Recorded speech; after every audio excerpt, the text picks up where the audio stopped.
My family exploded with excitement. I turned around and sent the Fishman Commander's head flying into the stratosphere. This all started when I crossed over. I opened my eyes to find myself surrounded by fishmen.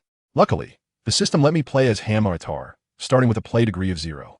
After a series of operations, I improved, but how do I boost my play degree later? This is too intriguing. Let me tell you, at that moment, it was something else. I turned around and executed a powerful strike, and with a loud bang, I sent that drugged-up, arrogant Fishman Commander's head straight into the stratosphere.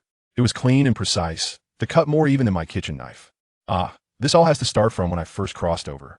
I opened my eyes and, good heavens, found myself standing in a shabby place surrounded by grotesquely shaped seafood spirits, all looking fierce. Before I could grasp the situation, I heard a ding in my head, and a system came online, congratulating me for drawing the role of Hamma. Who understands this, family? Hamma, the strongest creature on Earth, the ultimate tough guy whose mere presence shakes the earth.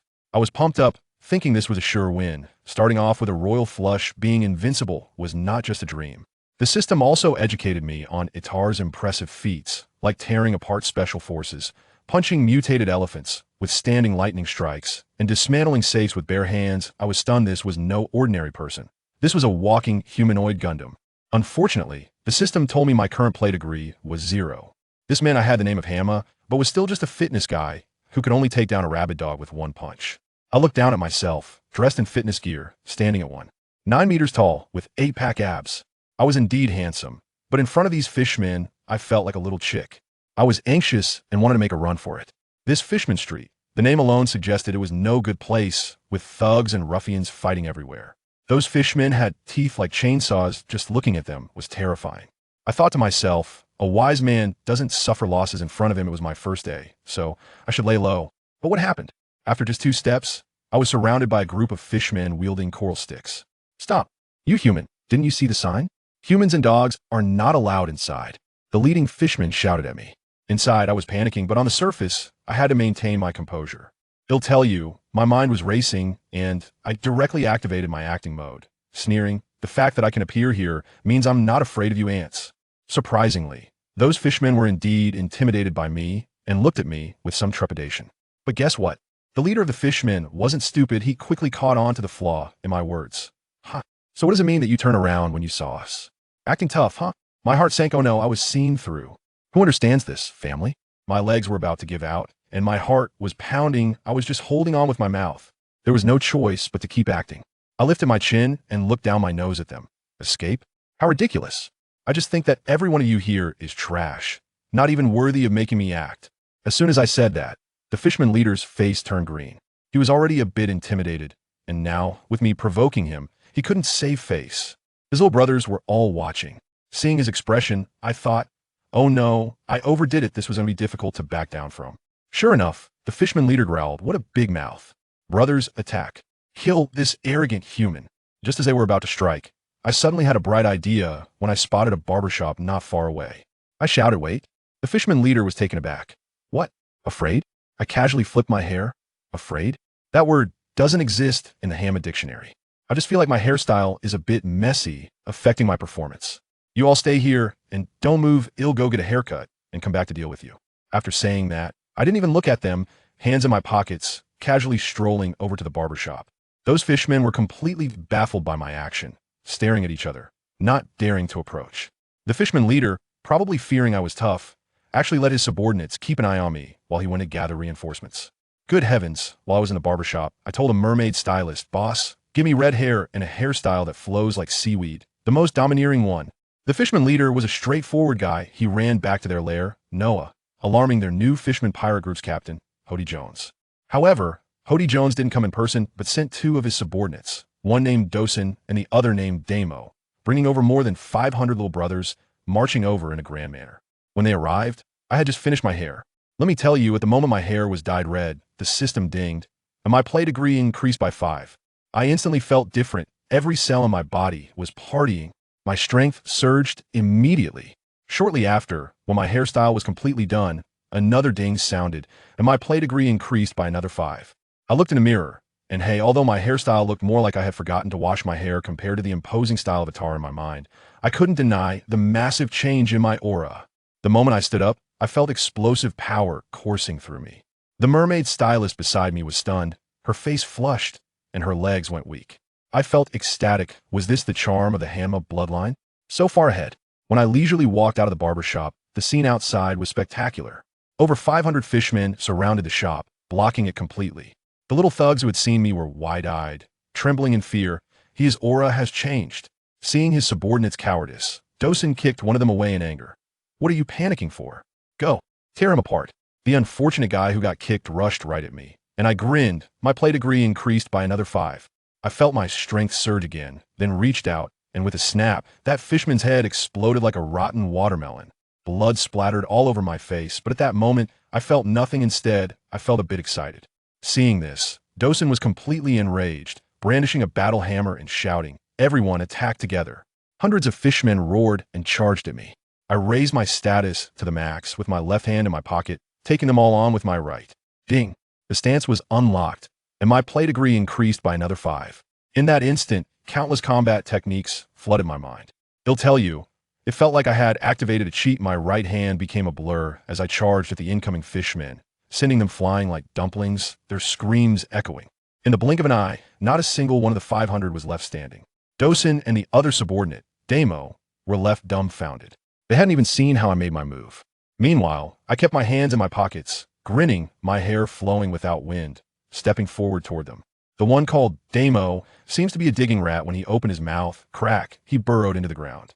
As for Duo-sun, seeing that he couldn't win, he pulled out a handful of pills from his pocket, probably some kind of stimulant, and stuffed them all into his mouth. After taking the drugs, his eyes turned red, and veins bulged on his body as he swung his war hammer towards my face. At that moment, I didn't dodge. I directly used a technique called Dissipate Force. When his hammer hit my face, it fell like a cotton candy hit mess-off, and without any force. Duo-sun was stunned himself. In that instant of his daze, I twisted my waist sharply, my body twisted like a twisty pastry, and with a backhand I slapped him. This move is called Godly Strike, a specialty of Kyojiro. Although I hadn't activated the demon back yet, with this blow, the air exploded around me. Boom! Duo-sun's head, along with his neck, was directly slapped off by me, and his body stood there dumbfounded, blood gushing out like a fountain. But that digging Damo was not willing to give up. He directly hollowed out the ground beneath my feet, and I fell into a spike pit over 10 meters deep. Just as I was about to be skewered like a candied hawthorn, I reacted quickly, performing a split in midair, my toes pressing against the walls of the pit, holding myself up. But the pit walls were sandy and not solid, and I was still sliding down. At the critical moment, I extended 2 fingers downwards, accurately pinching the tips of 2 spikes below, and stabilized myself upside down in the pit. Damo watched from the edge of the pit, his eyes wide in shock, probably scared out of his wits by my godly maneuver, and found an excuse to run away. By the time I climbed out of the pit, there wasn't a single shadow left outside. I walked over to Duo-sun's half-corpse, searched his pockets for some money, and went back to pay for the haircut. The look in that mermaid lattice eyes was one of admiration and desire. I ignored her, shoved my hands into my pockets, and continued strolling down the street. Now, all the creatures on the street looked at me differently. The men felt ashamed, and the women. Let me tell you, several passing mermaid ladies blushed and had racing hearts just from glancing at me, their legs crossed and unable to move. I thought to myself, this is just 20 of the role-playing degree, and it has this effect. What if it reaches 100? The Empress in Yamato would probably be weak in the knees. But how can I increase the role-playing degree? Changing into a pair of black martial arts pants and cloth shoes like Kyojiro's would definitely add some. Oh, and there's a key point. Breaking the taboo. Does the system mean for me to do something adults should do? I thought, once I accomplished this, wouldn't the role-playing degree shoot up? Maybe I could even unlock Demon Brain, and then what I see and hear is so domineering that in front of me, they're all younger brothers. The more I think about it, the more reliable it seems. The urgent task is to get myself a proper outfit first. I found a clothing store and had a custom-made black training suit. The person making my clothes was a fish-themed girl, and goodness.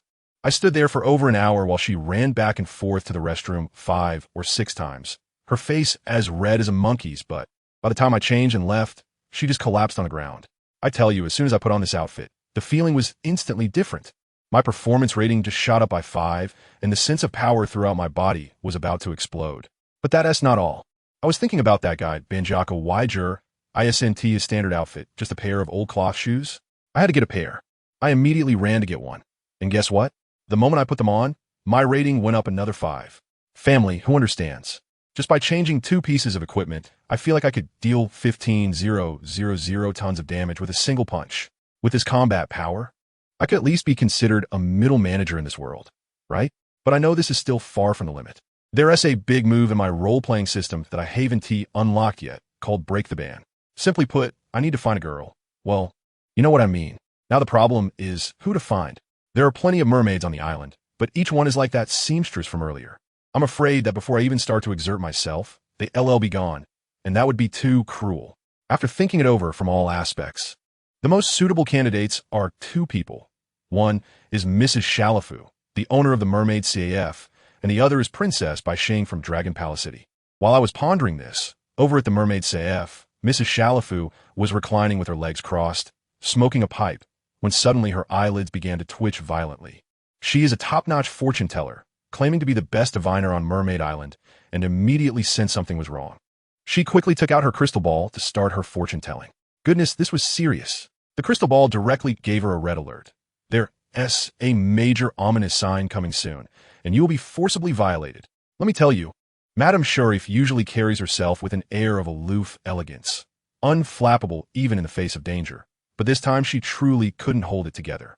Her expression faltered instantly, a mix of anger and an indescribable tension. She refused to believe it, insisting on finding out who dared to disturb the status quo. But as she tried to force her way through the mysteries, she coughed up a mouthful of blood, directly crashing the heavenly server. She clutched her chest, stunned, wondering when her divination skills had become so poor. All she wanted was a glimpse of her recent fortunes, yet it left her with internal injuries. She was unconvinced, gritted her teeth, and tried again, but it ended even worse, another mouthful of heart's blood, and she collapsed from her chair to the floor. Only then did she realize that the person she was meant to find had a fate as tough as adamantium, far beyond her ability to predict. The divination was just a fog, nothing was clear. However, she did manage to discern the location. Her own CF, even her own boudoir. How about she stay there?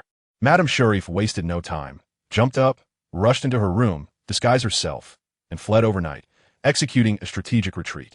As for me, I was still unaware that I'd scared someone off. I was out on the street analyzing. The White Star Princess was definitely top tier, but when I inquired, good heavens, it was the year 1520 of the Sea Circle calendar, and Luffy hadn't even set sail yet. Although the White Star was only 13 years old, she had already grown to 13 or 14 meters tall. 13 or 14 meters, my friend. Standing in front of her felt like being a figurine. This operation difficulty seemed a bit too high.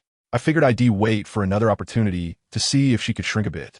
With no other options, I set my sights on Madame Sharif. I headed straight for the Mermaid CAF. As soon as I entered, a waitress came over to serve me. But the moment our eyes met, she froze as if hit by a paralysis spell. Her face turned red, her heart raced, her legs felt weak, and she struggled to speak. I thought to myself, I didn't even use Conqueror's Hockey. I just smiled at her and ordered some food. But it seemed my gentle smile had an even greater impact. She was instantly smitten, and her gaze was almost starry-eyed, providing exceptionally attentive service. I devoured a huge amount of food like a whirlwind, feeling still unsatisfied. This Fanma Yongji, Jiro's body is simply a bottomless pit. After finishing my meal, I wiped my mouth, stood up, and asked the young lady, "Can you take me to meet Madame Shaley?" She was so excited that her face turned red, and just as she was about to say yes, she rolled her eyes and fainted from happiness. I was completely stunned. This charm is truly a double-edged sword. The other waiters around me were so scared they looked like quails, and none dared to step forward. There was no choice but for me to take action myself, carrying the young lady to the break area and then swaggering back to the kitchen. However, after searching inside and outside, I still couldn't find Mrs. Shaley. When I asked the other staff, they also said they didn't know when the boss's wife had slipped away. At that time, I felt something was off. Could it really be such a coincidence that she calculated I was coming and ran away in advance? I waited in the CAF from afternoon until midnight, but Mrs. Sharif really didn't come back. Well, it seems to be fate. I sighed and could only activate Plan B, target Dragon Palace City. To make things easier, I didn't go through the front door. Instead, I quietly climbed into Dragon Palace City and sneaked into the hardshell tower where Princess by Xing lived like a ghost. As soon as I entered, I saw a huge shell bed, and next to it was a pet shark. The shark noticed me, got scared, and immediately dove into a corner, shutting itself down. I walked up to the shell bed, gently applied force with both hands. and pried open a crack in the huge shell. Such a small movement startled the White Star Princess inside, waking her up. When she opened her eyes and saw me, a stranger, she was so scared that she curled up, and tears larger than eggs rolled down her cheeks. I thought to myself that I couldn't let her shout.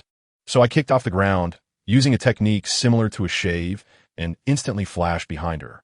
With a swift motion, I struck her neck with a precise chop, and the little princess closed her eyes and fainted. Looking at her unconscious form, I felt a bit guilty and silently said, "I'm sorry, princess, but I promise I will treat you well in the future." Then, without hesitation, I hoisted the 13 or 14-meter-long huge lowly onto my shoulder and turned to leave. As soon as I left Dragon Palace City, alarms blared throughout the city, lights illuminated the area, and countless soldiers surged out like a boiling pot. King Neptune was so furious that his beard stood on end. He never considered anyone else and directly blamed the pervert who had harassed Princess Shirahoshi for years. Vanderdecken 9. Search for him, Neptune roared, declaring that even if he had to turn Fishman Island upside down, he would capture that bastard Vanderdecken. Meanwhile, in a dilapidated ship in the forest of the sea, the real Vanderdecken 9 sneezed loudly, waking up from a nightmare. Cursing under his breath, he habitually thought of throwing a love token to Princess Shirahoshi. He casually threw a few throwing knives, and in the next moment, he was wide awake. He realized that the target of his knives was not Dragon Palace City, but rather the nearby forest of the sea. His mind raced, and he instantly felt ecstatic. Ha ha ha! My Princess Shirahoshi has come out. My luck has finally arrived. He trembled with excitement, as if he could already see himself marrying Shirahoshi, becoming the king of the sea, and reaching the pinnacle of life. He immediately threw another knife to pinpoint her exact location, then rushed out like a madman. At that moment, I was carrying Princess Shirahoshi in the forest of the sea, looking for a comfortable pile of seaweed to get down to business. Just as I was about to set her down, I felt several small throwing knives whizzing toward us. I was furious at that moment. Where did these annoying flies come from? I swiftly grabbed those flying daggers in midair and, with a strong grip, crushed them into iron scraps. I couldn't be bothered with that sneaky guy and continued my research. I discovered that the mermaid princess's secret garden was actually covered by a layer of fine scales. This left me puzzled. Wouldn't this thing be uncomfortable? Just as I was hesitating whether to use technology or brute force, another flying knife came my way. I am completely furious. Time and time again, he has disturbed my good fortune. Vanderdecken 9 must die today. I crushed the throwing knife and decided to wait right there, knowing he would definitely come to me. Sure enough, after a short while, a fishman with 4 legs and shifty eyes sneaked over. He hid in the shadows for a while, confirming there was no ambush, before stepping out with that self-satisfied, lewd grin on his face. He, human friend. He stopped 10 meters away from me and flashed the throwing dart in his hand as a threat. Thank you for bringing Princess White Star out, but she is my prey. If you know what is good for you, hand her over to me. Otherwise, I'll throw this dart, and immediately thousands of troops will come to meet you. I was so angry that I laughed after hearing that. They disturbed my good deed and even dared to threaten me face to face. I slowly turned around, grinned, revealing an extremely sinister smile. Vanderdecken 9 only glanced at me and immediately got so scared that his scalp went numb and his legs went weak. What do you want to do? He stammered. I'll tell you, I have 100,000 accomplices. He was still trying to bluff, but as soon as he finished speaking, I vanished before his eyes. In the next second, I appeared in front of him, and with a swift motion, I severed one of his arms. He let out a scream like a slaughtered pig, frightened to the point of losing control, and wanted to run away, even throwing a distress dart. But could he escape? My figure flickered, and I struck down his other arm. In agony, he rolled on the ground, and I walked over, grabbing his neck and lifting him up, then delivered a powerful slap. With a loud smack, his head was directly sent flying. After I finished dealing with this mess, I turned around and saw Princess White Star already awake, sitting in a tangle of seaweed, looking at everything with a face full of terror. I retracted my killing intent and showed her a smile that I considered gentle, walking towards her. Come with me, I said. I want you to be my woman. Princess Baixing was so frightened that tears welled up in her eyes, but there was also a hint of happiness, because I had helped her resolve the nightmare that had haunted her for years. She looked at me, holding back her tears, probably afraid that I would dislike her crying. However, she might not sense any malice from me. Instead, she felt a sense of safety in the smile of this killer. Where are we going? She asked timidly. Why do you want Baixing to be your woman? I said directly, because you are the woman I have set my eyes on, and now I need you. You must come with me. Guess what? The innocent little princess blushed after hearing this and actually agreed. She even said that her mother taught her to be grateful. So since I helped her, she was willing to be my woman. Then she innocently asked me, being an adult woman means also having babies like my father and mother, right? I was completely stunned at that moment. Family, this is simply an epic trauma bond speedrun. I hadn't even thought that far ahead, and she had already arranged for the child. I could only calmly nod. That's right, the child will be born sooner or later.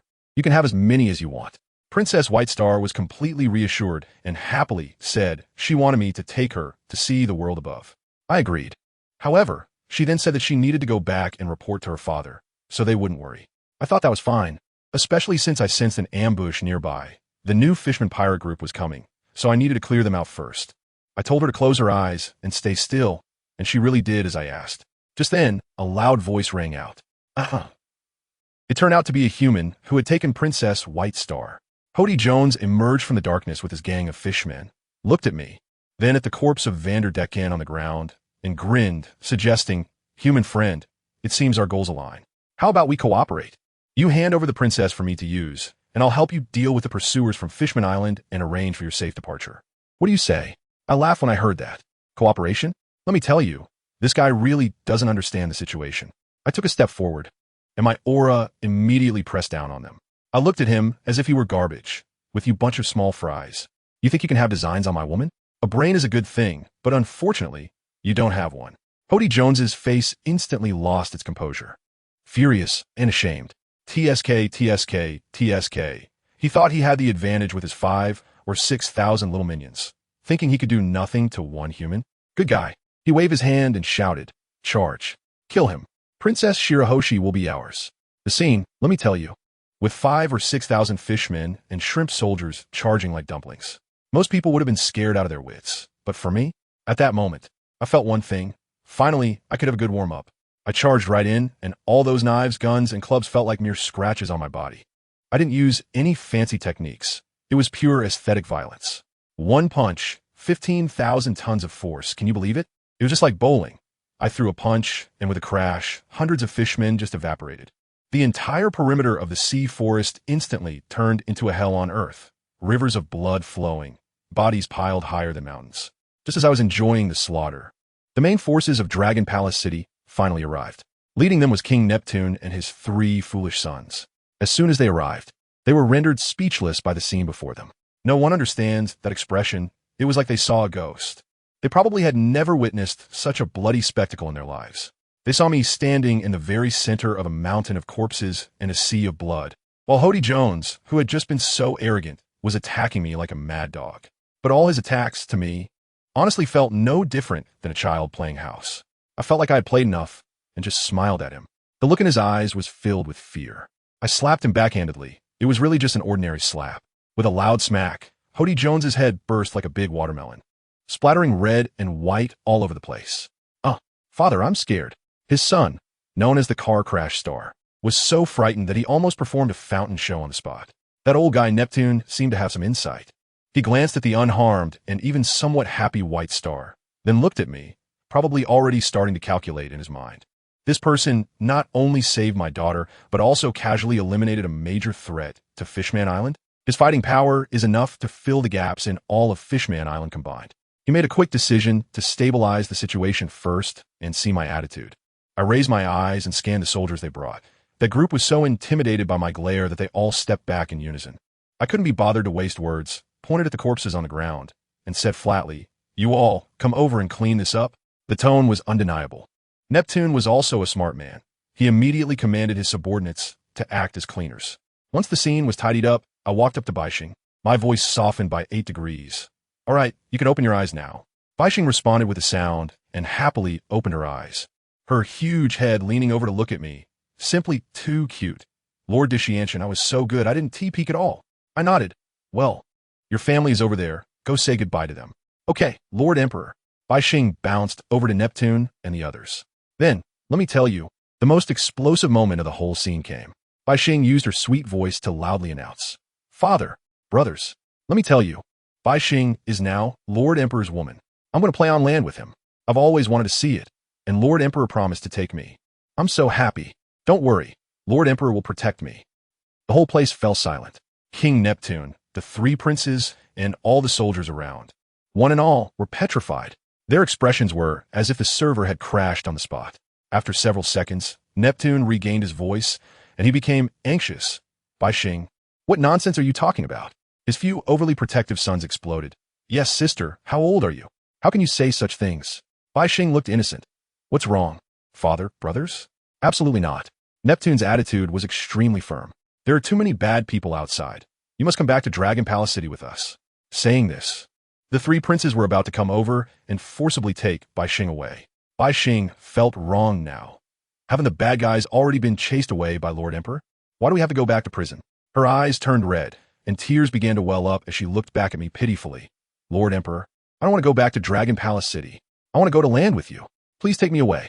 Woo-woo. I just want to go with Lord Emperor. Goodness, as soon as she cried, Neptune and his sons turned pale. I later found out that when Bai Xing cried, it would attract sea kings, which could smash the entire Fishman Island. Neptune was sweating profusely, desperately trying to persuade her, but Bai Xing was like a spoiled child, crying harder and harder. I found it annoying just to look at. Why so much nonsense? I walked straight over, effortlessly hoisting the 10-meter-long white star onto my shoulder and turned to leave. Simple, direct, and efficient. Neptune and the others collectively went into shock again.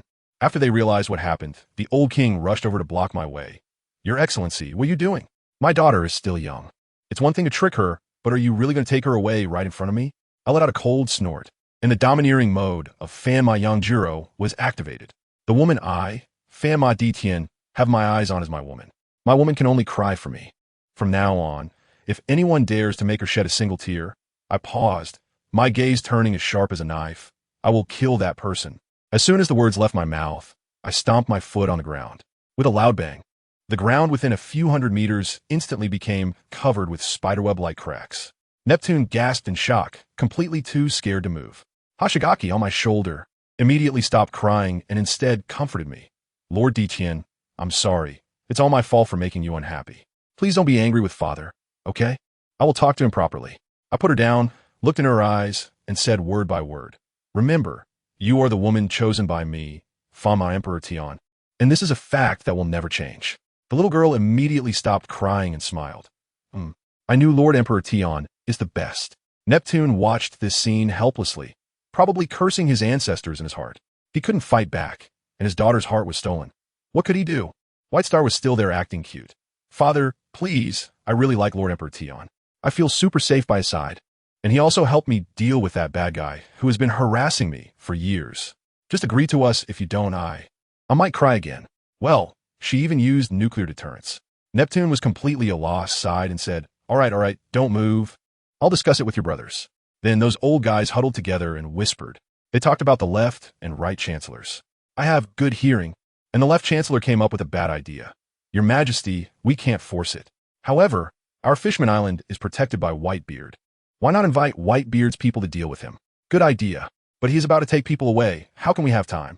Your Majesty, this is easy. We can adopt a delaying tactic. Just tell him that you agree to them being together, but it must be legitimate, and they need to hold a wedding first. Set the wedding for half a month later. One tea that give us time? Sigh, brilliant. Let's do it. After discussing, Neptune walked over with a friendly expression. Lord Emperor Tian, given the situation my daughter likes you so much, I am not an unreasonable person. How about this? I will betroth White Star to you and hold a grand wedding for you, set for half a month later. What do you think? I feel like I'm looking into a clear mirror. Are they trying to buy time with me here? However, it seems a bit interesting. Whitebeard, perfect. I also want to meet the strongest man in the world. I grinned. Although it's troublesome, it sounds good. So, I temporarily settled down in Fishman Island. White Star stuck to me like a little tail every day. When we went shopping, we turned heads at a rate of 200%. The residents of Fishman Island were all gossiping. At first, they were jealous and said things like how could our number one beauty be with a human. Later, I don't know who spread the story that I had wiped out over 10,000 rebels in the sea forest overnight, and these people immediately shut up, looking at me with awe. Strength is the real deal. Neptune was also not idle. He secretly sent someone with a large sum of money to find the Whitebeard pirates for help. A few days later, on the Moby Dick, the captain of the 8th Division of the Whitebeard pirates, the Sharkman Namor, was reporting this to his father, Whitebeard. Upon hearing this, Whitebeard instructed Namor to go himself.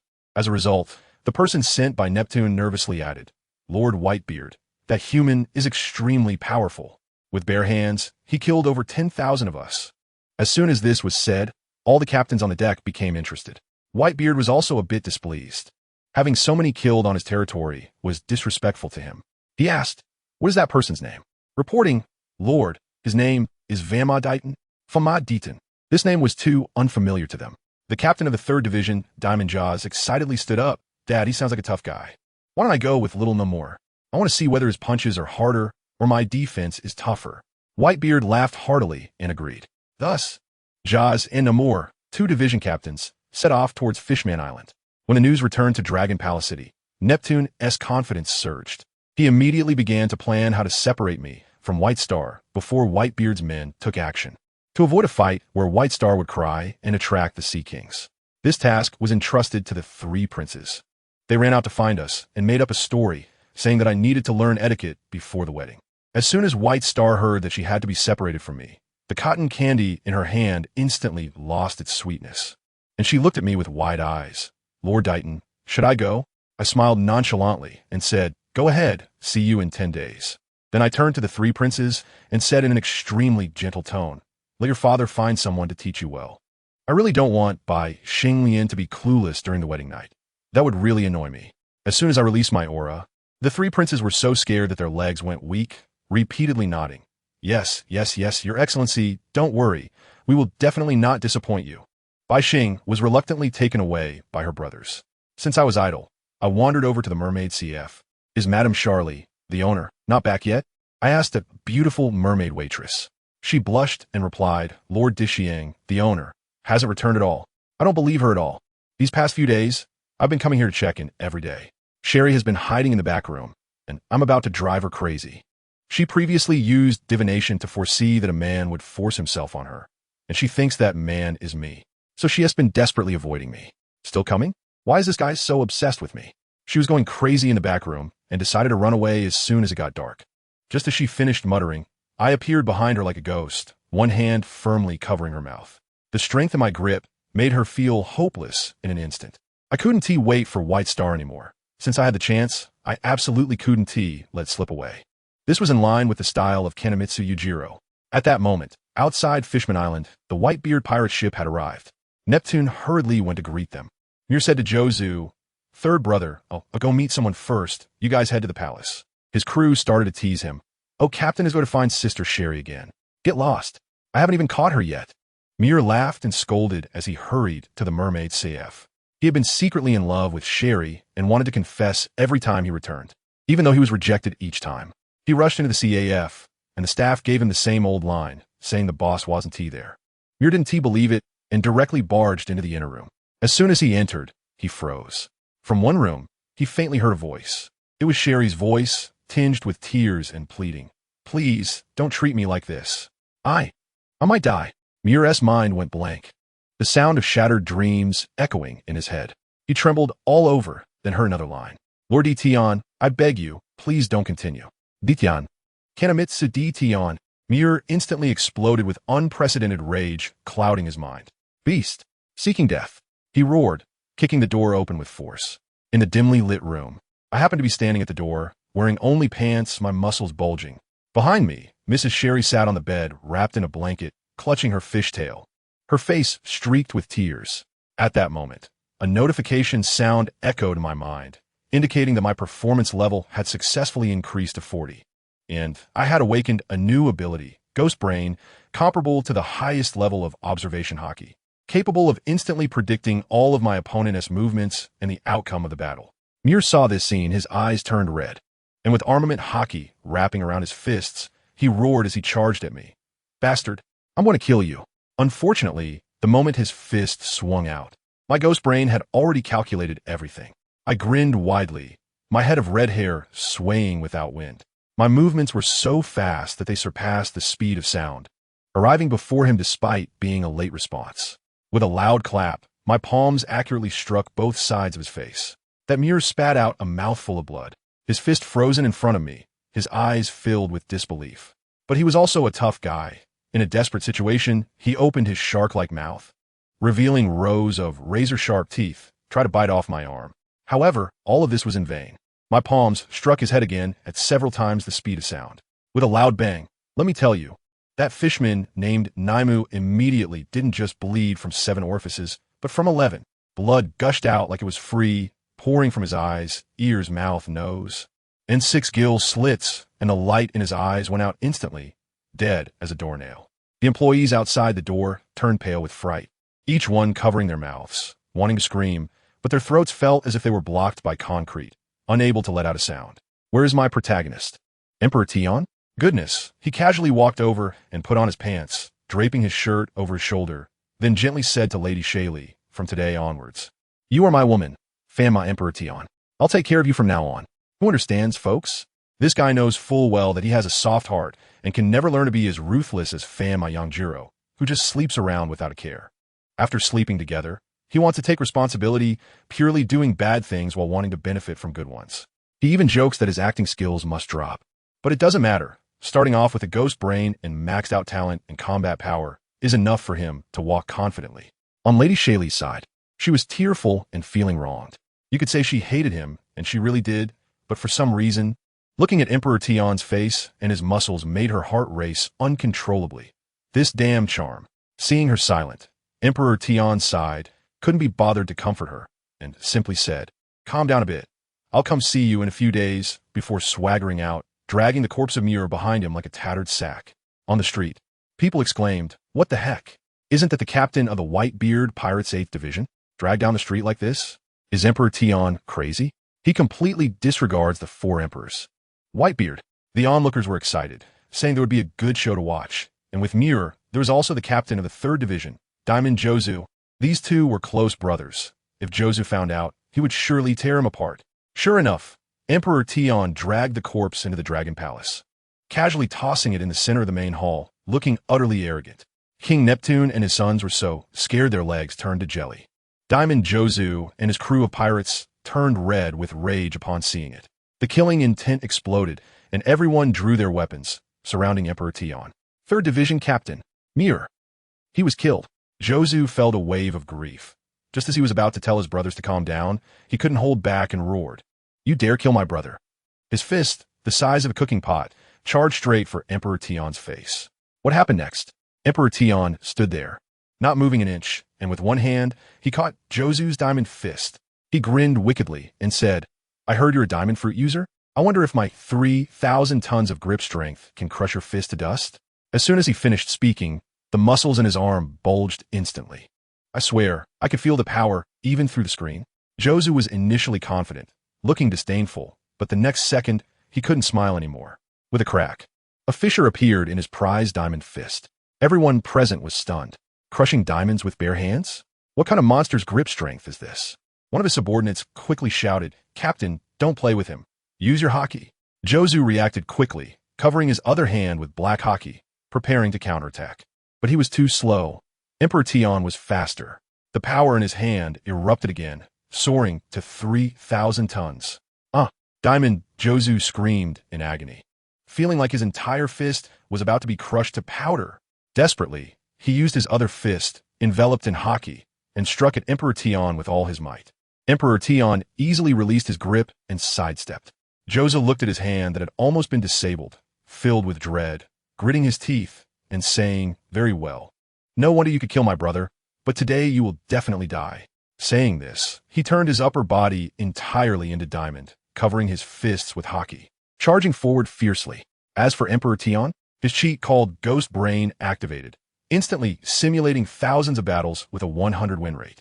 Facing Jozu's storm-like attacks, he didn't dodge at all, using a technique called force absorption to take the hits head-on. Each of Jozu's punches felt like they could shatter steel, but when they hit Emperor Tion, the force was instantly reduced by more than half. The surrounding pirates were dumbfounded. What was going on? Isn't hockey supposed to deal real damage? Why does it feel like hitting cotton? What is the most outrageous thing I heard? Emperor Tion took over 80 hits, suddenly stopped, and a brand new powerful aura erupted from his body. He actually watched Josie for half a day and learned the armed color hockey on the spot. He grinned and said, "Oh, so this is hockey?" Josie was dumbfounded at that moment. Who understands? Family? What kind of ultimate patchwork monster is this? As if being a pure physical freak wasn't enough. Is this learning ability even human? He was so scared that he wanted to retreat right then and there. But it was too late. Emperor Tion rushed up with a shave and threw a seemingly ordinary punch. Boom! Josie blocked with both arms in front of his chest, but his entire body flew back like a cannonball, directly crashing through the palace wall, flying over 500 meters, destroying everything in its path. By the time he crawled out of the ruins, spitting blood, a large part of his diamond armor was shattered. He was stunned. Is this the damage someone who just learned hockey can inflict? The remaining minions in the palace saw their boss being taken out in an instant and charged in with a howl. Emperor Tion knocked them all away like baseballs with 3 punches and 2 kicks. Then he walked step by step towards Josie. Josie panicked and picked up a huge Ferris wheel next to him to smash it down.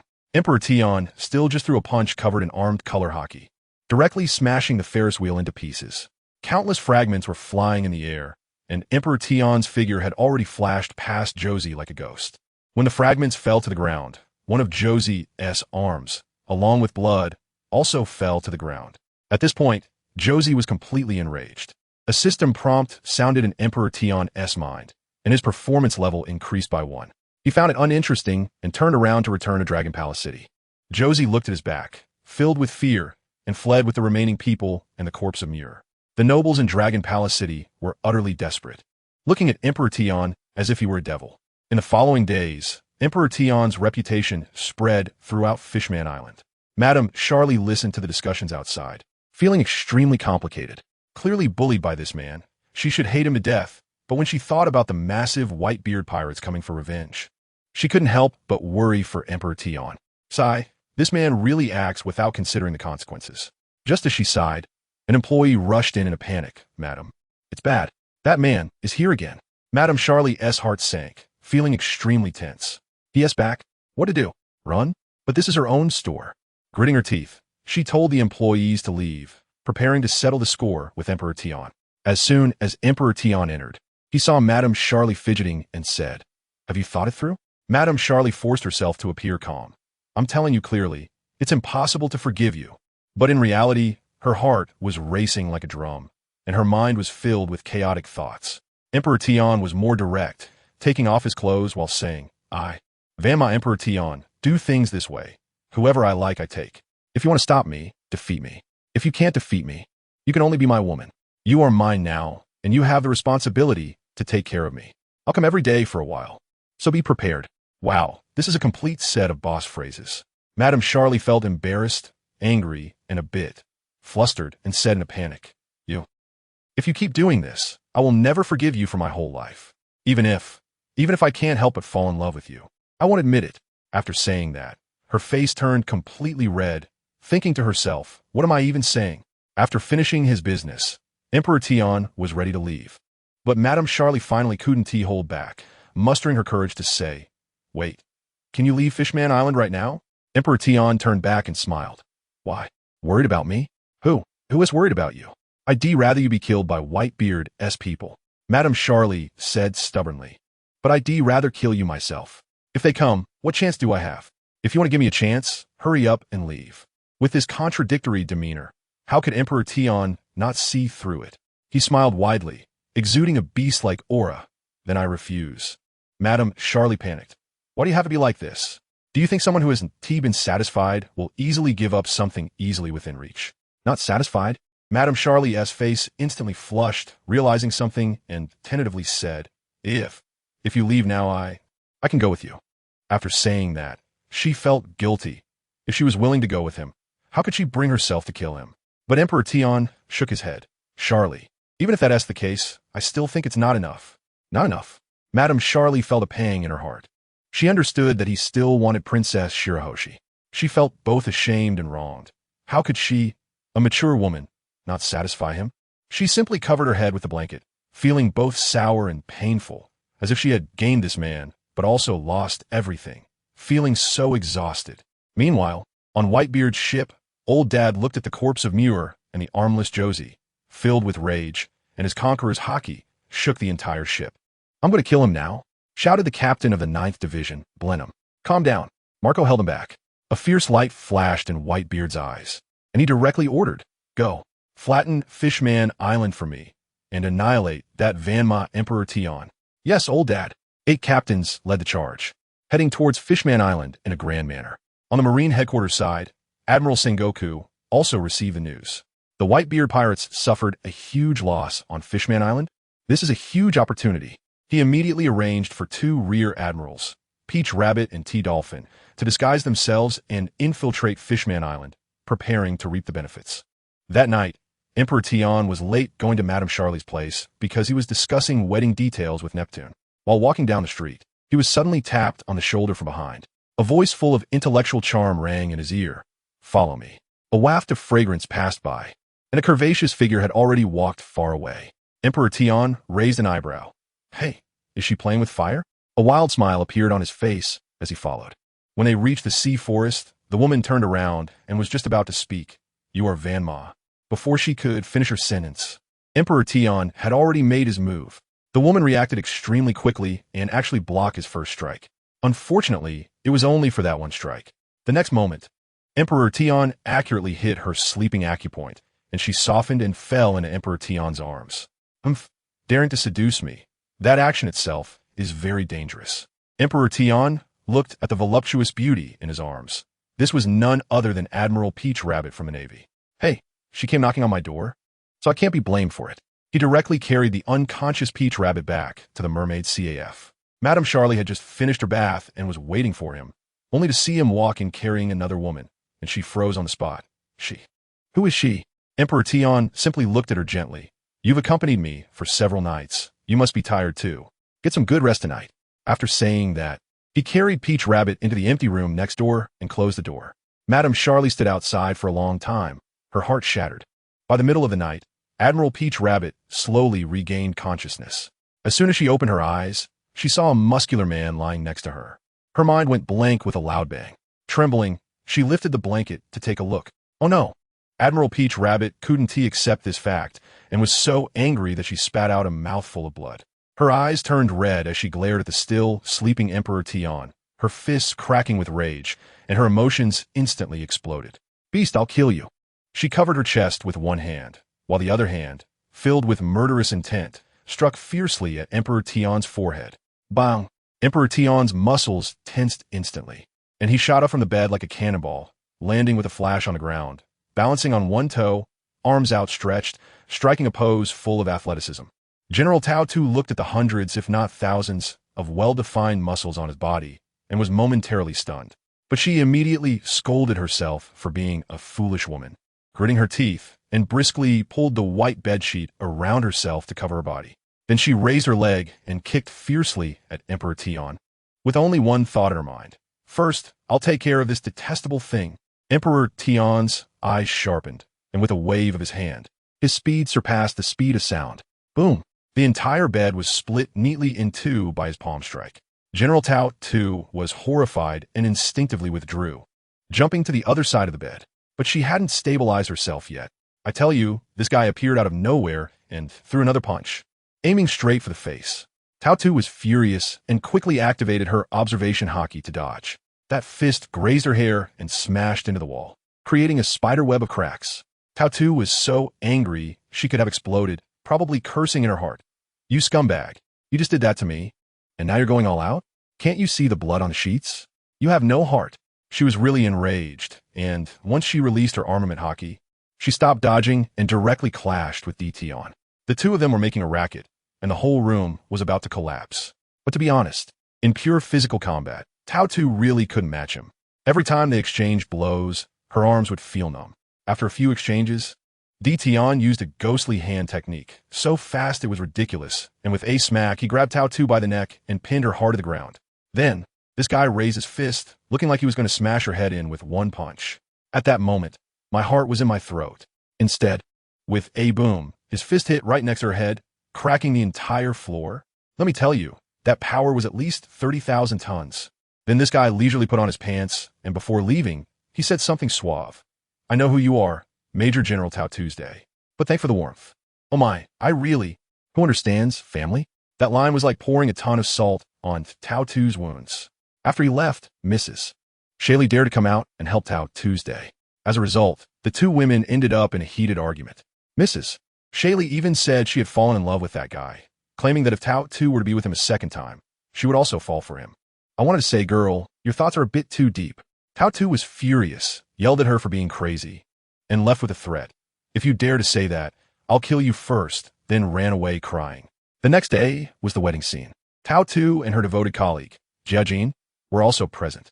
That guy saw Tao 2 staring at Dition and thought it was his chance, thinking that helping the goddess get revenge would win him her heart. He was really overestimating himself. Dition on the stage was completely unfazed. He was just waiting for the Whitebeard crew to crash the party. Just as he expected, 2 gunshots rang out, and over 500 members of the Whitebeard pirates stormed in. The leader shouted that today they were only going after Dition and everyone else should scram. The guests in the banquet hall were terrified, and Tao 2 and Jiajin retreated outside, preparing to watch the fight from the sidelines. Dition was ruthless and said little. In a flash, he appeared in front of the leader and with one punch, sent the big guy flying. Flower Sword Bista charged in with 2 slashes, but guess what? Dition simply caught the blades with his palm. His palm was almost on fire, trying to melt the swords. There was also a sharpshooter nearby, but Dition didn't even look back. He caught the bullet with his hand and crushed it into a metal ball, bouncing it back. At that moment, the super giant Oz outside ripped the entire ceiling of the banquet hall off and dropped it like a brick. Dition smashed the ceiling into pieces with one punch. And then the Whitebeard crew thought they found their opportunity, unleashing a barrage of knives, swords, rocket launchers, and freezing abilities all at Dition. However, they only managed to provoke him. This guy's eyes turned red, and a blood-red aura erupted from him, entering a berserk state. He slammed his fist into the ground. And let me tell you, the entire Fishman Island shook like an earthquake. All attacks were completely nullified by the shockwave of that punch. Then it was a one-sided slaughter. The berserk Dition was like a god of war, charging into the crowd, and in less than a minute, hundreds of minions were either dead or severely injured. The scene was bloody. After finishing off the enemies, he calmed down, returning to his arrogant demeanor, and told the remaining captains, in 3 minutes, I'll make you all lie down. Tell Whitebeard that if he thinks he has had enough of life, he can come find me anytime. Even more brazenly, he said he had already simulated all our movements in his mind hundreds of times. To prove it, as soon as he finished speaking, he appeared in front of the dual gun captain and with a snap, twisted his neck in front of everyone. The remaining people were dumbfounded. How could they fight back? It was a complete dimensionality reduction attack. Even the one using the meteor hammer ended up hitting himself in the face with his own weapon. In the end, it was still Flower Sword Bista, whose eyes had turned red, shouting at Dition, You're seeking death. If you have the guts, fight me head-on.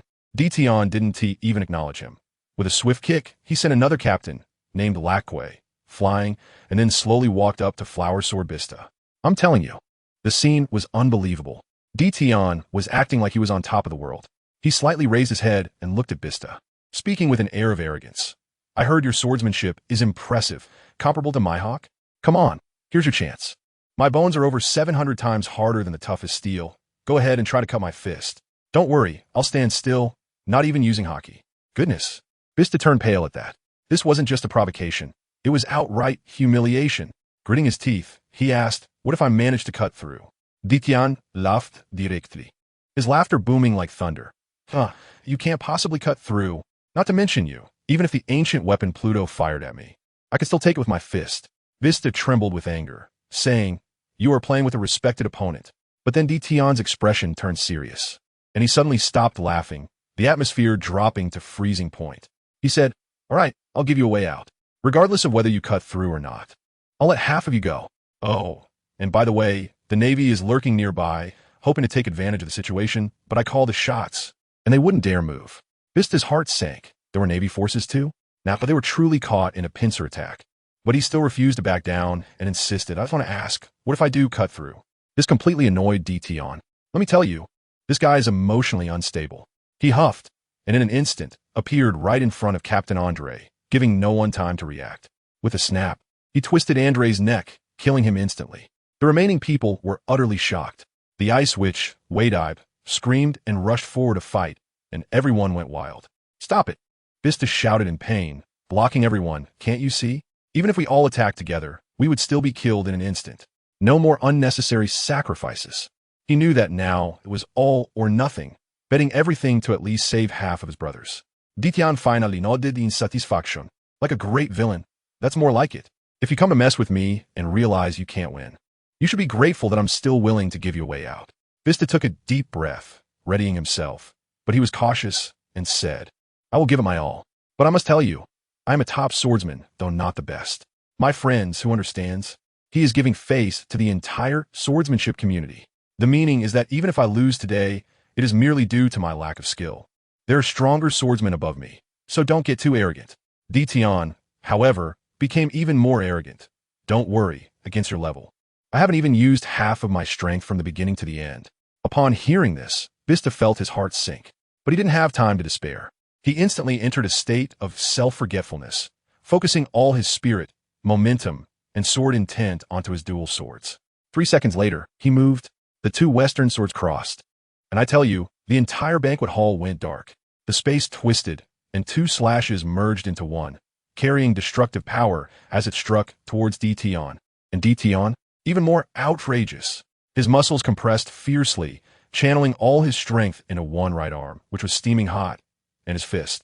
I saw it with my own eyes. That fist caught fire. It was blazing. Then, the burning iron fist collided with the world-destroying slash.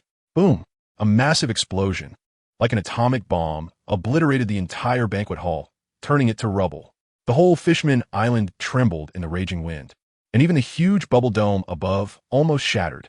Everyone was stunned, and from a distance, they could see Dtion using a flaming fist to withstand Bista's strongest dual sword attack. Ha ha ha, your sword isn't that impressive. Dtion was still wildly mocking. Bista's eyes turned bloodshot, using every ounce of strength he had, and the power surged even more. The blade actually began to break through the layer of burning energy surrounding Dtion's fist, landing a solid hit on his fist. With a ripping sound, Dtion's fist was really slashed open, leaving a bloody gash. This completely infuriated Dtion. I tell you, his eyes turned red in an instant like a beast. An overwhelming killing intent erupted from him. The muscles on his back, good heavens, began to move on their own. They seemed alive, slowly morphing into a terrifying demonic face. Is this the legendary demon back? Though it was only about 10 formed, the power was already enough to make one unable to stand. Dtion let out a roar, and the power in his fist exploded. A flash of light, with a crisp crack, Bista's 2 prized western swords broke on the spot. Before Bista could react, Dtion had already flashed in front of him, his hand raised, and with a swift motion, Bista's entire left arm flew off. As blood sprayed out, Bista let out a miserable scream and staggered back, vomiting several mouthfuls of blood, completely dazed. Dtion shook the blood off his hand, the killing intent slowly receding. Looking down at him, the price of angering me is this. But you did well. You left a 3-centimeter cut on my fist. But remember, you didn't even touch my bones. Your sword really doesn't cut it. I suggest you stop playing with swords and learn to fight with your fists. Bista listened to these words, his dignity crushed to pieces, and he spat out another mouthful of blood. Just then, Dtion suddenly turned around, his voice echoing across Fishman Island. All right, the little interlude is over. Now, the wedding with Princess Shirahoshi officially begins. He shouted towards the direction of Ryugu Palace. King Neptune, hand over Shirahoshi to me. What else could King Neptune do? Even the captain of the Whitebeard Pirates had been beaten like this. He could only resign himself, comforting himself that with such a fierce son-in-law, Fishman Island would be safe in the future. Soon, Princess Shirahoshi, dressed in a huge wedding gown, was brought out.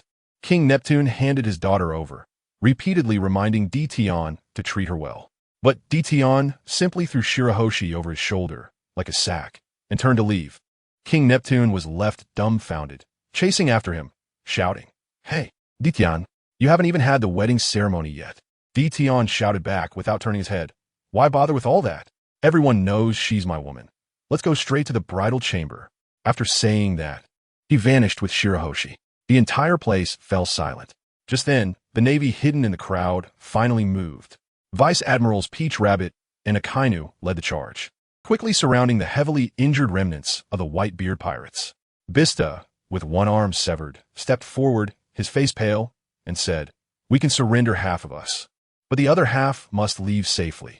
This is what Dtion promised. Just as Akainu was about to mock the pirates for still daring to negotiate, Bista coldly glared at him. Are you going to go against that monster's decision? Akainu hesitated in an instant, but beside him, Peach Rabbit had a frosty expression. She had been bullied by Dtion and hated him. How could she possibly give him this favor? She drew her sword, snorted coldly. I'm not afraid of him. It's only right for the Navy to capture pirates. Not a single one gets away. Take them all down.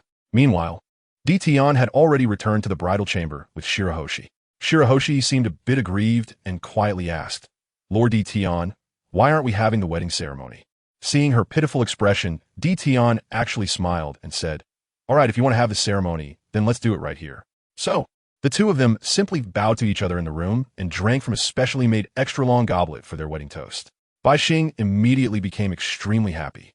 Her face flushed as she said, Husband, they say that on the wedding night, there can be the fruits of love. Shall we do that too? Upon hearing this, Tion laughed. This little mermaid was quite proactive. He smiled and asked, Bai Xing, you know how to cooperate with me, right? Yes, I know. I attended class seriously a few days ago.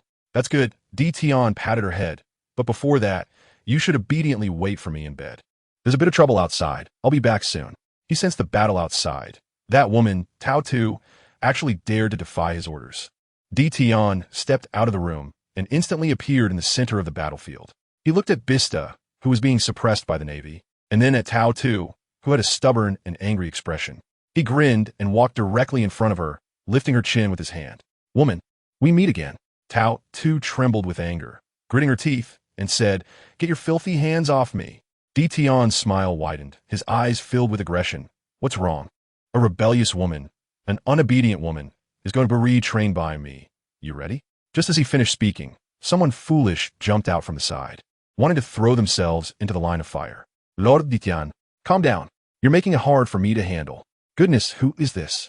I turned my head, and it was a short guy, Cha Tunjiaching. Oh, got it. The #1 simp for Tao Tuesday family who understands.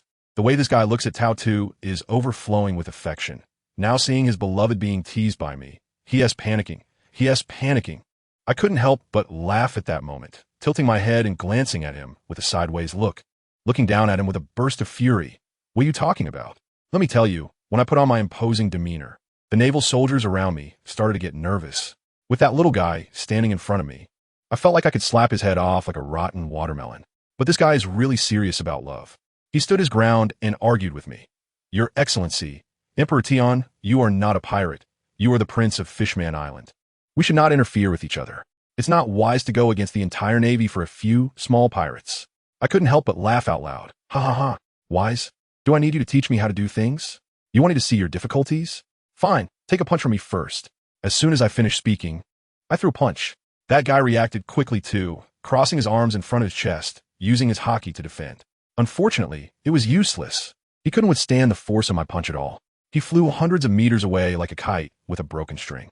I walked towards him with my hands in my pockets, just like taking a stroll, step by step. His presence felt like a moving mountain. I grinned at him and said, Jiaji, I'm not trying to pick on you, but you seem a bit too weak in front of me, don't you think? That guy's arms were probably numb, and his back was likely about to give out. But could he tolerate being humiliated like this in front of Taudu? Absolutely not. Suddenly, he smirked sinisterly and said, Hee, there's nothing I can do.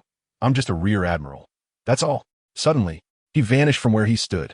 The next second, he appeared behind me and kicked me right in the waist.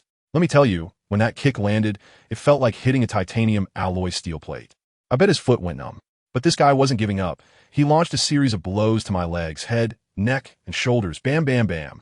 I stood still, not moving at all, but I could feel the muscles in the spot he kicked starting to heat up and steam rising. When Gigi saw this situation, his eyelids began to twitch uncontrollably, and he was probably shouting, what the hell? In his mind, instinctively, he wanted to dodge back and create some distance. But it was too late. I suddenly turned around and roared, Jiaji, how dare you insult me with your pathetic skills? Let me tell you when I get angry. My speed is countless times faster than him. When it comes to attacking, my strike completely crushes him. In an instant, I appeared right in front of him, throwing a punch straight at his chest. His pupils shook. He didn't even have time to block and could only brace himself for full-body defense. Iron block. His iron block was probably decent. He thought he could take a punch from Akainu without any problem. But who was he facing? It was me. My punch, steaming with heat, made him experience what it feels like to be summoned to hell. It felt like being hit in the face by a speeding dump truck. Boom, boom, boom. Does anyone understand? This guy was turned into a human cannonball by my punch. He flew in a straight line, crashing through row after row of houses, and finally flew thousands of meters, slamming hard into the giant bubble wall of Fishman Island. He spat out a mouthful of blood, and I bet several of his bones were broken. Surviving was all thanks to his iron block and armament hockey protecting his vital points. Otherwise, he would definitely be dead. The surrounding Navy soldiers were completely stunned. Oh my God. One punch, and Vice Admiral Kiji flew away? Should we go in? Sure. Keep your voice down. Are you trying to play a minor role? The main thing is to accompany and fish, you understand? If the enemy doesn't team move, we don't move. If the enemy moves, we retreat. If the boss gains the upper hand, we just cheer 666 from the side. Got it? I, with my red hair dancing wildly, hands in my pockets, scanned the room with a gaze as sharp as a knife. The group of Navy officers were so scared that their legs turned to jelly, each of them looking at Tao 2 like quails. One timid soul was nearly in tears. General Tao Tuesday. How about, we let half of them go? Tao 2 was incredibly reluctant, but there was no way around it. She couldn't win. For the sake of the greater good, she could only grit her teeth and nod, signaling her subordinates to release the captives. She glared at me fiercely. Fanma, DT on. Just wait. This isn't over between us. I grinned, savoring the moment. Not obedient to me? All right, Tao 2. Every time I see you from now on, I'll train you once. No matter where or when, until you behave. Tao 2's face turned pale with anger, and in the end, she could only suppress her fury and point at the few leaders of the flower sword. Take those few away, and release the rest. This matter is settled.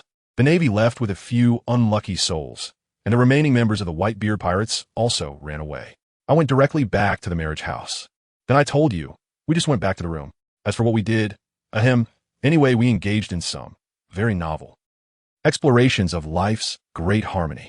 The structure of Bai Xing looks enormous, but the key parts are actually quite delicate, usually covered with scales, but she can control their shedding. Afterward, they can grow back. It's simply amazing. The next morning, Bai Xing's little face was as red as an apple, and her walking posture was quite awkward. She was also afraid I would be angry, so she cautiously explained to me, "My lord, Bai Xing feels so much pain. It's not that I can't walk properly." As soon as I heard that, I turned around and picked her up with one hand. Just like a princess, Carrie. It was like this the first time, and then I got used to it. My tone was domineering, yet a bit gentle. In my arms, Bai Xing looked so satisfied, nodding her little head. "My lord, you are so nice. But Bai Xing is so heavy. Will it tire you out?" I felt completely fine. Just kidding. What is this little weight? I carried her toward the grand hall, passing by the soldiers standing guard, each of them bowing their heads respectfully. Once we were far away, I told you, those sentinels' gossiping spirits were burning bright. "Brother, did you hear that? What did the princess say?" "Nonsense. Walking is already a problem. Lord DT is impressive." "Yeah, I used to think humans were just like that. But I didn't expect Lord DT to be so abnormal. You don't know this, do you? Look at our king and queen, with such a big size difference. But they still had 4 princes. I heard that having children mainly depends on how strong the male's genes are. Just look at Lord DT's testosterone. It's almost overflowing from 800 meters away. Last night, I even heard a few maids say that just being close to Lord DT makes you feel like you could get pregnant. Goodness, what kind of wild talk is this?" When we arrived at the Dragon Palace Hall, King Neptune saw me carrying Bai Xing and thought I was trying to abduct her. "DT, what are you doing?" "I've already said that I agree to Bai Xing going with you to see the land. I'll be straightforward, Your Majesty. You're overthinking it. Bai Xing has a leg pain today and can't walk." "Leg pain?" The king looked confused, and the ministers beside him quickly leaned in to whisper a few words. Neptune's face suddenly turned red with embarrassment, and he coughed awkwardly. Oh. Leg pain, that's normal. Back in the day, EG said she had pain too, but it got better in a day or two." He quickly changed the subject. Are you all leaving today?" "Yes, we brought Bai Xing to say goodbye to you." Neptune, with tears in his eyes, started playing the emotional card, urging me to take good care of Bai Xing. I couldn't help but laugh. "Don't worry, Your Majesty. Don't you know how incredible your daughter is? The awakened Sea King, invincible at sea. And on land, I, Fanma Daitan, am invincible. Who do you think can hurt her?" Neptune was shocked. You already knew?" I was too lazy to explain more to him, so I let Bai Xing directly say goodbye to her father and brothers. Soon, we boarded the royal fleet and made our way to the Shambody archipelago. Let me tell you, as soon as we got to Shambard, it was an incredible scene. I was walking down the street with White Star, and the rate of people turning their heads was off the charts. Everyone was looking at us like we were some rare animals. Wow, what a big and beautiful mermaid. White Star was a bit scared and held on to me tightly. As a result, trouble came. A group of guys who clearly didn't look good surrounded us. and the leader was a scar-faced guy over 3 meters tall. He came up, licking his knife, and casually asked me, "Brother, is this mermaid for sale? How about 1,000,000 berries?" At that moment, I was shocked. Bai Xing whispered to me, "My lord." When the scar-faced man heard this, he laughed even more. "Oh, still calling him my lord? Ha ha." I couldn't help but laugh. It was that kind of wild laughter. The aura around me exploded in an instant, my fiery red hair twisting upwards as if it had a life of its own. "I can't believe I'm being bothered by a bunch of ants like you. It seems the navy of Xiangbedi is all useless." As soon as these guys heard me call them ants, they instantly exploded with anger. "Damn, who the hell are you calling an ant? Say it again if you dare." The scar-faced guy threatened me. "Without fear, kid. Looks like your act of bravado has failed. Huh? Hand over the mermaid, and I'll guarantee your safety." I stopped wasting words with them and simply lowered my head to Bai Xing and said, "Close your eyes." "Okay, my lord." Bai Xing obediently closed her eyes. In the next second, I moved. My hands went straight into the belly of the scar-faced man, and with a forceful pull of my finger joints, I yanked them apart. With a tearing sound, let me tell you, that guy, a living person, was directly torn in half by me. Blood and intestines splattered everywhere. Everyone around was dumbfounded, completely shocked. But I didn't stop. I charged into the crowd and began a massacre. Every punch landed with a thud, and each hit resulted in a head exploding. Hundreds of people. In less than a minute, I had slaughtered most of them. The remaining ones finally reacted, their souls scared away, crying for their mothers as they fled in all directions. "Damn it, run. This guy is ruthless." Watching the crowd of rats scurrying about, I found chasing them one by one too troublesome. I turned my head and saw a huge red vine on the ground, with a diameter of over 3 meters. I had an idea. I broke the vine with a punch, then hugged it with both hands and started to exert force. Activate Ghostback Strength. The muscles in my arms instantly swelled, emitting billowing heat, and the pulling force skyrocketed to 100,000 tons. The entire ground began to shake violently. Those who were fleeing felt the commotion, turned around, and were dumbfounded. What the hell? Is he even human? Is he trying to pull out tree roots? This is insane. I've been in the swamp for over a decade, and it's the first time I've seen someone shake the Yarchi vine tree. A few self-righteous pirates even stopped to watch, thinking I definitely wouldn't be able to pull it out. Ha. Don't worry. Shaking it doesn't mean I can pull it out, right? If I can pull it out, I'll livestream eating shit on the spot. I sneered coldly in my heart. In the next moment, I unleashed all my strength. Boom! With a loud bang. The ground instantly. That massive vine, over 1,000 meters long, was like a giant dragon sleeping underground, and I forcibly pulled it out from deep within the earth. Those sons of bitches who were watching the show turned pale with fright and scrambled away for their lives. My God, it really came out. Run. That's not human. That's a monster. I wrapped my hands around the 1,000-meter-long giant vine, my aura fully unleashed. My eyes began to turn white, and my muscles were as hard as steel. I swung this massive vine like it was a straw and brought it crashing down to the ground with a thunderous boom. The destructive power was simply apocalyptic. Within a radius of several kilometers, all buildings and anyone who couldn't escape were ground into dust. The entire island, no. 13 was shaking violently, with screams echoing everywhere. I swung the tree root, smashing the entire area into ruins, going east and west. Just as I was getting into the thrill of the fight, suddenly, an incredibly powerful conqueror's haki instantly covered half the island. Countless people who were in chaos rolled their eyes and fainted. I grinned and stopped my movements. Silver's Rayleigh. Sure enough, not long after, an old man jumped swiftly from the treetops in the distance, landing right in front of me after a few hops. With silver hair, wearing glasses, and a scar over his right eye, he exuded an imposing aura.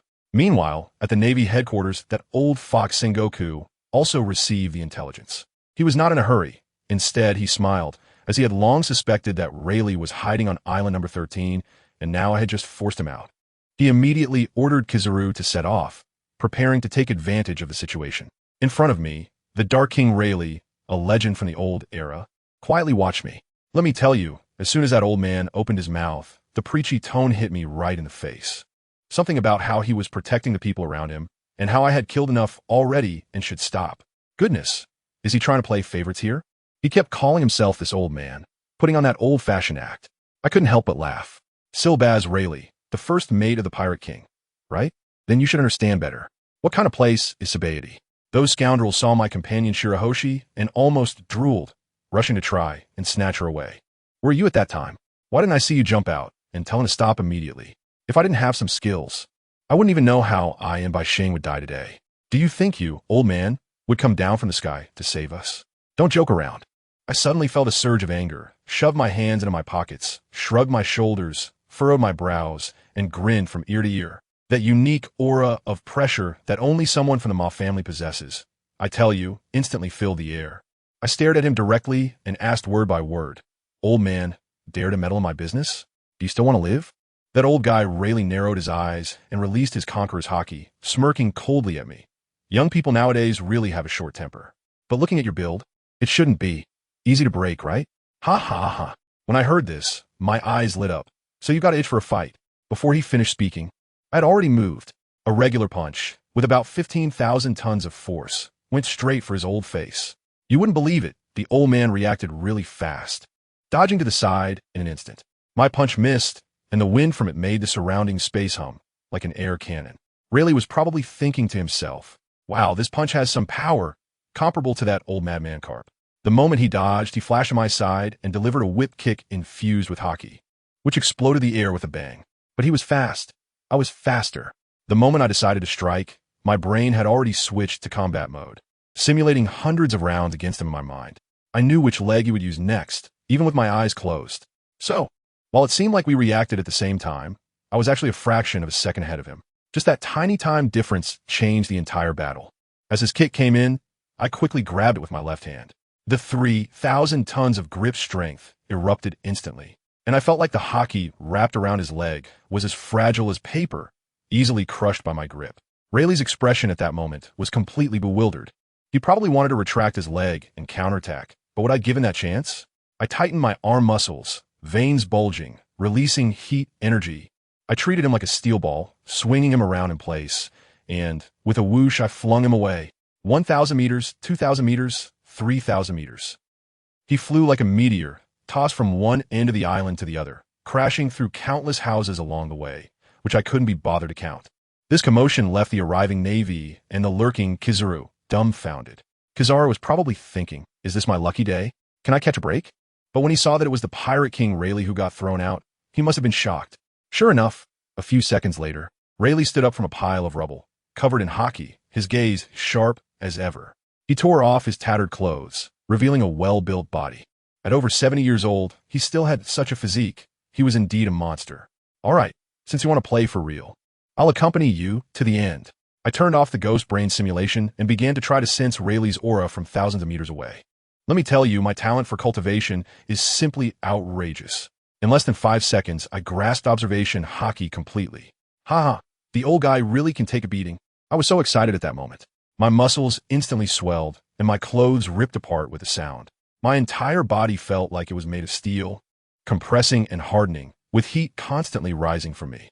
I charged at him like a ferocious beast crawling out of hell, grinning widely. With each step I took, the ground rumbled like a bomb explosion. On the other side, Rayleigh was not holding back either. His conqueror's haki intertwined with electricity and charged towards me. We were like two colliding meteors, crashing into each other in an instant. Fists and kicks combined, creating chaos as the sky darkened and the surrounding trees were shattered by our shockwaves. This old man's three-color haki was indeed strong. Several times he forced me to retreat, my feet scraping against the ground, sending sparks flying. But he dare not face my punches head-on, especially avoiding critical areas like the heart and head, dodging faster than anyone else. He knew very well that if I landed a punch, even with his armament haki, I could shatter his internal organs on the spot. After fighting for a while, I felt warmed up enough and started to cover my fists with armament haki. Relying solely on physical strength, it was indeed difficult to truly harm a monster of this caliber. And guess what? When this old man saw that I was getting serious, he actually started panting while fighting, squinting his eyes and laughing. What can I say? I'm over 70, and as soon as I get serious, my stamina just can't keep up. I was stunned at that moment, and then a surge of unexplained anger suddenly welled up. My whole face is starting to twist uncontrollably. Can't keep up with my stamina? You old fool, are you putting on a show with me here? Who swam in the sea for a whole day, crossing the doldrums to reach Nine Snake Island, and you tell me you can't keep up? Isn't this just pure advice, focusing on work-life balance? How dare you play me? With a roar, the blood of the horse completely ignited me, and my eyes instantly turned blood red. An uncontrollable killing intent erupted. Rayleigh's face turned pale when he saw my state. He felt a real threat of death from me. I threw a punch, and my speed was more than doubled compared to before. His scalp tingled as he narrowly dodged it. My punch smashed into the ground, creating a massive pit in the earth with a radius of several dozen meters. Now he was truly scared and turned to run. Moreover, he chose a particularly cunning direction, heading straight for the place where Kizaru was hiding. What a guy, trying to drag Kizaru down with him. That old fox Kizaru wouldn't fall for it, right? Seeing Rayleigh coming towards him, he immediately turned intangible and made a run for it, mockingly shouting, "Silver's Rayleigh, don't come this way. You're all so scary." I was so angry that I laughed. Goodness, is this a dramatic performance of the third subject's extreme tug-of-war? One runs, one chases, and one in front slips away even faster. At that moment, I was filled with murderous intent, not caring about anything else, my eyes only on the target, Raleigh. I transformed into a fierce beast, wildly chasing behind. The noise I made while running was like an earthquake, the ground exploding with loud bangs. But just as I was about to catch up to the two of them, my ears suddenly perked up, and I heard it. It was the sound of White Star crying. "Woo-woo, my lord, someone is bullying White Star." As soon as I heard this, my mind went blank, and all rationality vanished in an instant. What Rayleigh? What Kizaru? Just get lost. I instantly unleashed 1/10 of my ghostly power, and my speed directly broke the sound barrier, transforming into a red streak of light that zipped past Rayleigh and Kizaru. They probably didn't even catch a glimpse of my shadow, and were instantly dumbfounded. In just under 4 seconds, I covered a distance of over 3,000 meters. As soon as I arrived at the scene, my eyes turned red. A massive slave, whose origin was unknown, was grabbing White Star's hand, trying to drag her toward his snotty, pig-like celestial dragon. I charged forward, too lazy to say a word, and immediately tore off that slave's arm. Before he could scream, I kicked his leg and broke it, and finally, as he fell to the ground, I stomped on his body, exploding his organs everywhere. Everyone at the scene was dumbfounded. The group of Navy and intelligence agents reacted and began shooting at me. The bullets hit me like mere tickles, all deflected by my iron-like muscles. That pig-headed celestial dragon was scared to the point of wetting himself, screaming for the slave to take him away while daring to threaten. "Kill him. Bring that mermaid to me. I want to play with her until she dies in front of him." That sentence sealed his death sentence. At that moment, Kizaru also arrived, trying to stop me. I didn't have time to waste on him, so I slapped him away, sending him flying thousands of meters. In the next second, I appeared in front of that celestial dragon, grabbing his face, and with a slight exertion, I ripped his entire facial skin off. He covered his bloodied, mangled face and screamed, but I didn't stop. My hands moved so fast that they created afterimages, wildly slicing at him. After about 10 seconds, I stopped. In front of me, the celestial dragon was gone, leaving only a clean white skeleton standing there, surrounded by evenly sized piles of meat slices on the ground. "My lord, Bai Xing wants to leave here." Bai Xing's aggrieved voice pulled me back from my rage. I retracted my killing intent, turned around, and picked her up with one hand, leaving this hell on earth without looking back. I took her to the dock, ready to head straight to the East Sea. I stood there and shouted at a few pirate ships, "Take me to the East Sea." Those pirates, one by one, were so drunk that they even dared to mock me, and some even foolishly coveted White Star. I directly ordered Bai Xing to close his eyes. In the next second, I was already on their ship. With one palm strike, a head flew off. With another grab, another head exploded in my hand like a watermelon. The remaining pirates were so scared that they froze, jumping into the sea like dumplings.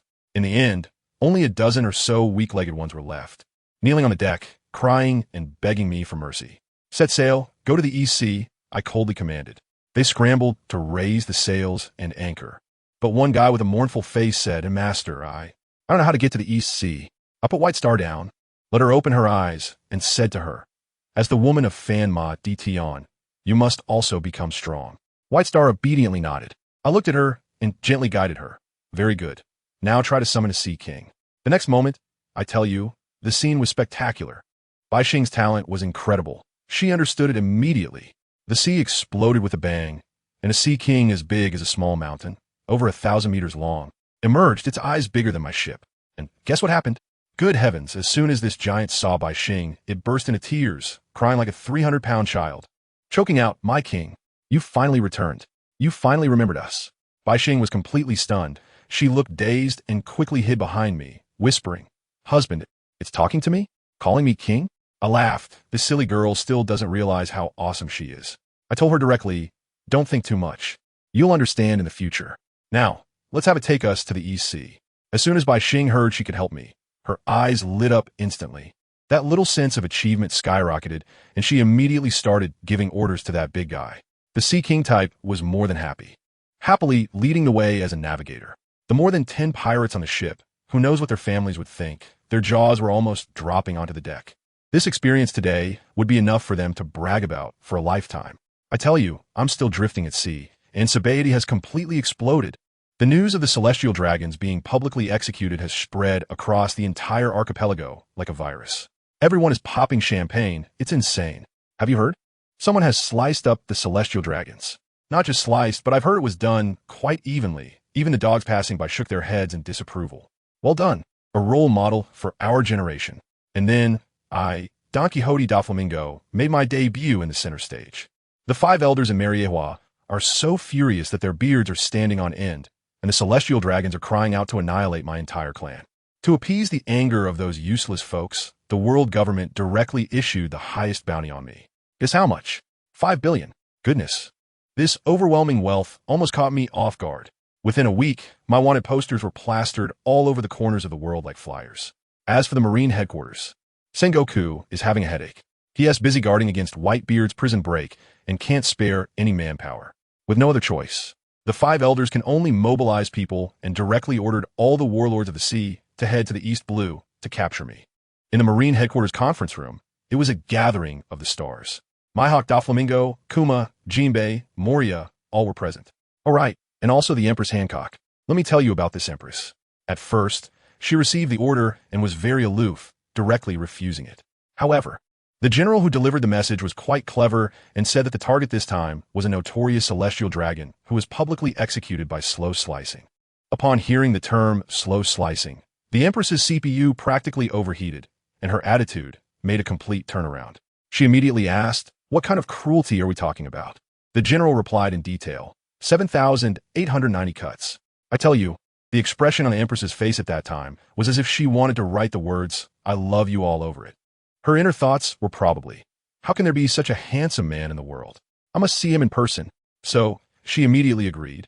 But what she was really thinking was, let me take action against him. Dream on. The warring states were up there spitting and discussing, saying that General Peach Rabbit would lead the team, and everyone should work together. They kept explaining that my bounty of 50 billion was mainly because the celestial dragons are rich and capricious, and they were so angry that they just resorted to brute force. Moonlight Moria was so scared that his legs went weak, afraid this was a trap. Don Quixote da Flamingo was there laughing gleefully, looking like he was enjoying the show. Only the Empress, with an impatient look, urged everyone to hurry up and set off.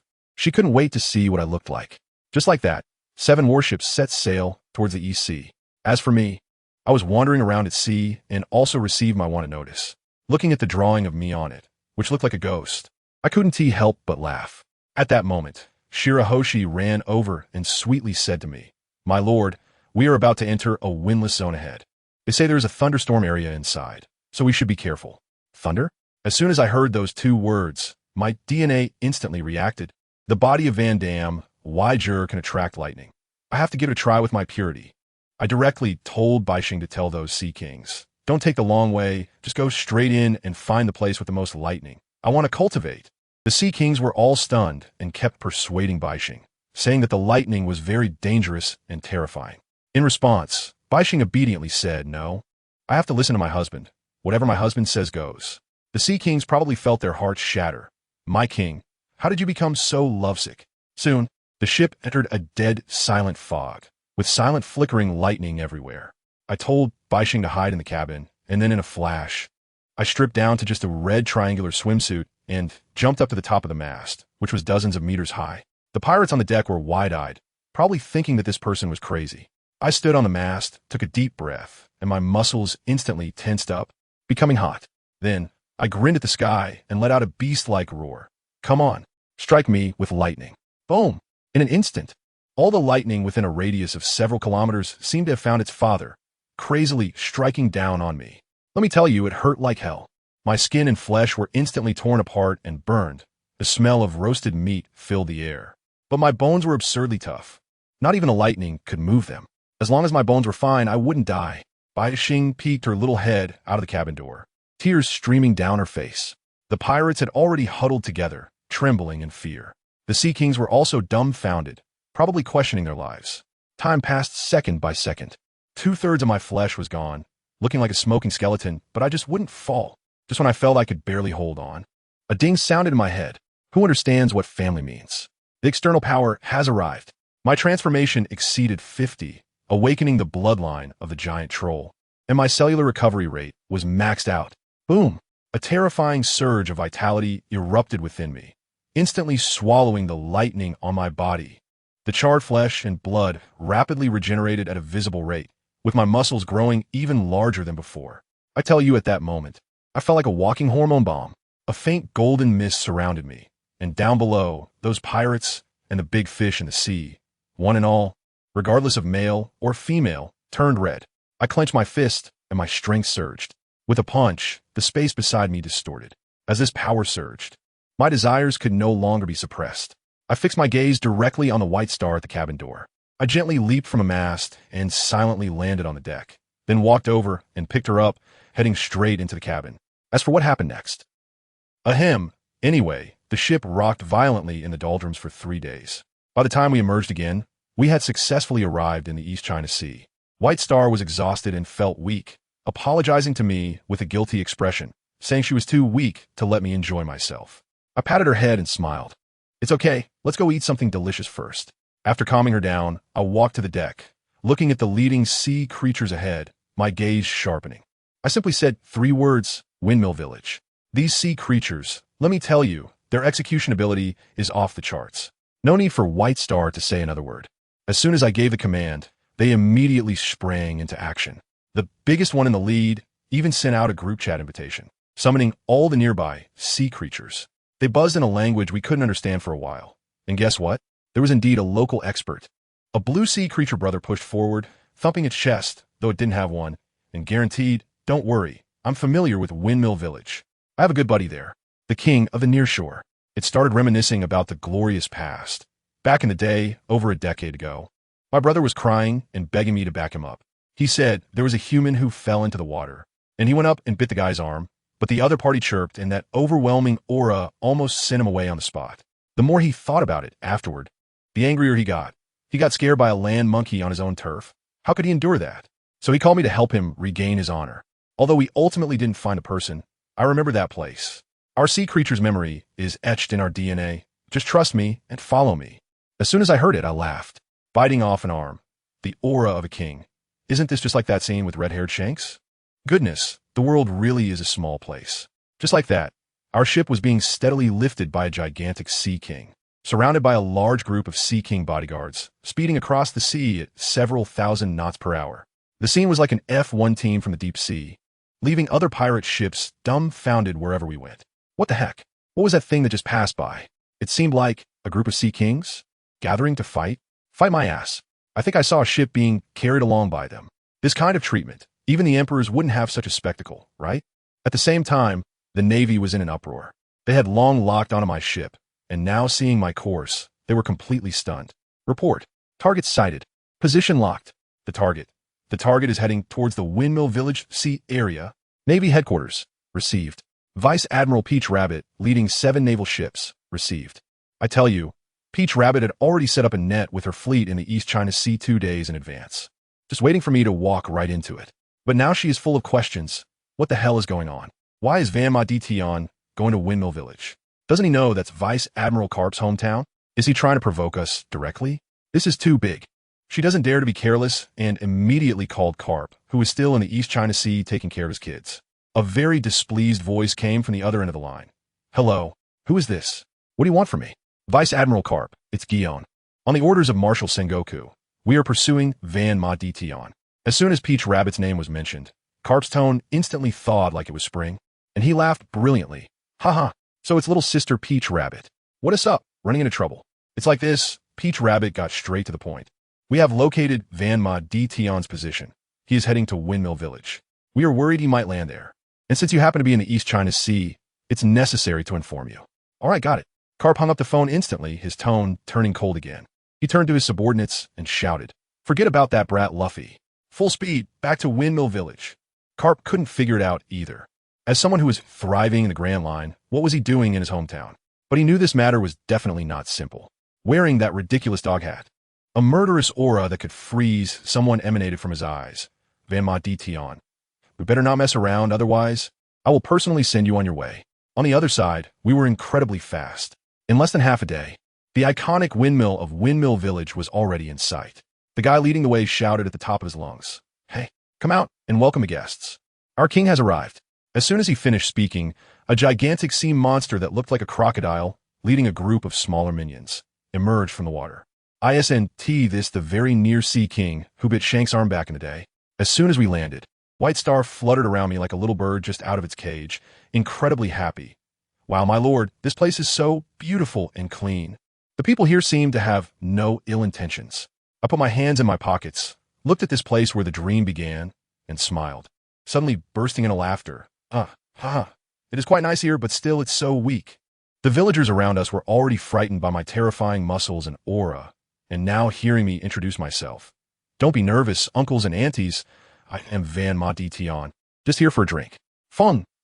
Fanma Dition. The villagers' brains buzzed, and they froze on the spot. A 5 billion berries wanted criminal? Just appearing so brazenly in our village? Everyone was so scared that they kept retreating, looking at me as if I were a monster. White Star saw this situation and felt wronged, with tears welling up in her eyes. She couldn't understand why everyone was so afraid when my lord was clearly the best person. I patted her head and gently said, "We're here. White Star, watch your head." "He okay, my lord." The little girl immediately cheered up again. We pushed the door and entered Magino's bar. Let me tell you, that scene was something else. The bar was quite lively at first, but as soon as I walked in, time seemed to stand still. All the burly men drinking were staring with eyes as wide as saucers, their glasses trembling in their hands. It was an invisible pressure, emanating from the apex predator of life, that scared them so much they didn't even dare to glance at a beauty like Bai Xing beside me. The only sound left in the entire bar was the sound of people swallowing nervously. I glanced over at the bar counter, and the few guys sitting there instantly felt a surge of survival instinct, scrambling to give me their seats. As soon as I sat down, it was as if the people in the bar heard a starting gun and went crazy running for the exit. One guy was so scared he started crying, shouting for his mom as he ran. Who could understand that scene? It was like a scene from the apocalypse. Outside the bar, a crowd quickly gathered, and the village chief anxiously grabbed a young man who had just run out, asking, Guzzi, what's going on inside?" Whereas the boss lady, Ma Chinoa. The guy named Guzzi was trembling like a noodle, stammering, "Chief, help me, that group wants to drink. That man is so scary." The boss lady, "She might be in danger." The village chief's heart sank upon hearing this, but he didn't dare go in. That was a living hell with a value of 5 billion. Inside the bar, with just a glance from me, my subordinates slammed a box of gold and silver treasures onto the bar counter. Although Ma Chinoa was terrified, she still forced a professional smile, her voice trembling. "What would you like to drink, gentlemen?" I grinned, a smile that could scare a child. "Aren't you afraid of me?" Unexpectedly, Ma Chinoa took a deep breath and smiled back. "I was indeed very scared when I first saw you. But, after looking a few more times, I feel you shouldn't be a bad person. You seem, although fierce in appearance, you should be a very gentle man at heart." As she spoke, her face reddened, and she secretly glanced at Bai Xing. Upon hearing this, Bai Xing's eyes lit up. "Wow, pretty sister, you're so nice. They all fear my husband. But you understand him." Ma Chinoa was taken aback. "Husband? This terrifying man is this beautiful mermaid's husband? Is the outside world this exciting?" "I'm too lazy to beat around the bush, so I'll get straight to the point. I want your strongest liquor." "Okay, please wait a moment." Marquino gently asked White Star, "What about this beautiful mermaid? What would you like to eat?" Upon hearing about food, White Star's mouth nearly watered. "Pretty sister, what delicious food do you have? It's my first time on land, and I want to try everything." She listed a bunch of dishes, looking at me eagerly. "My lord, can I have them all?"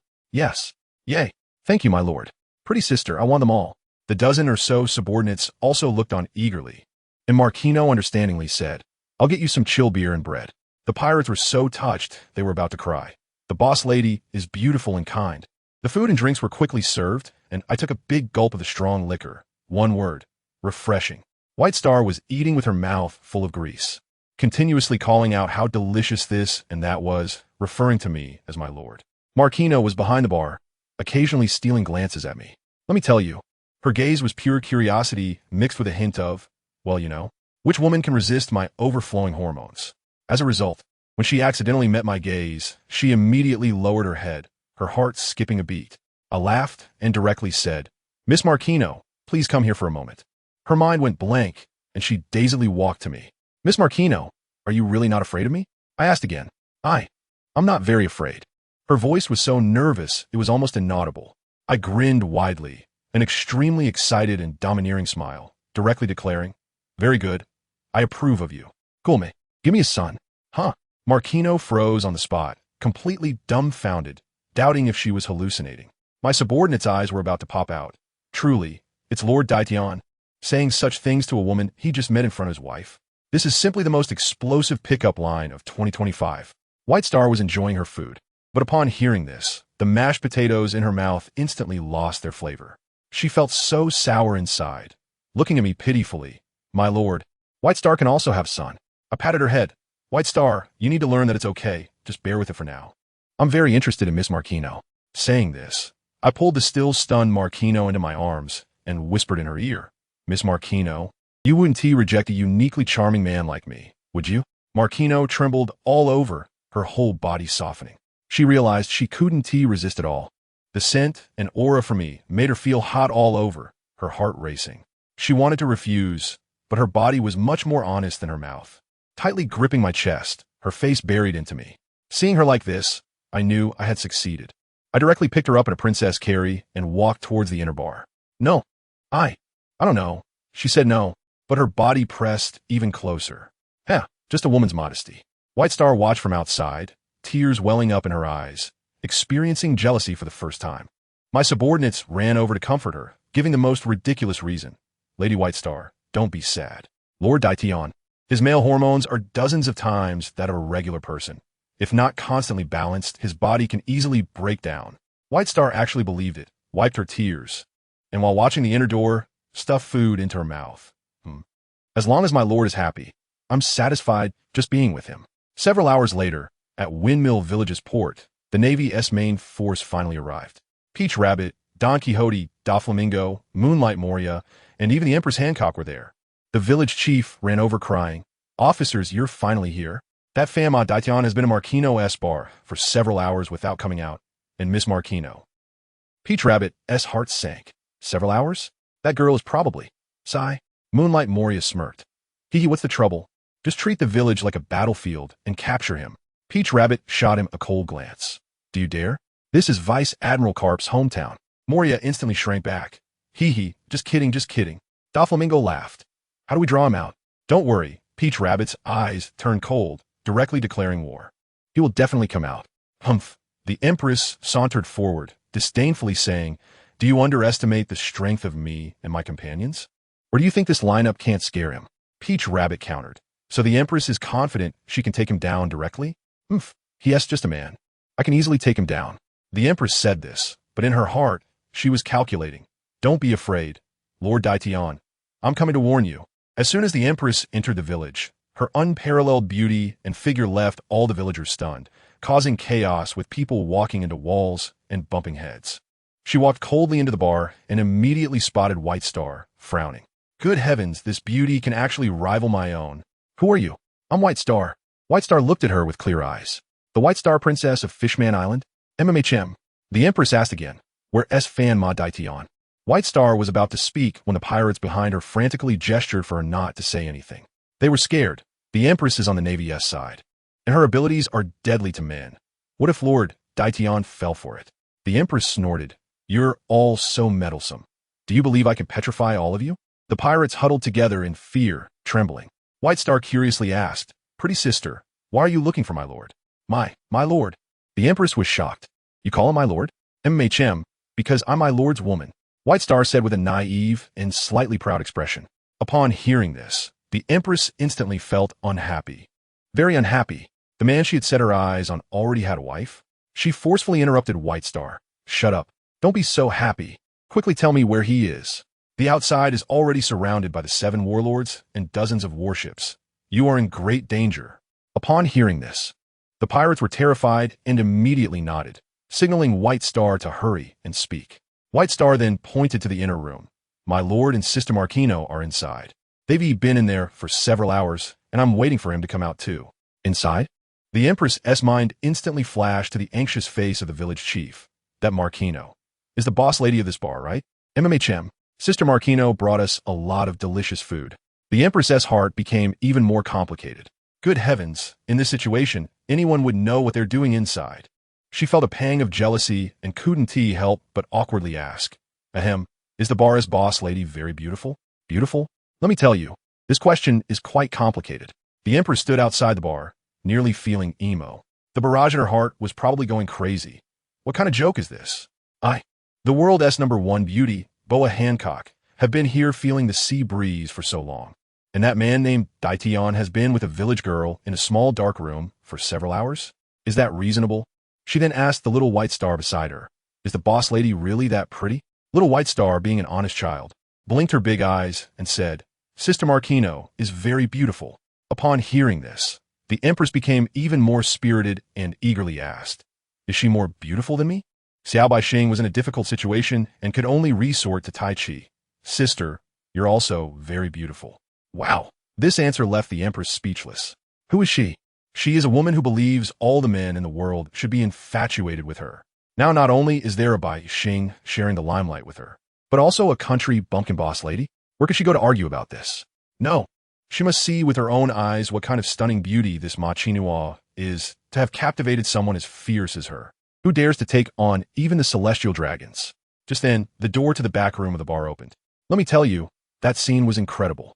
Daition just walked out like that, his muscles sculpted like ancient Greek statues, steaming with heat, and that masculine hormone could knock you over from 800 meters away. Right after that, the boss lady, Ma Chinua, followed him out, her face flushed, dripping with sweat, walking a bit unsteady, leaning on the doorframe. Her expression was so complex, a mix of love and guilt. She hugged Daition from behind, tears welling in her eyes, and asked, will you come back? Daition smiled broadly, tender yet domineering, directly promising her, don't worry, I'll come back in a year to see our son. Damn, does anyone understand? Just a few hours have passed, and it fast-forwards to a year later to see the son? This efficiency is on the level of a bullet train in terms of relationship progress. After calming down Marquiano, Emperor Tion turned around and saw the Empress at the door. His expression instantly changed from gentle mode to hunting mode, with a smirk on his face. His voice so magnetic it could generate electricity. Are you looking for me? The Empress was initially quite looking forward to it. But when she turned around and met Emperor Tion's aggressive gaze and saw his explosive muscles that seemed capable of crushing someone, and smelled that overbearing aura, she instantly malfunctioned. The alarm bells in her head rang loudly. All her pride as the world's most beautiful woman vanished, leaving only one thought. Danger. Run. She felt that if she stayed one more second, she would be devoured alive by him. Thus, after a tense 1, 2, 3 seconds, the Empress broke down. She let out a scream and turned to run, her speed faster than a rabbit, directly creating a scene of the world's most beautiful woman fleeing in panic. This run stirred up a hornet's nest. The smile on Emperor Tion's face froze instantly. He felt his male dignity was trampled like never before. With a roar, terrifying anger exploded from him, his hair standing on end, his whole being like an uncontrollable nuclear reactor. And he let out a bellow to the sky. She actually dared to insult me? I will make her kneel and beg for mercy. Before he finished speaking, he crashed through a wall of the bar and turned into a shadow, chasing after her. The Empress was running for her life, feeling the commotion behind her like an earthquake, scaring her to death. In her mind, there was Emperor Tion's terrifying figure, but she couldn't help but feel her body go weak and her face flush, her heart racing. No, I'm not ready yet. If he catches me, I'm definitely dead. In her frantic escape, she charged straight into the encirclement of the Navy and the 7 warlords. Moria was still there chuckling, completely unaware of the seriousness of the situation. But Navy Vice Admiral Tosaka, seeing the situation, immediately screamed, all units on alert. Prepare for battle. She couldn't forget what Emperor Tion had said before. If he caught her once, he would train her. How could she not be afraid? Countless Navy soldiers raised their guns. And as Emperor Tion's frenzied figure drew closer, Tosaka commanded, fire. Bang, bang, bang. Countless specially made sea-stone bullets rained down. And what was the result? All for nothing. Those bullets hitting Emperor Tion felt like a tickle, leaving no marks, all bounced off his devil-like muscles. Moria gasped in shock, completely stunned. Tosaka panicked and shouted, "7 warlords! Hurry and stop him!" At that moment, Bartholomew Kuma made his move. He unleashed a pressure cannon, not aimed at Emperor Tian, but at the Empress. The Empress was startled and quickly dodged using observation haki. The shockwave passed through Emperor Tian's body, causing him no harm. But this thoroughly infuriated Emperor Tian in his eyes. This soft attack was simply disrespectful. "I'll take you out first." Emperor Tian roared, his killing intent surging, instantly changing targets. With a loud bang, the air exploded, and he disappeared from his spot, his speed skyrocketing to 3 times the speed of sound, reappearing in front of Kuma in the blink of an eye, delivering a devastating blow with a force of 30,000 tons. Kuma was quick to react, immediately using his pawpaw fruit ability to block. The two forces collided with a hum, and Kuma successfully deflected the attack, but at the cost of losing a chunk of flesh from his palm, blood oozing out. Seeing his attack deflected, Emperor Tian's fighting spirit grew even stronger, and he retaliated with another punch of 50,000 tons. Kuma covered himself with armament haki to withstand the blow, but he was sent crashing back dozens of meters on the deck. Now Kuma was enraged, his eyes glowing red, directly compressing the surrounding air into a massive bubble, trying to blast Emperor Tian away. Emperor Tian immediately activated 10% of his demon back, his power soaring to 60,000 tons, and with one punch, he shattered the air bubble. But it was too late. He was already sent flying by Kuma's ability, hurtling like a cannonball toward the sky, dozens of nautical miles away. I tell you, what Emperor Tian felt in the sky was not fear, but an unprecedented humiliation. His eyes turned crimson, and his anger was about to materialize into a red energy. The moment he landed on the sea, he kicked off with his legs and started running on the surface of the water. His speed was close to 4 times the speed of sound, creating sonic booms with the splashes. Meanwhile, the 7 warlords were still in shock over Bartholomew Kuma's abilities. Doflamingo was laughing maniacally, asking where he had sent the person. "Kuma," expressionless, replied, "He broke my ability and is over there, dozens of nautical miles away." Boa Hancock immediately ordered everyone to pursue in that direction. As for the Empress, she was furious, not at Emperor Tian, but at Kuma, feeling that he actually dared to lay hands on her beloved man, and even dared to attack her. She vowed to cripple him sooner or later. At the same time, on another warship, Crocodile, smoking a cigar, was on the phone. Hancock warned him to pay attention to the course, saying Emperor Tian might be in his waters. Crocodile hung up the phone, scoffing as he instructed his subordinates to expand the reconnaissance range. Not long after, the scouts rushed in a panic. "Lord Crocodile, there's an unknown creature approaching at high speed from behind." Crocodile took the binoculars and laughed out loud. Wasn't that the main character, Fanma Emperor Tian? He could actually parkour on the sea. Money symbols instantly appeared in his eyes. A bounty of 5 billion berries. Wasn't this a piece of meat delivered to his mouth? He felt he had a significant advantage and immediately transformed into a cloud of yellow sand, flying to the top of the ship, preparing to unleash a powerful attack on the rushing Emperor Tian. A massive sandstorm instantly formed, darkening the sky and directly enveloping Emperor Tian. Crocodile laughed triumphantly, thinking, "Now you'll be ground into meat paste, right?" However, half a minute later, as the sandstorm dissipated, Emperor Tian stood there completely unharmed, his muscles polished and gleaming from the sand. He grinned at Crocodile and laughed. "Haha, your massage and scraping technique is not bad. If you could apply a bit more strength, it would feel even better." The smile on Crocodile's face instantly froze. He was caught off guard by this taunt, and murderous intent surged within him. His right hand transformed into a massive sand blade, and he struck with a crescent-shaped sand dune. Emperor Tian couldn't even be bothered to look, covered in armament haki. He punched out with 50,000 tons of force, shattering the sand blade into pieces. Then, with an extremely playful expression, Emperor Tian said something that made everyone present break out in a cold sweat. "I heard you are a transgender person. Ha ha ha. Why don't I extinguish your masculine charm myself?" Upon hearing this, the naval soldiers on the deck were so scared they almost fainted, feeling they had heard a deadly secret they shouldn't have. Crocodile's heart sank, but he maintained his composure. "I don't understand what you're talking about." But the more he acted this way, the more excited Emperor Tian became. Let me tell you, this guy was filled with murderous intent at the time. The blood of Fanma and the troll lineage in him made his desires soar, and everything seemed appealing to him. He was betting in his heart that Crocodile was indeed a woman in the past, which would mean his next actions wouldn't cross any lines. Crocodile had no idea what he was thinking, and with another stronger attack, the desert blade came slicing through. Emperor Tion activated his 10 demon back, unleashing 60,000 tons of power again, and shattered it once more. In the next moment, Emperor Tion appeared on the warship in an instant. Crocodile reacted quickly, immediately wrapping Emperor Tion in a sand prison, trying to drain him. But with muscle density comparable to steel, Crocodile sucked for a long time and got nothing out of it. Emperor Tion activated his troll bloodline, and with a loud bang, he shattered the sand prison, along with his clothes. That perfect, imposing body was laid bare before everyone. Crocodile instinctively stepped back in fear, preparing to elementalize and escape. But it was too late. Emperor Tion teleported behind him, and a pair of iron arms covered in armament hockey locked him tightly, with a devilish voice whispering in his ear. "Can you still escape?" Crocodile was completely panicked. He wanted to resist, but found himself as immobile as if a mountain were pressing down on him. What was even more terrifying was that in the next moment, he felt something hard pressing against him. Crocodile was scared out of his wits. His voice changed pitch as he screamed with a whimper. "Hey, what are you doing? What have you done to me? Let go of me. Don't mess around." While this intense scene unfolded in the ocean at Windmill Village, the Navy had surrounded Makino's bar. The villagers were chattering, worried that pirates were inside, and concerned for the safety of the bar owner, Makino. Inside the bar, the few remaining pirates were trembling in fear, barricading the hole that Emperor Tion had crashed through with tables and chairs, desperately muttering, "What should we do? Why hasn't Lord Emperor Tion come back yet?"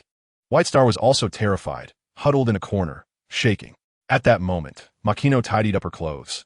Although her face was flushed and she was weak, needing to lean against the wall to walk, she still gently stood up and said to everyone, "Don't worry. I will explain to the people outside that you haven't harmed me." The pirates were instantly filled with gratitude, feeling they had found their savior. White Star, feeling relieved, anxiously looked at Makino and quietly said, "Sister Makino, I'm so scared, and my husband still hasn't returned. I told you, when I saw that poor little girl by Xing, my heart nearly melted. I quickly hugged her to comfort her, saying, don't worry, your sister is here. Before Lord Tion comes back, I will definitely protect you well." I don't know where I got the courage from. Maybe it was just the feeling that this girl is Tion's person. So as her sister, I had to look after her. Just as my warm words were falling, suddenly the bar door was kicked open with a bang, turning to rubble. A group of Navy soldiers rushed in like they were pouring in dumplings, with dart gun barrels aimed at us. The leader shouted like a recording machine, "Don't move. Raise your hands. Anyone who moves will be shot." The pirates who were just showing off a moment ago instantly cowered like quails, raising their hands faster than anyone else, shouting, "Don't shoot, we surrender." At that moment, my legs felt weak from fear, but when I saw the big white star behind me, my courage surged again. I directly stretched out my hands to block her and mustered the greatest courage of my life to shout, "Gentlemen, they haven't harmed anyone. She is my sister. Just here for a drink. Please don't hurt her." At that moment, our village chief also squeezed in, continuously explaining to the Navy, "Sir, she is a good girl from our village, not associated with the pirates. Please don't misunderstand."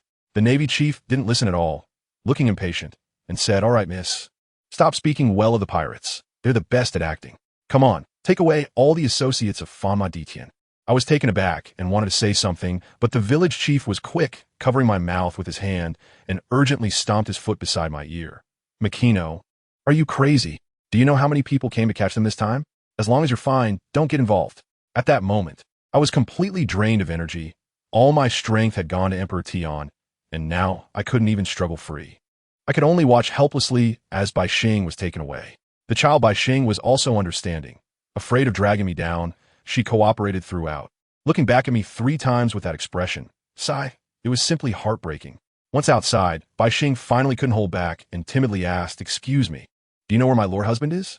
A Navy officer shot her a glance, was about to speak, when another captured pirate beside him interrupted, "Sir, her husband is Lord Fanma Tion. What happened to Lord Tion?" The Navy officer sneered and replied coldly, "Fanma Tion? He was already slapped away by our Bartolomeo bear. He has probably just fish food by now." Upon hearing this, Bai Xing's tears streamed down like eggs falling. But guess what? She didn't cry out loud. Just bit her lip, her little nose twitching. I tell you, this girl is really strong. She remembered what Tion told her, that as his woman, she must be strong. Who understands her family? She was crying for real, but while crying, she was secretly calling for help in her heart. She quietly activated her powers and began to contact the big guys in the sea. The next second, the sea kings in the nearby waters erupted in chaos. King, who bullied you? Why are you so sad? If it was Lord Daition who bullied you, a 1T asked further. If it was someone else, just give a signal, and I'll leave my brothers to flip this island. Bai Xing responded in her heart, feeling wronged. Oh, my lord husband was knocked into the sea by them. Can you help me find him? Upon hearing this, the sea kings were filled with righteous indignation. Don't worry, your majesty. We'll take care of this. I'll command the entire East Sea to dig 3 feet into the ground to fish out Lord Daition for you. Just as Bai Xing was urgently calling for help. On the other side, my brother Daition was on a Navy warship, having just finished a major task. Goodness, the scene. One of the 7 warlords, Crocodile, was shrunk on the ground like a puddle of mud, his eyes vacant, devoid of life, feeling like his CPU had burned out. Daition had just given him an ultimate physical exorcism, directly shattering Crocodile's ambitions along with some other things. After finishing his business, Daition turned around, his gaze murderous, and addressed the hundreds of already terrified Navy soldiers on the deck. You all saw that, right? The Navy soldiers were so scared they lost their souls. They didn't dare say a word, jumping overboard like dumplings, thinking jumping into the sea was better than being silenced. What they didn't expect was that a large group of Sea Kings was already executing a rescue mission. And upon seeing so many grateful gifts from nature delivered to them, they were overjoyed and immediately had a feast. Daition looked at these Sea Kings, pointed his toes, and jumped onto the back of the largest one, succinctly commanding, "Windmill Village, move quickly." Not long after, Old Man Carp's warship discovered this strange, empty ship. When they boarded, they found no one on the ship, only Crocodile, sulking alone on the deck. Carp approached to ask questions, but Crocodile was like a wooden man, unresponsive. Carp punched him away, and Crocodile didn't even blink. Can you imagine? That SA-7 warlord, reduced to having no life ambitions at all. Carp was furious and could only order this useless piece to be packed up and sent to impel down. Just then, a sharp-eyed soldier suddenly noticed. Report, Vice Admiral. There's a hole in Crocodile's coat. While saying this, another soldier rushed over with a din mushy he found on Crocodile. Carp took it and dialed, and on the other end was Peach Rabbit. Carp explained the situation, and Peach Rabbit was left stunned. 500 or 600 Navy soldiers disappeared in a thin air. And a 7 warlord was reduced to a state of autism. The nearby Vice Admiral Kaji immediately deduced. It must be the work of Fanma Daition. Peach Rabbit reacted quickly, realizing that Daition was heading back to Windmill Village, and quickly ordered all 7 warlords and warships to return to defense. Alright, there was also a love-struck brain, Hancock, who, upon hearing she could see Daition again, blushed, already imagining a 1,000-word story about a domineering so falling in love with her. Simply unbearable to watch. The scene shifts back to Bai Xing. The Navy ship escorting her had just left the sea when it was surrounded by a group of Sea Kings. Just as the Navy lieutenant was about to use the din mushy to call for help, the entire ship was suddenly dragged into the water. When Bai Xing was respectfully lifted out of the water by the Sea Kings, she looked at the struggling Navy soldiers and ultimately softened her heart, allowing the Sea Kings to rescue everyone back to shore. The Navy soldiers were so scared they nearly lost their souls, collapsing on the beach, listening to the rescued pirates mockingly taunting. Did you see? This is the power of Lady Bai Xing. Still want to capture her? The whole sea is the backyard of our Lord Daition. The Navy soldiers were completely dumbfounded. Can they command Sea Kings? What is the point of fighting now? Soon, under the escort of the Sea Kings, Bai Xing finally reunited with Daition. As soon as the couple met, they were all over each other. Bai Xing clung to Daition's arm and wouldn't let go. Daition patted her head and then, with a fierce expression, announced the next plan. First, take care of Peach Rabbit and the Empress, then deal with that bear guy, and then we'll leave the East Sea. Meanwhile, Peach Rabbit and Kaji's fleet had also rescued another unfortunate soul, Moonlight Moria. Moria was also on the brink of death, with heavy casualties among his Navy subordinates. Survivors cried out that it was Daition's doing, and that Moria, this pig teammate, had also taken everyone as shadows, causing many to sink into the sea. Peach Rabbit was so furious that her fists were clenched. Kaji beside her was still trying to comfort her like a sycophant. Peach Rabbit was so annoyed by him that she suddenly lost control of her emotions and made a devil's deal. Kaji, don't you like me? As long as you help me kill Fanma Daition, I promise you, even if you don't mind the current me. Kaji was thrilled to hear this, excited to the point of stammering, and immediately patted his chest to assure her, "Don't worry, Peach Rabbit. For you, I'll go through fire and water." I'll definitely help you take out that bastard. However, as soon as he finished speaking, a terrifying and destructive aura descended from the sky. On the surface of the sea, countless huge sea kings poked their heads out, surrounding their fleet. On the head of the largest sea king, Daitian, embracing Bai Xing, looked down at them from above, his voice as cold as ice. Kaji, you have some nerve. Knowing everything, you still dare to covet my woman? Peach Rabbit exploded on the spot. Shut up. Who is your woman? Daitian grinned, and that smile was scarier than a demon. He leaped down from the 100-meter-high Sea King, landing with a thud on the deck, causing the entire ship to shake. A defeated opponent dares to shout in front of me? Before he finished speaking, his right arm's muscles bulged instantly, and he punched the deck. Boom! The entire massive warship was instantly covered in spiderweb-like cracks from the deck to the bottom, starting to take on water frantically, looking like it was about to sink. Before the ship sinks, if you can still resist, those on board will survive. If you can't resist, then just feed the fish together. Daitian coldly announced. Jiaji let out a roar and charged forward. But Daitian's figure flickered and appeared beside him, one hand pressing directly on his head and smashing it down onto the deck. With a loud crash, Jiaji's 7 orifices bled, rendering him incapacitated on the spot. Seeing this, Tao Tu's eyes turned crimson, and with all her strength, she swung her sword toward Daitian's head.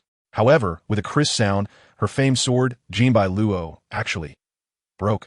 Is this damage just a scratch? Daitian slowly turned his head, and the spot where he was struck only bore a white mark. He looked at the horrified Tao Tu and cruelly smiled. My bones are 800 times harder than steel. How can you cut me? Moreover, I can regrow my limbs. Tao Tu was utterly despaired. Watching Daitian close in on her, she suddenly picked up the broken sword from the ground and held it to her own neck. Her voice trembling, "Don't come any closer. Otherwise, I'll die right in front of you." But Daitian seemed to not hear her at all, not even pausing his steps. With a mocking expression on his face, as if he were a cat toying with a mouse, continuing to walk toward her. I tell you, Tao Tu was utterly despairing at that moment, tears streaming down her face. A dignified rear admiral of the Navy, reduced to the point of wanting to take her own life. She steeled herself, grabbed the broken half of the knife, and was about to cut her own throat. But guess what? Daitian's speed was simply outrageous. He caught the blade with one hand. Goodness, his grip was over 3,000 tons, as if it were child's play.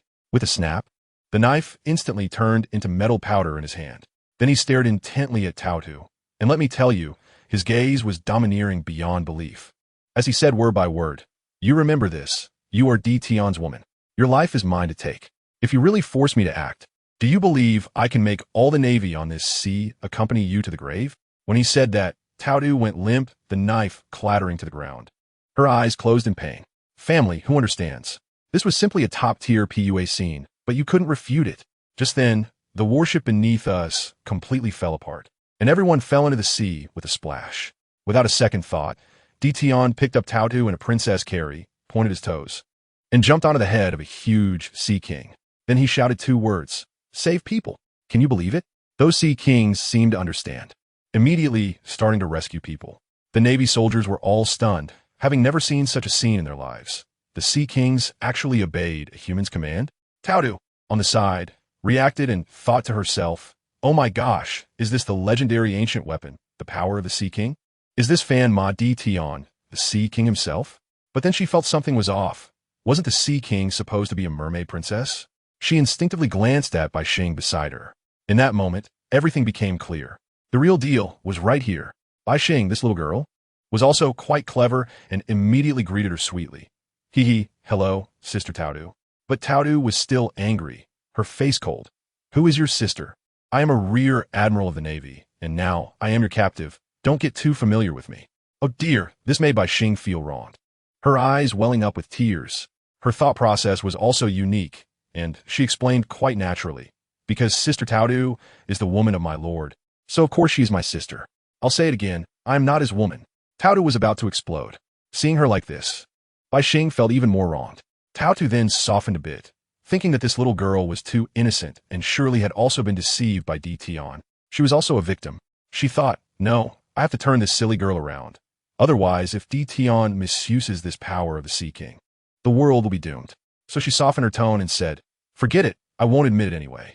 You have to understand, I was violated by him through despicable means. I was shocked to hear this, thinking this girl was about to start adding value. But then Bai Xing's next sentence completely left me speechless. She blinked her innocent big eyes and curiously asked, Sister Tao Tu, what despicable means did my husband use to violate you? Me? Peach Rabbit. The entire place fell silent. Peach Rabbit's expression at that moment was as if she had been struck by lightning, probably thinking about how to continue the conversation. White Star was still there acting cute. Sister, tell me more, I want to know more about Lord Husband. Peach Rabbit was so angry that her face turned pale, pointing at Emperor Tian. Humph, you go ask that despicable little man yourself. To everyone's surprise, White Star really turned to ask, Lord Husband, Sister Peach Rabbit said you did something very despicable to her. What is it? Emperor Tian smiled gently. Oh, it's nothing much. Just those things we did on our wedding night. White Star instantly turned beet red and happily said to Peach Rabbit, Hee, you really are my sister? Peach Rabbit was completely at a loss and began to frantically output, trying to wake her up. Do you really think that's okay? You, the dignified mermaid princess, can accept that there are more and more women around him? Aren't you even a little sad? As a result, let me tell you, White Star's next words directly rubbed Peach Rabbit's worldview into the ground.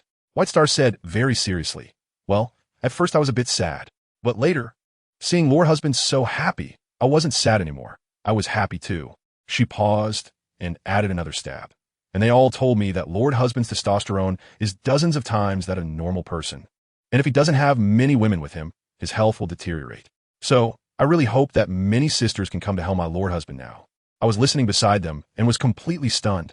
This girl is all about generating power for love. Tao Tu was petrified, clutching her chest, looking like she was about to have a heart attack. The victim turned out to be me. Di Tian, listening nearby, was extremely pleased. He glanced at the doubtful Tao Tu and then at the obedient Bai Xing, probably thinking that Tao Tu really needed some training. Just then, an uninhabited island appeared ahead. Without saying a word, he wrapped his arm around Tao Tu's waist and told Bai Xing, wait for me here for a few hours. Tao Tu panicked. What do you want to do? Di Tian's smile was simply that of a devil. Still trying to sow discord? It seems you didn't experience my power and gentleness while you were unconscious last time. Now, I'll let you know why they all fall deeply in love with me. Tao Tu struggled for a moment and shouted that classic line. Fanma Di Tian, even if you have my body, you will never have my heart. A few hours later, Di Tian returned holding Tao Tu's day. Let me tell you, that scene was something else. Tao Tu's face was flushed like a ripe peach. Softly leaning against Di Tian, burying her head deep, not daring to look at anyone. As soon as Di Tian set her down, her legs went weak, and she almost couldn't stand up, quickly supporting Di Tian to regain her balance. After that, she was much more obedient, not daring to say a word, fearing she would be taken for training again. When we arrived at Windmill Village, wow, all the 7 warlords were there. Do Flamingo, Miel, Boa Hancock, Kuma, Jimbi. They were all present. When they saw the situation, they were stunned too, with Tao Tu the rear admiral captured, and T-Pork the rear admiral lying there half dead, and Moria with a severed hand. What fight could they have? Doflamingo was the first to react, turning to make a run for it. Give me a ship ready. Di Tian's voice wasn't loud, but everyone heard it. Did I let you leave? He scanned the crowd and said, since you're here, you all have to fight with me. Otherwise, none of you will leave today. Doflamingo turned pale and still tried to act tough. Pointing at Tao Tu, did you betray us? Di Tian stepped directly in front of him. The pressure was overwhelming. Speak to my woman with respect. Doflamingo immediately cowered, not daring to utter a word. Seeing him like this, Di Tian disdainfully cursed. Trash. This provoked Doflamingo. After all, he was a king and couldn't lose face. A flash of killing intent crossed his eyes. Just that flash. Di Tian exploded, laughing maniacally as he turned around. Yes, just like that. Before he finished speaking, he swung his hand. The speed was so fast it left only an afterimage. Doflamingo reacted quickly, raising his hand to block, but it was completely useless. There was a loud bang, and Doflamingo was sent flying like a cannonball for several thousand meters, directly crashing into a windmill, spewing out a mouthful of blood in midair. And the bones in that arm were probably shattered. The whole place fell silent. Just then, Mihawk stepped forward, drawing his black sword, his gaze sharp as a blade. Fanma Di Tian, take my strike. After this strike, regardless of the outcome, this matter has nothing to do with me. Ha! Finally, someone decent has come. Di Tian's fighting spirit instantly soared, and his aura changed completely. I tell you, that scene was too exaggerated. Di Tian clenched his right fist. The muscles in his entire arm compressed, exuding steam, and with the armed color hockey covering him, ghostly patterns emerged behind him. It felt like that punch could break through the sky. On the other side, Hawkeye held his swords with both hands and struck. The sword energy was so sharp that it split the sky in half. The fist and the sword light collided. Boom. A light brighter than the sun exploded, and we couldn't see anything.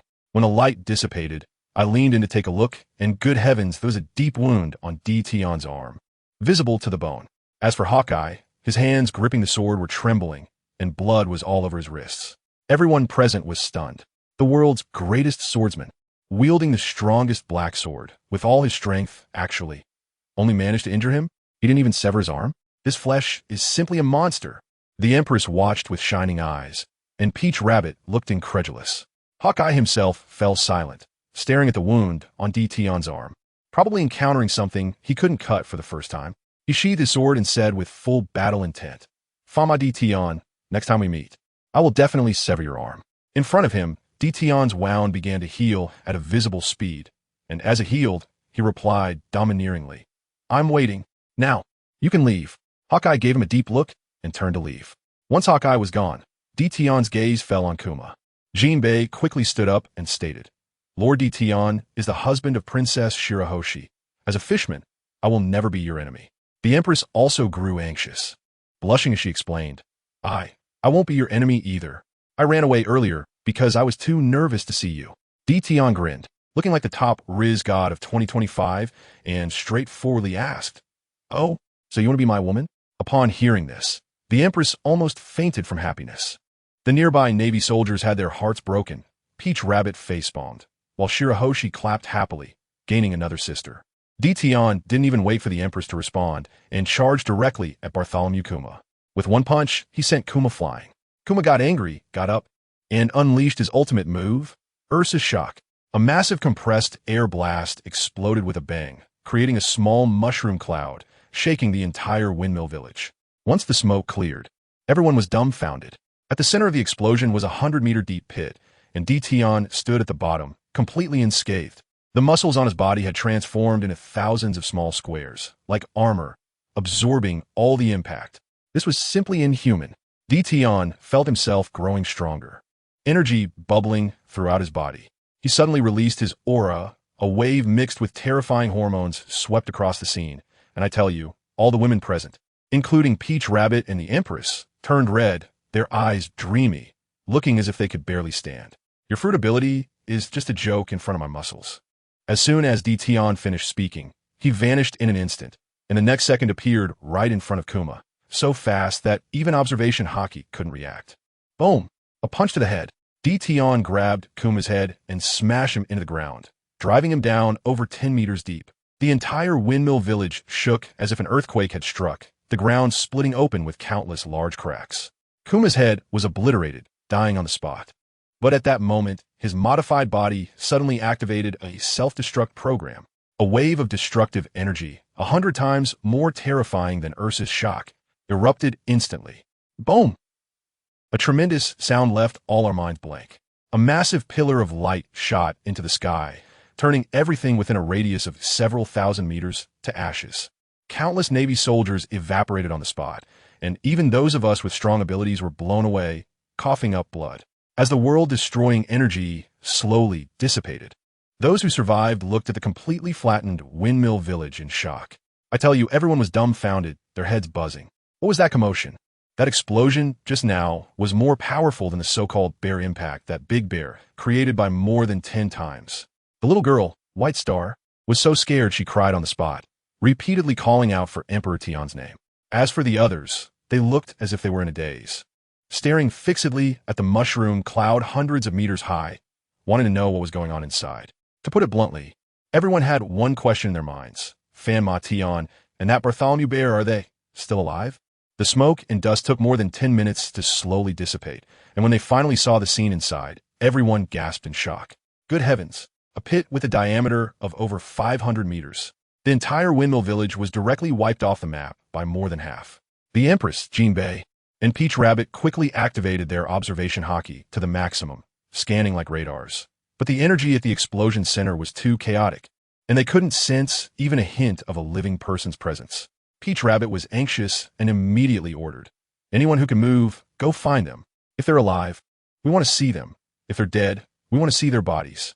She was calculating in her heart. If Emperor Tian was really dead, she would be liberated.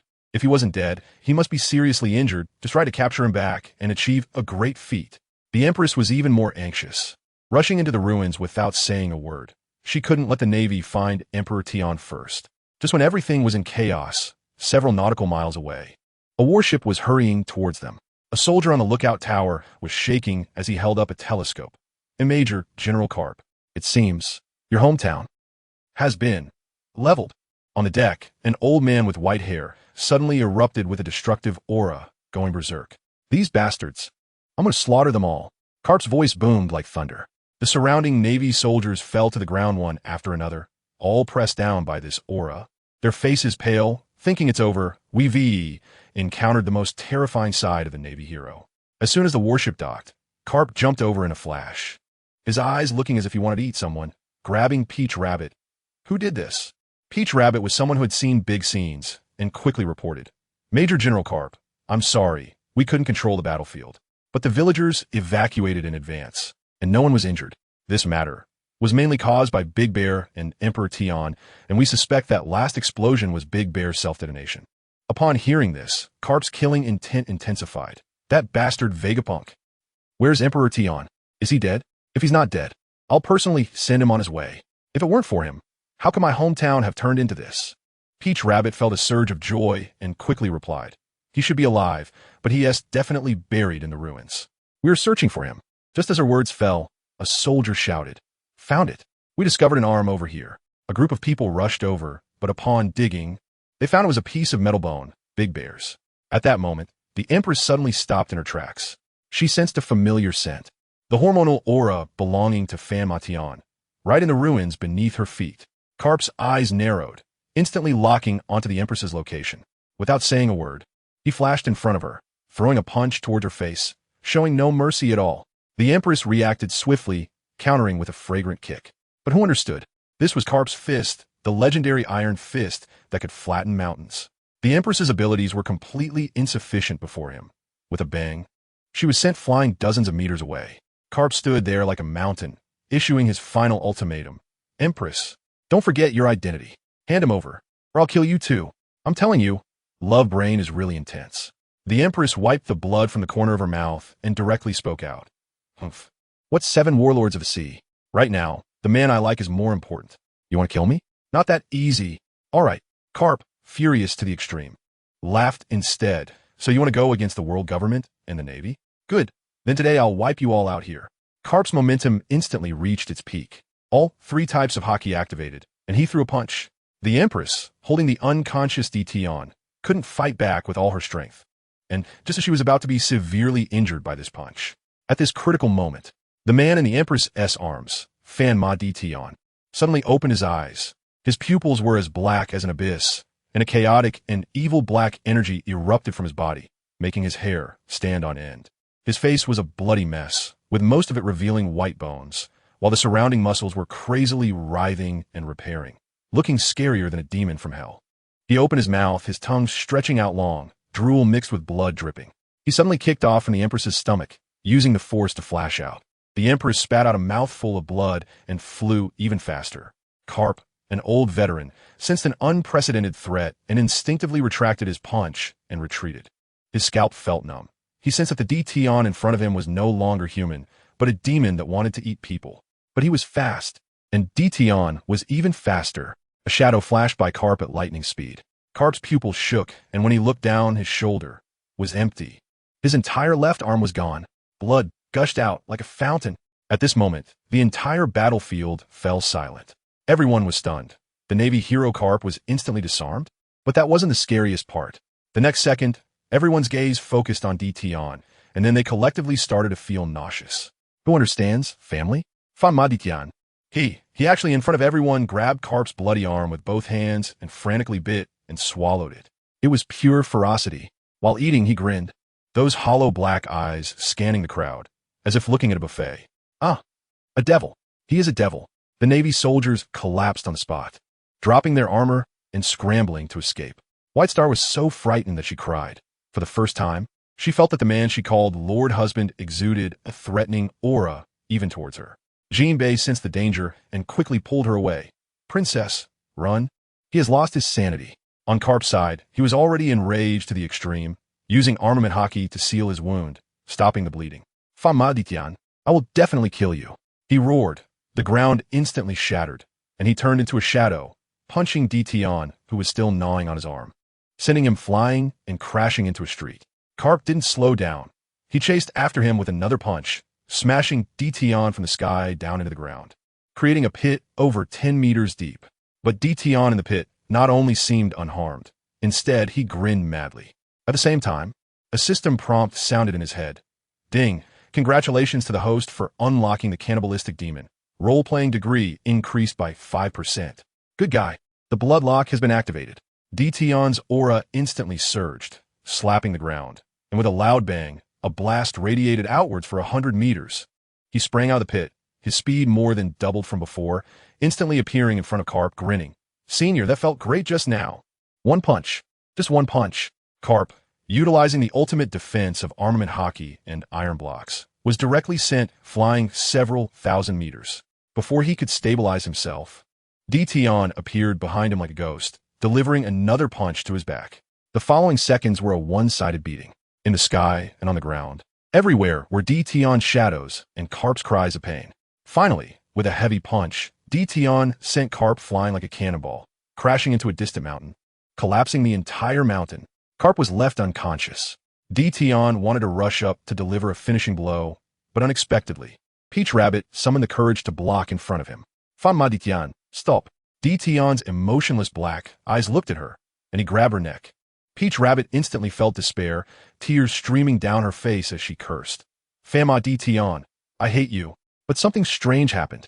Dition actually loosened his grip and threw her aside. It was as if subconsciously, he remembered that this woman couldn't be killed. This move left me dumbfounded, and Peach Rabbit was also confused. In the distance, the Empress watched this scene and, surprisingly, ended up feeling jealous. She thought Dition was so gentle towards women and then got angry at Peach Rabbit for taking advantage and acting innocent, thinking to herself that she hadn't even had a chance to be intimate with Dition yet. Sister, is your XP system in need of a reinstall? After the fight, Dition felt incredibly hungry, and with a flash he arrived at the seaside, punching the water. The terrifying punch knocked several giant sea kings unconscious. He dragged up a 1,000-meter-long one, sitting on the shore and devouring it greedily. 2 hours later, not a single bone was left of the 1,000-meter sea king. After eating and drinking enough, all of Dition's injuries healed, his rationality restored, and his height grew to 2 meters 1, with bulging muscles exuding an overwhelming hormonal aura. He turned around and felt the scorching gaze of the Empress not far away. The next second, he appeared in front of the Empress, scooping her up in his arms, and with a few flashes, boarded a warship, heading straight into the cabin. The warship, capable of holding 1,000 people, began to rock violently. On the other side, Peach Rabbit found Karp, who was buried in the mountain. The old man was already unconscious, but still tough as nails. Villagers carried Karp to the bandit den in the mountains to take care of him. While unconscious, Karp had a long dream, dreaming that he had fought throughout his life, throwing punches. Suddenly, in the dream, it seemed like he broke through some barrier. In reality, the unconscious Karp's white hair instantly turned black, and he looked like he had become 30 to 40 years younger. Boom! With a loud bang, an unprecedented, suffocatingly powerful conqueror's haki erupted from him, sweeping across the entire island. Peach Rabbit nearby was stunned. Vice Admiral Karp was actually a conqueror's haki user. Karp suddenly opened his eyes, bloodshot, and the first thing he did upon waking was roar. Fanma, Dition, come on, let's fight again. His 3 types of haki activated, and he shot towards the seaside like a golden lightning bolt. On the warship, Dition, who was busy, was interrupted and was furious. He burst out of the cabin, filled with fighting spirit, and charged head-on at Karp. Boom! The two exchanged punches in midair, warping the entire sky. Then came a frenzied counterattack. You punch, I kick, fighting from the sky to the sea. The terrain of Windmill Village was being wildly altered by their battle waves. The Empress supported herself against the wall as she emerged from the cabin, her legs weak, just as she stood on the deck. The warship was smashed in half by their punches. Jinbei saw the situation and knew it wasn't safe to stay, quickly taking the unconscious White Star to escape, preparing to return to Fishman Island.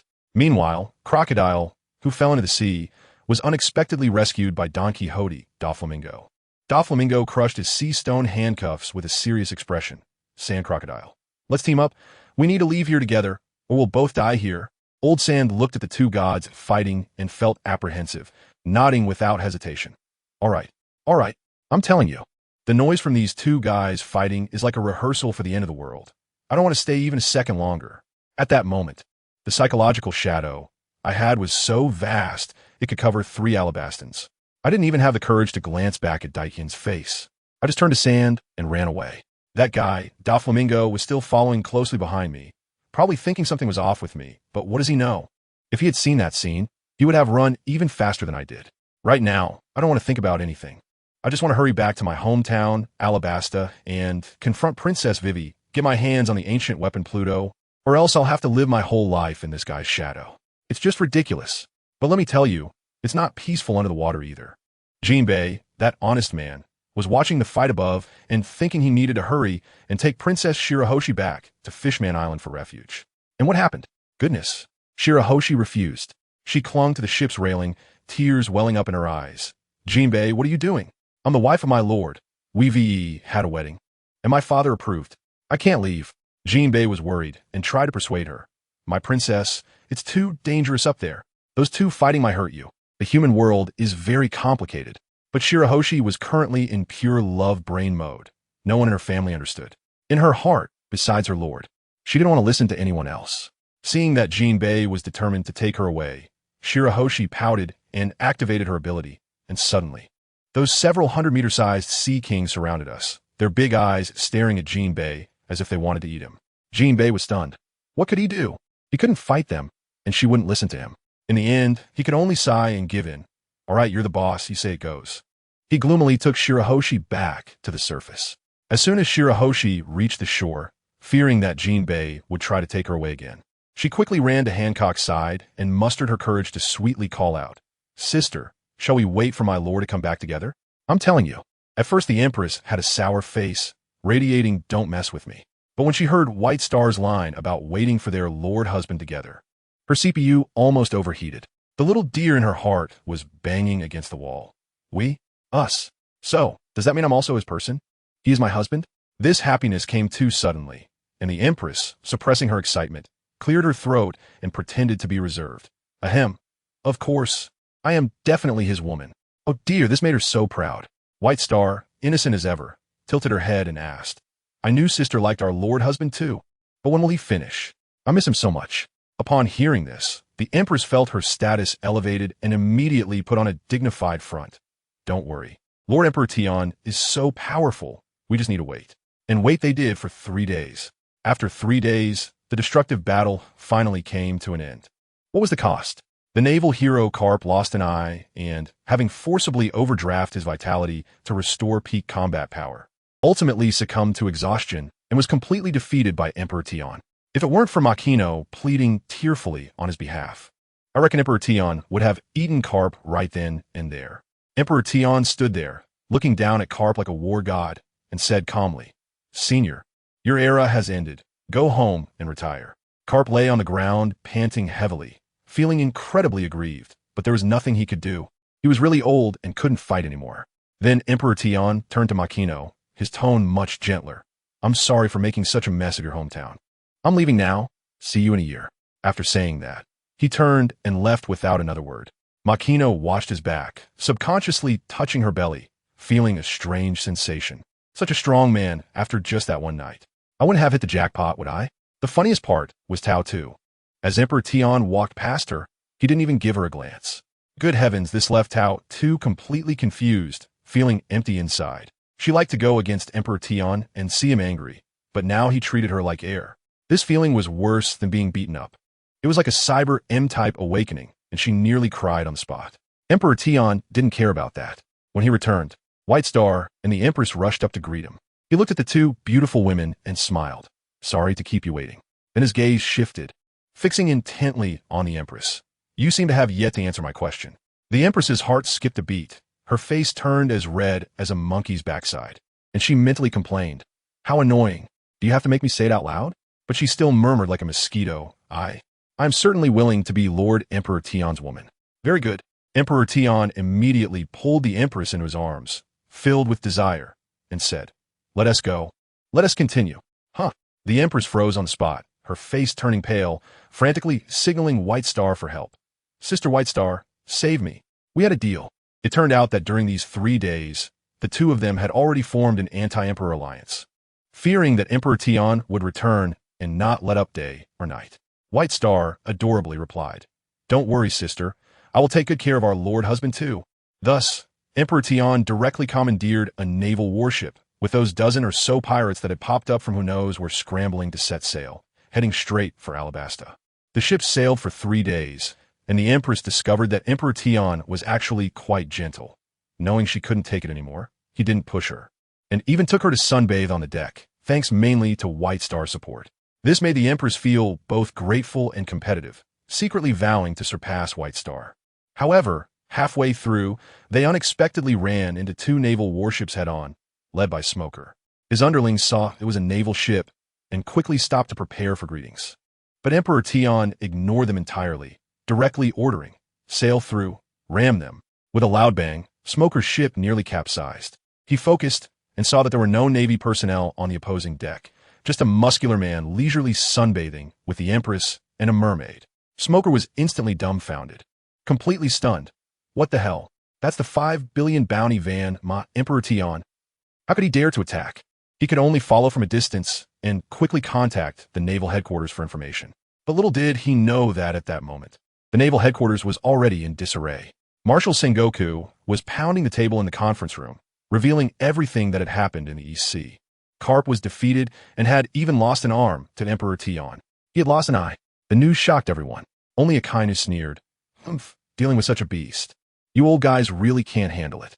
Sengoku's face turned green with anger, shouting, "What do you know? This time all the warlords are traitors. The Empress directly defected. Tyrant Kuma self-destructed, and the rest are just slacking off. Carp is fighting a whole group by himself. What's worse, the ancient weapon sea king, that is, the Princess White Star from Fishman Island, is now on Fanma, Emperor Tion's side. Now even Akainu couldn't sit still. With the ancient weapon involved, this matter had escalated. Sengoku ultimately decided that this situation was beyond the Navy's handling capacity and must be reported to the world government. The news was passed up layer by layer until it reached Pangu City and into the ears of the 5 elders. Upon hearing that even ancient weapons were involved, the elders didn't dare to make a decision and hurried to the deepest part of the flower of the world to consult the mysterious figure on the empty throne, Lord Im. After listening to the report, Lord Im fell silent for a few seconds before issuing an unexpected order. Find an opportunity to eliminate the point of Whitebeard's era. Good heavens! The 5 elders instantly understood. This was about to flip the table. Lord Im planned to eliminate Whitebeard first, plunging the entire world into an unprecedented rampage era, and then use this chaotic tide to test the true depth of Fanma, Emperor Tion. This maneuver was high level. Thus, the order quickly returned to the naval headquarters, temporarily abandoned the pursuit of Fanma, Emperor Tion, and prepared to strike against Whitebeard with full force. Sengoku received the order and finally breathed a sigh of relief. Meanwhile, Smoker also received the instructions. Forget about Fanma, Emperor Tion. Let him go. At the same time, in the New World, the Whitebeard pirates were gathering manpower to prepare to rescue people from Impel Down. Daddy Whitebeard was filled with rage, vowing to take down Fanma, Emperor Tion. Just then, a ship slowly approached. It was Shank's red-haired pirates.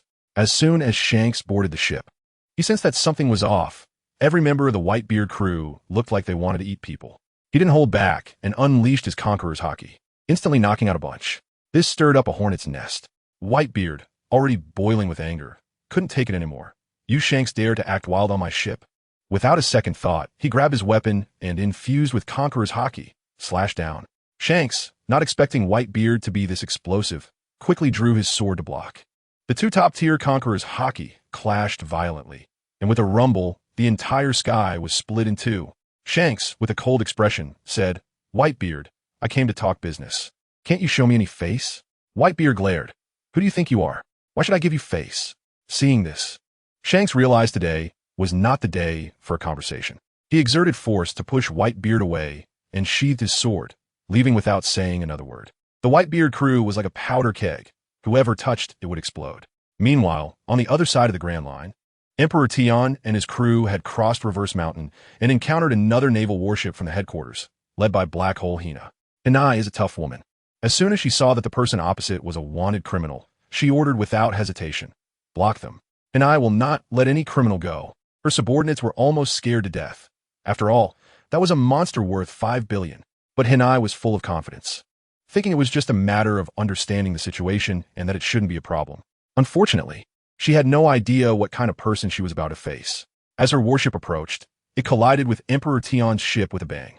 Emperor Tian, who was resting with his eyes closed on the deck, slowly opened his eyes and saw Hinai on the opposite warship, looking dashing with a cigarette in her mouth. A dangerously wide smile spread across his face as he asked, "Oh, isn't that Colonel Hinai from the Navy headquarters?" Let me tell you, that woman called Jinai on the opposite side. When she saw Daikin's muscular build, the look in her eyes, that overwhelming pressure that seemed to break through the screen, made her heart skip a beat. Goodness, on the surface, she was crossing her arms and maintaining a steady pose like a seasoned pro. But inside, she was already calculating how much she could get from workers' compensation. Daitian grinned wickedly and directly opened his mouth. "What's up, you little colonel? Blocking my way with your team? Are you trying to get on my ship and be my wife?" As soon as those words came out, Jinai froze. Her face turned pale, and she hurriedly waved her hands. "Jinai is not.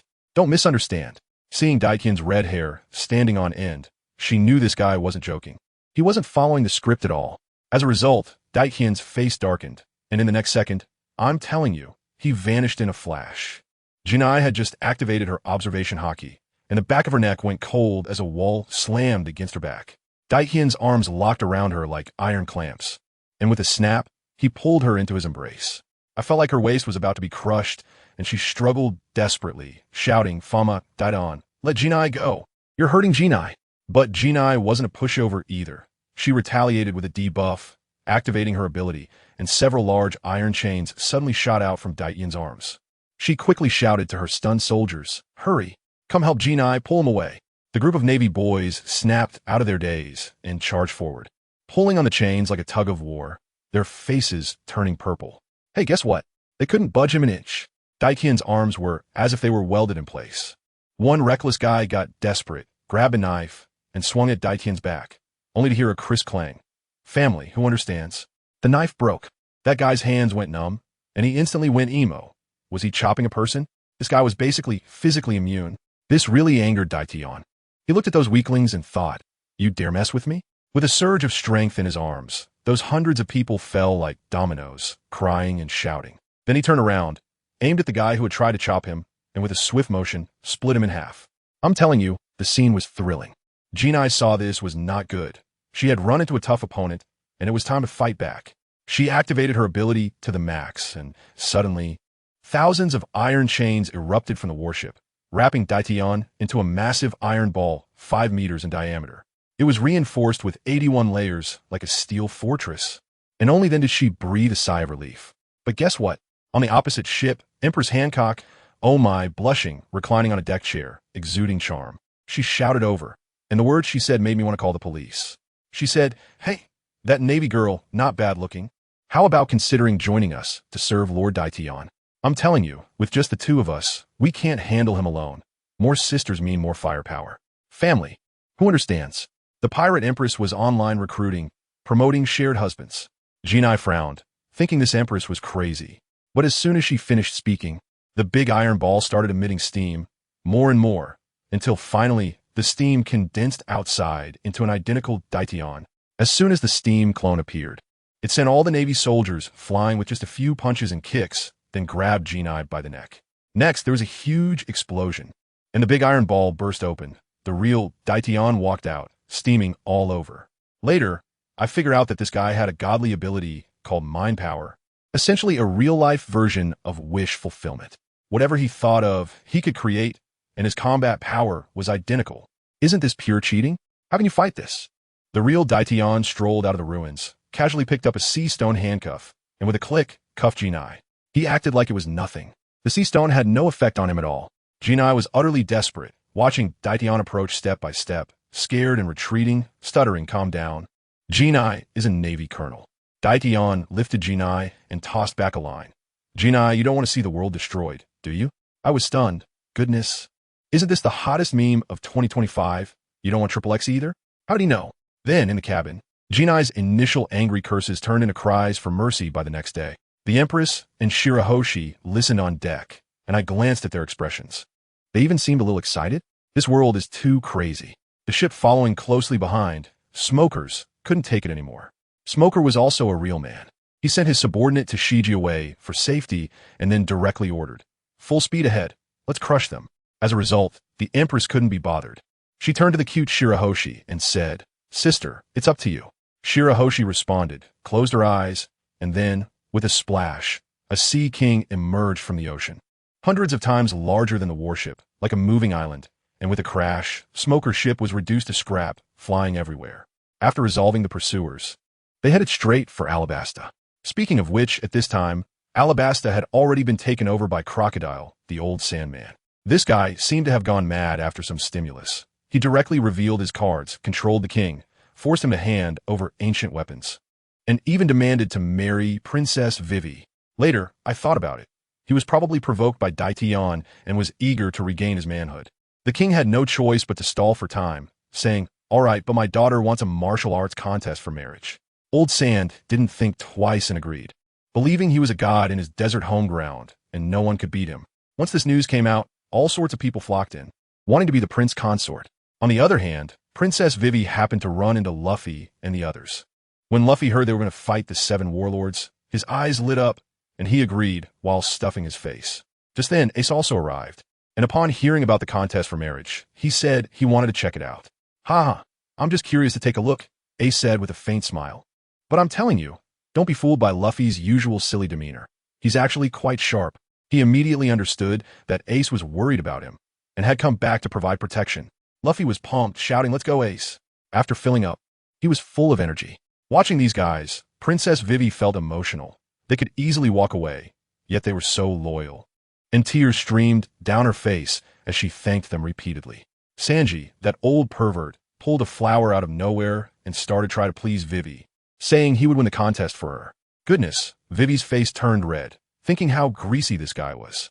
Nami couldn't stand it anymore and rushed up to educate Sanji.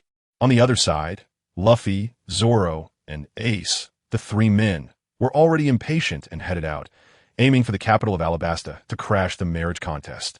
Ace was also thinking that maybe that traitor Teach would be here. Meanwhile, I'm telling you, another wave of heavyweight characters had also arrived. Daitian and his group had just set foot on the sands of Alabasta. Shirahoshi, like a curious baby, found everything new, exclaiming, "Wow, my lord. The sand here is just like the seabed."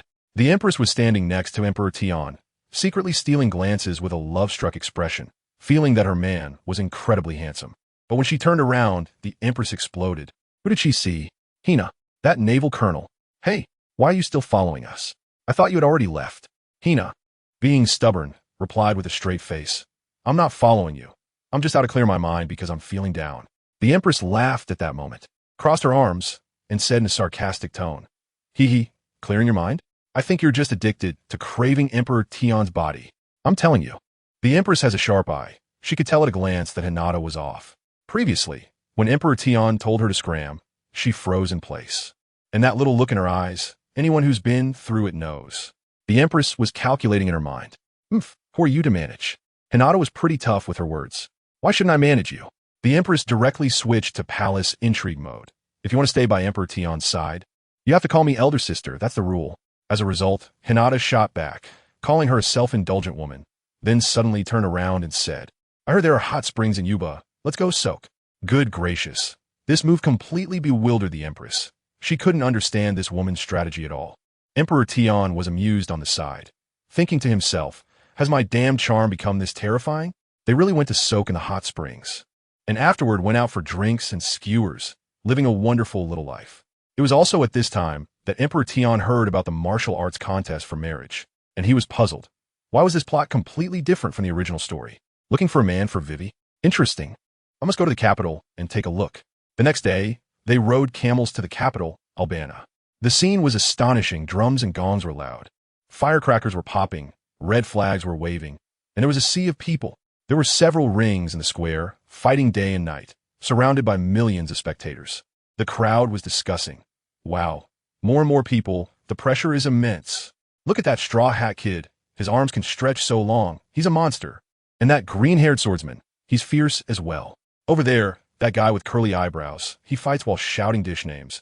And his leg technique is impressive. At that moment, suddenly the crowd erupted. Wow. Look. Beauties. God. Is this beauty real? My heart is about to fly out. I tell you. As soon as those three women appeared behind Emperor Tian, they completely stole the spotlight. The Empress, White Star, Hinata, each one more stunning than the last. Especially White Star, such a large mermaid, it left those bumpkins dumbfounded. The other girl with pink hair was also quite nice. Her figure was amazing. Damn, if I could get one of them, I'd be willing to break my ribs to make them soup. In the back, one guy was even more ruthless. TCH, just this. I could eat shit every day. But White Star completely ignored them, timidly moving closer to Emperor Tian, sweetly calling out, "Husband, wait for me." What? The entire crowd turned to stone. Husband? Such a beautiful mermaid has a partner? Only then did they notice Emperor Tian at the front. Good lord, he was all muscle, with a fierce face, and his hair floated up like red seaweed, pure violent aura. Damn, this man is too fierce. You guys say, with such a big mermaid and this 2-meter tall man, isn't that a bit awkward when? Awkward my ass. Just dive in, and it's the same. These people really have loose tongues. The Empress's face darkened, her eyes turned cold, a bunch of ants looking for death. As soon as she finished speaking, she unleashed her power, and hundreds of people instantly turned to stone. The surrounding people were scared out of their wits. Who could withstand living people turning to stone? Hinata couldn't stand it anymore. Empress, is it really necessary? They're just ordinary people. The Empress shot back. Are you teaching me how to do my job? Do these trash have the right to discuss my man? Do you know what will happen if Emperor Tian gets angry? A few blind naval officers died just for being mouthy. Hinata was left speechless, as if she had to thank her for showing mercy. But if they were petrified and not restored, wasn't that the same as killing? The Empress saw through her thoughts, crossed her arms, and smirked. Want me to save them? Sure. Call me elder sister, and I'll restore them. Don't forget, I'm a pirate. Their lives and deaths are none of my concern. You, a naval officer, trying to be a saint, can't compete with me. Hinata stood there, trembling with anger, lit a cigarette, took a deep drag, and finally compromised. She called out to the Empress, who was about to leave, gritting her teeth and saying, "Sorry, elder sister." The Empress chuckled. "So pleased, since my little sister Hinata has called me that, I'll give you face." With a wave of her hand, all the statues returned to normal. At this moment, everyone understood. These heavenly beauties were all that man's. And that man was the notorious bounty of 5 billion, Fanma Tian. My goodness. As soon as this news spread, those who wanted to step onto the stage to fight were instantly scared to the point of trembling. Competing for a woman with a 5 billion boss? Dream on.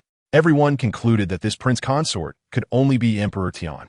Of course, some weren't giving up, thinking that if the 7 warlords Crocodile showed up, there would still be a chance. Little did they know that at this moment, Crocodile, in his own lair, was so shocked upon hearing that Fanma Tian had arrived that he took several steps back, trembling like a sieve. Nearby, Nico Robin saw everything clearly and thought, damn, Old Sand is so afraid of Emperor Tian. He must have a huge psychological shadow. In an instant, Robin's mind shifted. She thought Emperor Tian was a more reliable big tree compared to Old Sand's broken ship, and she needed to find a way to switch sides. Old Sand regained his wits and no longer seemed like a fierce hero. In a panic, he ordered his subordinate, Dazbones. "Quick, tell Ace to deal with Fanma Tian." Then he couldn't sit still, dragging Robin and forcing King Cobra to take them to see the historical text immediately. To save time, he even cut the king's arm. On the other side, Dazbones found Ace, who was investigating in the palace. He didn't waste words, directly dropping a bombshell. "We are from Baroque Works. Here's some free intel. Several captains from your Whitebeard pirates were taken out by Fanma Tian not long ago." Ace's eyes turned red upon hearing this, flames erupting from his body. "What do you mean?" Dazbones chuckled and continued.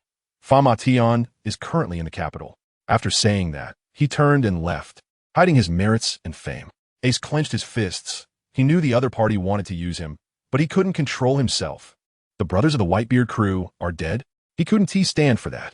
He had to find Emperor Tian and get to the bottom of it. Even if the other party was a 5 billion pirate, even if it meant death, he had to go. At this moment, on the arena side, the Empress saw Emperor Tian walking straight to the palace, and her mind turned. She decided to handle this matter for her man.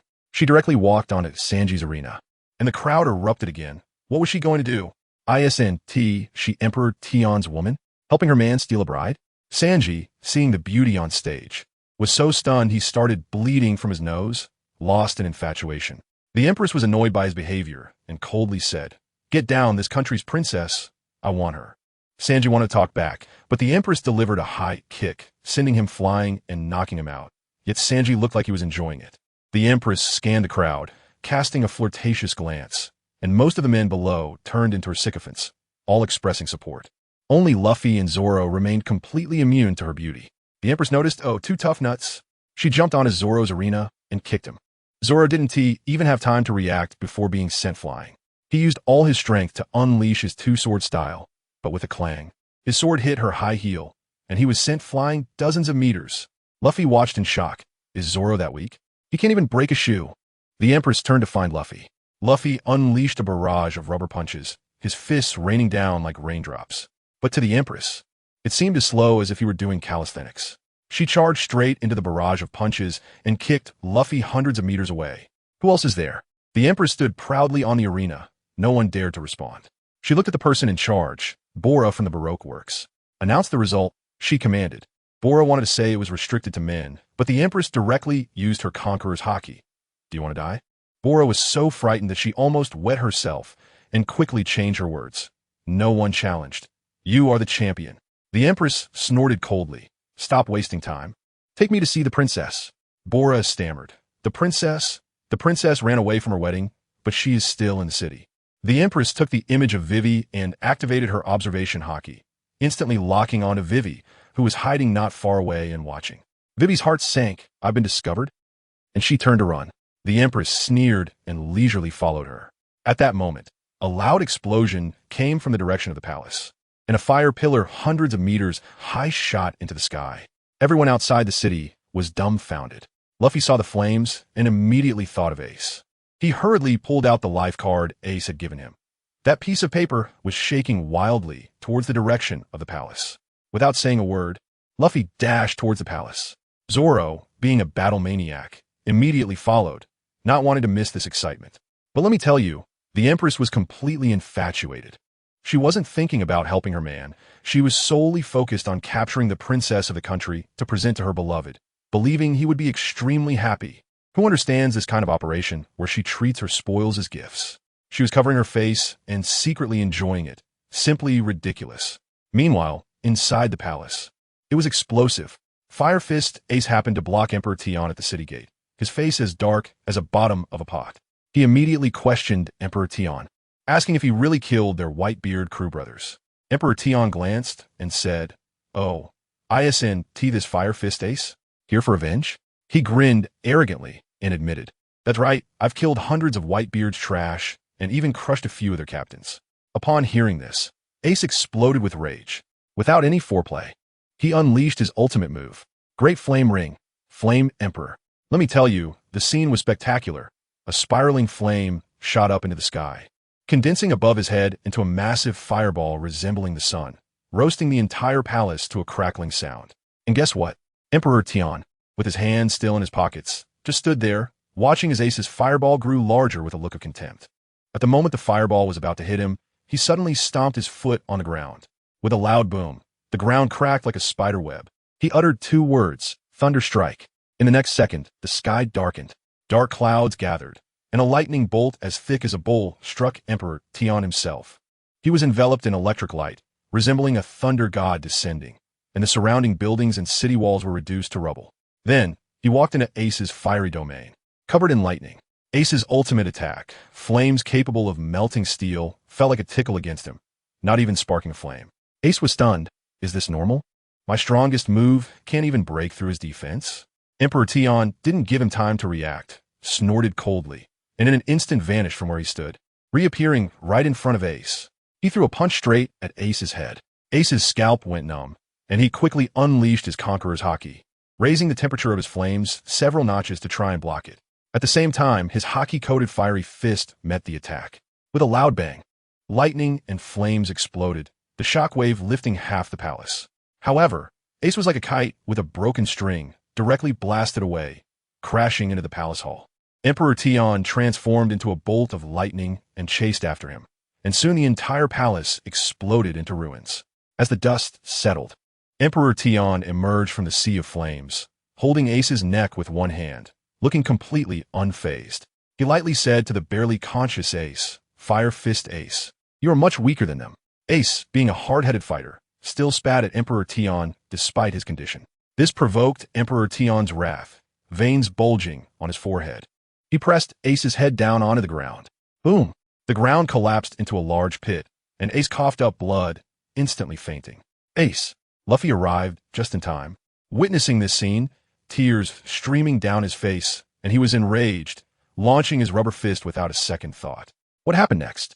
Emperor Tian spun around, disappearing in place, and reappeared next to Luffy, delivering a backhand knife strike, a divine blow. Luffy screamed in pain, rolling his eyes, and fell as well. Zoro rushed in, drawing his swords and taking a stance. Emperor Tian stepped right in front of him, his presence like a mountain pressing down. Zoro felt like he was facing a prehistoric giant beast. But he didn't tee back down, launching a two-sword style attack. However, Emperor Tian simply flicked his fingers against Zoro's two swords. With that single flick, Zoro felt an overwhelming force, sending him flying hundreds of meters, scraping sparks from the ground. After finally stopping, he trembled all over, feeling completely drained of strength. Looking at his swords, Snow Walk and Sandai Kitetsu, both famous blades, had snapped in half. Zoro broke down. I tell you, he felt more humiliated than when he lost to Hawkeye. The opponent hadn't even used weapons, just two fingers, and he was defeated. At this moment, Vivi also arrived at the scene, seeing Luffy, Ace, and Zoro all knocked out on the ground. She was completely stunned. Just then, the Empress appeared behind her like a ghost, smiling. You must be the princess of this country? Are you worried about them? Vivi, as if she had found a lifeline, hurriedly asked, Can you save them? The Empress blushed, proudly saying, Of course, I am Emperor Tian's woman. For my sake, Emperor Tian will be very gentle. Upon hearing this, Vivi seemed to understand something, gritting her teeth and asking, Tell me, what do you want me to do? The Empress smiled seductively and stated her purpose. It's simple. I won this martial arts contest, so you're now mine. Since I am Emperor Tian's woman, you, in essence, are also his. Now, do you understand? Good heavens. This logic left me stunned. Vivi was completely blown away by this sudden turn of events, being told to be with a monstrous figure like him. She turned pale with fear, shaking her head frantically. No, that's not possible. The Empress's expression immediately turned cold. You have no choice. You are the person I won. Do you think your Alabasta can play tricks on me? Do you believe I will personally destroy your country? As for Emperor Tian, he completely ignored the few people lying unconscious, finding them too weak and uninteresting. He used his observation haki to scan, suddenly sensing a familiar aura hundreds of meters underground. Old Sand. A killing intent surged within Emperor Tian. He suddenly regretted what he had done to Old Sand earlier, and now just wanted to erase this blemish as soon as possible. Otherwise, it would leave a shadow in his heart. So without a word, he headed towards the royal tomb. The Empress immediately pulled Vivi along when she saw Emperor Tian leaving, saying, I want to follow Emperor Tian. You better behave, or else. Vivi glanced at Luffy and the others who were half dead on the ground, then looked at the Empress and Emperor Tian and dared not resist, only following along resignedly. Once they left, Sanji and Usopp, who were hiding in the shadows, dared to come out and quickly carried Luffy and Ace away for treatment. In the underground palace, Old Sand was feeling anxious. He sensed that the fight outside was over, and it was likely that Ace had been crushed by Emperor Tian. He urged Robin to hurry up and interpret the historical text, but Robin had already finished and was just stalling for time. Old Sand lost his patience and attempted to take Robin away, leading to a confrontation between the two. Robin revealed, Stop pretending. Once I'm no longer useful to you, you'll definitely kill me. Besides, you can't even protect yourself right now. You're being hunted by Fanma Emperor Tian. The name Fanma Emperor Tian acted like a switch for Old Sand, and he instantly went into a rage, wanting to kill Robin, just as he was using the power of the Sand fruit to nearly drain Robin of all her moisture. He sensed Emperor Tian entering. Old Sand panicked immediately and quickly grabbed King Cobra as a hostage, shouting at the approaching Emperor Tian, Don't come any closer, otherwise I'll kill them. Seeing the murderous gaze of Emperor Tian, Robin was so frightened that she was stunned. She realized that Emperor Tian was not threatened at all. He was going to kill them all. Vivi rushed in, and upon seeing her father nearly turned into a mummy, burst into tears and knelt in front of Emperor Tian, crying, "Lord Emperor Tian, please save my father. I will do anything you ask." She then turned to the Empress for help, saying, "Empress, I promise to go with you. Please help me." The Empress hesitated to speak, but Princess Shirahoshi, seeing how pitiful Vivi was crying, cautiously said to Emperor Tian, "My lord, could you please save her father? I have to tell you, in this world of wealth and power, it really depends on who knows how to act cute at critical moments." As soon as Bai Xing spoke, Di Tian's killing intent actually receded. He flashed a charming smile at Lao Sha. "I look forward to our next meeting. I hope you can bring me an even bigger surprise." After saying that, he turned and left. Lao Sha felt a chill run down his spine from that smile. The fear he had experienced before surged back, nearly driving him insane. Seeing that Di Tian was really leaving, he didn't dare to touch the king anymore, drop the hostage, and grab Robin to run. He knew that if Di Tian said he would let him go, he definitely wouldn't chase after him again. Robin was taken away by Lao Sha, feeling immense regret in her heart. If she had known, she would have knelt down and begged Di Tian. Watching Di Tian's strong back, she secretly vowed that no matter what, she must find a way to join that man's team. Only by following him could she truly survive. A few days later, the Empress helped Vivi quell the internal turmoil of her country. Before leaving, Vivi said to the Empress, "Your Majesty, thank you. I will follow you. No matter what you ask me to do, I am willing." The Empress smiled. "Really willing to do anything?" After thinking for a moment, she suggested to Vivi, "How about this? You first try serving tea and water, and then help Di Tian wash his feet?" Vivi turned pale at that moment. As a princess, she was expected to become a foot-washing maid right away, but she didn't dare to refute and could only agree with reluctance. That night, she held a basin of water, lingering outside Di Tian's door, her heart racing like a drum. After a long mental preparation, Vivi reassured herself she was beautiful too, and finally mustered the courage to push the door open. As soon as she entered, she was taken aback. Di Tian was practicing there. He was doing the splits, supported only by his two little toes on two brackets, arms crossed, eyes closed, looking like a statue. Vivi didn't dare to breathe, standing quietly like a student in detention beside him. From dusk until deep into the night, Vivi felt she was close to dehydration from attention. The room grew hotter, and she couldn't help but sneak a glance. That glance made it hard for her to look away. Di Tian's solid muscles were irresistibly attractive. Mesmerized, she cautiously approached and lightly poked his arm muscle with a finger. With that touch, Di Tian suddenly opened his eyes. Vivi was so frightened that her soul almost left her body, quickly retreating to her original spot, not daring to look at him. Di Tian silently stepped down from the brackets, tiptoeing right in front of her. Vivi shuddered. Did this person walk without making a sound? She stammered, Di Tian, the Empress sent me to take care of you. I can help you wipe your body and wash your feet." Di Tian looked at her indifferently and said, "I gave you a chance to leave, but you didn't. Instead, you came to invade me. Then tonight, you won't be complete. Start by wiping my body." Tears almost fell from Vivi's eyes as she resignedly picked up a towel, trembling as she wiped Di Tian's body. The masculine aura so close to her filled her mind with chaotic images. After finally finishing, she softly asked Di Tian, "It's done. Do you want to wash your feet?"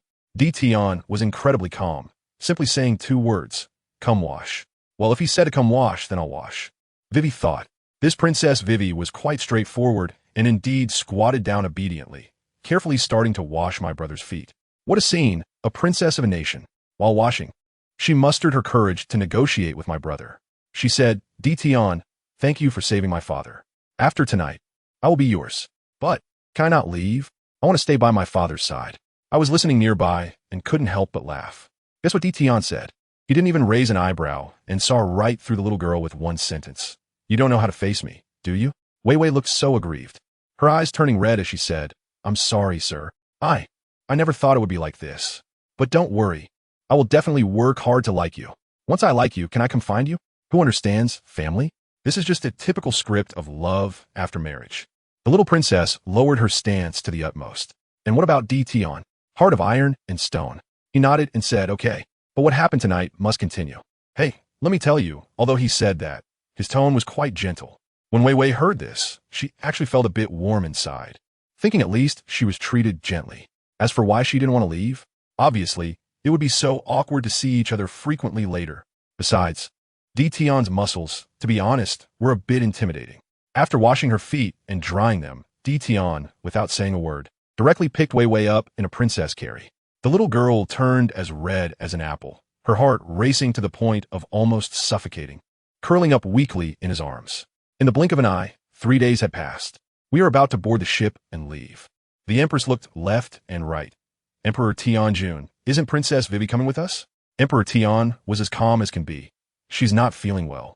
So let's leave her in Alabasta. I have to say, the Empress is really quick-witted, instantly understanding everything. When feeling unwell, those who know. She is clear on what happened these past 3 days. Now she's so happy, thinking that Emperor Tian acknowledged the spoil she won back, and immediately starts to take credit. Her voice sweet to the point of being cloying. Emperor Tian, Wei Wei actually won this back for herself, and my things are your things. She wanted to continue, pretending that she wasn't fishing for compliments, but actually wanted Emperor Tian to visit her family. However, before she could finish, Emperor Tian directly agreed. Let's go to Nine Snake Island. Wow. The Empress looked like she just won the lottery, covering her face with her hands. Shyly unable to look at Emperor Tian, her voice trembling. Thank you, Emperor Tian. I'm so happy. Beside her, Rinai was rolling her eyes so hard she might as well have looked at the sky. Her expression was just saying, how old are you? Still acting like a pure-hearted girl. It's so cheesy. However, she probably thought to herself, when could she also bring Emperor Tian back home? Ugh. She's a Navy officer, here to be an undercover agent. Just as we walked away, the old King Cobra started his act behind us. He was pounding his chest. In great pain, my daughter sacrificed herself for the country. I am sorry, Vei. While crying, he stumbled to Wei Wei's door, snot and tears streaming down as he began to self-reproach. Wei Wei, it's all the fault of your father. If you're upset, just scold me. It will feel better. As soon as the door opened, Wei Wei sleepily poked her head out. Father, what are you doing? Cobra was instantly dumbfounded. This script isn't right. It was supposed to be heartbroken, crying all day, but why does my daughter look radiant, as if she just had a top-notch spa treatment? Wei Wei, a bit shy, said, Father, I'm fine. Lord Emperor Tian is actually quite nice.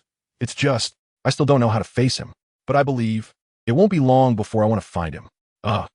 Cobra was completely stunned, his brain malfunctioning. After thinking for a long time, he finally came to a conclusion. Goodness, it turns out my daughter likes muscular men. Once he figured it out, he immediately transformed into his daughter's strongest support. Good. That's great. As long as you like him, even if he is a wanted criminal, your father will support you. Wei Wei, with a complex expression, feeling a bit lost yet a little relieved, asked, By the way, did Lord Emperor Tian leave? He left a long time ago. Oh, see, there it is. Saying she didn't want to see him, but now that he's really gone, she's starting to feel down. The old king realized that this girl was smitten. But it all happened too fast, unlike the romance she had imagined, and she couldn't quite wrap her head around it.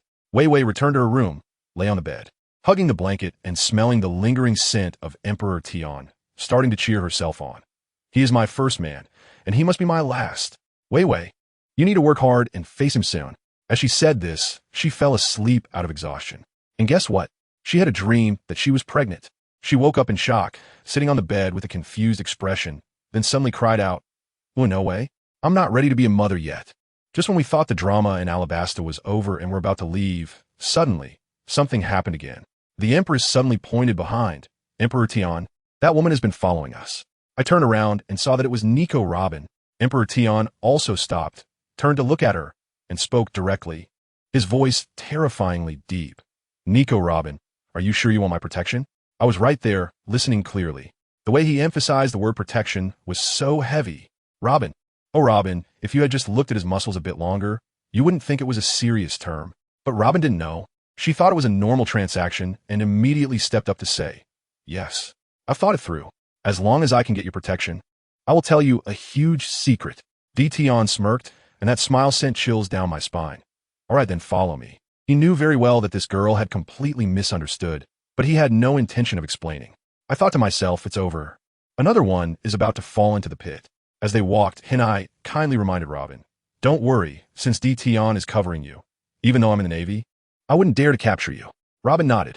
Hinai then asked with great interest, You were willing to follow Tian? Does that mean you were also this bold in seeking protection before?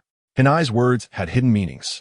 But Robin completely missed it and thought she was asking about her experiences in the underworld, and she replied nonchalantly, That's right, thanks to you, Navy.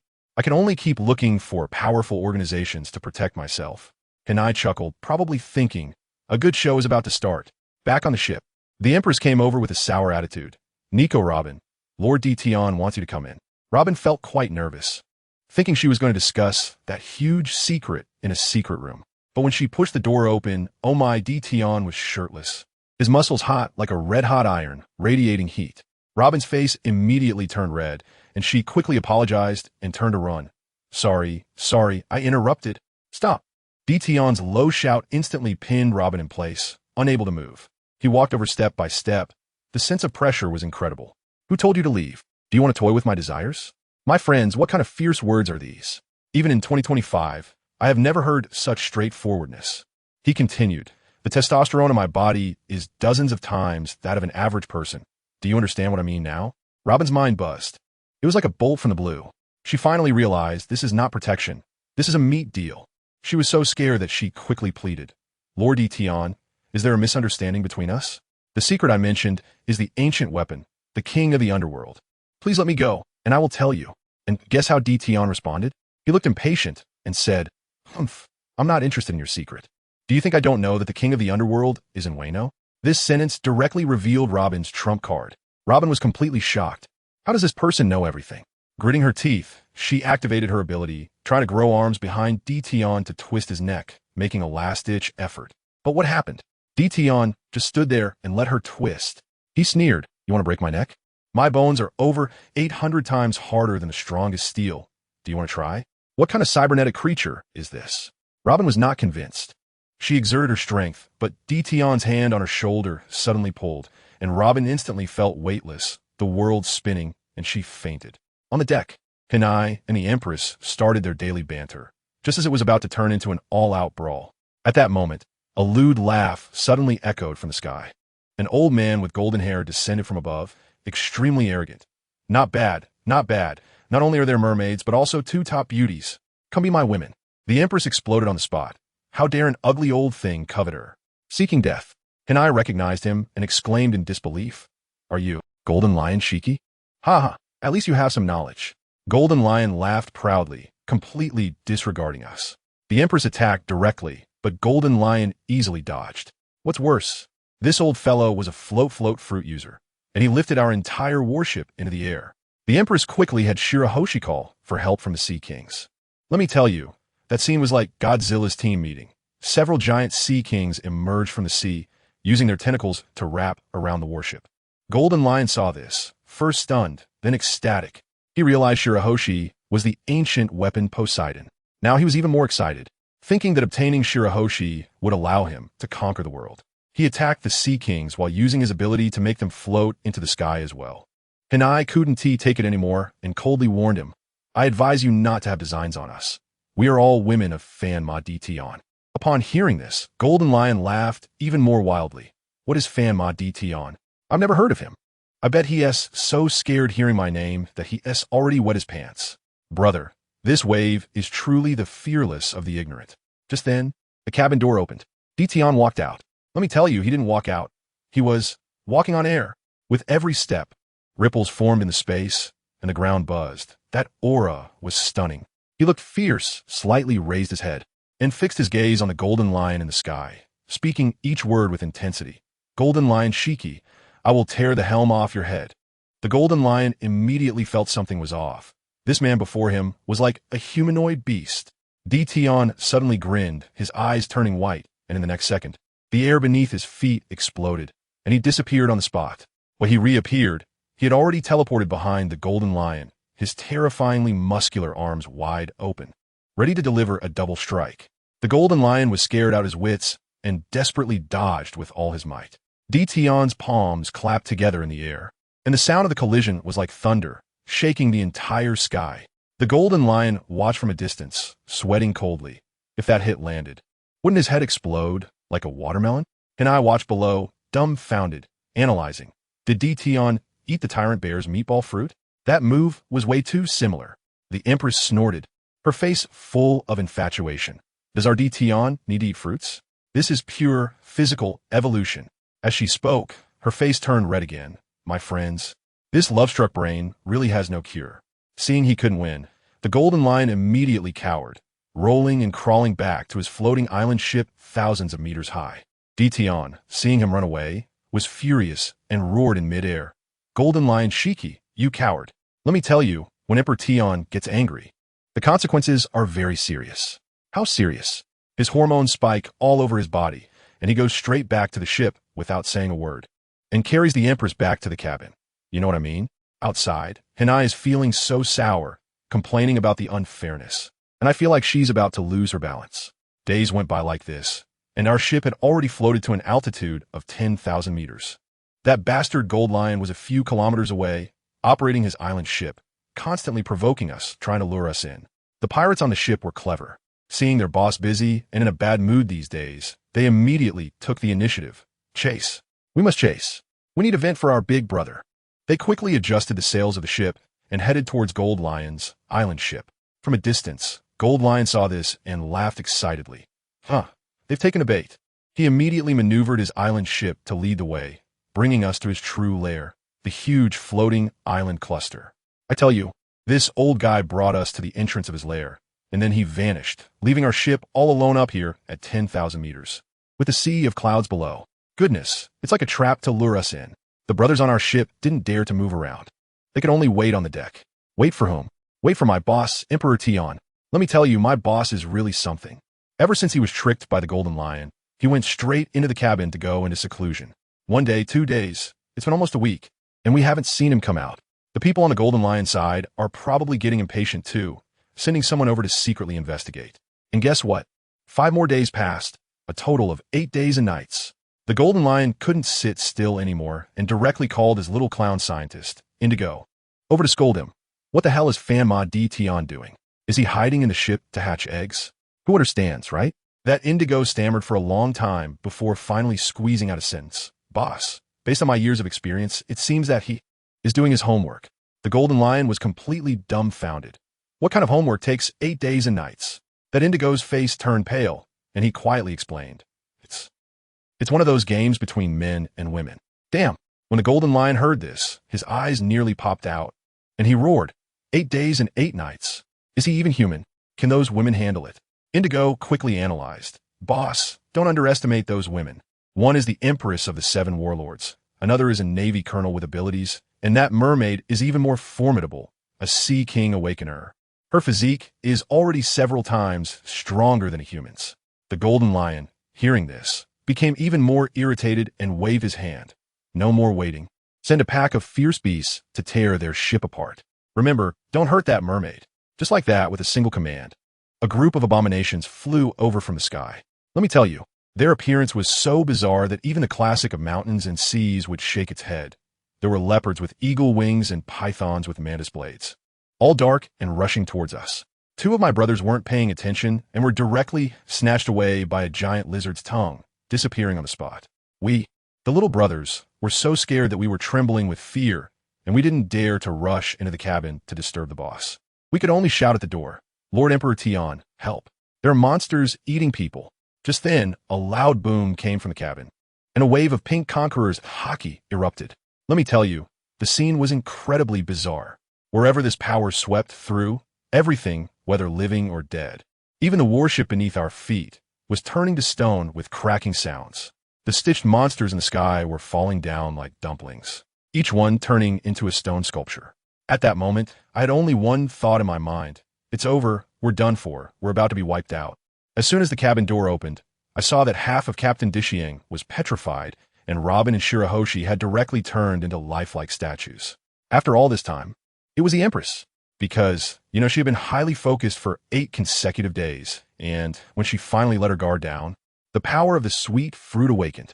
She was so scared herself, seeing half of the captain petrified, hurriedly trying to help him undo it.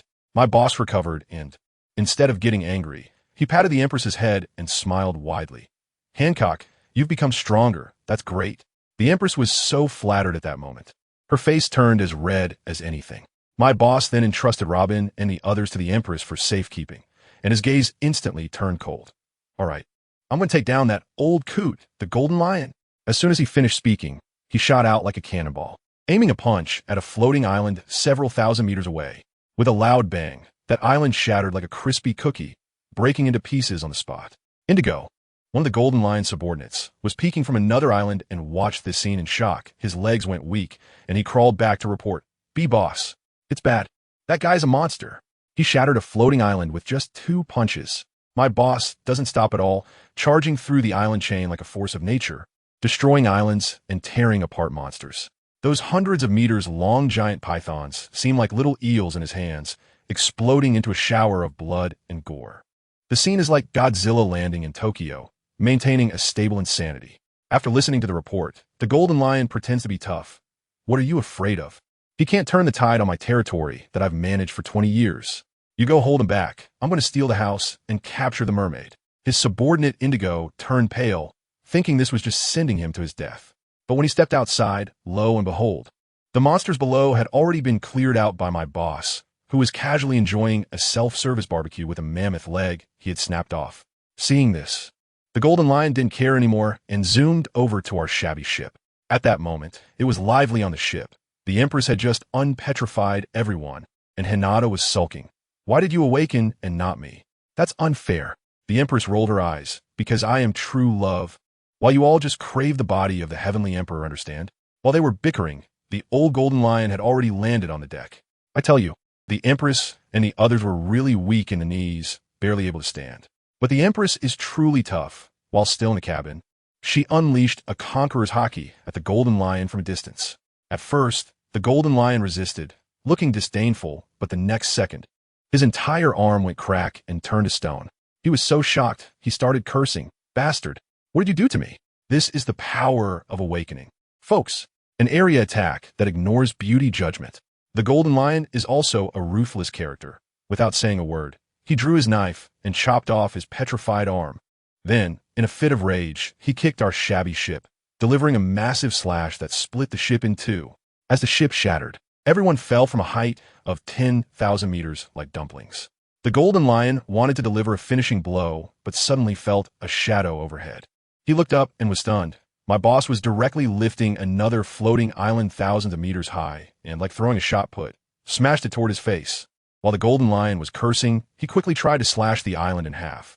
But my boss had already burst out from the explosion smoke, radiating heat like a super scion, and threw a punch at him. The Golden Lion knew he couldn't take that punch head on, so he hurriedly used his powers to create a giant cloud lion head to block it. The two forces collided, and the entire sky erupted into chaos. The Golden Lion is also cunning. Taking advantage of the explosion, he sent a small henchman out to stall for time while he ran to a larger floating island, deactivated his powers, and planned to crush my boss to death with the entire island. Let me tell you, when that island came crashing down, I felt like the sky was falling. But who was my boss?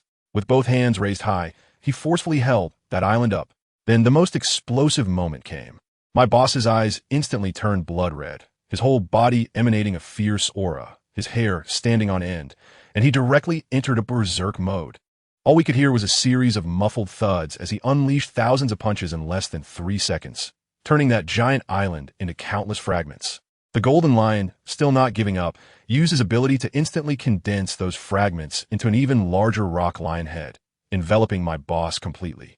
He thought he had won, turned to leave, but when he looked back, who understands? Family? A blood-red giant troll silhouette, over 1,000 meters tall, stood up directly from the dust. That was the form my boss had condensed with his killing intent and will. The troll extended a hand and slapped the Golden Lion down into the rock layers of another island, unable to get out. Then my boss teleported over, grabbed the ship's wheel embedded in the Golden Lion's head, and with a pop, pulled it out along with the top of his head. The Golden Lion, once a great pirate, rivaling Roger, died on the spot. After taking down the Golden Lion, my boss returned to his normal state, transformed into a large bird with his ability, and safely landed everyone on the sea surface. Afterwards, we found a deserted island and began a 10-day team-building activity, eating all the wild beasts on the island and recuperating. When we set off again, we arrived at the lawless town of Magic Valley. Let me tell you, when our group walked down the street, the rate of people turning their heads was incredible. Then, in the bar, guess who we ran into? Straw Hat Luffy and Blackbeard Teach. These two future heavyweight figures were arguing there. However, my boss ignored them. Our goal was Skypiea. When we arrived at Skypiea, my boss immediately took a liking to a girl named Conies and boldly approached her, saying, "Your bloodline is good. I want you to give me a son. Wait for me tonight. Ah, family, this is the life of the strong, straightforward and direct. Then he had Robin follow him to find that piece of historical text, while the rest of us went to explore Angel Island. I told you, we were just about to have some free activities when a local girl named Cornice ran over, looking very nervous, and said, ahead is the sacred domain. You mustn't go there, or you'll be punished by the gods. Well, come on. Do we look like a group that would be scared? Hinata laughed at that moment, patted the girl's shoulder, and said, Don't worry, little sister. That god you mentioned is probably about to have a really bad day. And guess what happened? As soon as she finished speaking, a lightning bolt struck down at Hinata. I was dumbfounded. What was going on? Speak of the devil, and he shall appear? Hinata reacted incredibly quickly, pulling Cornice into her arms and easily dodging the strike with a twist of her waist. Immediately after, it started raining lightning like dumplings from the sky, rumbling down several more times. But guess what? Hinata dodged all of them. Not even a hair was touched. Does anyone understand? This is not divine punishment. It's simply Hinata playing a driving test accompaniment. Hinata realized right away that this must be that so-called god, hiding in the sacred domain, probably a user of the Thunder fruit. She even maliciously shouted, Whoever you are, your time is up. Now she had stirred up a hornet's nest, and the lightning came crashing down like it was free. The guy hiding in the dark, Enel, saw that he couldn't hit Hinata and got anxious, directly turning his firepower towards the Empress and Shirahoshi, unleashing a barrage. Then, even more ridiculous happened. The Empress frowned, her feet instantly covered in armament hockey, and she kicked at the lightning in the sky like playing soccer, easily smashing it apart and protecting Shirahoshi in the process. Enel was dumbfounded back home. I could feel his bewilderment from several kilometers away. What kind of legs are those? Can they kick lightning? Is she cheating? Seeing how fierce our female companions were, he probably completely broke down and set his sights on Emperor Tion. Tion was with Robin on the back of the Super Express shrimp when he suddenly felt a surge of lightning power locking onto him. Without saying a word, he leaped into the air. The next second, a lightning bolt as thick as a barrel struck him with a loud bang. On Enel's side, he probably opened champagne, but when he looked closely, Tion was surrounded by crackling electric sparks, yet he looked completely unharmed, not even a hair out of place. This made Tion quite unhappy. He activated his observation hockey, instantly covering the entire island and locking onto Enel's position. Then, right in front of everyone, he walked step by step towards the holy domain, stepping on air. His aura was so powerful, it was as if it was written on his face. I'm here to take your life. On the way, 4 self-proclaimed priests rushed out to block his path, shouting for mortals to stop. Tion completely ignored them and kicked down from a distance, sending a wave of energy that knocked the 4 of them sideways. Before they could react, Tion teleported over, grabbed one priest's head in each hand, and with a crunch, the heads of 2 priests exploded. The remaining 2, terrified, turned to flee. Tion didn't even look back, teleporting to one, hammering him down from the sky into the ground with a punch, then stomping him into dust. The other one desperately ran towards Enel, only to be intercepted by a massive python over 1,000 meters long, opening its huge mouth to bite.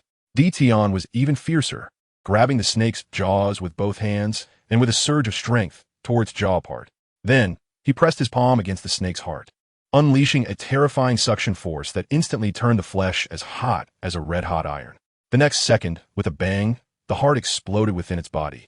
After dealing with these minor nuisances, Tion finally arrived in front of Enel. The last priest was trembling behind Enel, and Tion teleported behind him, pressing his head down to the ground, causing a loud explosion as the ground shattered and the priest disappeared. Enel was completely dumbfounded. The speed was so fast that even his heart network couldn't keep up. As he retreated to put distance between them, he shouted with a facade of bravery, Do you know the consequences of angering a god? As he spoke, lightning began to crackle around him, unleashing all kinds of attacks. 30 million volts of thunderbirds, 30 million volts of thunder beasts, 60 million volts of thunder dragons, all coming at Tion. What was the result? Tion couldn't even be bothered to dodge. The thunderbirds and thunder beasts felt like mere tickles on his body, and the thunder dragon that emerged was instantly decapitated by his hand. Hey Aunt, Tion said, hands in his pockets, impatiently, show me your strongest attack, or I'll kill you. Enel was utterly enraged by being called an ant. After all, he was a god. He immediately unleashed the drums behind him, erupting with 200 million volts of electricity, transforming into a giant of lightning over several dozen meters tall, and threw a punch at Tion. Tion finally smiled, looking somewhat excited. He activated 40% of his demon back power, combined with thermal energy release and armament hockey, and met the punch with one of his own. The scene was astonishing. A thunderous roar shook the entire God Island. Enel's Thunder God form was instantly shattered, and he flew back like a kite with a broken string. Tion kicked off the ground, turning into a flash to chase him down, punching him up into the sky, then punching him back down into the ground, creating a massive pit. Enel, spitting blood from the blows, couldn't he understand why his lightning form was causing him so much pain. The fear of death completely awakened his survival instincts. Just before Tion's next punch landed, he transformed into countless electric currents, flashing 100 meters away. But it was utterly useless. Tion raised his hand, and a bolt of lightning struck him from the sky, giving him a charge of speed. The next second, he appeared right in front of Enel. Enel's pupils shook.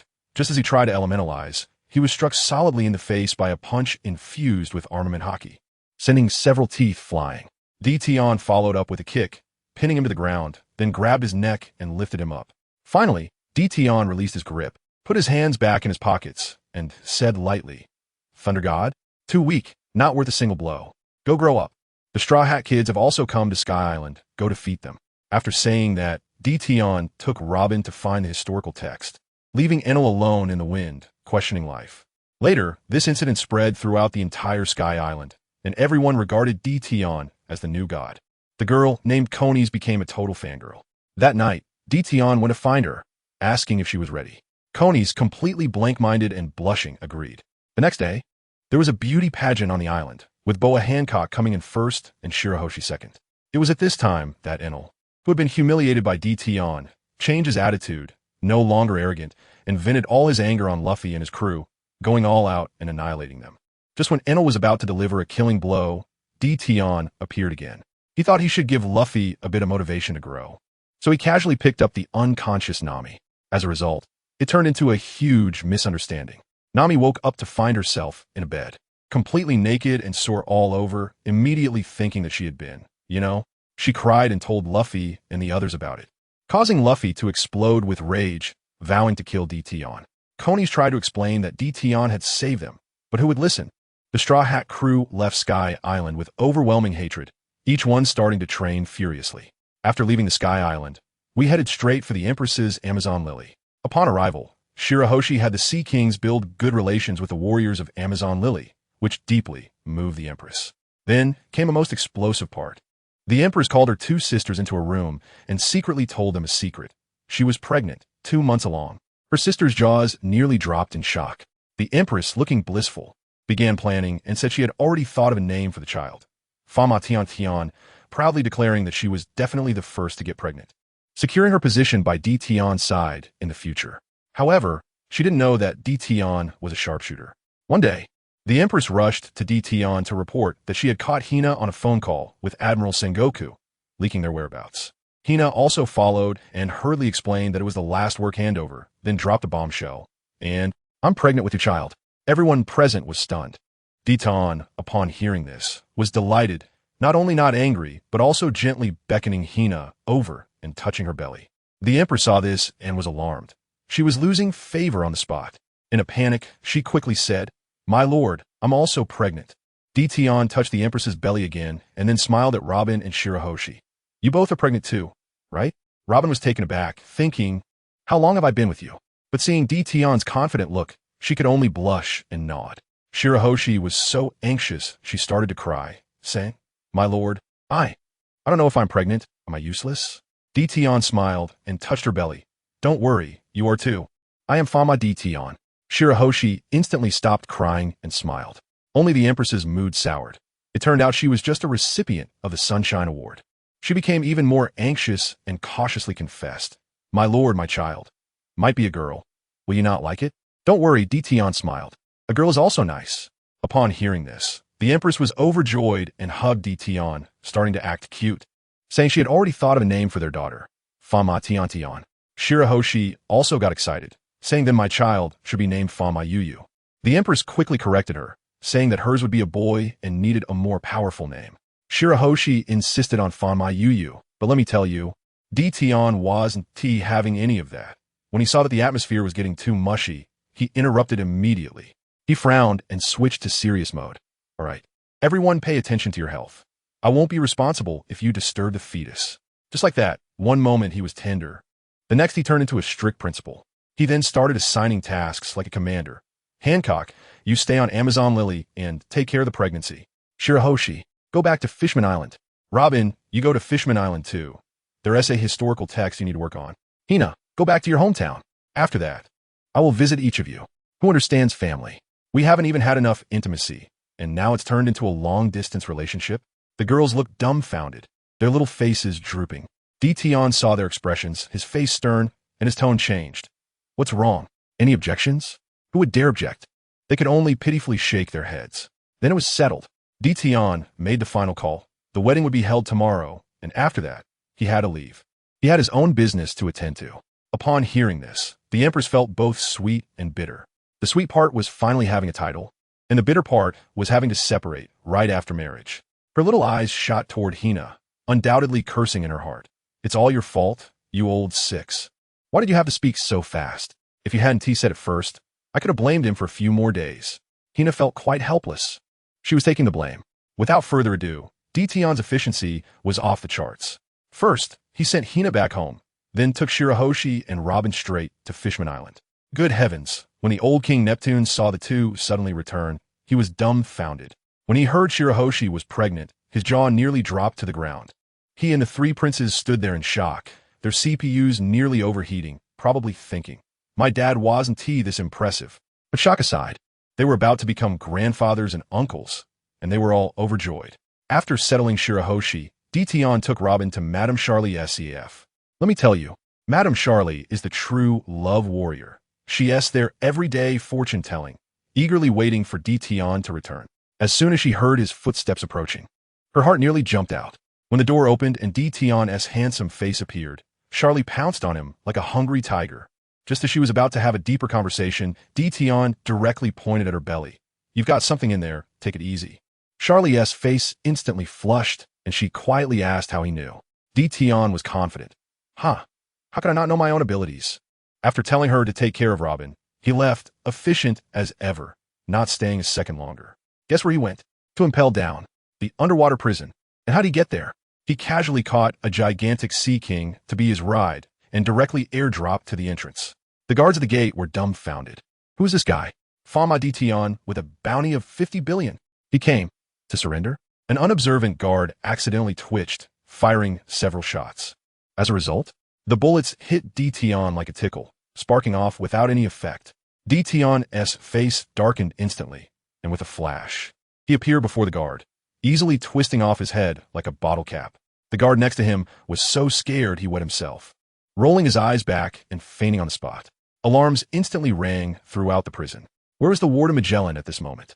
He was in the bathroom, enjoying himself. Just then, his subordinates were banging on the door. Warden, Fanma Tion is at the door. Let me tell you, Magellan tightened up, nearly forgetting to wipe, and rushed out with his pants up. Meanwhile, what was Tion doing? Facing the 5-meter-thick steel door. How did he handle it? He pressed his hand against it. Muscles tensed, and lo and behold, his palm glowed like a little sun, directly burning a 3-meter-wide hole through the steel door. Molten steel was still dripping down. Then he casually strolled in, as if he were wandering in his own backyard. The guards inside were all stunned, and then the Deputy Warden Hannibal, with a glint in his eye, came up with a plan. He scampered out, all smiles. Oh, Lord Tion, what brings you here? Tion didn't even look at him, directly issuing orders. Stop the nonsense. I want to experience all the projects here. Bring out your strongest prisoners. Hannibal was overjoyed, thinking, all right, you want to play with fire? I'll let you fight. I'll let you fight through levels until you're exhausted. Then all the credit will be mine. He immediately nodded and bowed. Of course. This way, please. He first introduced the first level. A boiling water pool at 100 degrees and a 500-meter knife mountain. Tion laughed upon hearing this. Is that it? Is this what you call punishment? He stepped into the boiling water pool, and let me tell you, the water instantly evaporated more than half. The nearby guards screamed in horror. Then he stepped onto the knife mountain, and with a flex of his foot muscles, he crushed all the knives. Seeing this situation, Hannibal quickly skipped the first level and took him directly to the second level, the Beast Hell. He called out a group of bizarre monsters. But Tion took one look and shouted roll. Those monsters were so frightened they immediately lay down, as if they had seen their ancestors. At that moment, Magellan finally arrived. Seeing Hannibal's sycophantic demeanor, he was so furious that his face turned purple. "Hannibal, you bastard! Someone arrest him!" His subordinate Domino had just handcuffed Hannibal when Emution, already impatient, directly said to Magellan, "You, come play with me?" Magellan couldn't take this insult and immediately released poison. The purple gas quickly spread, but Emution casually walked through it, even approaching him to taunt. "Is that all?" Playing house. Magellan was anxious and unleashed venom. This stuff was potent. When it touched Emution's fist, it corroded a patch of skin. But the next second, Emution clenched his fist, and with a hiss, all the venom was forced out. Magellan was completely enraged and unleashed his ultimate move, summoning 3 massive venomous dragons to attack from 3 directions. However, Emution activated a cheat mode, and a 3-headed, 6-armed ghostly figure appeared behind him, swiftly grabbing the necks of the 3 venomous dragons. Then, with a punch from afar, boom, he smashed Magellan through the 2nd floor, crashing down to the 4th floor. In the monitoring room, Domino and the others were dumbfounded, while Hannibal smugly said, "See? I told you Magellan is an idiot." Domino coldly replied, "We've already reported to the Navy headquarters." Goodness, upon hearing this, Fleet Admiral Sengoku's head started to hurt. He hurriedly dispatched Admirals Akainu and Akiji with dozens of warships to surround and pell down. But the order was, just observe, don't engage. Absolutely don't provoke him. The world government's 5 elders also backed down, saying to ignore him and wait until their new toy was ready. This operation was simply ahead of its time. In the end, Sengoku called the prison. Stop fighting, figure out what he really wants. As long as it's not excessive, try to accommodate him. After hearing the order, Domino was stunned. Hannibal was now feeling powerful, laughing maniacally. Did you hear that? Domino, quickly untie me. This matter still depends on me. With no other choice, Domino had to release him. Hannibal straightened his clothes and proudly said to Domino, "From now on, everything goes according to me, understand?" He even took the opportunity to smile lewdly. However, at that moment, several prison guards reported from outside, saying that the Navy headquarters had sent someone, Vice Admiral Crane, who specifically requested to see Emution. Let me tell you, who is Admiral Crane? The brain of the Navy. As soon as she spoke, Domino respectfully conveyed the orders from the Warring States period. Admiral Crane was quite gentle, saying she was here to persuade the surrender. So lead the way. Well, the deputy director Hannibal next to her was dumbfounded. He was originally thinking that if he could convince Emperor Tion, the credit would be his. But now Admiral Crane personally stepped in, and he wouldn't even get a drop of soup, leaving him feeling emo. But let's not worry about them for now. The scene shifts back to the 4th floor. Magellan, that toxic guy, was kicked down from the 3rd floor by my big brother and got furious. He crawled up from the ground, his body oozing poison like it was free, and directly opened his domain. Behind him, with a loud bang, a gigantic, bright red, skeletal poison creature was formed, which was called the Judgment of Hell, and it sounded quite intimidating. This red poison was much stronger than his usual purple poison. Just touching it meant death, and it couldn't be wiped off. The entire 4th floor, a sea of fire and a pool of blood, was instantly engulfed by this poison. But my big brother didn't care at all. The previous poison dragon was crushed by him, and the toxicity? Non-existent, immune. He jumped straight down from the broken floorboard, and saw that below was a sea of poison with no place to land. What to do? Simple. My brother's mind turned, and the 3-headed, 6-armed phantom behind him buzzed and grew larger, directly matching the height of Magellan's skeletal poison. My brother stood there with his arms crossed, confidently on the phantom's head, looking down at Magellan, exuding an incredible aura. Magellan saw this and panicked, commanding his skeletal poison to punch over. But what was he facing? A 3-headed, 6-armed being, buddy. As he threw a punch, he was met with 6 giant fists coming from all directions at the same time. Bang, bang, bang, bang, bang, bang. In an instant, Magellan's flamboyant skeletal poison was sent back to its liquid state, shattering all over the place. Magellan, scared, opened his observation hockey to the maximum and desperately retreated. But my brother's phantom fist didn't stop, chasing after him and smashing, shaking him pell down like an earthquake, rumbling so loud that even the old monsters locked in the deepest parts of the 5th and 6th levels were awakened. One by one, they opened their eyes in the darkness, wondering which deity had come down to cause trouble. While running, Magellan opened his mouth, spewing poison gas bombs like a machine gun. What happened? My brothers stood above, not moving at all, while the 6 hands of the phantom slapped the poison gas bubbles, popping them all. Damn it! Magellan was completely despairing. He realized that the poison he was proud of was just a joke in front of this guy, completely ineffective, unless the fruit awakened. There was no chance. He was also a tough guy, enduring the severe pain of diarrhea, and managed to shake out that skeletal poison again, even adding 3 more poison dragons behind it. But this thing's core was extreme toxicity, and how could he compete in strength against the phantom created by my brother's imagination? That phantom inherited 100 of my brother's explosive power. As expected, without suspense, 6 arms reached out, tearing apart Magellan's skeletal poison and poison dragons like paper, instantly obliterating them.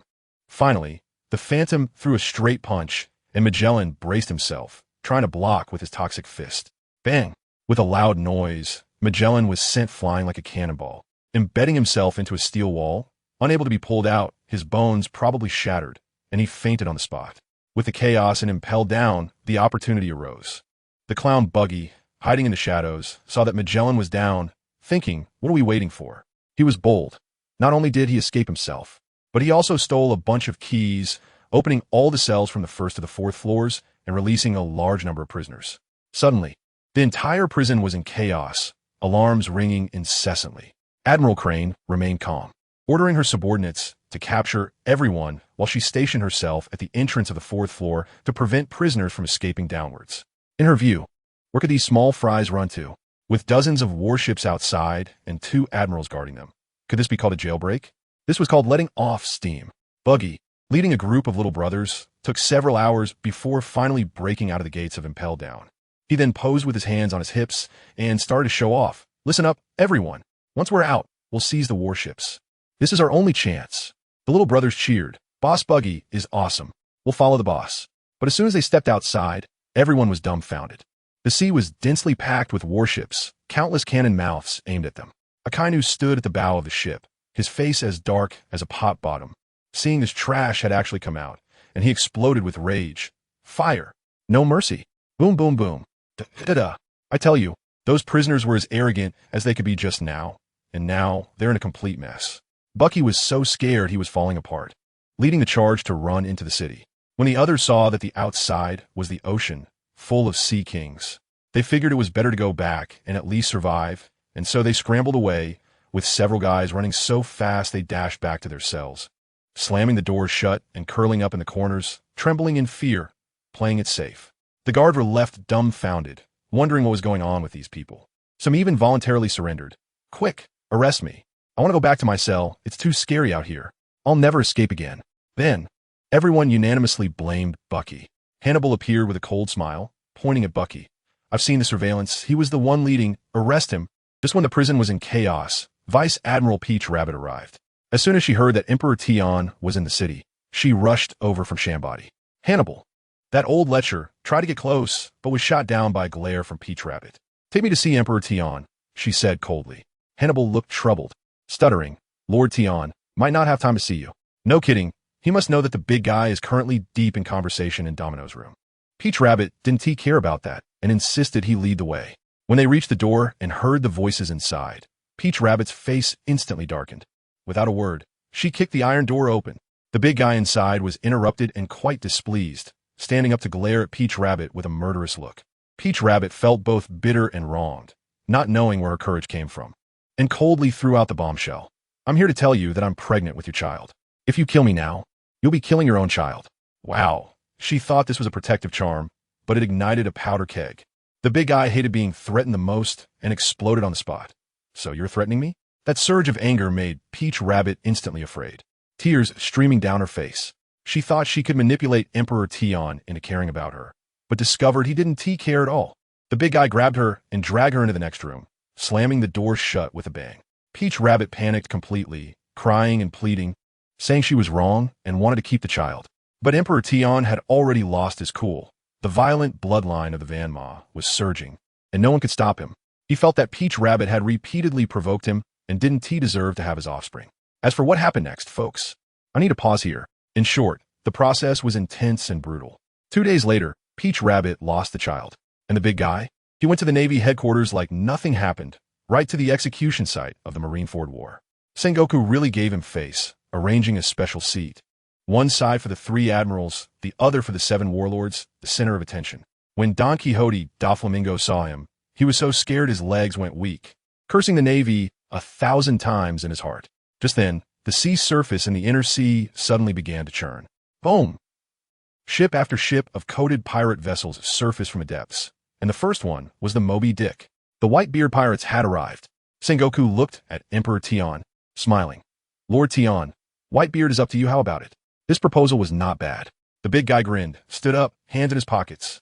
Walking step by step down the execution platform, stepping on the ripples of the void. The scene was simply stunning.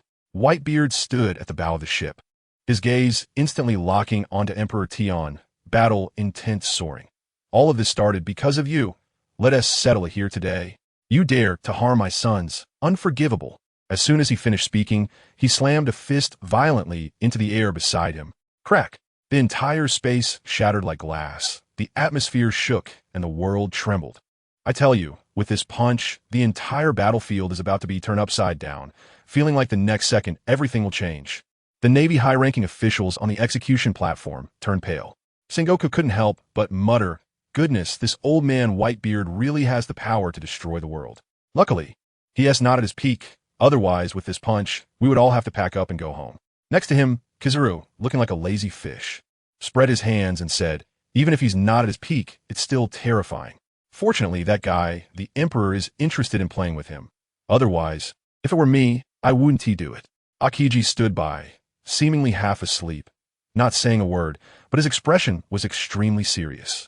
Only Akainu, with his bad temper, crossed his arms, his face as dark as a pot bottom, feeling incredibly angry. Originally, the first credit for defeating Whitebeard should have been his, but it was snatched away by this outsider, the Emperor. And what about the Emperor?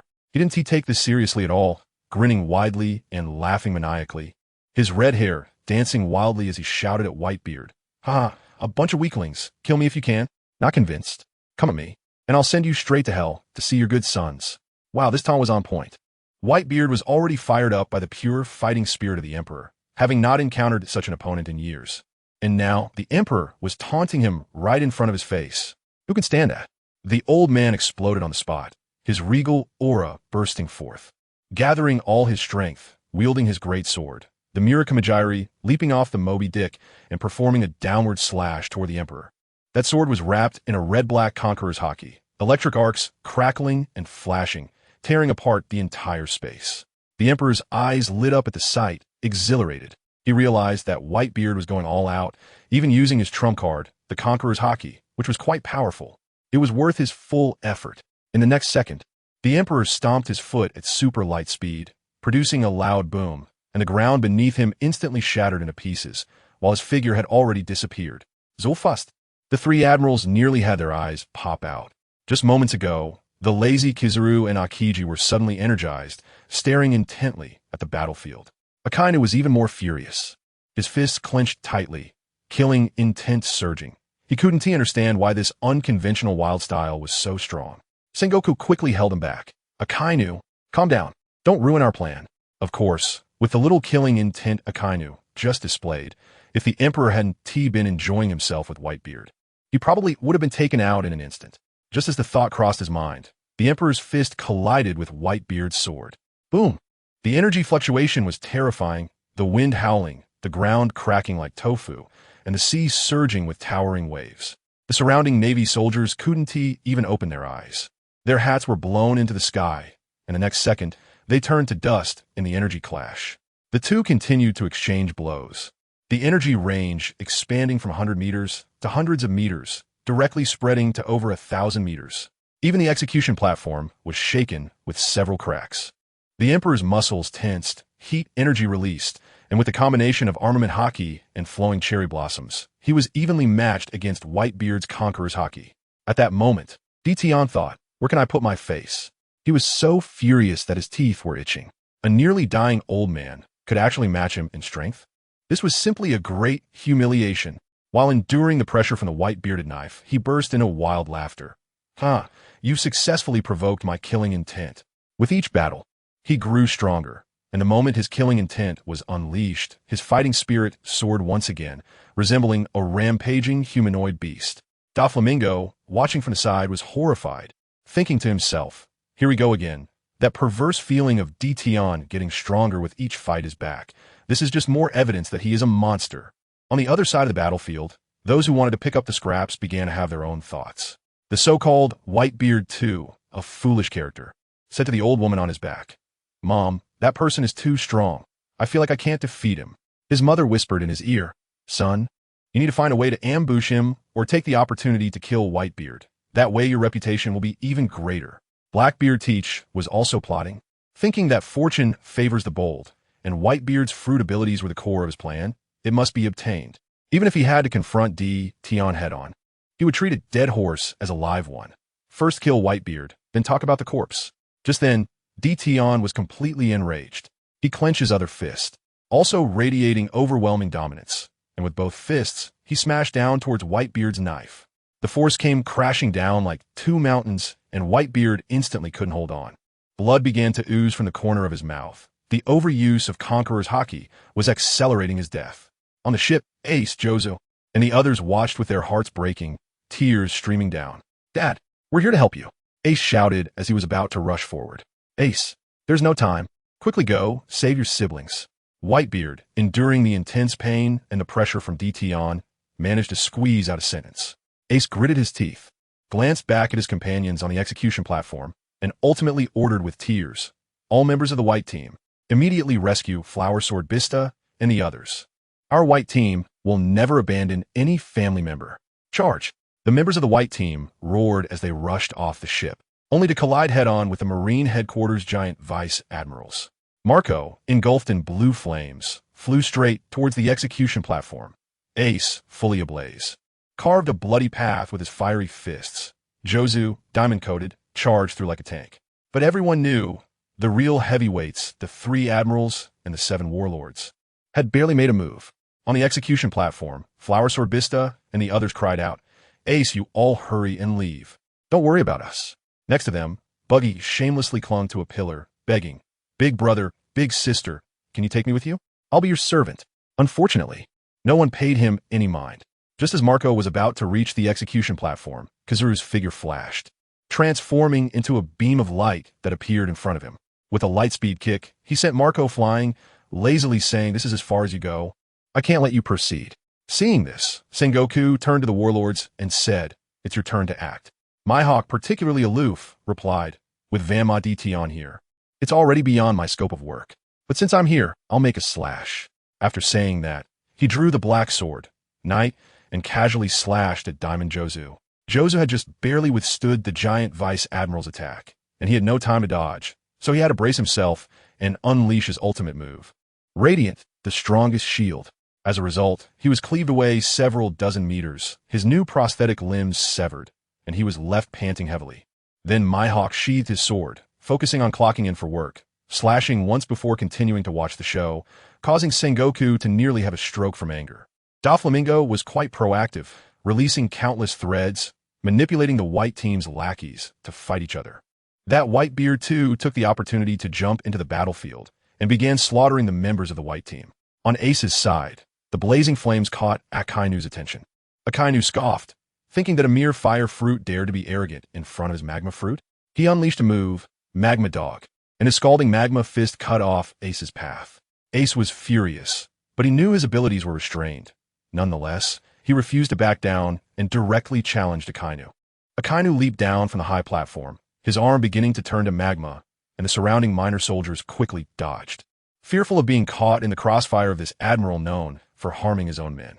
Meanwhile, on Sabeti Archipelago, Luffy and the others watching the live broadcast were getting anxious.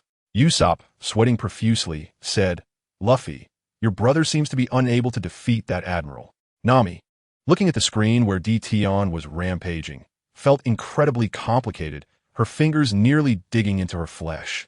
Who understands the family matters? This man took her first time away on Sky Island, and now she was carrying his child. What kind of situation is this? On the screen, Ace unleashed a fiery fist towards Akainu, but was easily crushed by Akainu's massive fire, leaving his entire arm incapacitated and bleeding profusely. Luffy couldn't sit still upon seeing this, shouting that he was going to help Ace, and ran out. Everyone tried to stop him, but Nami sighed and said, Let him go. That's his brother. Luffy directly ran to find Uncle Rayleigh for help. On the battlefield, Ace endured the excruciating pain. Unwilling to give up, and unleashed all his power, gathering a massive fireball above his head that rivaled the sun. Great Flame Ring. Flame Emperor. Akainu looked at him, his eyes like those of a watching ant. A mere ant dares to resist? He unleashed another massive fire attack, and the colossal magma fist pierced through Ace's Flame Emperor. Ace was sent flying like a cannonball for thousands of meters, crashing into a pirate ship. Seeing his son being sent flying, Whitebeard, who was confronting D-Tion, lost focus. Unable to withstand D-Tion's strength any longer, and was pushed back several dozen meters, spitting out blood, his breath instantly weakening. D-Tion withdrew his fist, coldly mocking. A man tormented by illness does not deserve to be a strong man. Losing focus in battle is the mark of a weakling. You can't save anyone. Upon hearing this, Whitebeard instead burst into laughter. Gwaha, Fanma D-Tion, it seems you aren't that strong. You've been fighting with an old man like me who has a countdown on his life for so long. If I were back at your age, I would have killed you already. This completely provoked D-Tion. His gaze turned fiercely hostile, his pupils began to whiten, and his aura surged wildly, creating a scene that could destroy the heavens and the earth. But at this most critical moment, no one expected that the foolish Whitebeard too would jump up from behind, wielding a large knife, and launch a full-force ambush on D-Tion's back. I tell you, there are always some people who are oblivious and refuse to listen to advice. Everyone was stunned. Facing the sneak attack, D-Tion's face was filled with disdain and anger. He couldn't even be bothered to dodge, not even activating his armed color hockey. He twisted his back muscles violently, and a grotesque ghost face pattern emerged. He let the 1,000-meter sword Chi slash into his shoulder. With a tearing sound, flesh and blood were cut open, revealing the indestructible bone beneath. But in the next second, in the shocked gaze of everyone, that terrifying wound began to crazily squirm at a visible speed, completely healing in less than 3 seconds. This recovery ability made everyone swallow hard. What kind of monster is this? They knew that Whitebeard too was doomed. D-Tion slowly turned around, his eyes instantly turning crimson, and the solidified killing intent pressed down on Whitebeard too like a blood-colored tsunami. His clothes were instantly torn apart by the shockwave, revealing a ghost face on his back that looked both smiling and crying, eerily making people's scalps tingle. Mother, I'm so scared. Whitebeard too was already terrified. His mother also knew that they had kicked a steel plate this time, and just as she was about to shout to run, D-Tion's figure suddenly vanished, leaving behind a massive pit of 100 meters. In the next instant, D-Tion appeared before Whitebeard too with overwhelming killing intent, striking his face at super light speed and pressing it down onto the ground. Boom! The ground within 1,000 meters was instantly shattered, and Whitebeard too didn't even have time to react before his entire head was exploded. The old lady on his shoulder was directly turned into a blood mist in the shockwave. At this moment, the entire place fell into silence. Everyone watching the live broadcast also fell into a deathly silence. At the same time, the Blackbeard pirates, led by Poison Q, were sailing a warship, holding Vice Admiral Peach Rabbit hostage, heading to the battlefield. On the ship, the big drunkard Bascho looked at Peach Rabbit with a lewd smile. What a shame to kill her. Why not let me have some fun? But Poison Q's eyelids twitched, feeling a sense of unease in his heart, and sternly warned him, mind your own business. This woman better not move. He always felt that this unease was related to the easily captured Peach Rabbit. So, this woman was now a hot potato. Whoever touched her would be doomed. Upon hearing this, the big drunkard Bass could only close his mouth reluctantly and continued to drink from his gourd. I tell you, at this moment, Peach Rabbit is in a terrible situation. Bound hand and foot and thrown on the deck, her heart feels like it's turned upside down. On one hand, she hates that scumbag Emperor Tion for saying, "You don't deserve to bear my bloodline anymore." Who understands what family means? Those words are so hurtful. But on the other hand, she can't help but think of him. After all, he was her, first man for decades. This kind of feeling can't just be cut off. She just lies there, tears streaming down her face, her heart feeling like a melodrama. Boo-hoo. Will he come to rescue me? He definitely won't come. But what if he does? What if he still has feelings for me? TSK, this love-struck brain, it's ridiculous. On the other side, news from the main battlefield also synchronized. When the old man of the Warring States heard the report that Teach and his gang not only broke out of prison, but also took Peach Rabbit away, his face darkened immediately, and his gaze shot toward Teach like a knife. "You little brat, You dare to play tricks with me? But look at Teach's demeanor. With an innocent expression as if he didn't know what was going on, he was probably grinning inside. My people have succeeded. They're coming soon. However, to everyone's surprise, Warring States didn't get angry, but instead laughed coldly, which made Teach feel uneasy. Let me tell you, Warring States was calculating. Fool, why did you choose to kidnap the woman of that crazy Emperor Tion? Now we don't even need to make a move. Someone will act on behalf of heaven. This wave is the ultimate information gap pull. Teach could never have imagined that the merit his subordinate achieved would be a death sentence, pushing him into the fire pit. At that moment, the battlefield changed drastically. The Whitebeard, who had been holding back, finally stopped being passive. I swear, I saw his muscular arms bulging, two white orbs of light gathering in his fists. And the atmosphere made the entire Marine Ford go silent. He roared at Warring States on the execution platform. Warring States, release my son. Otherwise, I will tear this Marine headquarters apart today. Warring States was equally tough, glaring with his eyes. I refuse. You must die here today. It's over. The negotiation has completely broken down. Without saying a word, Whitebeard slammed his fists violently into the air. With a crack, I tell you. The sky was directly shattered by him. The whole earth shook and the sea surged like crazy, raising monstrous waves hundreds of meters high, crashing toward us. Everyone couldn't stand still, feeling like their internal organs were about to be shaken out. Just at that critical moment, Emperor Tion moved.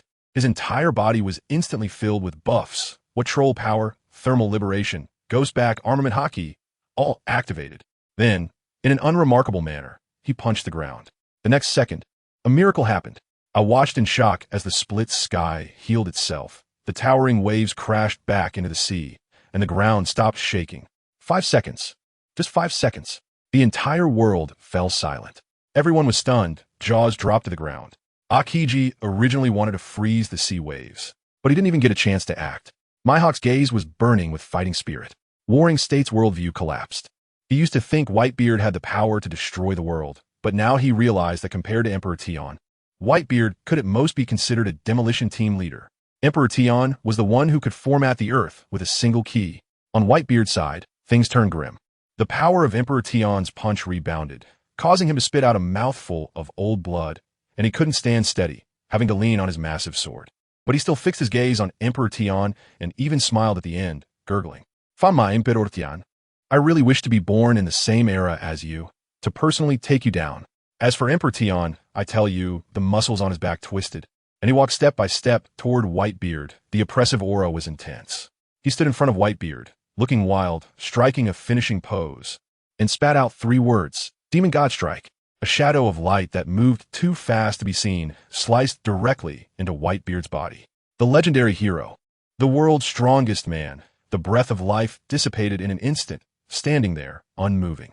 The entire place fell into a deathly silence. No, father.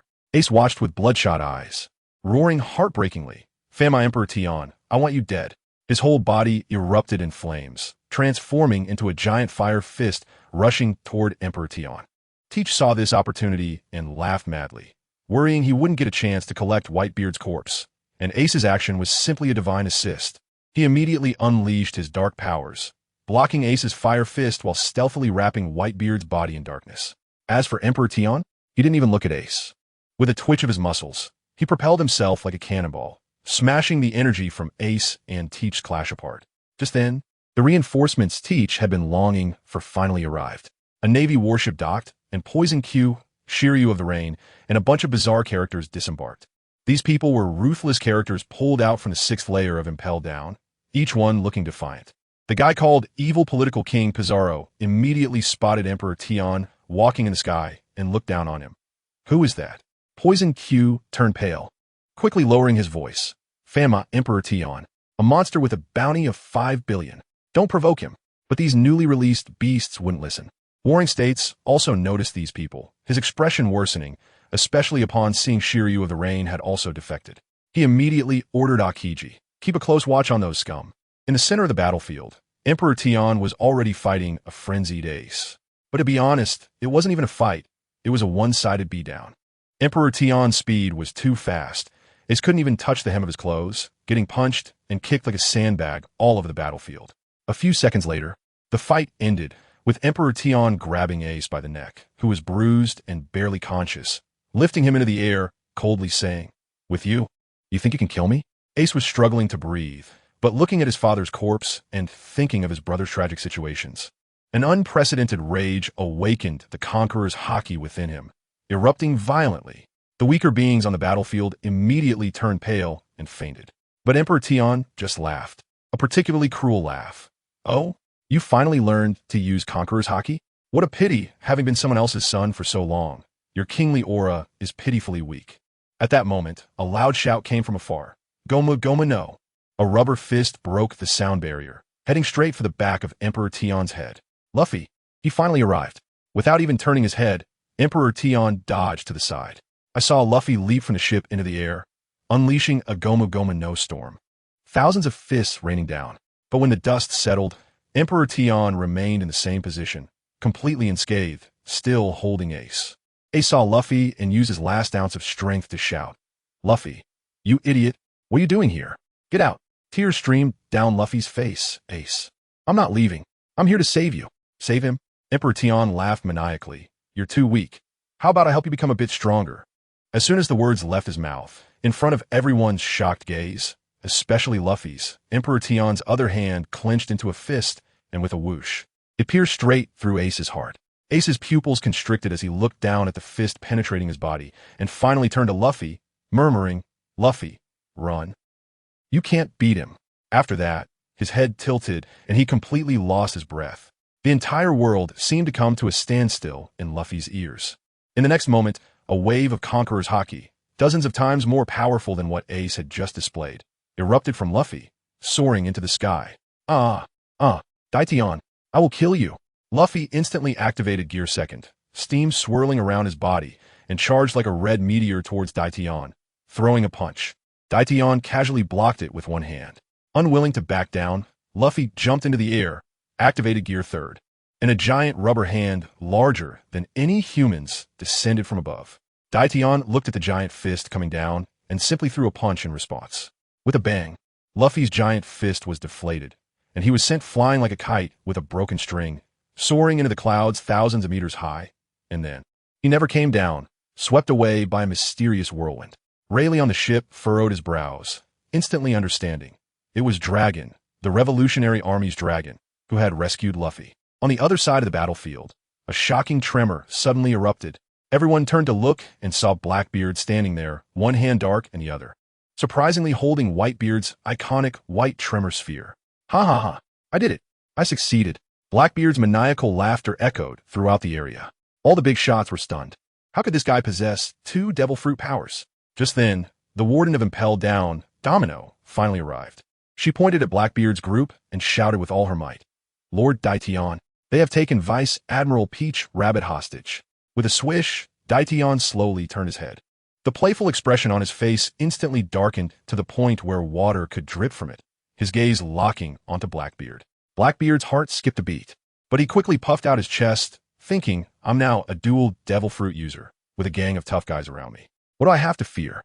The tyrant Pizarro beside him, who didn't even know how to write the word death, laughed provocatively at Daitian.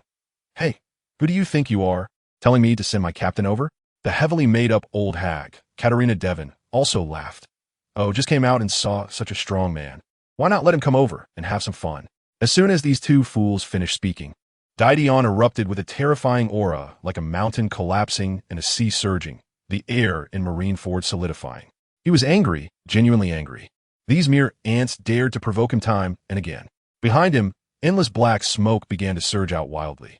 I'm telling you, out of that black smoke, a stunning beauty suddenly appeared.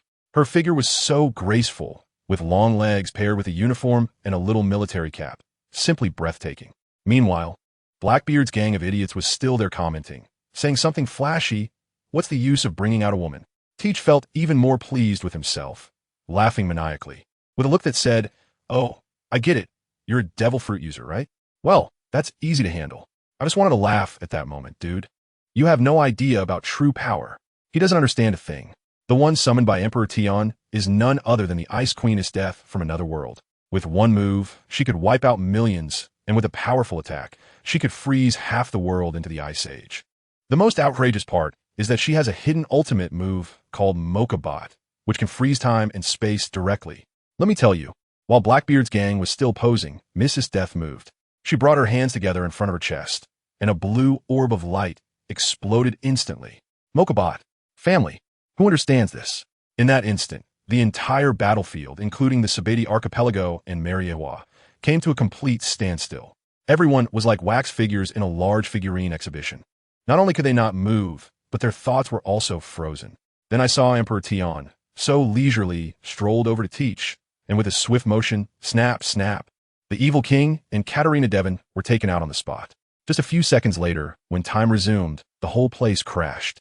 Sengoku, the three admirals, Mihawk, and all the big shots had their eyes nearly popping out, their expressions completely out of control, because they had no idea what had just happened. The live stream exploded. What the heck? Did my internet lag? What has happened? Why did those two suddenly lie down? Can't we at least see the battle process?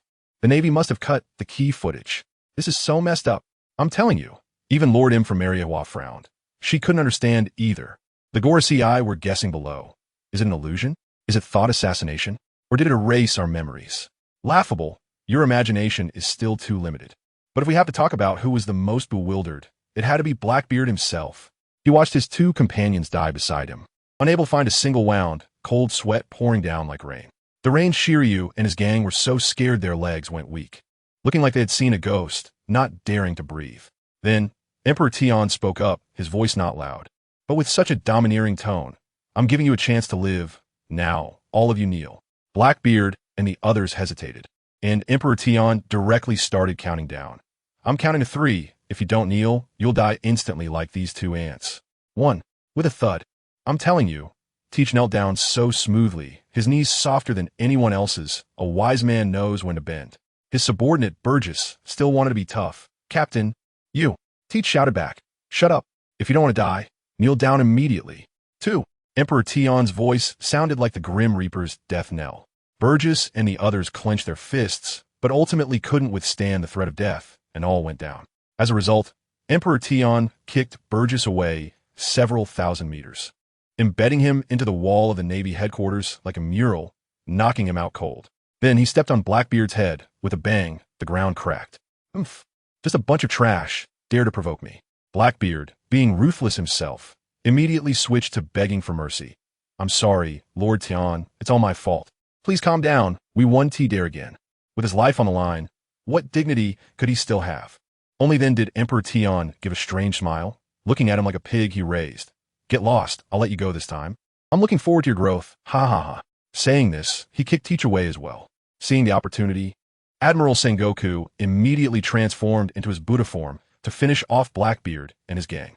But Emperor Tian turned around with a killing gaze, coldly saying, Sengoku, the ones I let go, you better not interfere, or I will kill you. Good heavens, Sengoku immediately shrank back. That golden Buddha form froze, quickly finding a way out.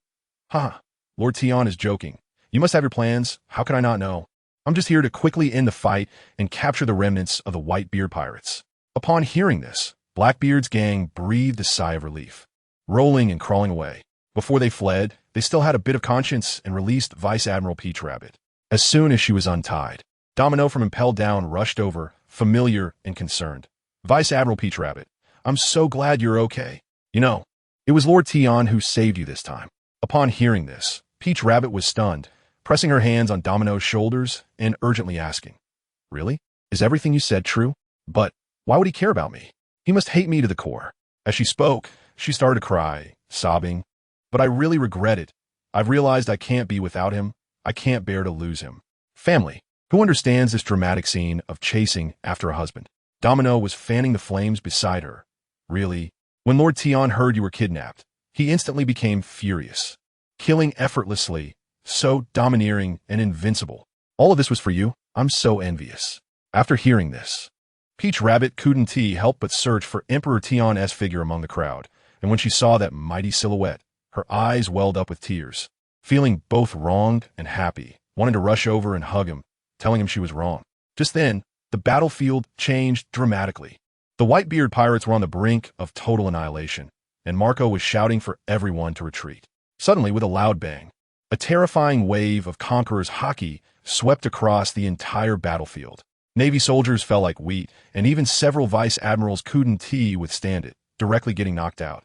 I turned around and saw, good heavens, red-haired Shanks and his pirate crew made a dazzling entrance. Sengoku's face darkened, coldly asking, "Shanks, what do you mean by this?"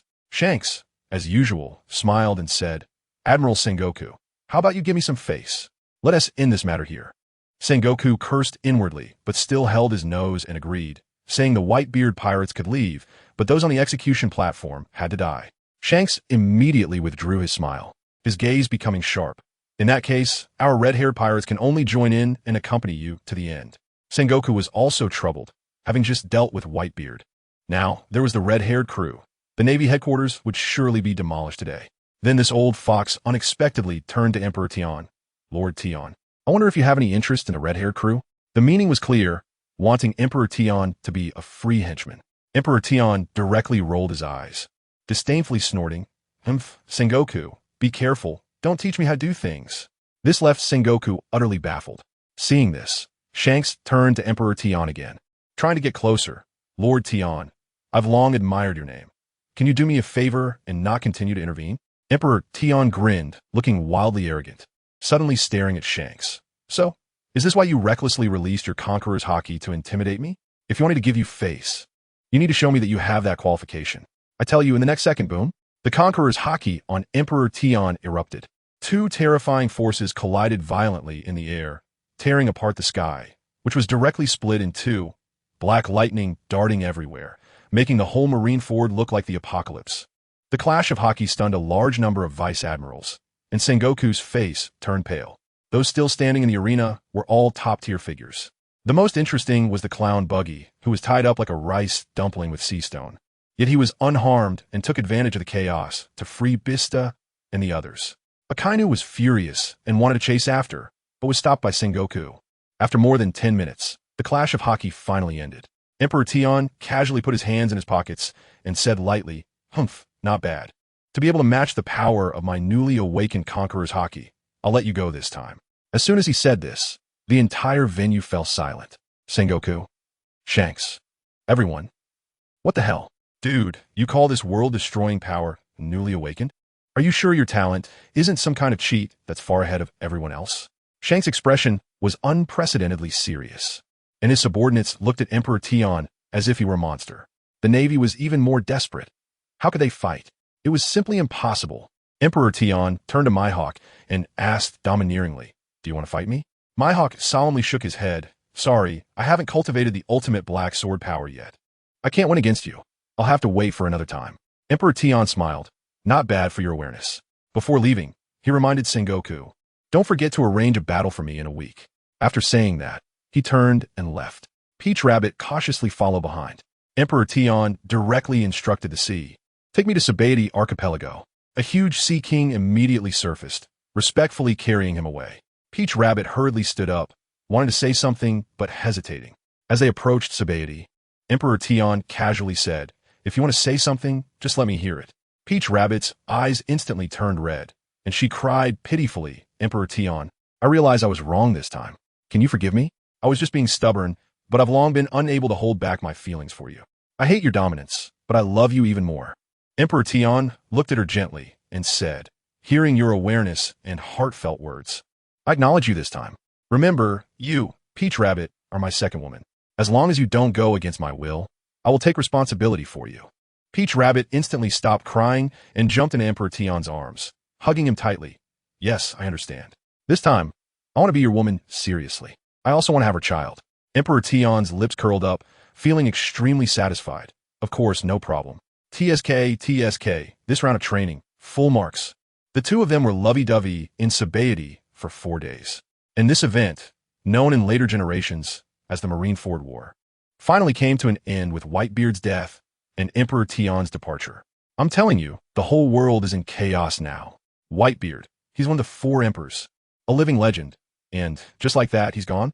For a moment, the pirates in the New World are all fired up, thinking they could do it too. All eyes on the throne that Whitebeard left vacant. The onlookers around the world are also going crazy, betting on who the next 4 emperor will be. Some say it has to be the boss of the emperor, After all, he took down Whitebeard by himself, and who can dispute that achievement? But immediately, someone rebutted, saying that the emperor operates alone, highlighting his carefree nature, and probably has no interest in becoming a emperor. His ambition is either to be the pirate king or to aim directly for the title of king of the world. Then someone brought up Blackbeard Teach. Let me tell you, this guy's the real deal. Although he knelt before the emperor during the Marineford War in front of the whole world, which was quite embarrassing, those who understand know that he is flexible and has obtained 2 devil fruits. This kind of talent is the most terrifying, with ambition overflowing. Of course, some also nominated the Straw Hat Kid. After all, he awakened Conqueror's Haki, and being young is an advantage. There are even reports of a new pirate crew called the Thunder God Pirates emerging, strong contenders as well.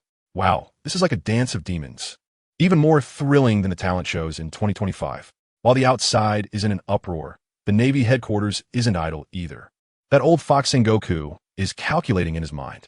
He called over Kizaru and Akiji and asked, "Who among you will go and lure the emperor?" Kizaru, that seasoned veteran, still looked lazy, pouting and saying, "Oh, it doesn't matter to me. If I can't win, I can always run away." Sengoku slammed the table. "It's settled then. Do a good job, and I'll give you a raise and some vacation time."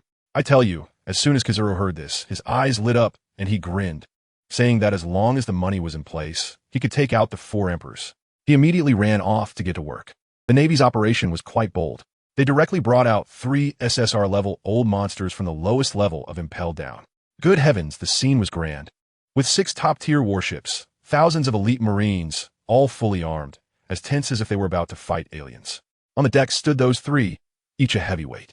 The first was Bondi Wald, the user of the double fruit, a veteran pirate from the same era as Roger and Whitebeard, who had been frozen in ice for 30 years in Impel Down. The second was the Red Count Baroque Lead Field, nicknamed the Solitary Red, who was said to be able to stand shoulder to shoulder with Roger and Whitebeard back in the day, although he now looked as withered as a mummy. Who dared to underestimate him?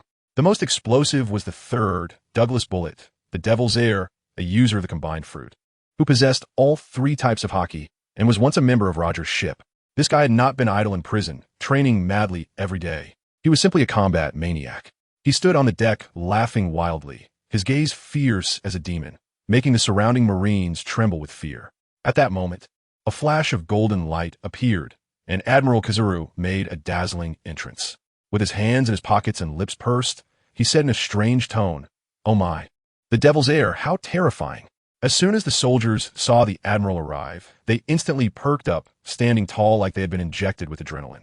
Bullet glanced at him and scoffed. "Speak, where are you planning to take us?" Kizaru chuckled. "Don't be impatient. You'll know when we get there. This is just a brief taste of freedom for you, so enjoy it." After saying that, he ordered the fleet to head to the New World at full speed. The Navy's plan was simple. Find a deserted island and airdrop these 3 old monsters as a luxurious gift package. Then notify Daiten to come and unpack it, letting him have some fun. Kizaru and Akiji were responsible for controlling the situation on the periphery. Originally, Sengoku planned to personally inform Daiten, but Vice Admiral Tsuru took the initiative to take on the task. Why? Who understands? She just found out that her precious sister, Toru, had that kind of relationship with Daiten and had been bullied by him. As an older sister, she couldn't just sit idly by. She had to see the situation for herself. So, on the streets of Sabaody, such a scene appeared. Vice Admiral Tsuru saw Daiten and Toru coming out of a hotel from afar. Let me tell you, Toru looked so weak that she had to lean on Daiten's arm to walk. Her little face flushed, occasionally glancing up at Daiten with a blissfully satisfied expression. Simply adorable. Leaning her head on Daiten's shoulder like a little bird. Vice Admiral Tsuru was instantly taken aback, cleared her throat, and coughed. She thought, what kind of behavior is this? You are a Navy Vice Admiral, in broad daylight. Is this embarrassing display for whom? Toru saw her sister Tsuru and felt a bit embarrassed, quickly asking, Sister Tsuru, what brings you here? Vice Admiral Tsuru put on a stern face and said the serious matter first. I came to inform Lord Daiten that the toys you wanted have been delivered to the New World. Then she changed the subject and started scolding her sister. And you, how could you keep such a big matter from me? Do you even consider me your sister anymore? Toru saw her sister's demeanor and was afraid Daiten would be unhappy. She was now clear that she could only be bullied by Daiten. If anyone dared to give her a hard time, Daiten could easily wipe them out, including her sister. So she quickly softened her tone and asked Daiten, Husband, can I talk to my sister for a bit over there? Daiden was very gentle. Go ahead, but don't keep me waiting too long. Toru was overjoyed, tiptoed, and pecked Daiten on the face, then pulled Vice Admiral Tsuru to the side. However, after just a couple of steps, her legs went weak and she nearly fell. Tsuru quickly supported her, worried. Sister, what's wrong? Did he hurt you again? Toru's face flushed, and she quietly explained, No, sister, it's just, I've been too tired from playing these days. I just need a rest for a few days. Vice Admiral Tsuru, upon hearing this, looked at her shy appearance and instantly understood. A lonely man and woman, kindling a fiery passion, especially when the other is a hormone-fueled beast like Daiten. What could they do in those 4 days? It's obvious even if you think with your toes. Sigh. Vice Admiral Tsuru was both heartbroken and angry, saying, Why did you fall for him? Don't you know how dangerous he is? Unpredictable, bloodthirsty, and violent. How could you forgive him for what he did to you? The more Vice Admiral Tsuru spoke, the more agitated she became, entering the mode of a concerned friend trying to break them up. Toru, listen to your sister. This man's waters are too deep. You can't handle it. You can still turn back now. Otherwise, you'll be left with nothing but bones. And there won't even be a place for you to cry. But Toru was completely in love, smiling foolishly. Sister, don't worry. My husband is very gentle with me. As long as I behave, I can be happy forever. Moreover, my husband is really amazing. I've experienced it, and I truly don't want to lose him. Good heavens, such a statement. Vice Admiral Tsuru was stunned, sighed. It's over. You've completely lost your mind. Toru giggled, joking with her. Sister Tsuru, don't call me silly. If you were 30 years younger and met a man like my husband, you wouldn't be able to resist either. He's that kind of man who's both domineering and bad, but can also give you endless tenderness. Who can withstand that? Vice Admiral Tsuru's face turned red with anger, scolding, You little brat, and walked away. But guess what? As she walked, she started to overthink. What if I were 30 years younger? Huffed. What am I thinking? It's all this little brat's fault, talking such lewd things. TSK, saying no with her mouth, but her body, thoughts was honest. On the other side, Daiten and Toru boarded the Navy's prepared warship. On the ship, the two of them had in-depth conversations for 2 days, until a soldier came to report. Lord Daiten, Vice Admiral Toru, we have arrived at the location. Let me tell you, the soldiers on the ship looked at Daiten with eyes full of admiration. This was a real man. Daiten stepped onto the deck, his fighting spirit rising. Looking at the not-so-small island in the distance, a soldier quickly reported, Lord Daiten, the 3 criminals have been dropped onto the island. Bondi Wald, the Red Count, and Bullet. Admiral Kizaru said he hopes you enjoy yourself. Daiten snorted. Interesting. All his muscles tensed suddenly, and the deck beneath him cracked with a loud snap. The soldiers were so scared they quickly stepped back. The next second, Daiten disappeared from the deck, appearing on the sea, running wildly on the water surface, with waves rising hundreds of meters high. Toru stood at the bow of the ship, shouting loudly, Husband, I await your triumphant return. At this moment, the 3 old monsters on the island were still in a daze. What was happening? The Navy was doing team building and sending us an island survival experience card. They knew it wasn't that simple and that there must be a conspiracy. Just then, all 3 felt a world-destroying aura rushing towards them from the sea.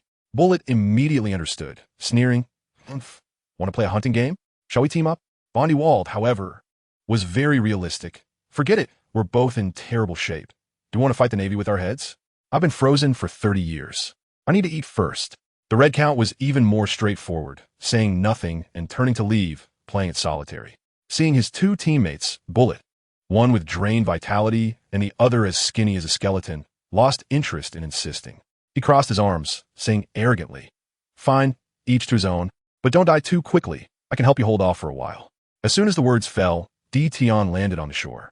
2 overwhelming auras collided violently. Barrett's fighting spirit surged, and he threw a punch. Tion grinned and met it with a punch of his own. Boom! The 2 fists clashed, energy exploding, and the ground cracked in layers. In less than 3 seconds, Barrett was sent flying hundreds of meters like a cannonball, his fists trembling, his face full of shock. Who is this person? How can his punches be harder than Carp's? Tion's figure suddenly appeared in midair, looking down and using observation hockey to lock onto the 3 people on the island, declaring domineeringly, Too weak. I give you 3 days to adjust, and after 3 days, there will be no mercy. Barrett, with his violent temper, couldn't stand this and exploded on the spot, roaring as he shot up into the sky, throwing another punch. Overestimating himself, Tion was slightly angered. activating his demon back and throwing down a punch of his own. Boom! A massive mushroom cloud erupted in the sky, and Barrett was directly blasted from the sky into the depths of the ground, creating a huge pit. After a while, he crawled out covered in dust, panting and cursing, "Damn it, I'm so hungry.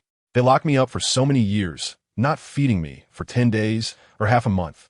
Meanwhile, on the other side of the island, the Inyo Navy base established by former Marine Admiral Zephyr also received the news. Zephyr was furious upon hearing that the Navy had thrown 3 big pirates onto his island. No matter what tricks the Navy was playing, pirates must die. He immediately ordered his subordinates, Binz, Ein, and Sayuza, to lead a team to search the island for these 3 guys. 2 days later, Ein led the team and finally cornered the Red Earl in a cave. The team was extremely nervous, asking whether they should rush in. Ein, being cautious, decided to guard outside and wait for Master Zephyr to handle it. However, they did not know that the Red Earl inside the cave was starving mad. He initially wanted to catch a few bats to satisfy his hunger, but then, in the corner of the cave, a purple devil fruit slowly took shape before his eyes. It even had strange cloud patterns on it. This, a devil fruit? The Red Earl's heart nearly stopped. This incredible opportunity was right in front of him. He suspected this might be the legendary Zoan-type devil fruit that could restore his youth, the vampire form. Without hesitation, he picked it and swallowed a whole. In less than 15 minutes, the power manifested. The Red Earl's eyes turned crimson, fangs grew, and a bloodthirsty desire swept over him. With a grab from afar, hundreds of bats in the cave were instantly drained of their blood, merging into his body, visibly rejuvenating his withered form. Oh, this feeling is too perfect. After tasting the sweetness, his desires swelled instantly. In his eyes, the hundreds of Navy soldiers outside the cave were just walking buffets. In a flash, he transformed into a shadow and disappeared from the cave. Outside, the Inyo Navy soldiers were resting. I was still concerned about her teammates not catching a cold. But no one noticed that the soldiers in the back row who were sleeping were quietly drained of their blood one after another, turning into mummified corpses. By the time I sensed something was wrong, it was already too late. The surrounding area was terrifyingly quiet. She walked closer and turned pale with fright. All of her hundreds of companions were dead. The remaining dozen night watch soldiers were so scared they were trembling together. An was both afraid and angry, brandishing her sword and rushing into the cave, convinced that the Red Earl was responsible. But inside the cave, aside from the back corpses, it was completely empty. Just behind them, the Red Earl silently appeared, instantly draining the remaining soldiers into mummies. Ein turned to retreat in horror, watching her companions die tragically, and roared as she charged at the Red Earl. But the current Red Earl was no longer the same. He smiled wickedly, transforming into a blood wind and easily dodging. Floating in the air with a pair of bat-like wings unfolding behind him. He cackled, "The blood on you smells incredibly delicious. I want to savor it slowly." Ein leaped up in anger to attack, but the Red Earl shot out blood ropes with a finger, binding her tightly and leaving her unable to move. The Red Earl approached her, greedily inhaling her scent. Wonderful, it's the scent of a virgin. Ein despaired, unwilling to die like this, glaring fiercely at him. "You devil. Teacher Z won't spare you." The Red Earl laughed dismissively, just as he was about to reach out to suck her blood. At that critical moment, a hand suddenly pressed down on his shoulder. He stiffened all over, cold sweat pouring down, completely unaware someone had approached. A voice, domineering to the bone, rang in his ear. "This woman is mine." The Red Earl was shocked, sensing that familiar and powerful aura, and turned back in astonishment. "It's you. You're not Zephyr. Who are you?" I tell you, at that moment, my hand was still resting on that old man's shoulder, looking at his shocked face. I directly pulled my hand away and walked past him, exuding a sense of dominance. Without even looking back, I threw out a line. "You have one more day. Go play with sand over there to build up your strength. With your current ability, I can't even be bothered to lift an eyelid. Get lost." Goodness. That old man's face turned green, his fists cracking as he clenched them, the murderous intent almost overflowing. And what happened next? As soon as I unleashed my aura, my fiery red hair stood up like a super scion, and that pressure instantly crushed his little killing intent back. He looked as if he had seen a ghost, feeling like there was an ancient beast lurking inside me. In the end, he chickened out, not daring to make a sound, and flew away in disgrace, probably to find a place to sulk and recover. Just as things calmed down, that girl named Ein next to me turned as pale as paper, probably drained of her energy by the red counterattack, looking really weak. When she looked up and saw me, her eyes instantly lit up. as if she had seen her idol, and she stammered. You are that Fanma DTN, right? Folks, who understands? This girl is simply my #1 fan. It turns out she admires two people the most. One is her teacher Zephyr, and the other is me. Why? Because I publicly took down the Celestial Dragons and killed Whitebeard 2 during the Marineford War. She told me that it was Whitebeard 2 who ambushed them back then, not only killing all the interns on their ship, but also chopping off Zephyr's arm, which really escalated the feud. I stood with my hands in my pockets, looking down at her, and coolly nodded. Not bad, it's me. She was so excited at that moment that she immediately stood up and bowed to me at a 90-degree angle. Thank you for saving me, Lord Emperor Tion. I turned around, facing away from her, and softened my voice a bit, emphasizing the contrast. I asked her, I'm very interested in your abilities. From now on, would you be willing to be my woman? Goodness, I was being straightforward without any detours, focusing on efficient communication. The girl immediately froze, completely stunned, her brain probably blue-screened. After a while, she finally mustered the courage and, blushing, asked softly, Lord Diqian, do you need my abilities, or do you need me as a person? I shot her a domineering look and said, do you think I'm joking? Only children make choices. The person I like, the abilities I admire, they all belong to me. Do you understand now? At this point, she was completely speechless, her face turning as red as a tomato. She was probably thinking that this man is too domineering, but so handsome. Plus, I had just saved her life, and I was her electronic idol. How could she resist? She nodded like a chick pecking at rice, and said, I understand. From now on, I am Lord Tion's woman. I feel so comfortable. Working with a straightforward person is just efficient. I waved my hand and said, all right, come with me. As a result, she got nervous again and quietly asked, Lord Diqiang, where are we going? I still need to help Teacher Z complete the task. I interrupted her directly. Your teacher is a dying man, won't live for many more days. As soon as I finished speaking, guess who showed up? Zephyr. He saw me standing with Ein from a distance, and his expression was quite complicated. He didn't attack me. After all, he admired my deeds as a celestial dragon. As soon as he arrived, he asked Ein what happened, and upon seeing the corpses scattered all over the ground, he was shaking with anger. Ein tearfully recounted the events, and after hearing her, Zephyr clenched his fists tightly, placing all the blame on the Navy headquarters. Then he turned to me, looking serious.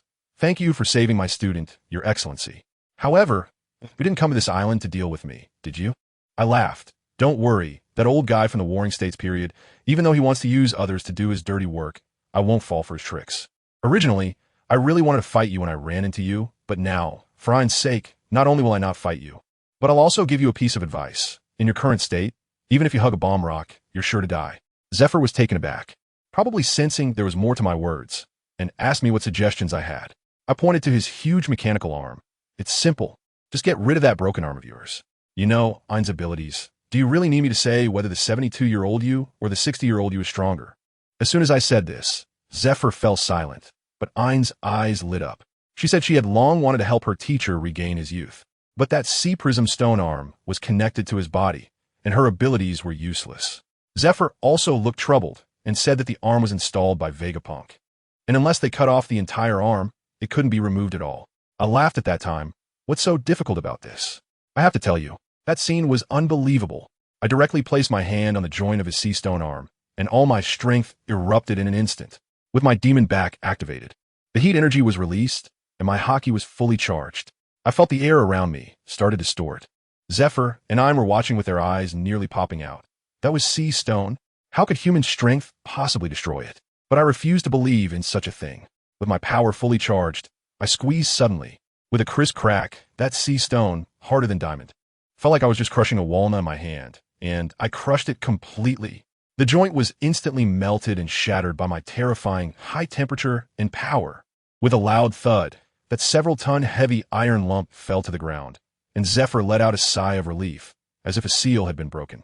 Ein was already stunned beside me, her little face flushed, her eyes filled with admiration and pride, probably thinking, is this my man? He's just too amazing. The sense of security is off the charts.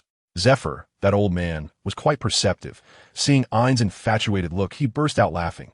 Ein, you wouldn't be falling for Brother Daition, would you? Ein was so embarrassed her head was nearly buried in the ground, and she quickly ran over to activate Zephyr's powers. A peach-colored flame entered Zephyr's body, and we saw him visibly become younger, with several wrinkles disappearing, his spirit and vitality instantly returning, actually reversing a full 12 years. Zephyr, feeling the power surging within him, was incredibly excited, saying that in this state, he was confident he could engage in a prolonged battle with the Navy headquarters.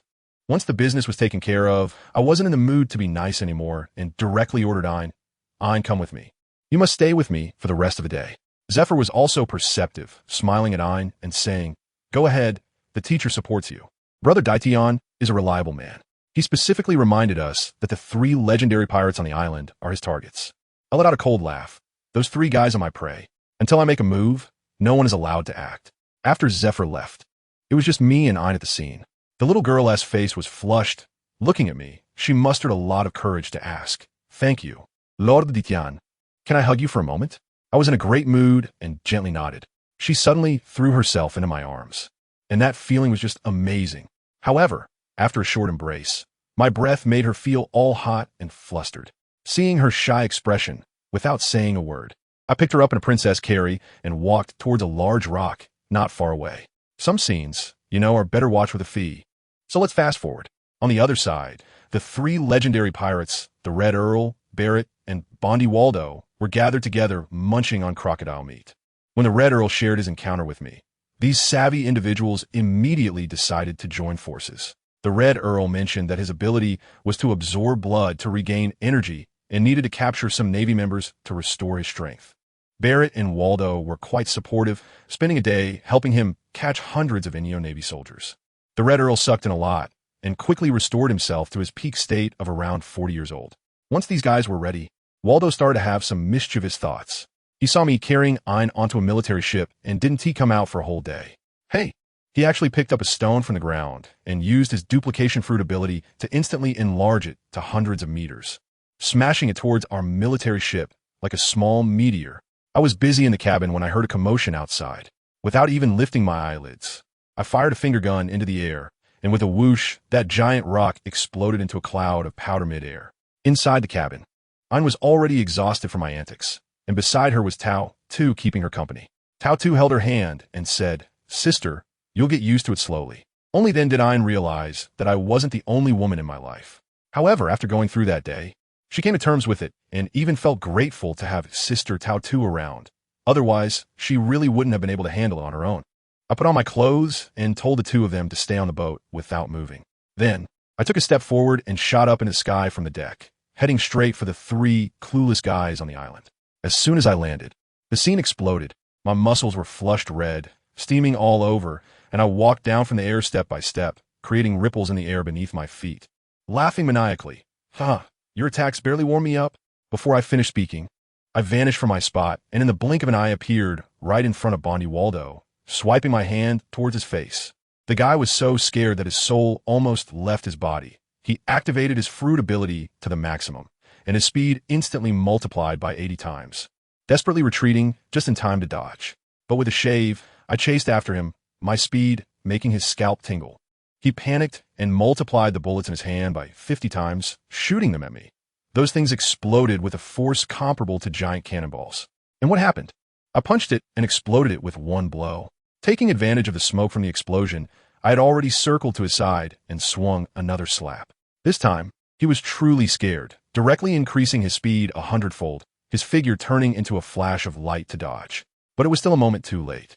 Although my slap missed, the wind from my hand brushed past and directly knocked off one of his ears. He covered his bleeding ear and shouted in terror to the other 2. Hey, stop standing there doing nothing. Come at me together. If I die, you won't survive either. Only then did Barrett and the Red Count react, immediately charging at me from left and right. Barrett was wrapped in ghostly energy and domineering aura, coming at me like a purple lightning bolt, engaging in close combat. The Red Count, on the other hand, was using teleportation, constantly harassing me from around. I completely ignored the one who could teleport and focused on Barrett. My fists were moving so fast, they seemed to break the speed of light. At first, he could barely keep up, but after 50 punches, he couldn't follow me at all. With a series of military boxing combos, I smashed him straight from the sky into the ground, creating a massive pit several hundred meters wide. When Bondi Valor saw Barrett get taken out so quickly, he shouted anxiously, Gao Ji Ji Hong, quickly restrain him. I want to team up with Barrett for a real fight. Well, this Gao Zhizhihong was quite straightforward. He jumped right in, flashing behind Dition and immediately trying to make his move. His ability, let me tell you, was just forcibly drawing blood, like a mobile blood bank. What happened? Dition completely ignored him, flexing his muscles. I tell you, the scene was something else. Thousands of small muscle bulges exploded on his body, each one as hard as iron, completely sealing off all his pores. Gao Zhizhihong exerted all his strength, his face turning purple, but he couldn't draw a single drop of blood, like trying to squeeze oil from a stone. Purely wishful thinking. This left him stunned, and a wave of fear hit him, causing him to quickly retreat. But this guy was also tough. When he couldn't win, what did he do? He activated his observation hockey to the max, planning to read Dition's mind. He wanted to play the game of predicting my prediction. At that moment, I felt something bad was going to happen. With Dition's temper, how could he allow you to casually peek in his mind? Sure enough, Dition frowned, suddenly turned around, and that gaze made me shiver from afar. He shouted each word, "You dare to spy on my heart." In the next second, his eyes turned white, and his entire aura exploded. That conqueror's hockey, let me tell you, was not red, but pure black. It was like ink splattering across the sky, instantly turning the whole sky dark. Day turned to night in a second. Black lightning pulsed as if it were free, crackling towards the Proud Red. Although Proud Red was scared, he realized through his mind reading that Dition was going to strike with lethal force, and instead, he became reckless. Since he was going to die anyway, he might as well keep reading, at least he could know how he would die in the next second. He was also a seasoned player. At a critical moment, he used his own blood to create a protective shield. But was it useful? In the face of absolute power, any attempt was futile.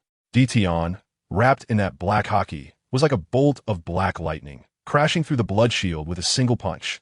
Just one punch. It directly pierced through the chest of Proud Red. Family, who understands? He was on the brink of death, about to explode.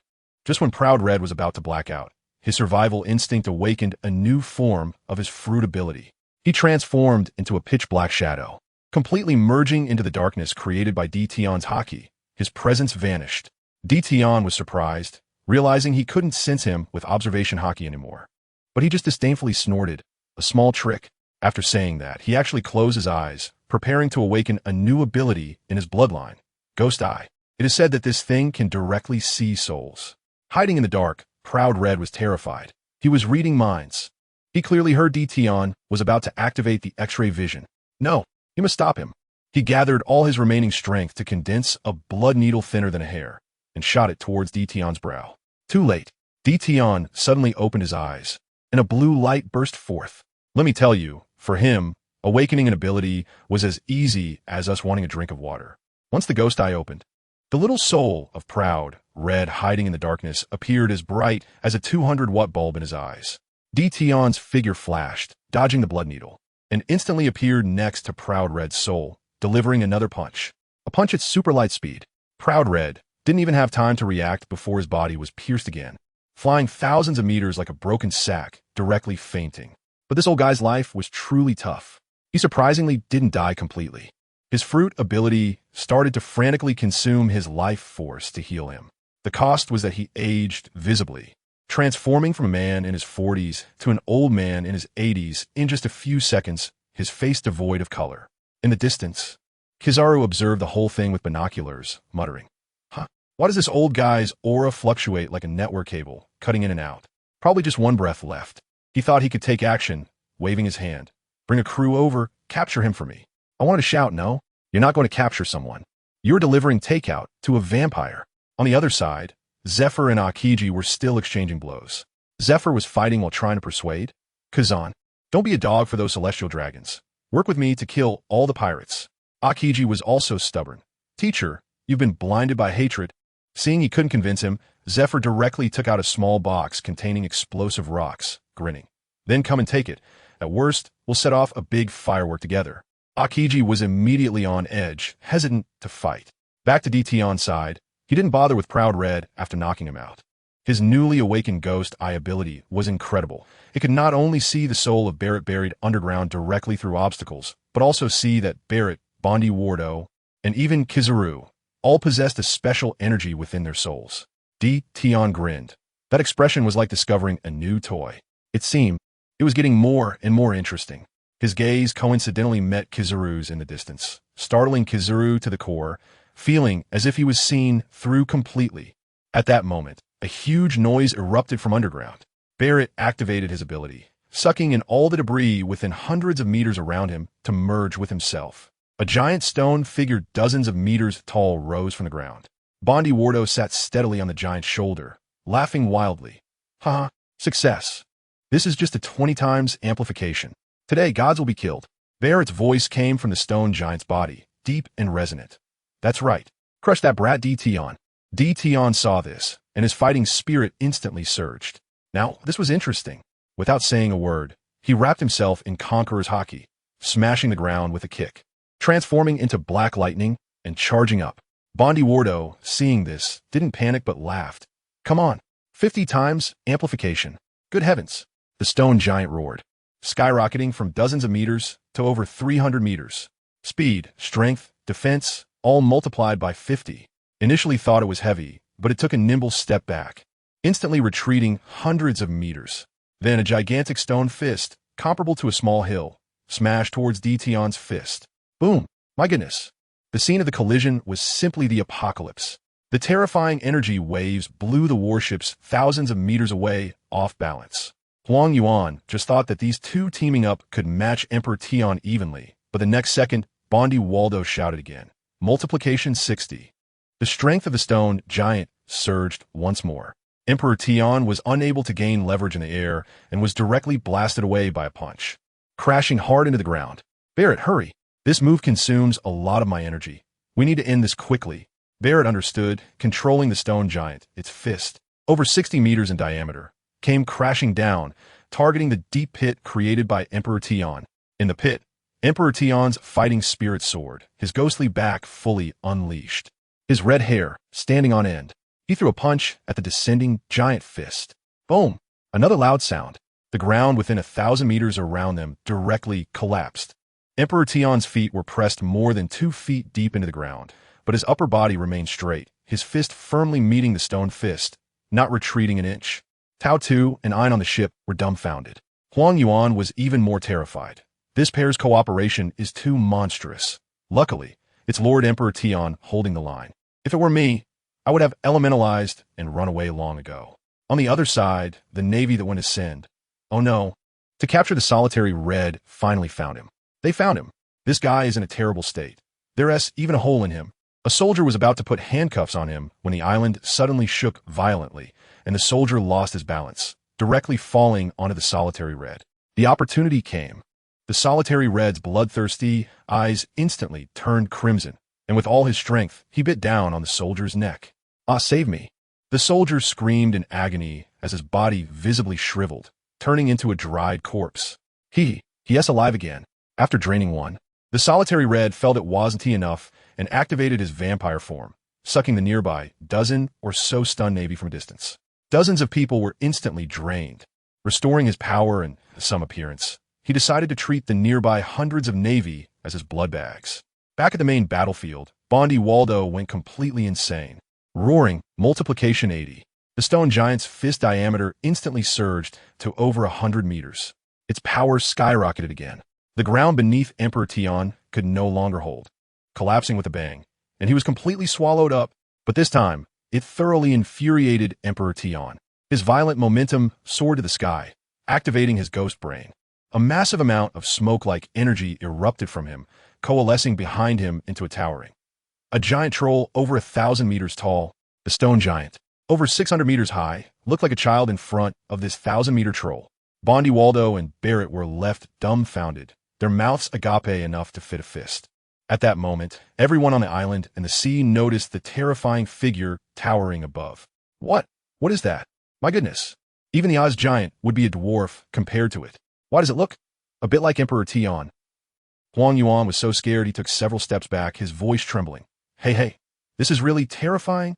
Is this his true form? Who can fight against this thing? Zephyr and Akiji also stopped, staring in horror at the troll. Kazan, what kind of monster did you guys let onto the island? Emperor Tion burst out of the deep pit with a bang, landing steadily on the shoulder of the 1,000-meter troll, arms crossed. Looking down fiercely at the small stone giant below, expressionless as he said, "That was quite enjoyable. Come on, let's continue." But just as Emperor Tion was about to make a move, Zephyr suddenly exclaimed, his whole body swaying, and the next second, his face turned pale. He instinctively reached into his pocket, and, good heavens, it was empty. The explosive rock he had treasured was gone without a trace. Who did this? Zephyr exploded on the spot, his momentum nearly tearing the sky apart. Akiji across from him was dumbfounded, thinking, what act is this old man putting on? Teacher, what's wrong? Akiji hurriedly asked. Zephyr's voice trembled. The explosive rock. It's gone. I tell you, the moment those words were spoken, Akiji's pupils shrank to it. What a joke. To steal something right under his and Zephyr's noses without a sound? How outrageous is that? Their observation haki spread across the entire island in an instant. And what was the result? Not even a ghostly shadow was detected. Akiji quickly called Kizuru, his voice urgent. Bad news. Zephyr-sensei's explosive rock has been stolen, and I suspect it's by a devil fruit user. Neither of us noticed anything. Kizuru, on the other end, was still slacking off and replied lazily, oh dear, to evade both of your senses. How terrifying, but he immediately recalled that the solitary red, who fought against Emperor Tion, had also disappeared and reappeared so suddenly. This is trouble. It's likely the solitary red did it. Kizaru said. Akiji directly ordered. Then hurry and ask Lord Emperor Tion for help. That was originally his prey. Upon hearing he had to meet Emperor Tion, Kizaru's legs turned to jelly. I tell you, he was spooked by that eerie smile from Emperor Tion earlier. I'm not going. What if he wants to practice on me? Akiji on the other end laughed in anger. Don't you have a light fruit? Just run. If you don't go and the mission fails, I'll tell Admiral Sengoku it's all your fault, and you'll lose your salary and vacation days. Good grief. As soon as he heard about losing money, Kizuru became more proactive than anyone. You're ruthless. He cursed, then whoosh. He transformed into a beam of light and flew over to Emperor Tion. But he didn't dare get too close, shouting from over 50 meters away. Lord Emperor Tion, I hope I'm not disturbing you. The solitary red is still alive. He just stole the explosive rock, and he might use it to threaten you, or even harm Miss Tosaka and Miss Ain. I tell you, as soon as Tion heard this, a blue light flashed in his eyes, and his ghostly eyes locked onto the solitary red soul, discovering that he was running towards a military ship to the south. In the next second, the 1,000-meter-tall giant moved, swinging a punch in that direction. The solitary red was fleeing when suddenly he felt a deadly crisis behind him. Turning around, who could understand the family? A fist bigger than a mountain was already in his face. He was so scared that his soul almost left his body and quickly raised the explosive rock in his hand, shouting hoarsely, You can't kill me. See, this is an explosive rock. At worst, we die together. However, he never realized until his death that threatening something like this was completely ineffective against a madman like Tion. The giant fist came down, bang. The explosive rock shattered in response. And as the chemicals inside came into contact with the air, boom. My dear mother, the entire island disappeared in an instant. A mushroom cloud over 1,000 meters high shot up into the sky, and terrifying flames and energy swept everything away. Emperor Tan, Akiji, Zephyr, and his gang of Inyo Navy were all swallowed by this destructive energy. Only the old fox Kizaru managed to escape at light speed the moment Emperor Tion threw a punch, narrowly avoiding disaster. The few warships on the sea were tossed around by the shockwave. The worst off was Barrett, who had just barely survived. He had just merged with some stones, and in the blink of an eye, he was blown back to his component state. Kizaru in the sky was sweating profusely, looking at the sea of fire below, stunned. How terrifying. This guy is still as crazy as ever. Poor Kazan, he wouldn't have been blown to bits, would he? He tried to use observation haki to sense, but the energy below was in complete chaos, and he couldn't perceive anything. The Navy on the warships, along with Momonosuke and Ain, were all in shock. I started crying on the spot. Zephyr-sensei, Lord Emperor Tion, woo-woo. She thought her teacher had triggered the explosion. Momonosuke hurriedly held her in her arms to comfort her. Don't be afraid. My husband won't die. Trust me. After a dozen minutes, the energy on the island slowly dissipated. Kizaru finally sensed a cold aura and flew over to see that Akiji had created a massive ice wall hundreds of meters high at the moment of the explosion, which had withstood the first wave of impact, protecting Zephyr and the Inyo Navy. Akiji himself was pale, having used a tremendous amount of energy. Kazan, I thought you were done for. Kizaru breathed a sigh of relief and floated over. Akiji coughed twice and weakly asked, was it done by Red alone? Kizaru, still shaken, replied, "He doesn't have the guts." He threatened Emperor Tion with that thing. But Emperor Tion didn't even bother with him and knocked him out with a single punch. If I hadn't run fast, I'd probably be in pieces too. Zephyr, listening from the side, sighed, thinking that Emperor Tion was too insane, completely reckless. He looked at Akiji and Kizaru, two of his once proud students. Now one chose to save him while the other was focused solely on his job, not caring about anything else. Kizaru asked Akiji, "How do we handle things with Zephyr-sensei?" Akiji thought for a moment and said, "The mission was to recover the explosive rocks. Now that the rocks are gone, the mission is over. Let us return to headquarters to report." Kizaru immediately yawned. "Makes sense, that's beyond my job description. Let us wrap it up." The two bid farewell to Zephyr and were just about to leave when suddenly, with a loud bang, a signal flare exploded in the sky. They exchanged glances and immediately flew toward the signal. When they arrived, they saw hundreds of Navy personnel surrounding a giant pit, all looking as if they had seen a ghost. At the bottom of the pit lay a person. It was Emperor Tion. Let me tell you, the scene was terrifying. His body was a bloody mess, bones exposed, with only his heart still intact. But the most outrageous part was that his heart was still beating strongly. Thump, thump, thump. Moreover, the flesh on his body was writhing and growing at a visible speed. Unbelievable. This recovery speed, is it leveling up online? The Navy personnel were dumbfounded. Kizaru and Akiji also gasped in shock. Was this still human? They exchanged glances and both had the same thought. Now is the best time to take down Emperor Tion. But they didn't dare to act on their own and quickly called Admiral Sengoku. When Sengoku heard about the situation, his voice changed, almost shouting through the phone, "Are you crazy? Get the hell out of there. The farther away, the better. Do not disturb him. And absolutely do not harbor any killing intent. Otherwise, he will awaken and treat you as snacks." That is how Carp lost his arm. Kizaru swallowed hard, realizing that the rumors about Carp losing his arm were true. Without saying a word, he immediately ordered, "Everyone, return to the warship immediately." Back to headquarters. Some soldiers, still confused, asked, "What about Lord Emperor Tion?" Kizaru shouted, "With Vice Admiral Momonosuke here. That's enough. We'll leave one warship for them. Let me tell you, Kizaru is quite shrewd. He didn't forget to leave a way out for himself at this moment. After the main force of the Navy retreated, Momonosuke and Ein finally arrived. Seeing Emperor Tion's terrible condition in the pit, Ein started crying again, wanting to rush down, but was pulled back by Momonosuke. "Don't go. It's too dangerous now." Momonosuke said seriously, "What we need to do now is prepare food, a lot of food. My husband will be very, very hungry when he wakes up." Zephyr also came over with people, saying they would prepare the food. Momonosuke repeatedly reminded them not to make a big fuss and not to harbor any killing intent towards Emperor Tion. Half an hour later, Emperor Tion's wounds healed completely. As good as new. He opened his eyes, fully conscious, but extremely hungry. Momonosuke cautiously asked, "Husband, is that you?" Emperor Tion smiled gently. "Don't worry. It's me." Only then did Momonosuke happily leap in his arms. The food prepared by Zephyr and the others was quickly devoured by Emperor Tion, but he said that it only satisfied 1% of his hunger. Ein was stunned. That's our rations for half a month. Emperor Tion explained that his stomach could digest anything in 3 seconds, converting it into energy. Just as he was about to take the warship left by Kizaru to find food, Emperor Tion suddenly activated his demon eye to scan the entire island. Wanted to see if Barrett and Red the Lone were dead. He found that Red the Lone's soul was indeed gone, but Barrett's was still there. Strangely, 4 orbs of light suddenly appeared in front of him. Red, white, purple, and yellow.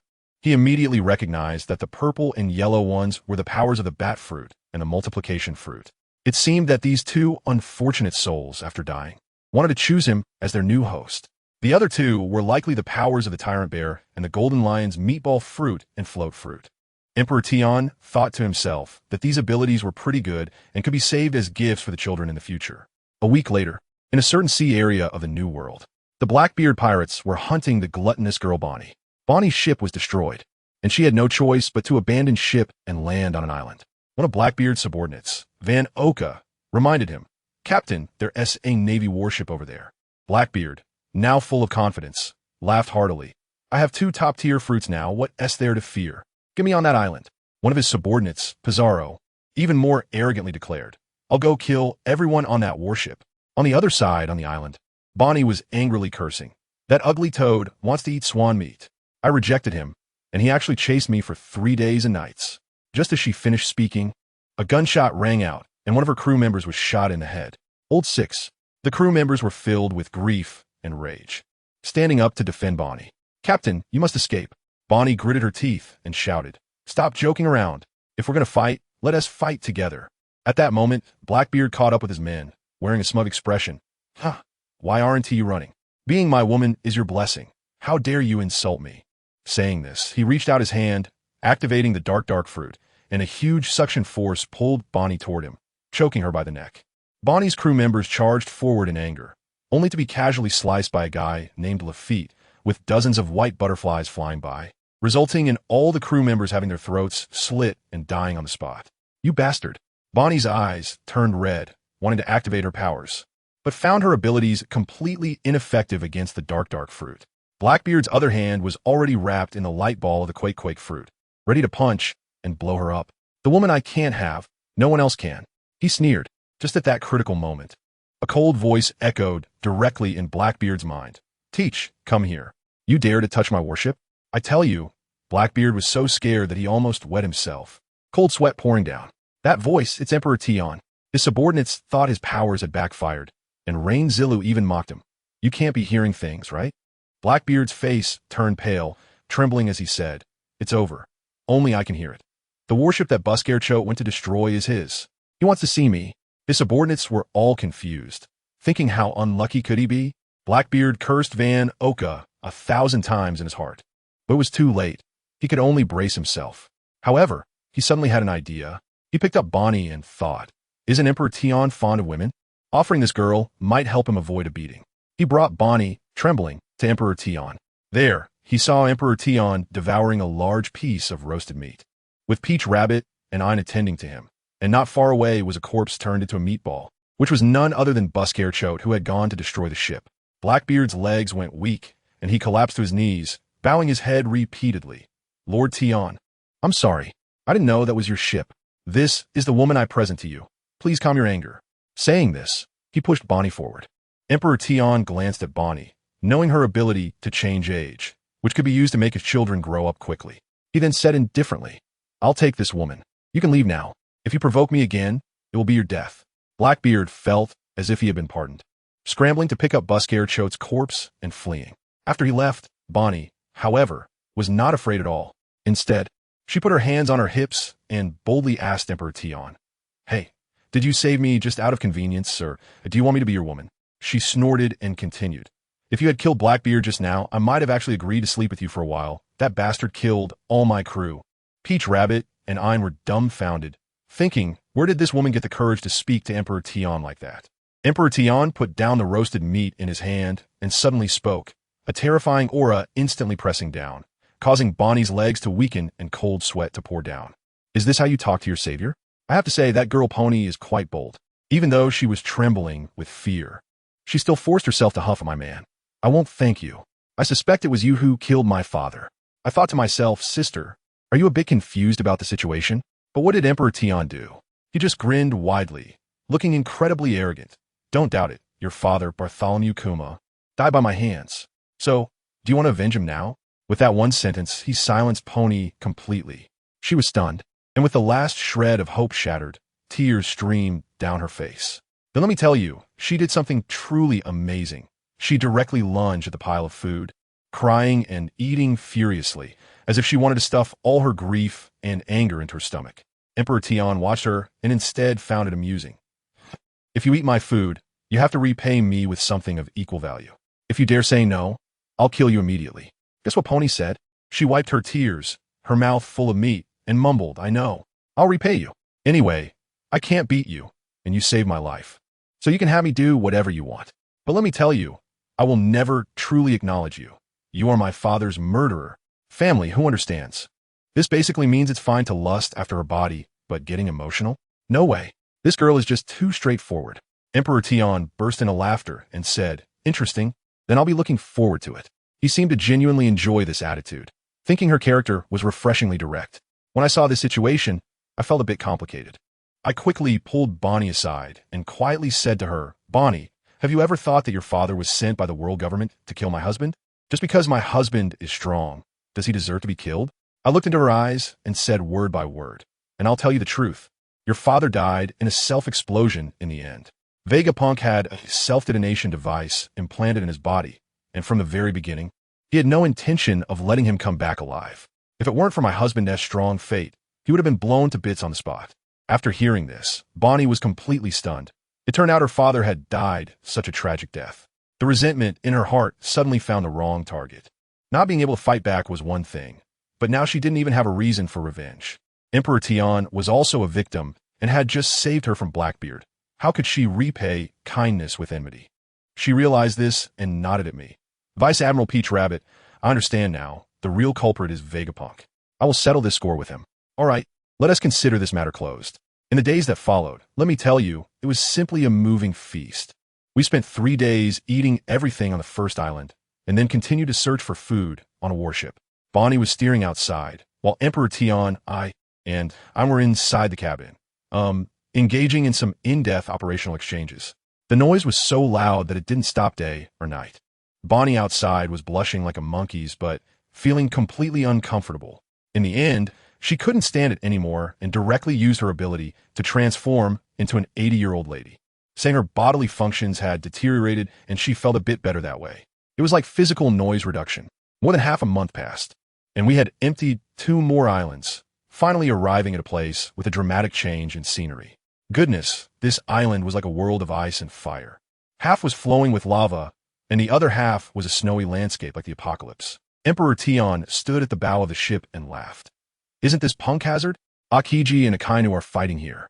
But what he was concerned about was not the naval admiral battle. He pointed at the island and said, There's a man-made dragon over there. It looks pretty delicious. As soon as Bonnie heard there was a dragon to eat, her mouth almost watered. Now she had become a steadfast foodie with Emperor Tian. But she still had some concerns. But there are big shots fighting up there. The entire island's climate has changed. It must be the latest 2025 climate change accelerator, right? Isn't it bad for us to go up now? Emperor Tian was domineering. What's the difficulty? Once we finish eating the dragon, they can continue fighting. Just as he finished speaking, there was a loud boom. A terrifyingly powerful conqueror's haki instantly permeated the entire island. Akiji and Akainu, who were in a fierce battle, seemed to have been pressed the pause button, immediately stopping their fight, both wearing expressions as if facing a great enemy. They were confused. Why was Vanderdeck in here?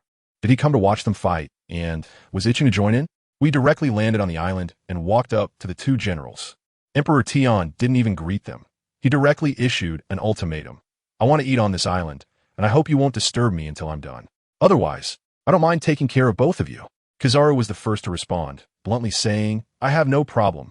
He had been fighting with Akainu for 5 days and nights, and this was a good opportunity to recover. Akainu, that sly one, kept targeting his old injury on his leg, which was quite despicable. Akainu's face was as dark as a pot bottom, furious but too afraid to explode.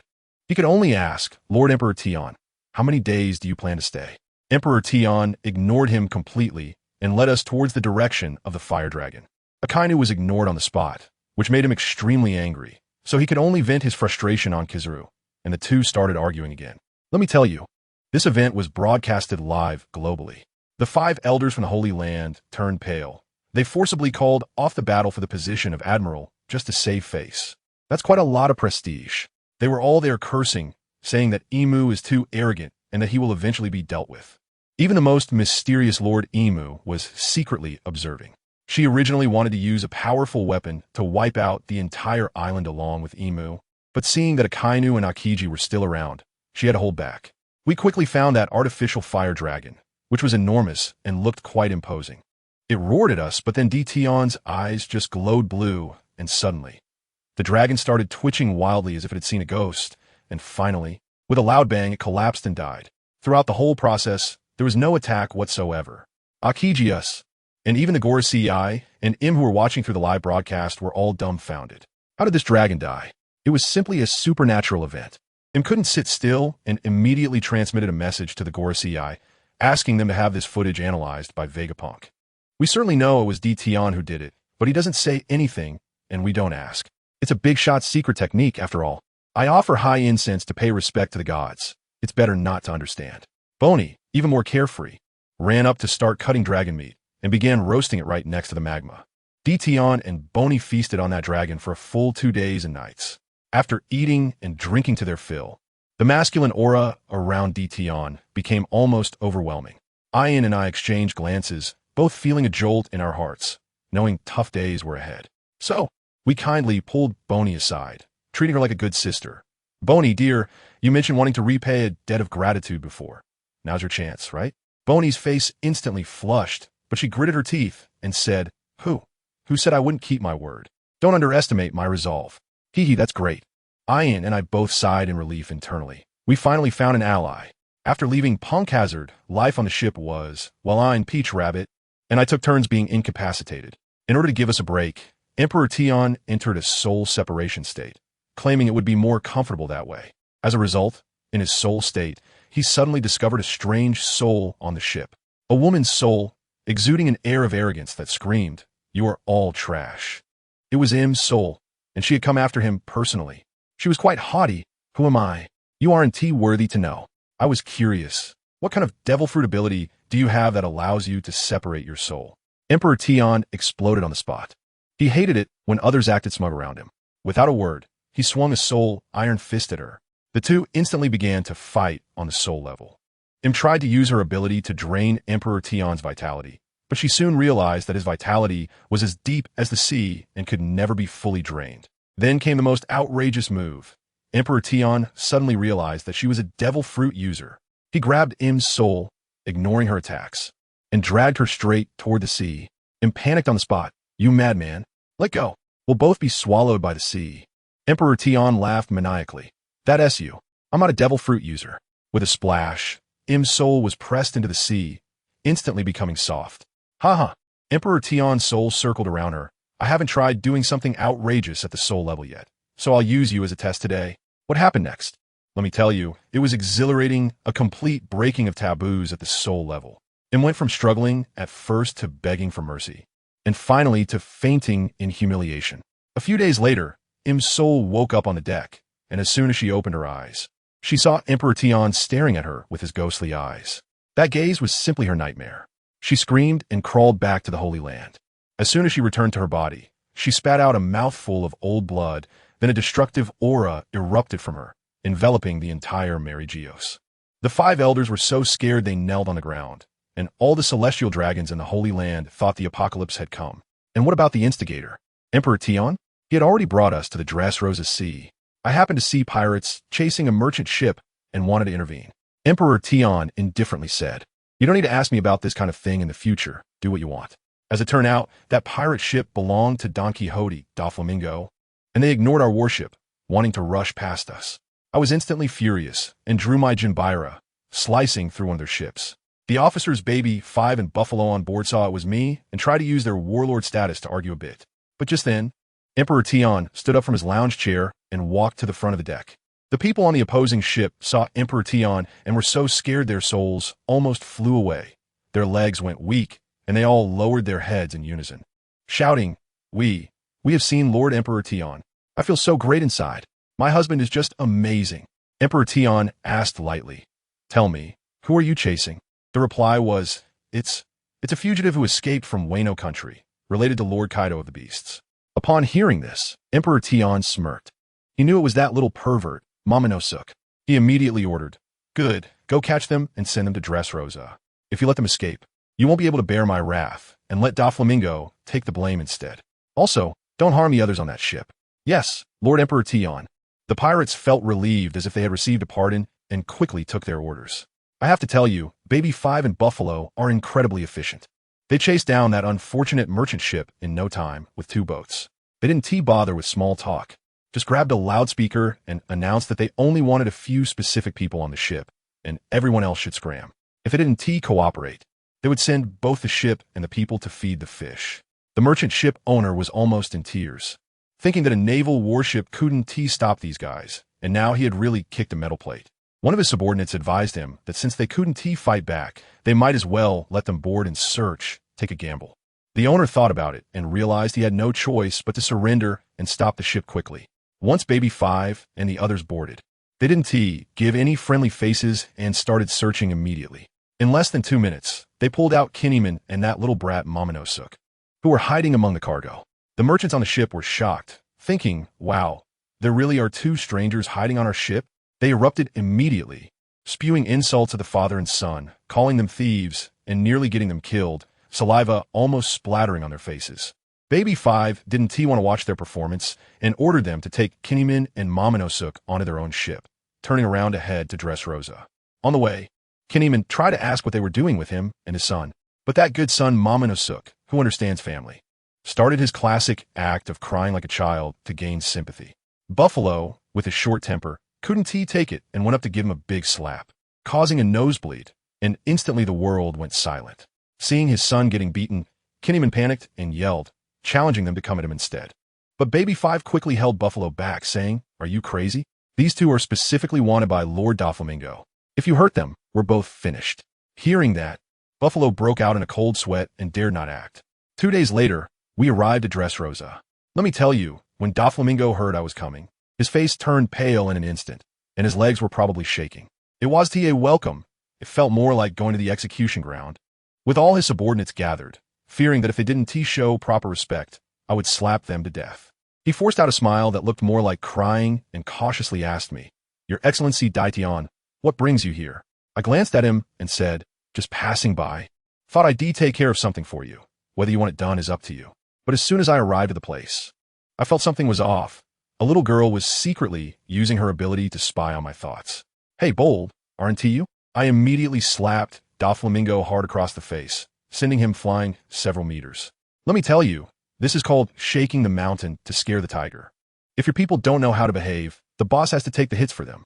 Doflamingo got the hint, got up from the ground without daring to make sound, and immediately apologized for his poor management. His subordinates were all unhappy in their hearts, but none dared to raise their heads. All of them were lowering their heads and sweating profusely. I directly called out, "Bring Violet to me."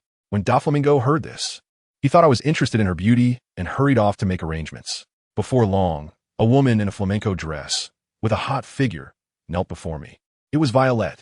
She was clever and knew she had messed up. Right away, she confessed that it was wrong to pry into my heart, begged for my forgiveness, and even offered to be my woman as a way to make amends. This little scheme of hers was so loud that I could hear it all the way in Wano.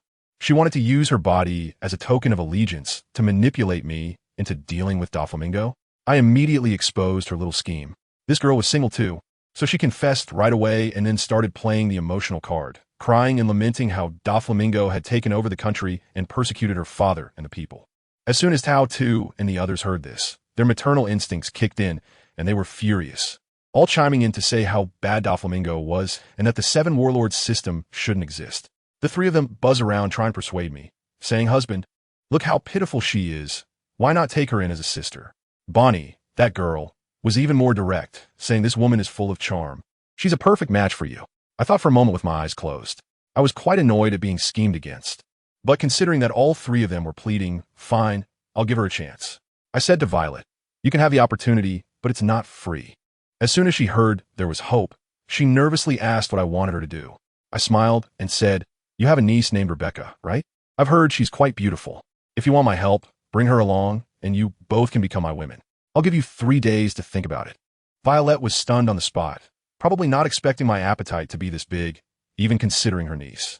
She stood there frozen for a while, finally coming to her senses, trembling as she excused herself, saying she would think it over seriously. After she left, the girls, including Peach Rabbit, became curious and whispered about wanting to see what this Rebecca looked like. I waved my hand, letting them go explore on their own, while calling over Doflamingo again. As soon as this guy came in, he looked like a mouse that had seen a cat. I directly gave him a task. First, find a Mera no Mi, and in 2 years, use it to lure Luffy and his crew over, then take out Luffy. Remember, that woman named Nami inside. Not a single hair should be touched. Doflamingo dared not refuse, nodding repeatedly, saying he had been looking for the Mera no Mi all along. I told him to get lost, and after he left, he immediately called Kaido, trying to bring us together. I was amused, as I was worried about not having anyone to practice with. I answered the phone and yelled directly into it, "Beast Kaido, listen up. From today on, the title of the strongest creature in land, sea, and air belongs to the Fanma family." The other side was tough too, challenging me to a one-on-one duel in Wano, saying if I won, he would give me his son, oh no, daughter Yamato. Ha, buy one get one free? I love it. Doflamingo nearby looked like his eyes were about to pop out. His expression was simply perfect material for electronic pickled vegetables, and he was probably already calculating how to bet on both sides. On the other side, Peach Rabbit and the others indeed found Violet and asked her to lead them to Rebecca. In front of a small, shabby house, they saw the pink-haired little girl. Peach Rabbit was shocked, saying the little girl was really cute. No wonder I specifically wanted her. Violet was a bit hesitant, saying Rebecca was too young. As a result, Bonnie laughed directly, saying, "What does age matter?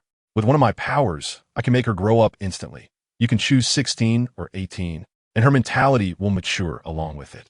Wow, there is such a trick? Violet was stunned. At that moment, a one-legged toy robot walked over. It was Rebecca's father, Kairos. As soon as he heard we were talking about Rebecca, he became alert. Violet explained everything, saying my condition was for her to come with Rebecca. Kairos exploded on the spot, saying absolutely not. Peach Rabbit was there to persuade him, saying it was better to follow me and live well than to be scared in this country. And besides, there's no free lunch in the world. Just when they were at a stalemate, Rebecca spoke up herself. She said she was willing, and that she had always admired me and looked forward to becoming my woman. She even actively asked Bonnie to turn her into an 18-year-old version. Bonnie waved her hand, and the cute little girl instantly transformed into a stunning beauty with a curvy figure. Kairos looked at his suddenly grown daughter, so angry he couldn't say a word. But Rebecca was very determined, saying she really liked me and that looking at my bounty notice gave her the motivation to live. Fine, that was settled. Violet happily took Rebecca to bathe and change, preparing to dress beautifully to meet me. As for Kairos, he asked Peach Rabbit and the others to lead him, saying he wanted to see me in person. Doflamingo also started his plan to expand his influence. He gathered all his subordinates and announced 3 things. First, to have Sugar undo her powers and turn all toys back into humans. Second, everyone must evacuate Dressrosa within a month. Third, and most outrageous, he decided to send Sugar and Baby 5 to me as maids. His subordinates were dumbfounded, asking why he was being so submissive. Doflamingo directly said, "You guys don't understand a thing. Even Kaido is giving away his daughter. What do we have to compete with them? Right now, we're just hugging the big leg." Not long after, Violet brought a refreshed Rebecca to my room. Let me tell you, when those two stood together, one mature and alluring, the other youthful and vibrant, it was indeed a feast for the eyes. Peach Rabbit and the others were very considerate, giving a glance and all retreating, even helping to close the door behind them. Wow, as soon as the door closed, the atmosphere instantly took on that special vibe. I sat down on a main seat, crossed my legs, and supported my head with one hand, smiling as I watched the two of them. "Violet, you are very clever. Seizing this opportunity is equivalent to grasping the future. First, I'll give a little warning to this sensible one.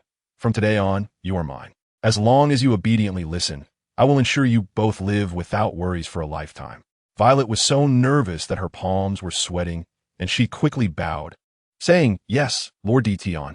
Then I shifted my gaze to the side, landing on Rebecca, who was still like a little bunny. "What about you? Do you understand what I mean?" This little girl was indeed quite attractive, her youthful vigor rivaling that of Vivi. Her heart was pounding like a drum. I could even hear it, but she still mustered the courage to say loudly, "I understand. I will definitely listen to Lord Dtion and do my part well." I laughed and thought to myself that just talking without practicing is just a facade. I pointed at myself and said, "I'm right here. So, what are you planning to do to fulfill your duties? Let me see your awareness. Who understands this among the family? This is simply the ultimate test." Violet, being an experienced person, immediately understood. She quietly pulled Rebecca's hand and whispered in her ear, "Learn from me, okay?" Rebecca's face turned as red as an apple, but she still nodded vigorously. And then, the next part is a late-night topic for adults, and I will skip 3,000 words here. I'm having a great time here, but outside, things are not quiet at all. 2 days later, I finally came out of the palace feeling refreshed, only to find that guy, Doflamingo, was waiting for me at the door like a stone statue. "Lord Dtion, we've captured the person you wanted." I followed him over to take a look, and wow, it really was Kinneyman and that little brat, Momonosuke. Kinneyman still had some spirit. Even while tied up, he shouted at me, "We have no grievances or grudges against you. Why are you capturing us?" As for that Momonosuke, let me tell you, it was something else. He was hiding behind Kinneyman, peeking out with his little head, giving me a sly and annoying look that was both lewd and infuriating. Just seeing that made my fist clench instantly, pure physiological discomfort. I scoffed at that moment. "Humph, you like being the dog of the Kazuki family so much, huh? Fine. Then I'll help you, and let you be a dog for the rest of your life. I waved my hand and said, go, bring sugar to me. Upon hearing this, Doflamingo's eyes lit up, thinking it was a chance to shine, and he hurriedly fetched sugar.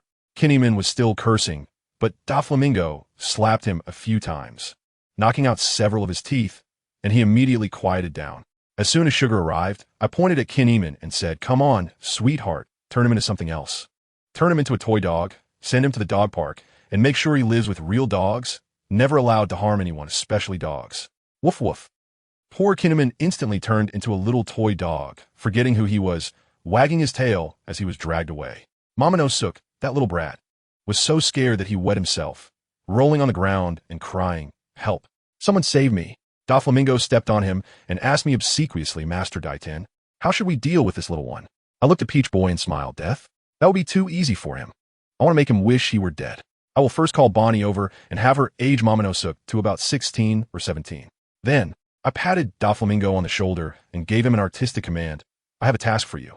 Within a month, find Blackbeard Teach and have his ship's doctor, Docu, completely turn this guy into a woman.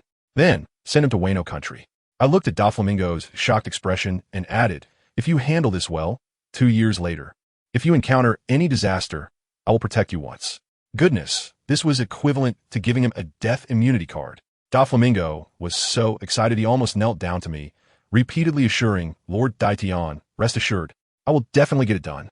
After saying that, he took a few core members and hurriedly went to find Blackbeard, dragging the now young Tontata along. A few days later, we were ready to set off for Wano. Violet and Rebecca had completely become my people. After bidding farewell to their families, they were determined to stay by my side. As soon as we boarded the warship, Baby 5 and Sugar came running after us, both clinging to my legs, crying and shouting that they wanted to board the ship to take care of me, saying they could do anything like serving tea and water. Violet and Rebecca's expressions instantly darkened. After all, these two used to be Doflamingo's subordinates and had caused quite a bit of trouble in Dressrosa. I couldn't help but laugh when I saw the situation. They needed help to open up their horizons. I waved my hand and said, all right, everyone get on the ship. We just need 2 people to sail. Baby 5 was instantly thrilled, thinking that as long as she got on the ship, with her looks, how could she not have a chance? Sugar didn't think so much. She was just simply executing the task given by Doflamingo. When Violet saw that I really let them on the ship, she was furious. She immediately activated her mind-reading ability to probe Baby 5's thoughts and, sure enough, found out that Baby 5 wanted to rise in status. Violet scoffed internally, little enchantress. As long as I'm here, you all can just obediently work as deckhand for the rest of your lives. Thinking of this, she walked over, blushing, and linked her arm with mine, looking at me with those enticing eyes. Daiton, let's go to the cabin. I want to get to know you better. Family members, who understands? The inner competition of the harem has even rolled onto the ship.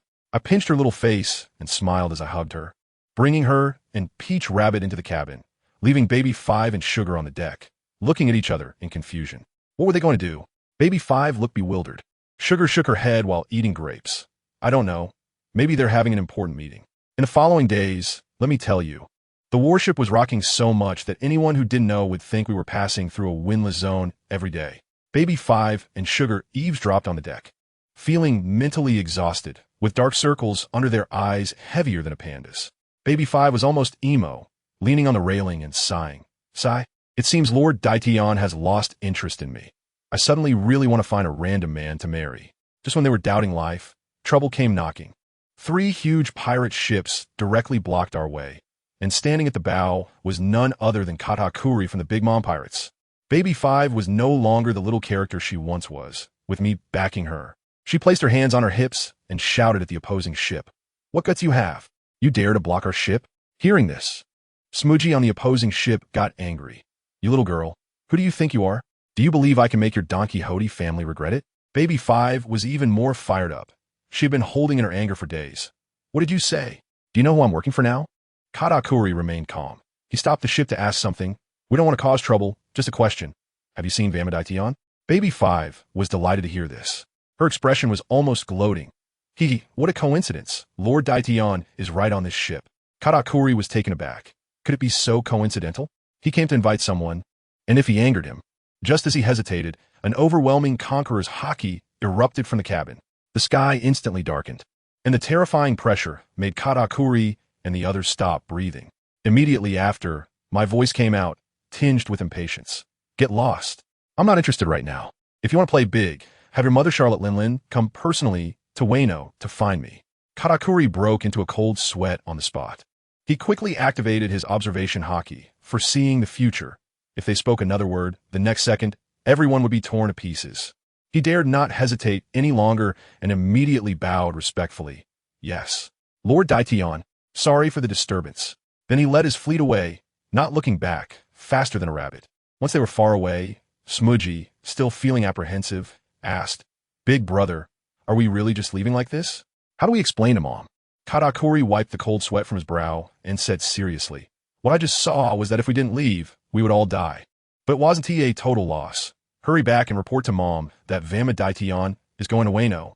In the cabin, Violet was soft and limp in my arms, her cheeks puffed up in anger. Daitian, I just read their minds. They are so despicable. Peach Rabbit curiously asked, What happened? Violet angrily said, They actually want you to go and have children with that old witch Charlotte Linlin to create some new race for them.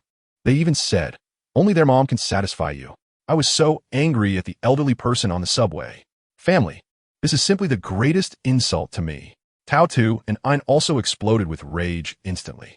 How could she even be qualified? It's simply shameless. Boney was so furious that she jumped up. Next time I see her, I'm definitely going to point at her nose and scold her to death. My gaze turned cold, and the killing intent instantly spread. For me, this was indeed an insult. Next time we meet, I will kill her. At the same time, the whole world began to move because of me.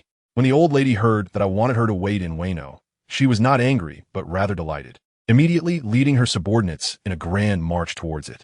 At the Navy headquarters, Akainu was feeling overwhelmed and wanted to send Kizaru, but Kizaru simply shrugged it off. Fleet Admiral, I wouldn't be able to do much there that Emperor Tian were talking about. In the end, it was still the Gorosei who issued a death order, and the world government even dispatched one of the Gorosei, along with CP0, coordinating with a third of the Navy's forces, aiming straight for Wano, vowing to capture me. On the other hand, Doflamingo's people also found Blackbeard. Upon hearing my name, Blackbeard's face darkened like a pot bottom, but he still pinched his nose and had Poison Q turn Momonosuke into a delicate young lady. When he learned I was also on my way to Wano, he immediately decided not to join in on the fun. He didn't want to meet his end so soon. Even more interestingly, in another sea area, a man stood on a massive ark, thunder rumbling behind him, surrounded by purple lightning. That's right, Enel. This guy has returned from the moon, his strength vastly improved, leading the giant race. And his target is also the new world, Wano. Goodness, Wano is going to be lively now. It's practically a battlefield of gods. Meanwhile, I had already arrived at the port of Wano with my companions. Kaido, the strongest creature in sea, land, and air, personally brought the 3 disasters and the Flying 6 to greet me at the shore. Oh ho ho, Emperor Tian, I've been waiting for you for a long time. Kaido, with a body like a mountain, stepped forward and extended a hand bigger than my head to shake mine. I grinned widely, jumped off the ship, and extended my hand. The moment our hands, one large and one small, clasped together, a tremendous energy storm erupted with a thunderous boom, distorting the surrounding space, and flames even ignited in the palms. Sanji and Frankie were directly swept away by this shockwave, their faces filled with shock. Kaido was still laughing. Not bad. You truly are the man who can defeat Whitebeard. I acknowledge that you have the qualification to fight me.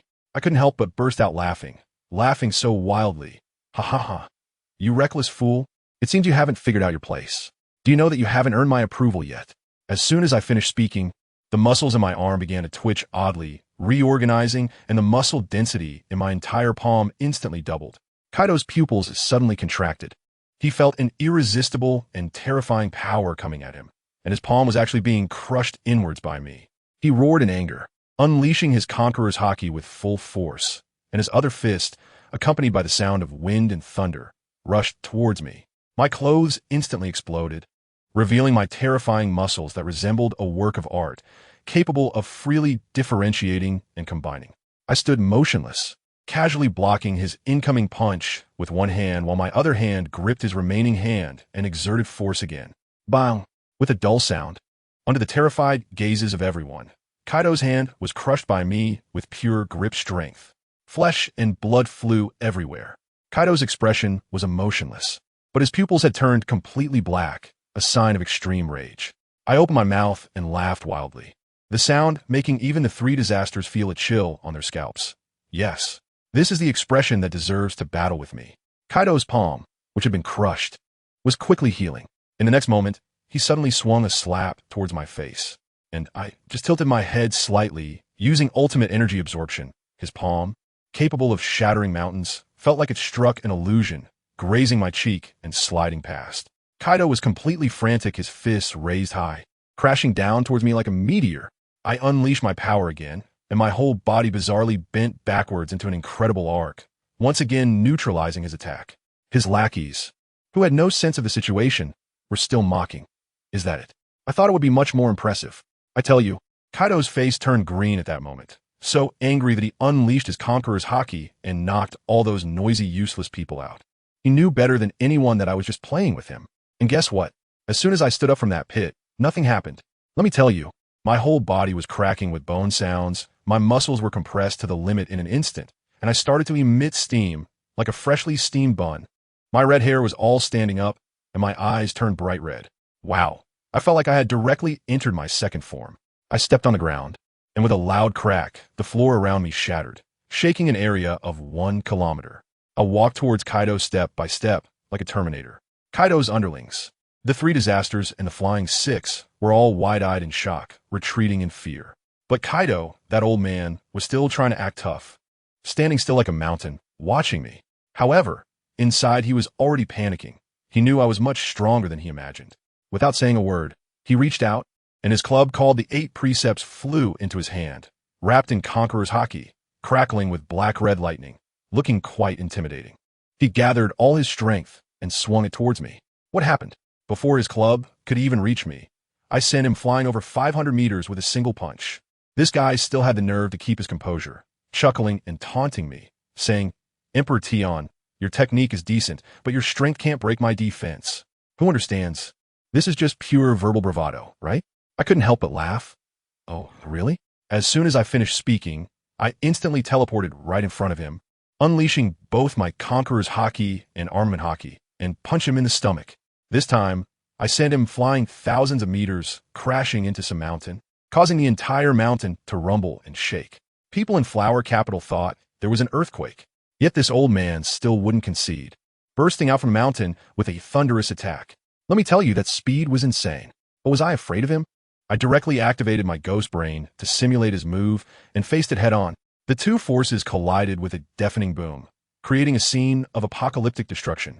Black-red lightning flew everywhere. Houses and bystanders exploded upon contact, shattering on impact. It was like a large-scale demolition site. We fought from the ground to the sky for a full 3 days and nights. During this time, the locals of Wano were dumbfounded. That cowardly General Kaido was so scared he nearly wet himself, and even had the nerve to go find the courtesan Kamurasaki to calm his nerves. Let me tell you, this Kamurasaki is actually Odin's daughter, Hiyori, who was lurking around. Meanwhile, on the other side, a battle broke out too. My subordinate Enel, piloting his giant flying ship, just happened to crash into the Gorosei. What surprise, it was that bald guy with the original sword of Odin. Without saying a word, he swung his sword at Enel. Enel didn't hold back either. He had 2 giants charge in and executed a hard-hitting move. The battle was nothing short of earth-shattering. In the end, Enel conjured a massive lightning ball, preparing to take them all out in one go. If it weren't for Kizaru arriving with his men, that bald Gorosei would have been finished today. This incident was reported directly to Lord Imu. Let me tell you, when Imu heard this, she was so furious that her killing intent nearly overturned Mariehua. But the funniest part, while she was angry, she actually recalled the image of me rubbing her face in the sea, and her face turned red. Family, who understands? This is pure love-hate. Her Tsundere attributes were maxed out. In the end, she ordered to not worry about me and to focus all efforts on Enel. Back to the scene. My battle with Kaido was also reaching its climax. This guy had transformed into a massive azure dragon, coiling in the sky. As for me, I had unleashed my troll bloodline, radiating blood energy and growing stronger with each battle. Ultimately, I activated my devil brain and materialized a giant troll apparition over 1,000 meters tall, smashing down on that dragon. I hammered him from the sky to the ground, making him submit and acknowledge me as his big brother on the spot. Kaido, being quite agreeable after acknowledging me as his big brother, immediately tied up his disobedient son. Yamato, saying he would give him to me as a woman. Family. Doesn't this operation feel familiar? It's all about a strategic marriage. I woke up Yamato, and that girl is quite stubborn. As soon as she woke up, she started cursing at me, even saying that she wanted to kill me for Kazuki Oden. Let me tell you, I was furious at that moment. She even dared to spit in my face. Wow, my temper flared up instantly, and I slapped her hard, then grabbed her by the hair and threw her onto the bed. I laughed at that moment. You really managed to make my blood boil. I want to see how long you can make me angry. By the way, that overconfident Fire Fist ace was once killed by a punch from me. As soon as I said that, let me tell you, Yamato exploded on the spot. Her little face instantly flushed, her eyes turned red like a rabbit, and the anger in her body surged up in an instant. It felt like her devil fruit was about to awaken the next second. As soon as I saw it, I laughed. That's right, just like that. The more angry you are, the happier I am. You understand? This little wildcat with thorns all over her body has to be tamed with the most domineering methods. I couldn't be bothered to deal with her, so I just locked her in a small dark room to reflect. A few days later, I came out, and there was Kaido standing at the door like a gatekeeper waiting for me. I waved my hand and instructed, Kaido, your daughter needs treatment, and it has to continue. Take good care of her, and I'll come back in a few days. Kaido was very respectful, nodding and bowing, yes, big brother. He was probably thinking to himself that only I could handle this rebellious daughter. Then he suddenly remembered something. By the way, big brother, some people from Doflamingo have come, saying you called for them. I sneered, finally here. Do you know who they brought? No idea, Kaido said, looking bewildered. I leaned over and whispered to him. Kazuki Oden's precious son, Momonosuke. Oh right, I've already had him turned into a girl. Interesting, right? Kaido's eyes nearly popped out. Bro, are you trying to? Come on, let them roll over to see me. Soon, that sticky guy Treble brought Momonosuke over. The little brat was kneeling on the ground, tears all dried up, with only a pair of eyes glaring fiercely at me and Kaido. Hey, quite gutsy. I nodded. Well done. Then I waved at Torbull, take him to Flower Street. And from today on, let him keep receiving clients until he drops dead. Buffed. Kaido almost spurted his drink out. He looked at me with admiration, as if he was completely in awe. Bro, this move of yours is incredible. It's much harsher than my old method with Oden, and way more sophisticated. I snorted. Isn't he a lecher? Then let him live with this for the rest of his life, unable to seek life or death. This is called addressing the problem at its root. To be honest, after transforming into a woman, Peach Boy really looked quite handsome. After just a few days in the Flower District, he became the top courtesan. That creepy guy, Black Charcoal Snake, couldn't help but run there every day once he saw him. As for Peach Boy, he focused on enduring and biding his time, managing to hold on. No matter how perverse the customer's requests were, he gritted his teeth and complied, with only one thought in his mind: as long as he was alive. There would come a day for revenge. Just when he was enjoying himself in Wano, suddenly, a big ship arrived from the sea. The mama him. Goodness, Charlotte Linlin. That old woman actually came to kill. One of the calamities, Ash, rushed to stop her, but what happened? He was sent flying with one slap from Big Mom. Clearly not on the same level. Once Big Mom landed, she shouted that she wanted to settle accounts with Kaido, saying that Kaido was not giving her face. Kaido could only confront her personally, dark-faced, and asked, Linlin, why are you here making a fuss instead of staying in your hole, Cake Island? Big Mom's eyes widened. Kaido, don't forget, you owe me a huge favor. Upon hearing this, Kaido's momentum immediately softened, and he sighed. All right, what do you want? Guess what happened next? Big Mom's big face suddenly bloomed with a smile like a chrysanthemum, and she leaned in mysteriously to ask, Hey, I heard that man named Yamato is here with you? Kaido was taken aback and immediately became alert. That's right, he is my brother. Do you have something to find him for? I warn you, my brother's strength. Even I am far from matching. Who knew? Big Mom became even more excited after hearing this, her eyes shining. Oh, even you lost? Then he must be perfect. Kaido furrowed his brows, feeling something was off. He tentatively asked, Linlin, you wouldn't be thinking about him? Wanted to have a child with him to create a new race, would you? Oh, you guessed it? Big Mom laid her cards on the table. That's right. Kaido, I'm going to use that favor you owe me to have you help me get him. All I need is to conceive his bloodline. I've studied it, and it is definitely the strongest bloodline beyond the giant race. Kaido was left dumbfounded. Who understands family? This old lady really dares to think. He shouted, Are you crazy? That's my brother. Big Mom's face darkened. Do you dare say I'm crazy? Don't forget, I'm a woman too. A man that's strong. I can completely satisfy him. Or do you want to renege on that favor? Kaido got anxious and started to speak without thinking. Linlin, wake up. You're almost 70 and so fat. Are you sure you can still give birth? Boom. These words ignited the powder keg. Big Mom immediately exploded in rage, her conqueror's haki soaring into the sky, darkening the entire sky of Wano. She drew the Emperor's sword and slashed at Kaido. Beast Kaido, do you want to die? Kaido was also furious. Charlotte Linlin, don't go too far. The conqueror's haki of the two emperors clashed fiercely, the sky and earth collapsing, thunder and lightning raging, and the surrounding area was instantly flattened. I was drinking in a small tavern when I felt the commotion. I swept my senses and laughed. I didn't expect that old hag to show up too. Great. That saves me the trouble of looking for them one by one. Today, I can harvest them all at once. Just as these two giants were fighting fiercely, an unexpected guest arrived in Peach's room on Flower Street. The madam had just sent off Black Charcoal Snake when a man with a cigar walked in. Peach lay there like a dead fish, his heart as gray as ashes, saying, "Come on, do whatever you want with me." The man was taken aback and lowered his voice, saying, "Ahem, I'm here to save you. Listen carefully, I am Sir Crocodile. Only I can take you out, and even let you kill Don Quixote da Flamingo with your own hands." Peach suddenly sat up, his eyes shining as if they could ignite someone. He hugged Crocodile's thigh and cried, "Please, save me. I want revenge. Don't worry, I'll take you away tonight," Old Sand said confidently. On the other side, Kaido and Big Mom clashed and started arguing again. Kaido refused to back down, saying Yamato is already mine and you can't meddle anymore. Big Mom was furious and shouted, "I have plenty of women around me. Why is it only your son that counts? I'm not good enough?"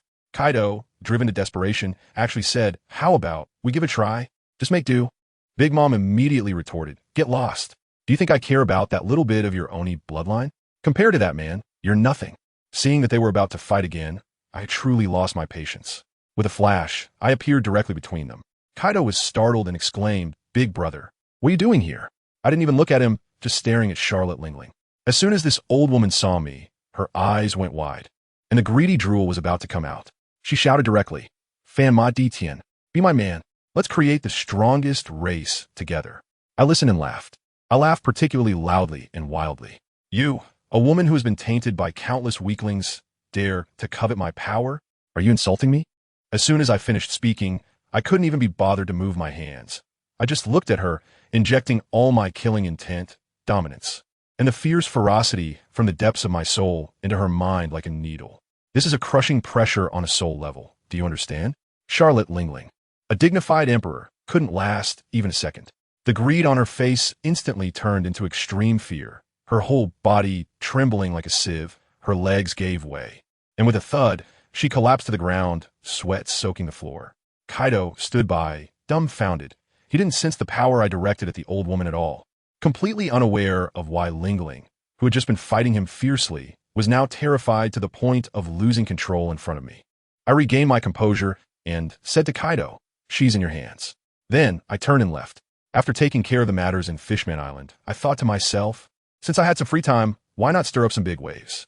I directly called my newly recognized little brother, Kaido, and asked him, "Kaido, are you interested in going to Mary Geos with me to deliver some local specialties to the celestial dragons?" I tell you, as soon as my little brother heard this, his eyes lit up like a rocket, excited like a 300-pound husky, howling, "Big brother, I'm so interested. We have to go." As soon as I finished speaking, I stepped into the air and shot up into the sky like a rocket. Kaido is also a straightforward person, without saying a word. He transformed into a blue dragon and followed right behind me. We flew directly to an altitude of 10,000 meters, and the feeling was like sitting in a plane with the window open. I pointed at the holy land below, which looked like a small dot, and Kaido instantly understood. He was so excited that his dragon face was all smiles. "Ha, big brother, this way of playing is just to my taste." That's right. We were going to do a high-altitude free fall and deliver a surprise from the sky to the world government. Boom, boom, with two loud bangs. We transformed into two human-shaped meteors, and boom, we created two openings in Panga City of Mary Geos. We smashed out two craters hundreds of meters deep, and the nearby buildings within thousands of meters were instantly flattened. It was incredibly neat. Goodness, the 5 old stars looked like dogs catching a scent, rushing over in a hurry. With an overwhelming aura, they sensed two terrifying presences at the bottom of the craters that made their hair stand on end. Before they could react, I was still in the pit, but my Conqueror's haki was already pouring out like it was free, Countless black lightning bolts crackled and swept across the entire Holy Land. The weaker ones rolled their eyes and fainted on the spot. The whole merry Geos instantly became much quieter. It was Emperor Fanma. The 5 old stars finally recognized me and were so scared that they immediately triggered the highest level alarm. In an instant, all sorts of forces like the Steelbone Army, the Divine Strategy Army, CP0, and thousands of people surrounded the 2 craters we created, sealing it off tightly. Meanwhile, deep within that flower area, a woman named him also sensed me. Let me tell you, she definitely couldn't forget my scent. The last time I dealt with her in soul form, she was completely subdued. This time, with my true self coming to her door. She was gritting her teeth in anger, probably calculating how to capture me, lock me in a small dark room, and make my life worse than death. Unfortunately, she was overthinking it. I suddenly jumped out of the 100-meter deep pit, stomped my foot on the ground, and the entire Holy Land shook 3 times. Kaido also jumped out, looking at the thousands of enemies around, so excited that he was just a step away from popping open champagne. His little eyes were filled with admiration mixed with a hint of confusion, and within that confusion, there was a sense of disbelief, thinking, can it really be played like this? He must be wondering, is this the vision of the Big Brother? 2 people daring to charge into the world government's home? The Gorosei stood in a row, and the bald old man pointed his finger at me and asked, Fama Daiken, what do you mean? I flashed right in front of him, exuding confidence, staring into his eyes, and said word by word, you have already been surrounded by me. How dare you speak to me like that? Who do you look down on? As soon as I said this, the CPU of the entire venue was running at full throttle. Not to mention the enemies, even my little brother Kaido was stunned, probably thinking, surrounded? But why does it look like we are the ones being surrounded? But then he thought to himself, this move of mine was so domineering. This is the confidence of a strong person. The 5 old men were so angry that their beards stood up. Fanma Ditian, get your facts straight. You are the one surrounded by us. I couldn't be bothered with them at all, simply putting my hands in my pockets. With a flicker of my mind, the dazzling figure of Sister's Death made her appearance. As soon as the 5 Elder Stars saw her, they instantly suffered from PTSD and screamed, oh no. Quick, everyone, attack. Let's take down that shadow first. Countless attacks came pouring towards me. Kaido was ready to swing his kanabo and go all out. Otherwise, this wave would be really hard to handle. But what happened? I stood there, smiling brilliantly. Sister's Death raised her hand and said, Mochaboat. Time paused for me. In an instant, the entire world turned into a black and white photograph. And except for me, everyone else was frozen like wax figures. In those 5 short seconds, I was the sole ruler of this realm. I leisurely walked up to the 5 old men, and with a snap, I sent one arm flying from each of them, treating it as a greeting gift. When the 5 seconds were up, time resumed. Isteth's figure vanished. The whole place fell silent. Everyone looked at the 5 Elder Stars as if they had seen a ghost, completely clueless about what had just happened. All they saw was that the 5 old men were lined up, each missing an arm, blood gushing out like a fountain. That scene, family, who could understand? It was simply too bizarre. The 5 old men, while holding their severed arms to stop the bleeding, looked at me in horror. As victims, they didn't even know how they lost their arms. I spoke slowly, my voice not loud, but everyone could hear me clearly. Remember in my eyes, you're just a group of lambs waiting to be slaughtered. Then I pointed at Kaido. Kaido, these 5 old ones are for you to play with. As for the rest, whoever dares to interfere, I will kill them. After I said that, who would dare to move? Even the 5 elders were scared out of their wits, fearing that I might come at them again, and that would be the end for them. However, they vented all their anger on Kaido, thinking that with 5 against 1, even if they broke an arm, taking down Kaido would still be more than enough. I ignored them and directly waved to Steelbone Kong. Big monkey, you come here, take me to a place. Steelbone Kong was quite perceptive and quickly ran over. Your Excellency, where do you want to go? As long as I know the place, I'll definitely guide you. The Void Throne Great Hall. All right, this way please. Steelbone Kong took me to the place and quickly slipped away, probably guessing that the situation was dangerous and fearing for his own safety. As for me, I directly ignored the steps that symbolized supreme power, walked up one by one, and then sat down on the Void Throne, which no one had dared to sit on for 800 years. I crossed my legs, propped my face up with my hand, and lazily said, aren't you coming out to see me? In the flower garden. And was so angry that her lungs were about to explode, but she held herself back from coming out. She was afraid that if she did, I would recognize her as that soul entity. How embarrassing would that be? I waited for a while and saw that she was still playing hide and seek. So I just laughed. Aren't you coming out? It seems that you are indeed the embodiment of that soul. Interesting, since that's the case. You can be considered half my woman. This statement was like poking a hornet's nest. The next moment, a flash of green light appeared, and a tall woman in a gorgeous green robe appeared in the hall. Although her face was covered, those eyes, TSK, were extraordinary. I leaned back on the throne, looking at her. So you finally decided to come out? But you've kept me waiting for so long. Have you forgotten how I dominated you before? Mentioning this, she instantly lost her composure, and a terrifying aura rushed towards me. With a casual flick, our two forces collided, remaining evenly matched. Your resistance only excites me more. You know, I stood up and walked towards her step by step. She panicked and immediately activated her fruit ability, opening a domain that made me feel my life force draining away rapidly. She thought she had me under control and sneered, saying she would drain me dry. I was immediately displeased and erupted with a more terrifying aura. With a blank expression, I gave her a choice. You have one chance to be my woman. Otherwise, just wait to be forcefully conquered by me. She trembled with anger, cursing me for being shameless, and even brought up her own 800-year history to scare me. I was directly amused. Isn't she able to absorb my life force? Fine. I activated my ghost brain right in front of her. Control-C, Control-V, and a perfect copy of appeared in front of me. Then I made this copy madly heal me. Her side was losing health like crazy, and I was healing like crazy, directly burning her CPU for the second time.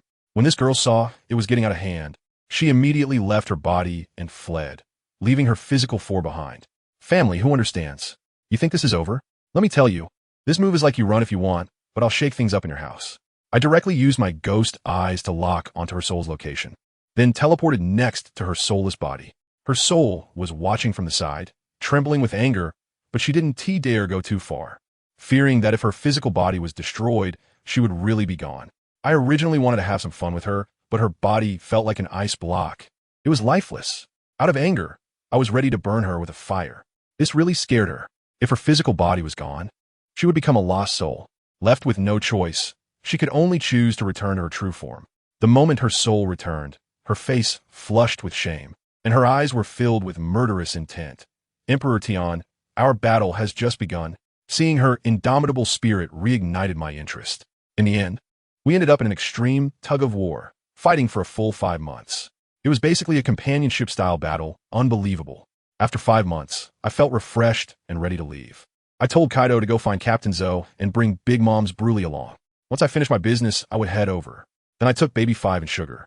Sailing eastward on a warship, Kazuki Odin and that girl were playing music on the deck, and the way she looked at me was full of longing, probably wondering why I hadn't touched her in nearly half a year. I don't have the time to waste. I went straight down to the cabin to see Yamato, whom I'd locked up. Goodness, after 5 months of not seeing her, her belly has grown so big. When she saw me come in, her expression was like she had seen a ghost. She was still wearing sea-stone handcuffs and looking pale as a sheet, especially since she was pregnant. She awkwardly approached me, stammering for a long time, saying she wanted to keep this child. As soon as I heard that, I couldn't help but laugh. All right, I'll give you a chance. You go and take care of that cheap son of Kazuki Odin, Momonosuke, and then this matter will be settled. She was stunned on the spot, suddenly taking a big step back, with an expression and gaze as if I had asked her to kill her own son. Who understands family? Isn't she getting too deep into the role? I let out a cold laugh and told her, Dashing, you are still the same as before. But I'm in no hurry. Take your time to think. After saying that, I walked away. This woman has completely lost her mind, really thinking of herself as the light master, Kazuki Odin. With her mental state, even if she gives birth to a child, she won't be able to raise them well. I just hope she doesn't end up teaching me another useless brat. However, I thought to myself, I will let her give birth to that child. Isn't that old guy Kaido always wishing for a grandchild? Perfect. I could just pack the baby up and hand it over to him to raise, letting him the grandfather. Teach. As for Yamato, let her stay here alone and truly experience what loneliness feels like. More than 20 days passed, and the ship reached the East Sea. I instructed the crew to stay put on the ship while I strolled into Windmill Village. The village had been rebuilt and looked even more impressive than before. However, as soon as I stepped into the street, it felt like the enemy had invaded. The villagers were so frightened that they ran back home, rolling and crawling, locking their doors and windows tightly. I couldn't be bothered with them and went straight to Magino's bar. The bar had long been closed. She was already 9 months pregnant and was supposed to be at home resting. As soon as I pushed the door open, I saw her sitting in a chair, sewing little clothes for the unborn child. When she saw me, the needle and thread in her hand fell to the ground with a clatter. and tears streamed down her face like beads from a broken string. Hey, you little one, you say you don't care about the gossip in the village, but deep down, you still hope for my return, don't you? I walked over and gently said, hey, my Marquino, long time no see. Only then did she realize it wasn't a dream. Her face instantly turned bright red, and she softly called out, Lord Tien, before suddenly throwing herself into my arms. Let me tell you, a woman who is gentle, considerate, and not troublesome is truly a relief. I patted her head and said, you've worked hard. She kept shaking her head and said that being able to have my child was the happiest thing in her life. I asked her if she had decided on a name for the child, and she said it would be Fanma Ling Tian. Ling Tian? Not bad, that name is class. No wonder she's my fourth woman. She understands me. She said she originally wanted to give the child a common name, but then thought, with someone as amazing as me, how could my child settle for mediocrity? This realization deserves full marks. I immediately told her that I wouldn't go anywhere during this time and would stay here to accompany her, waiting peacefully.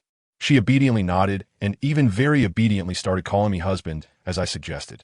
Half a month passed in a flash, and Machinua gave birth to a big baby boy, weighing a full 10 pounds and very healthy. I directly activated my devil fruit powers, and the 4 orbs of devil fruit energy floating around me were still there. I casually placed a fruit next to the baby. The meaning was pretty obvious, right? Choose one, and it will follow the new master. As a result, the yellow orb, which should be the energy of the Gomu no Mi, swiftly dove in, and the fruit instantly sprouted a peculiar spiral pattern. It figured out, if it couldn't be my strongest vessel, being my son's vessel would work too. The key is companionship. Machinua lay on the bed, her face still pale, but her cheeks were full of a happy flush, curiously asking me what it was. I told her it was a devil fruit, a welcome gift for our son, and that she could just give him a little bit while breastfeeding in the future. My son is simply ahead of the game. At just half a month old, he can already walk and even speak, calling out mama all the time. He has a huge appetite, and Marquino says he can't be fed enough every day. I spent another half a month with the two of them before finally leaving. Magino was also understanding. She knew she couldn't keep me, and when she heard that I would come back to see them in the future, she was quite satisfied. Leaving the East Sea, my next destination was Alabasta.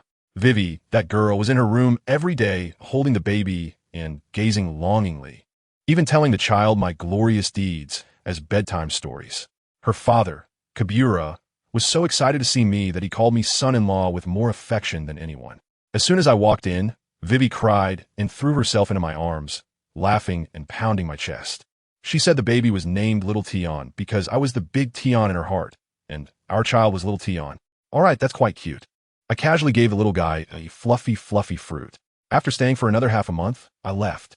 Next stop, Sky Island. Cornice also had a child, and this kid was even more impressive, born with ghostly backstripes. Although not complete, he was still a 1 in a million martial arts talent. I gave him the meatball fruit. Since Cornice couldn't leave Sky Island, she entrusted the child, Fanma Haiyun, directly to me to take care of. All right, I accepted. Back on the ship, I handed him over to Baby 5 and Sugar, making them temporary nannies, and the two of them were immediately flustered. Next, the target was Amazon Lily, Empress's daughter. Fanma Tian, here I come. When I arrived at Amazon Lily, the Empress's 2 younger sisters were anxious and constantly complained about how long it took me to come. The Empress herself was very calm, holding her daughter, her face radiating maternal love. As soon as I landed, she rushed over with the child, saying, "Husband, I missed you so much," with a tone full of longing. Just as we were in the middle of this sweet moment, the little one in her arms suddenly called out to me, "Daddy." I was immediately struck by this girl. She was impressive and spirited. She reached out her little hand to ask me to hold her. When I took her, wow, her little arms and legs were surprisingly strong. She was quite restless, trying to climb up to my neck, and the Empress wanted to stop her, but I waved her off and wanted to see just how capable my daughter, the daughter of the Emperor, really was. Guess what happened next? In no time at all, she really climbed up my clothes and was riding on my neck.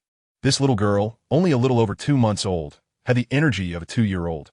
It was incredible. When we returned to the palace, the Empress saw Baby 5 holding Haiyun and immediately became alert, questioning who they were. When she heard it was the child of the Sky Island's Cornice, she finally relaxed. She graciously took Haiyun and held him, but then this little guy got hungry and opened his mouth looking for milk. I'm telling you, an explosive scene just unfolded. My daughter Tian, who was watching from the side, instantly became displeased. With a surge of genuine conqueror's hockey, she charged straight at Haiyun. The meaning was clear: get lost. That's my mom. Only I and Dad can eat. Hyun was instantly frightened, and baby 5 and Sugar were left trembling. I was overjoyed. My daughter truly is a natural with conqueror's haki. The Empress quickly went over to comfort her, and even educated Tian, saying that Hyun is her little brother, and she should look out for him. Tian wouldn't listen. She just wanted her mom to hold her, and once in her arms, she started declaring her sovereignty loudly. The Empress felt a bit embarrassed and apologized to me, saying their daughter was too domineering. I said it was great, I liked it. Upon hearing this, the Empress was so proud, feeling that her position in the harem was instantly as stable as a mountain. I told her that Machino gave birth to a son named Ling Tian, and Vivi's son is called Xiao Tian. She was quite looking forward to the sisters meeting in the future. After spending another half a month with her, when I was leaving, Tian shouted to me, "Dad, come back early." Then she turned to Hyun and ordered, "Stinky brother, you have to call me sister from now on, and you're not allowed to cry even if I bully you, got it?" It made me laugh. After leaving Nine Snake Island, the ship also carried Guanyue Rai and Yamato. I went straight into Rai's room. She thought I was going to favor her, looking both nervous and expectant. I didn't bother with small talk. I got straight to the point and asked her about her mother, the Time Moon She, and the Time Fruit. I made a deal with her. She gives me clues, and I give her a powerful son. Later, if she wants revenge, she can let her son handle it himself. She was immediately moved and told me that her mother had said before her death that the Time Fruit was likely in Vegapunk's hands. So that's how it is. I had an idea in my mind. All right, as you wish. For the next 10 days, I let her experience what true happiness really is. After settling Rai, I went to Jinai's hometown. On the ship, baby 5 was crying out of envy, saying Rai was too happy, but I ignored her. I found Jinai, and she also gave birth to a son, naming him Zhengjun, Fanma Zhengjun. Does she want him to be in the Navy in the future? That's a bit too much, but I don't mind. I gave her son the last bit of devil fruit energy. After spending another half a month, I left. The last stop was Fishman Island. Yamato was about to give birth, temporarily settled in Ryugu Palace. After she gave birth, the child would be sent directly to Kaido. Does she want to see her son? Not a chance, unless she kills Momonosuke herself. In Ryugu Palace, wow. Shirahoshi, Robin, Tantada, Ain, Bonnie, Rebecca, Violet, they all were there and had become mothers. I named each child. Shirahoshi's daughter was called Xiaoyu, Robin's son was called Tiani, Tantada's was called Feifei. As for the one born to Guanyue Rai, I specifically designated that he must be called Fanma Renga. Then, I publicly announced a major piece of news. Let them teach the children well for 2 years. And after 2 years, I will come back and take all of them to directly travel to the world 20 years later to see how our advanced kids have grown. Everyone was shocked. After giving these instructions, they each took their children and temporarily returned to their respective countries. I, along with Yamato and Nico, continued on my journey. Half a month later, in a sea area of the New World, I saw the legendary giant elephant, the Elephant Master. I tell you, that thing is ridiculously huge, with 4 legs standing on the seabed at a depth of 10,000 meters, and its head nearly touching the clouds. At that moment, my blood was boiling, and I had only one thought in my mind, to kill it and eat its meat. My experience points would at least increase by 5%. This was a promising opportunity. Without hesitation, I jumped, and with a loud bang, the sea's surface exploded, sending me soaring into the sky like a firework. And in just a few seconds, I landed on the back of this giant elephant. When I unleashed my conqueror's haki, wow, that force swept through like a shockwave. The entire country on the back of the elephant, those furry tribesmen, 2/3 of them were knocked out on the spot, rolling their eyes. That guy Kaido transformed into a green dragon and flew over, looking all aggrieved, immediately coming to me to complain, "Bro, you're finally here? These furry guys are as slippery as eels, playing hide and seek with me every day. I'm about to go insane." I'm too lazy to listen to his nonsense. So let's get straight to the point. Where's Peach Boy? Has that power awakened? Kaido shook his head like a rattle. It seems not yet. Big brother, think about it. If he had awakened, he could control this giant elephant and would have turned around to deal with me. How could he let me tear down the house here? As soon as I heard this, I got fired up and coldly huffed. It seems you're still too gentle. You didn't apply enough pressure on him. Kaido looked even more aggrieved. Big brother, you don't know, these fur tribes are as familiar with the terrain as their own backyard, and they can dig tunnels. I've killed quite a few of them, and even warned them that if they hand over Momonosuke, everything will be fine. But what happened? They all seem determined to protect that little brat. With these people guarding him, he probably doesn't even feel the threat of death. All right, stop explaining, I said impatiently. If they want to protect him, then let them feel what true pain in the world is like. I instantly flew to an altitude of 10,000 meters. looking down at the chaotic land below caused by Kaido. I activated my ghost brain and immediately created a long door right in front of him. With a glare from the Rinnegan, the aura of a god emerged. I clasped my hands together, and 4 words burst from my mouth. Earth Explosion Star. A small black ball rose from my hand. Let me tell you, that thing had a ridiculous suction power, as if the entire world was about to be sucked in. The forests, soil, ruins, and even the fur tribe members who couldn't escape were all sucked up, rolling into an increasingly large ball in the sky. Isn't this much more powerful than any gravitational slingshot? Kaido stood by, dumbfounded, his mouth agape, almost getting sucked away by a piece. The way he looked at me shifted from respect to awe. At that moment, on the other side, Old Sand was being straightforward and brutal. Faced with the leaders of the fur tribe, Inuarashi and Nekomamushi, he expressionlessly grabbed Tamao, and, as soon as he finished speaking, with a snap, Tamao's arm was directly twisted off by Sand. Blood shot high into the air, and that little brat screamed, rolling his eyes and fainting. Inuarashi and Nekomamushi were shocked, thinking Old Sand was just trying to scare him. Old Sand's face darkened. What time is it? Do I look like I'm in the mood for jokes? You all saw it. This idiot fainted. I think I need to break another leg. Although the 2 old men felt sorry. They thought that jade must be carved to become a vessel, so they could only turn their heads away, not wanting to see. Old Sand went up and slapped Tamao awake, knocking out 2 of his teeth. When Tamao woke up and saw Old Sand's face, he was so scared that his soul almost left his body, crying out, "What are you doing? Aren't we on the same side? Why are you attacking me?" Then he yelled at Inuarashi and Nekomamushi. "What are you doing? He's trying to kill me. Help me. I'm your young master. Are you just going to stand there? Where's your conscience? I get it. You want me dead because I'm holding you back, right?" No one understands. As soon as he said that, all the fur tribe members turned green. "We risked our lives for you, and this is how you treat us?" They were so angry that their fists clenched tightly. Old Sand laughed in anger. "You talk too much. You expect to awaken your power relying on others? You're truly a hopeless fool." With another snap, he broke one of Tamao's legs. Tamao rolled on the ground in pain, tears and snot all over his face, still screaming, "Help! I don't want to die. Are you deaf? You are my servants. If anyone is to die, it should be in front of me. You cowardly traitors." This completely broke the morale of the fur tribe. After sacrificing thousands of their kin for you, you end up saying this?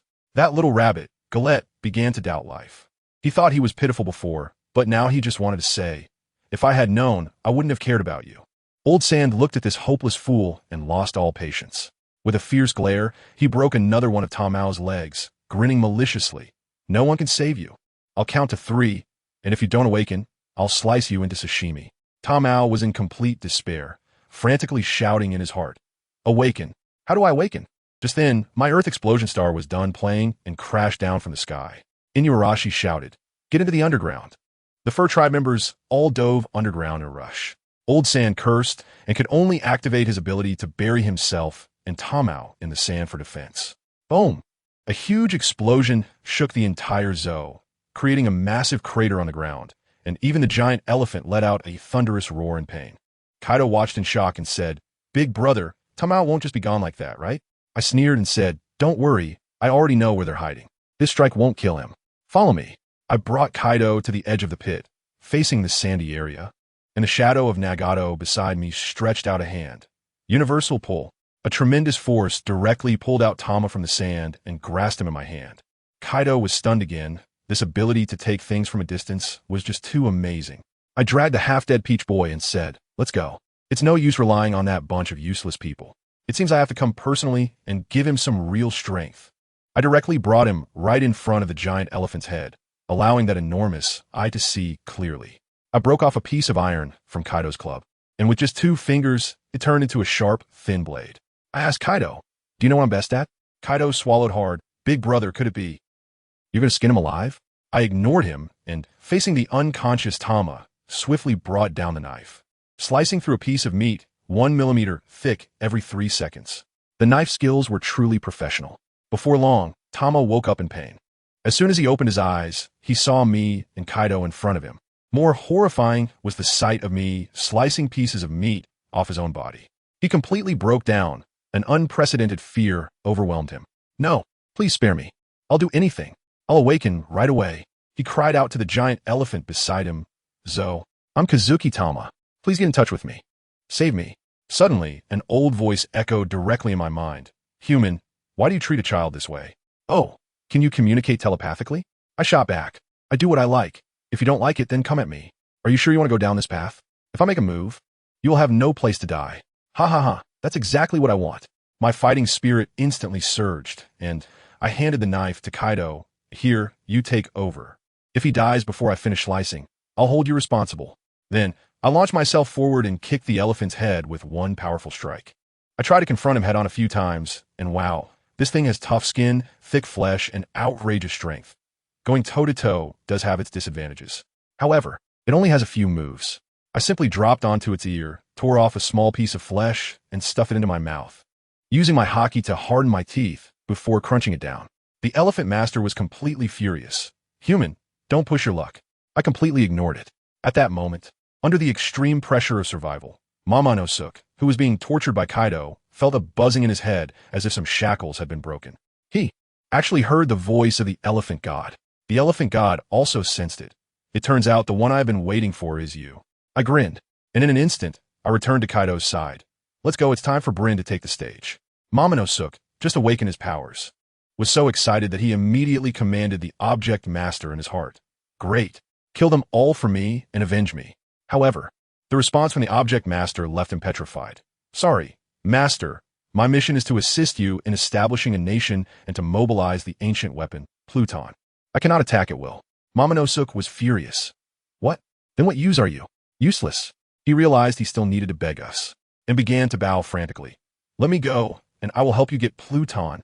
I ignored Kaido and directly called Bryn out. I pointed at Momonosuke and ordered, rewrite his memory, force him to carry out the nation-building task, and get me the Pluton battleship. Bryn shuddered in fear, but complied. Before long, the memory alteration was complete. When Momonosuke woke up again, his gaze had changed. Upon seeing me and Kaido, there was no hatred, only reverence, like the most loyal dog. He immediately began executing his task, ordering the Elephant Zune to head to Wano to commence the nation-building. Half a month later, the giant elephant arrived in Wano, leaving everyone dumbfounded. The remnants of the Red Sky Nine, hiding in the shadows, were quite pleased. The young master is amazing. He even brought the Elephant Zune, but the next second, they were stunned. As soon as the giant elephant arrived, without saying a word, its massive trunk began to frantically move the surrounding mountains, causing the entire country to shake violently, as if it were about to be forcibly demolished. The hidden remnants of the Red Sky Nine were left speechless. This wasn't the plan, was it? Why did it start tearing down everything right away? What they didn't know was that Momonosuke was not going to live much longer. My buddy Emperor Tion and Kaido were pressed for time, and needed to extract the ancient weapon Pluton before he died. Once everything was sorted out, Emperor Tion became hands-off, patting Kaido on the shoulder. All right, this mess in Wano is yours from now on. I need to disappear for a while. Keep the Pluton safe for me. Goodness. His tone sounded just like a boss handing over work before a business trip. After saying that, my buddy vanished, heading straight for Egghead Island to deal with Vegapunk's time fruit. But then he thought, that's too troublesome. It would be more efficient to go directly to the world government headquarters and have a chat with his old acquaintance him, using a back door. Half a month later, Holy Land, Mariehua. My buddy Emperor Tion strolled in all by himself. Counting the days, it had been 5 months since his last battle with him, and nearly half a year had passed. As he walked, he grinned mischievously. I wonder if that woman has shown any signs yet? The celestial dragons along the way saw him, and their legs went weak, trembling as they retreated. Their usual arrogance was nowhere to be seen. They had fully understood, after several incidents, that in front of this gentleman, celestial dragons were nothing, and resisting was a dead end. The 5 old men at the center of power, upon hearing that this disaster was back, broke out in cold sweat. The arm they had lost last time was still missing. They had initially wanted to ask him to reattach it, but she was busy fighting, and by the time she had a moment, that severed arm had rotted and was completely unusable. Now all 5 were one-armed, and if they got together, they could form a cosplay group for the Divine Eagle couple. What to do? That disaster was back. What could they do? Him had been in a terrible mood lately, issuing a death order that no one should bother her even if the sky fell. How about we go out to meet him? Go. Otherwise, he might think we're neglecting him and do something right there. Who could handle that? Who will go? The 5 of them pushed each other, and in the end, they had no choice but to harden their heads and go together. But they were still a step too late. My buddy Emperor Tion happened to spot a celestial dragon he didn't like. That appearance, that aura, precisely hit his sore spot. He raised his chin, hands in his pockets. tilted his head, and said, "You, come over here." That celestial dragon immediately wet himself, his pants soaked. Emperor Tian instantly teleported in front of him, stepping on his head. "Do you have any self-awareness? Who else could it be? Please spare me, my lord. I haven't done anything to you." "Haven't done anything to me?" Emperor Tian pressed down with his foot. "What does wearing that broken mask on your face mean? You don't want to breathe the same air as me? Think I'm polluting you?" As he spoke, with a crunch, he stomped the mask into pieces. The surrounding celestial dragons were terrified, scrambling to take off their own masks. Yet the guy who got stomped still had the audacity to threaten. "You can't treat me like this. I'm a celestial dragon. I'm a god." "A god?" My buddy laughed, his gaze instantly turning cold. "You worthless bunch dare to call yourselves gods? Bringing that word up in front of me is an insult." With a slight exertion of his foot, the celestial dragon's head exploded like a watermelon. He then turned and coldly looked at the celestial dragons who had removed their masks. "Who told you to take them off? Do you think you deserve to breathe the air I exhale? Do you want to die?" Family, who understands? This move was all about claiming the right to explain. Wearing it meant death. Not wearing it also meant death. It was ridiculous. Those celestial dragons were scared stiff, hurriedly putting their masks back on, collapsing to the ground, begging for mercy. The 5 elders happened to arrive, and, seeing this scene of devastation, didn't dare to utter a sound, cautiously approaching. "Lord Emperor Tian, we weren't aware of your esteemed presence. What brings you here? Get lost. It's none of your business, or I won't hesitate to remove your other arm too." As soon as the 5 elders heard this, their hair stood on end, and they waved their hands repeatedly. "You are welcome to do as you please. No kidding." This monster's aura was even more terrifying than last time. Who would dare to stop him? My buddy swaggered right into the depths of the flowers. At that moment, Im was losing her mind in the room. I'm telling you, she was in a panic because she was really pregnant after living for over 800 years. She thought she had completely severed her feelings, but that bastard Tian had been messing with her for 5 months. And now she even felt maternal love for the child in her belly. The most fatal thing was that this bastard was coming again. She didn't want him to see her with a big belly. What to do? Was this bastard here to watch her make a fool of herself? Was anxious and restless, and she used her observation hockey to send a message. "Tian, stop right there. We can talk from a distance. I came specifically to find you, and you want to play hide and seek? That's not going to work." My buddy didn't T-bite at all. Im was so furious she was about to explode, but she didn't dare make a move, fearing it would disturb the baby. So she could only plead, "What do you want me to do to make you stop?" There's no negotiating. Seeing him about to reach the door, Im had no choice but to give up resisting and quickly tidied her clothes. As soon as Tian walked in, he clicked his tongue twice. "So that is how it is. You really are pregnant with my child. I thought a woman like you wouldn't leave any bloodline behind." "Shut up. Whether I leave it or not is none of your business." Im's face turned beet red, both angry and embarrassed, looking incredibly proud. My buddy walked over with a sly smile and pulled her into his arms. "What are you doing? Let go of me. If you move again, don't blame me for not warning you about the consequences." Tian whispered in her ear, "Don't think that just because you've lived for 800 years, having a baby is easy. If you're clumsy, I'm really afraid you might mess things up for a child." Upon hearing the mention of the child, Imu indeed froze. Though she stubbornly retorted, "My child has nothing to do with you." "Oh, is that so?" Tian laughed. "Well, my bloodline isn't just limited to you." As soon as these words were spoken, Imu's killing intent surged. "Not just one. Very well. One day I'll take care of all of you." Tian seemed to see through her thoughts, his tone turning serious. "I warn you, stay out of the children's matters.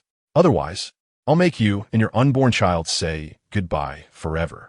Imu's heart sank. This bastard could even see this. She didn't dare to gamble and could only grit her teeth, saying, "I won't take action. I'll let my child take action. That's acceptable." Tian surprisingly agreed. "Since they're all my offspring, if they get killed due to incompetence, that's just on me. This world is, after all, survival of the fittest."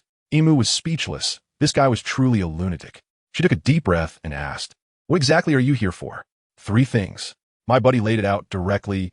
First, no touching my other children within the next 20 years. Second, Vegapunk is with the Revolutionary Army.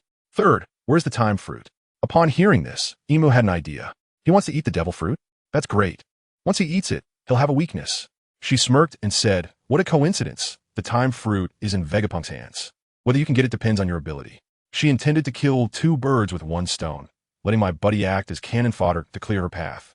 Tian knew her little scheme all too well. He domineeringly kissed her and turned to leave. As soon as he left, Emu immediately ordered the 5 elders to head to Winter Island first and transfer Vegapunk's most important research results. Half a month later, my buddy arrived at Winter Island. As soon as he got there, he was stopped by Sabo. Sabo wanted to put on a show, claiming he needed to protect the doctor and that the technology here was impressive. My buddy shot him a glance. Just you? Sabo stubbornly ordered the pacifistas to open fire. And what was the result? The laser beams didn't even touch the hem of my buddy's clothes. In the next second, Tion's figure flashed, and when he reappeared, the more than 10 pacifistas were already sparking and turned into a pile of scrap metal. Sabo was also sent flying with a punch, losing his combat ability on the spot. My buddy couldn't be bothered, so he directly activated the ghost eye and instantly locked onto the time, fruit deep within the underground laboratory. He discovered that Vegapunk was actually conducting research on time and space, and had even created 5 clones. Interesting, this technology is worth learning. He charged in, picked up the time fruit, and swallowed it like an apple. Immediately after, he activated the ghost brain for a crazy analysis. I tell you, this learning ability is so advanced that even AI would say it's far ahead of its time. Within less than 15 minutes, he began to emanate the power of time and space, and the surrounding space started to distort. Just then, dark clouds suddenly gathered above Winter Island, and 16 lightning pillars, thicker than barrels, descended from the sky. Goodness, I'm activated Vegapunk's ultimate weapon, intending to wipe him and the island out together. But does this thing still work on him? My buddy just scoffed, casually swiped his hand, and the space in front of him was torn apart like fabric, allowing him to step right in. A little over 10 minutes later, at Mary Geos, amidst the flowers, and was still contemplating whether it was a pity to kill this man, when suddenly, the space in front of her ripped open with a tearing sound. And my buddy stepped out, casually smoking a cigarette, complete with background music. You want to kill me? Was so scared her soul almost left her body. How is this possible? How did he come back? She forced herself to stay calm. Sorry, I couldn't kill you. It seems I disappointed you. Ha! Tion laughed heartily. Your toy is powerful, but if you want to kill me, you're still far from it. However, I must remind you, don't go against my will again. Saying this, he tore open the void again in front of him, revealing a colorful and destructive time-space turbulence. Was completely stunned, her jaw nearly dropping to the ground. How can we fight this? This isn't even a battle of the same dimension. It's purely a dimensional strike. Take good care of your pregnancy. My buddy left this parting remark and stepped back into the void. Stood there, her heart a mix of emotions, and finally, a thought popped in her mind. Forget it, I can't kill him. A man this strong wouldn't be a loss to have as my man. For the next 2 months, Tion was in seclusion within the void. When he emerged again, the time fruit had awakened, and his observation hockey could cover the entire planet, truly achieving the ability to reach wherever his mind desired in an instant. His first stop was Weather Island. Nami was holding a baby and admiring the scenery. Suddenly, the sky tore open, and my buddy stepped out as if a deity had descended. Nami recognized him and exclaimed, Fanma Tion, long time no see. I didn't expect you to have her child. Nami's face flushed, and she stubbornly retorted, I don't know what you're talking about. In that case, Tion didn't waste words. We'll meet again in 20 years. After saying that, he disappeared into the rift, leaving Nami sitting on the ground, her heart in turmoil. Next stop, the isolated island where Luffy was training. Rayleigh was telling Luffy that he needed to train hard to take revenge. Just as he finished speaking, there was a loud crash in the sky, and my buddy made a dazzling entrance. He did nothing, but just the release of his conqueror's haki made Rayleigh feel like he was about to kneel, while Luffy couldn't withstand even 3 seconds, rolling his eyes and foaming at the mouth, passing out immediately. So weak. A dignified voice from the sky declared that he would give Luffy 20 more years to grow, and not to disappoint him again. Master, you're wrong. I'm not the most outstanding. I need to work twice as hard. Tion is only 20 this year, and I'm about to turn 20. Luffy said firmly, not feeling that he couldn't catch up to Tion. This, Rayleigh was at a loss for words. He didn't expect Tion to be only 20. Ahem, considering age, that's indeed impressive, but someone so powerful must have been training since the womb. And even if not, he must have started rigorous training from a young age. So I forget it. In any case, if you want to get stronger, you have to take it slow and build a solid foundation. And then, he left you with a message. He will give you 20 years. What 20 years? The next time I meet him, I will definitely beat him up for Ace's revenge. Luffy snorted coldly, his temper fearless. All right, kid, I have high hopes for you. Perhaps you really can defeat that monster. Now, let's continue with the training. Rayleigh thought it through. Luffy didn't feel fear from Tion's power.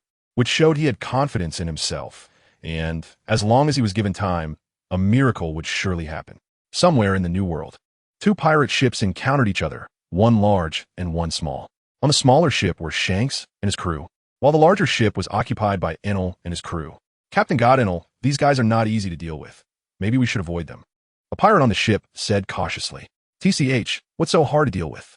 In this world, aside from that man, I don't regard anyone else. Since I've encountered them here, I only have two choices for them. One is to submit, and the other is to be killed by me, the god of thunder. Right? Let's do it. We're out here to sweep the seas. What are we afraid of? A giant on the ship said boldly, completely unafraid. But Captain God Enel, the other party is one of the current 3 emperors, and reportedly the strongest pirate crew among them. Don't be fooled by their small numbers. The strength of those on their ship is not to be underestimated.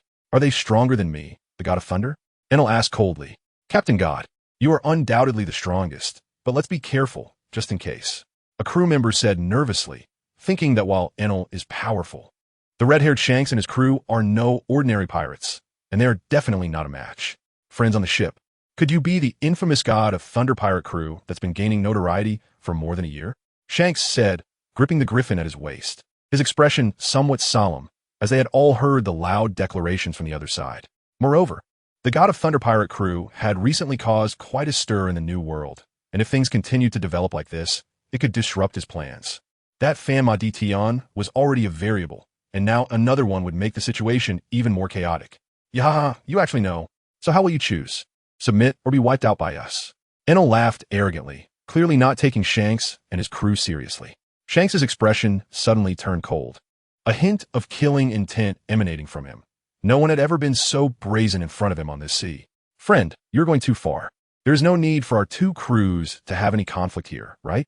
Shanks naturally did not want to fight at sea. The other ship was too large, and it would likely be disadvantageous for his crew. How about this? Give me some face, and let us not interfere with each other today. What did you say? You want me, the god of thunder, to give you face? Who do you think you are? Enel's expression darkened, and he snapped his fingers, summoning a bolt of lightning from the sky. Divine judgment. Shanks instantly dodged, and the lightning struck the deck where he had just been standing, creating a significant scorch mark. Beckman and the others watched closely, and indeed, the other party possessed the power of the rumble fruit, and their level of development was not low, within a certain range. They could do as they pleased. Yahaha, don't think I don't know what you're all thinking. You're just wary of me, the thunder god. So, how can I let you off?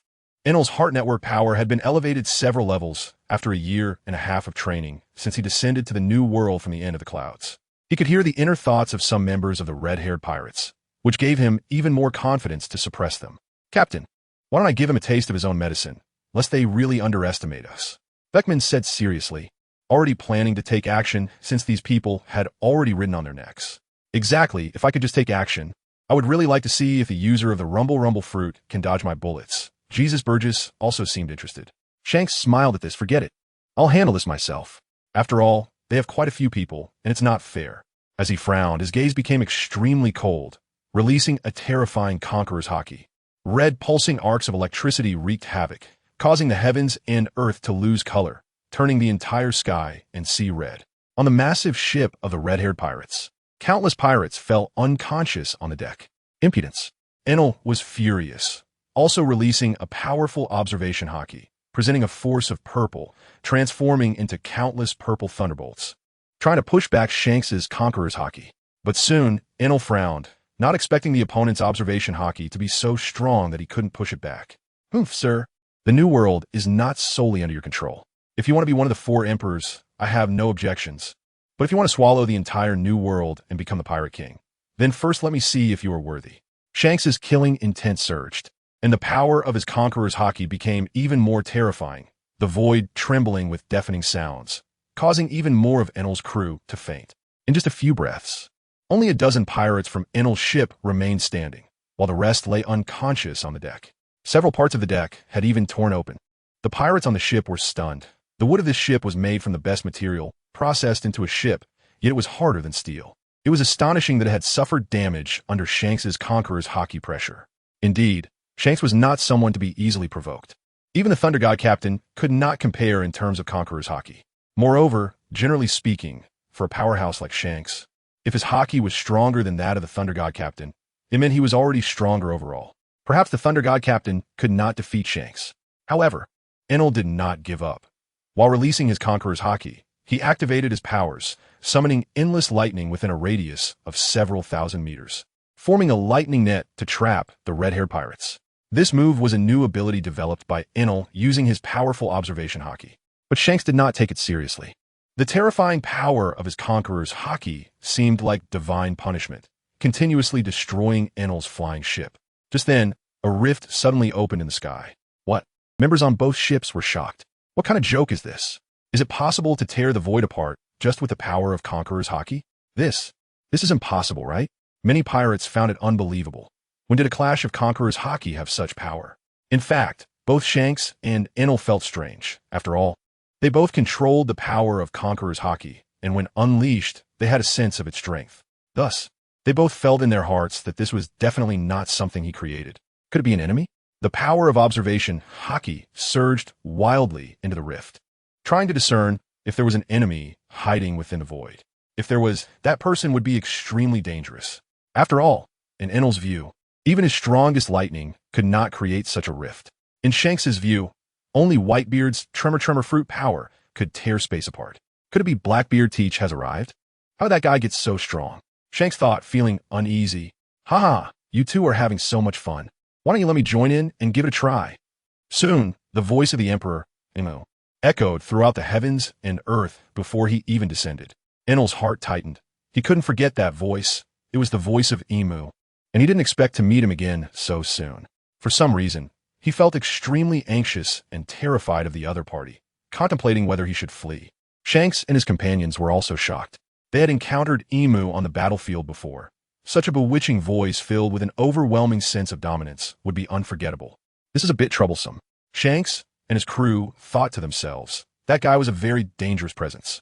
After all, even if all members of the red-haired pirates joined forces, they had no confidence in defeating Emu, let alone the mad thunder god Enel. But just then, Enel and Shanks felt an even more terrifying Conqueror's haki pressing down on them, and with the naked eye, the heavens and earth were filled with black pulsing lightning. Not good. Enel and Shanks quickly redirected their Conqueror's haki to deal with this even stronger pressure. However, despite their efforts, both Enel and Shanks felt it was difficult, as if they were bearing the weight of a mountain, and they were already sweating profusely. Only two giant pirates remained beside Enel, drenched in sweat, resisting, while the others had all fallen unconscious, foaming at the mouth. On Shanks's side, only Beckman was still resisting, drenched in sweat, while the others had collapsed to the ground. Ha ha ha, this is interesting. You can actually hold out for so long, but the gap between us is quite large. You not falling down quickly is making me very unhappy. Boom! Emu unleashed an even more domineering Conqueror's haki, and this power emerged from the rift, instantly plunging the heavens and earth into darkness. Enel spat out blood, his head throbbing painfully, and he was overwhelmed by the powerful aura, kneeling directly on the ground. The two giants on the deck had also prostrated themselves, unable to stand. Shanks and Beckman were in the same situation, both kneeling on the ground, although Shanks was on one knee, resisting. Enel and Shanks's Conqueror's haki had been completely crushed and dispersed by Emu's Conqueror's haki, and the entire area was filled with Emu's haki power. At this moment, Emu stepped out from the rift. Listen well, you ants, I will only give you 20 years. If your strength still does not gain my approval by then, I will unleash a massacre upon you. After saying this, Emu withdrew his Conqueror's haki, and the dimmed heavens and earth returned to normal. Do any of you have objections? Emu looked down at the people on the two ships with disdain. Enel and Shanks and the others finally felt the terrifying pressure that had descended upon them dissipate completely. Enel looked up at Emperor Tion, feeling extremely unwilling. He never expected that despite becoming so much stronger, he still couldn't defeat Emperor Tion. Was the gap in strength really that large? Shanks felt very displeased. No one had ever made him kneel, yet he didn't dare to act recklessly. Though he was a bit confused. What did Emperor Tion mean by this? 20 years later? Even now, he was far from being an opponent. And even if they were given 20 years, they would still not be a match. Your Excellency, Emperor Tion, may I ask what you mean by this 20 years? Shanks asked, forcing himself to remain calm. Don't worry, I know what you are concerned about, Emperor Tion replied. Let me tell you, I have already mastered the power of time and space. The future, the present, and the past are all under my control. Shanks and the others were left with questions. If someone else had said such words, they would definitely think that person was an idiot. But coming from Emperor Tion, although Shanks and the others didn't understand, they had to slowly digest it. After a silence of several seconds, Shanks and the others were shocked. He could traverse time and space at will, to the past and future. In other words, Emperor Tion could travel to 20 years later or to the future 20 years to wait for them. Haha, ants struggle well. Emperor Tion laughed loudly, walked into the torn void, and slowly closed, disappearing from the world. Shanks. Enel. Chapter 1:19 20 years later. The 10 Emperors of the New World. Captain Thunder God, this person is too strong. Could he be the man you spoke of? The two giants sat paralyzed on the deck of the Divine Word, regaining their senses only after Emperor Tion had left for a while, asking with lingering fear. Indeed, it is him. This person is Fanma, Emperor Tion, the one who once overwhelmingly crushed and defeated me. I never expected he would become even stronger. Enel swallowed hard, feeling a bit desperate. Despite his significant improvement in strength, the gap between him and Emperor Tion was only widening. The other party was truly a monster. Sigh. Let us go. It's time to leave here, Enel sighed, feeling that he had no mood to fight anyone today and needed to calm the turmoil in his heart. Captain, are you all right? Beckman asked, looking at Shanks after the Thunder God pirates had left. Ha ha, I never expected, truly never expected, that Conqueror's Haki could become even stronger. Shanks laughed excitedly, a flash of inspiration lighting up his mind as he seemed to have significantly improved his understanding of the power of Conqueror's Haki, as if breaking through a bottleneck. Soon, Shanks calmed down and ordered, let us leave as well. Find a good place to train seriously. That guy has bet 20 years against us. We can't let him crush us again. I have the same intention, Beckman said with relief. He initially thought Shanks would be discouraged and lose his warrior spirit after suffering several defeats at Emperor Tion's hands. But now it seemed to have ignited the captain's fighting spirit instead. This is a good thing. After all, Shanks has great talent, but he has always been too lazy. Not long after, Emperor Tion arrived at Giant Island, Elbaf. He activated his ghost brain, condensing a giant Fanma figure 1,000 meters tall. Boom boom. Each step he took caused the ground to rumble and shake. What kind of giant is this? The giants, standing several dozen meters tall, were suddenly shocked and fearful upon seeing the giant that had risen from their island. They being only several dozen meters tall, didn't even have any that reached 100 meters. Who could take a punch from me? Emperor Tion, with arms crossed, stood atop the giant's head, looking down below and commanding with a powerful and majestic voice. His voice trembled through the universe, waking all the sleeping giants, who looked up in awe at the incomprehensibly large giant, feeling unprecedented fear and helplessness. Compared to this 1,000-meter giant, they seemed as small as humans. What? Elder, quickly look. What's going on? Where did this super giant come from? How can it be so big? Is this the true giant? Or is this the true awakened form of our kind? Awakened form? We have never recorded anything about giants having awakened forms in our tribe. Then what kind of monster is this? Don't panic. It might be a power user. Look, there seems to be a human standing on top of that giant's head. But even if it's a power user, that size is too terrifying. Is there no one who can take a punch from me? Where's Loki? Emperor Tion's commanding voice echoed continuously. At this moment, the king of the giants, Loki, was called out and had no choice but to step forward. Then I'll take a punch from you. Loki, born with great strength, was the king of the giants and had once even been no match for Whitebeard. He had once destroyed the power of Whitebeard's fruit with a punch, landing a direct hit. Even after more than a decade, Whitebeard still couldn't forget the pain he felt from that hit. Very good. Emperor Tion looked down at Loki and said, remember my name? The one who hits you is Fanma Emperor Tion. As the 1,000-meter figure clenched a fist the size of a small mountain, he suddenly struck down with a punch towards the giant king Loki. Loki stomped down hard, his feet sinking several meters into the ground as he stabilized his base to exert force, clenching his right fist, which glowed red hot, indicating the terrifying power he was gathering. Boom! The two forces collided, and the terrifying pure strength radiated outward, causing the earth within a radius of several thousand meters to collapse wildly. The giant Loki let out a scream, his arm instantly crippled, and the location where he stood formed a deep pit hundreds of meters wide. Countless giants were shocked upon witnessing this, although they had mentally prepared for the fact that even the naturally strong Loki would not be a match for this monster. They never expected him to be crushed so thoroughly. It should be known that the naturally strong Loki, with all his might, could shatter even a 1,000-meter tall mountain. Yet now he had lost an arm. The disparity in power was self-evident and truly vast. Watching their Loki get so severely injured, countless giants felt their fighting spirit and hatred surge, clenching their fists, eager to charge up and battle the 1,000-meter giant. Ha ha! Although it's quite immature, this power is barely acceptable. I'll come back in 20 years. Emperor Tian laughed wildly, having drawn their hatred, just waiting to reap the rewards 20 years later. After all, he was too strong now and could only look into the future to see how many guys could continually surpass their own strength and become even stronger. The immense power he displayed now allowed countless people to see the true heights of a strong person, and they would surely strive to catch up to him.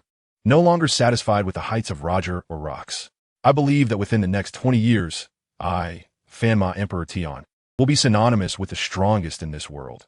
Reaching the level of the 4 emperors and admirals is merely the beginning of becoming a strong person. After tearing the void and shaking the entire Elbaf with a punch, Emperor Tian completely left. Countless giants felt their scalps go numb, unable to believe what had just happened.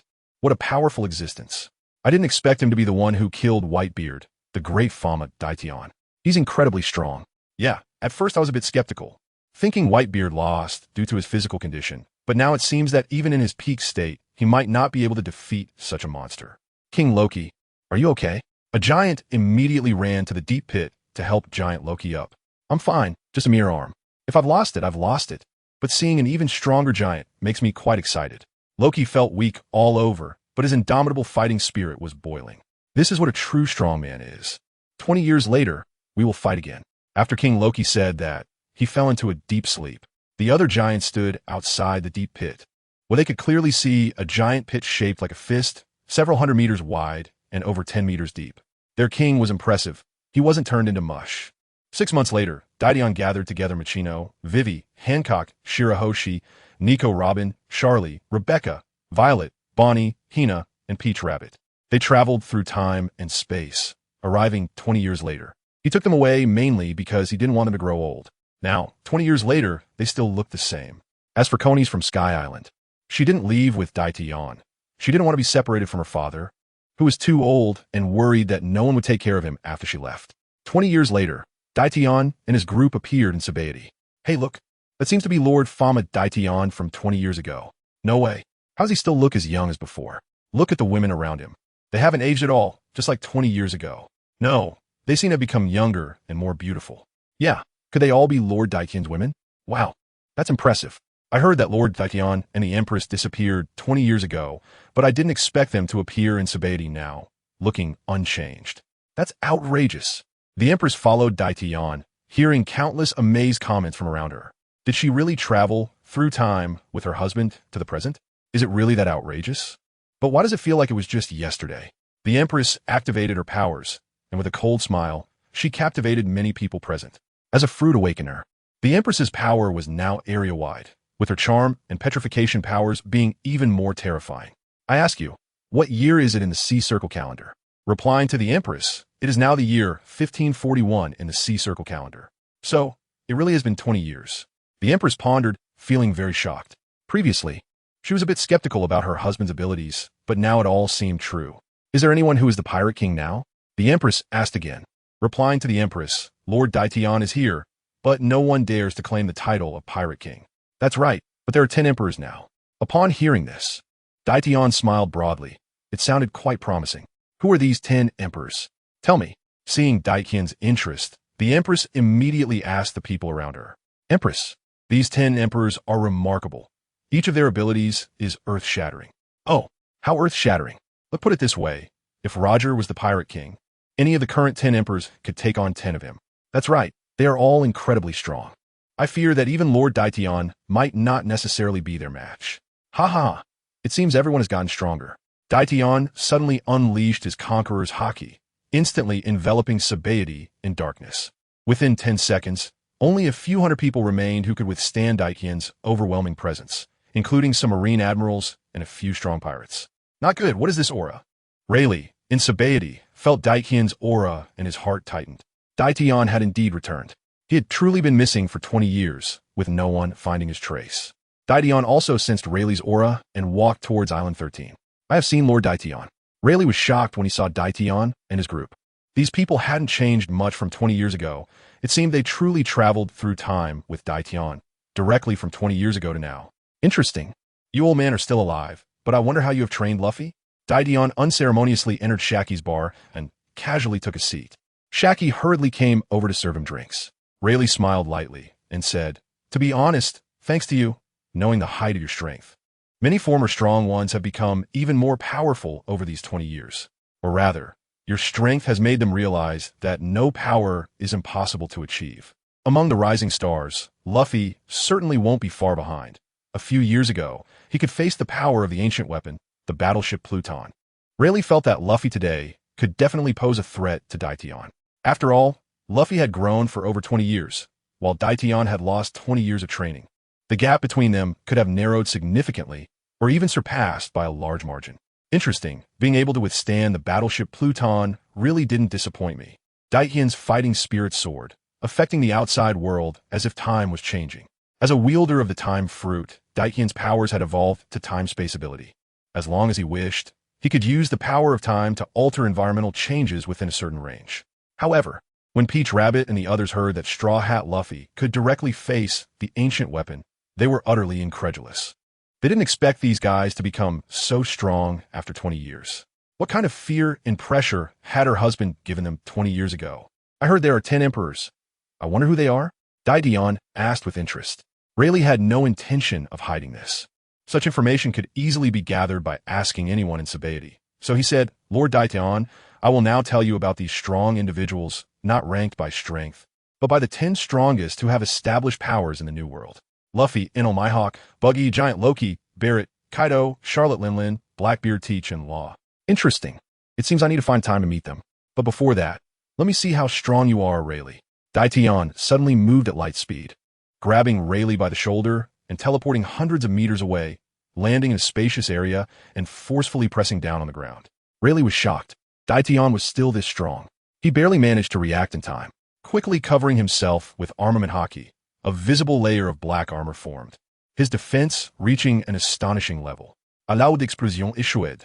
After Rayleigh was pinned to the ground by Emperor Tion's strength, the surrounding area of several hundred meters was damaged.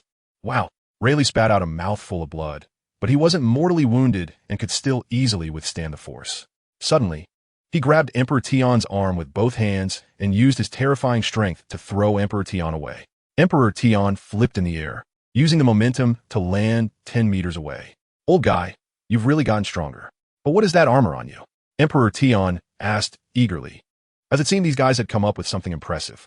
"Thanks to your past strength, Your Excellency, Emperor Tion, we have been able to continuously develop armament haki and have achieved armament haki armor.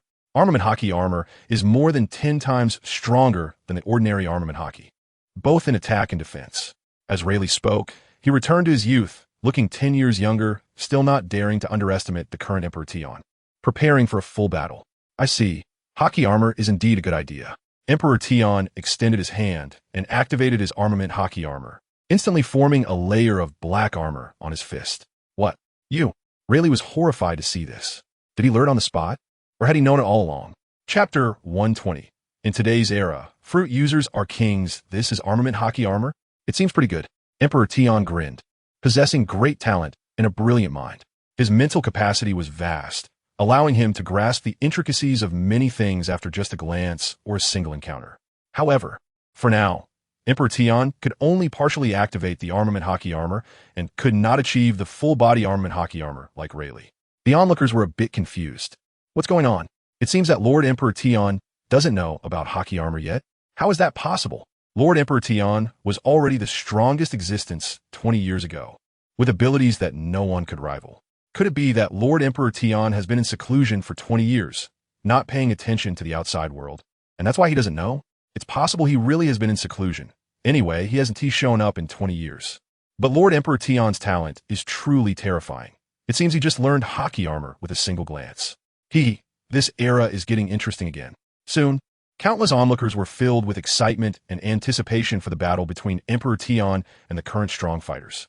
Meanwhile, the Empress, Peach Rabbit, and others proudly looked at Emperor Tion. Their man was indeed amazing. He learned it just by looking. They were also very curious about the current era 20 years later. From the discussions around them, it seemed that this era had countless strong fighters, and they were even being stronger than Emperor Tion. I wonder how my sweet girl is doing. I want to see her right away. The Empress thought expectantly. I also want to see my little fish. But I've already contacted the Sea Kings, and they said my little fish is currently in the New World, Shirahoshi thought, blushing. In the blink of an eye, her daughter was already 20 years old, and she felt nervous about their reunion. Peach Rabbit, Violet, Bonnie, and others were also thinking about their sons and how they were doing now. However, they all knew that before searching for their children, they had to see if Emperor Tion had any plans. At that moment, Emperor Tion threw a punch at Rayleigh, and the terrifying energy fluctuations on his fist, amplified by the armament hockey armor, instantly produced a significant increase in explosive power. Rayleigh, seeing this, was surprised by Emperor Tion's immediate mastery of armament hockey armor. But he thought, how could just an armored fist compare to his full-body armament hockey armor? Achieving full-body armament hockey armor not only increased attack and defense by more than 10 times, but also enhanced instantaneous movement speed by the same factor. Therefore, at a critical moment, Rayleigh's entire figure turned into a scattered black shadow. Emperor Tion frowned, feeling no sense of impact. Had Rayleigh's speed increased to such a degree? In an instant, the vanished Rayleigh appeared like a ghost behind Emperor Tion, launching a full-force sneak attack with a punch. Such speed, as expected of Senior Rayleigh. I didn't expect that after achieving full-body armament hockey armor, his instantaneous speed could reach such a terrifying level. However, I can only manage to armor my legs, increasing my speed by 3 to 5 times at most. Yeah, with that speed, even Lord Emperor Tion might not be able to react in time. The onlookers were stunned as they watched Rayleigh disappear in an instant. However, Rayleigh's pupils dilated, as if the attack suddenly slowed down. What was happening? Rayleigh didn't know that after Emperor Tion activated his fruit ability, time within a certain range had slowed down. For that brief moment, Emperor Tion seized the opportunity to counter Rayleigh's attack from behind. He turned and threw a punch that collided head-on with Rayleigh's fist. With a loud boom, the two terrifying pure forces clashed, and both were pushed back several dozen meters before stabilizing their forms. Emperor Tion looked at his fist, surprised that it felt a bit numb. It seemed that full-body armament hockey armor significantly increased power compared to partial armor, although Emperor Tion hadn't used the power of the demon back to amplify his attack. The boost from the partial armament hockey armor had already given him 60 of his full power. The Empress and the others were shocked to see that the current Rayleigh could actually push Emperor Tion back several dozen meters. These guys had indeed gotten stronger. The onlookers watched nervously. Impressive, as expected of Lord Emperor Tion. Just by using armament hockey armor on his fist, he can match Senior Rayleigh's full-body armament hockey armor. If he fully activates his armament hockey armor, wouldn't he easily crush Senior Rayleigh, who has no fruit abilities? However, Lord Emperor Tion's counterattack speed is truly incredible. He missed one punch and could still throw another punch to counter Senior Rayleigh behind him. TSK. I completely don't understand how he managed to do that. Could that legend be true? Are you suggesting that he is a fruit user of time? Who knows? After all, 20 years ago, Lord Emperor Tion personally stated that he was not a devil fruit user. Rayleigh, hearing the discussions around him, thought to himself that Emperor Tion was indeed not just a devil fruit user. He had long developed the time fruit ability to an outrageous extent. Just now, he had felt the moment of time infinitely slowing down.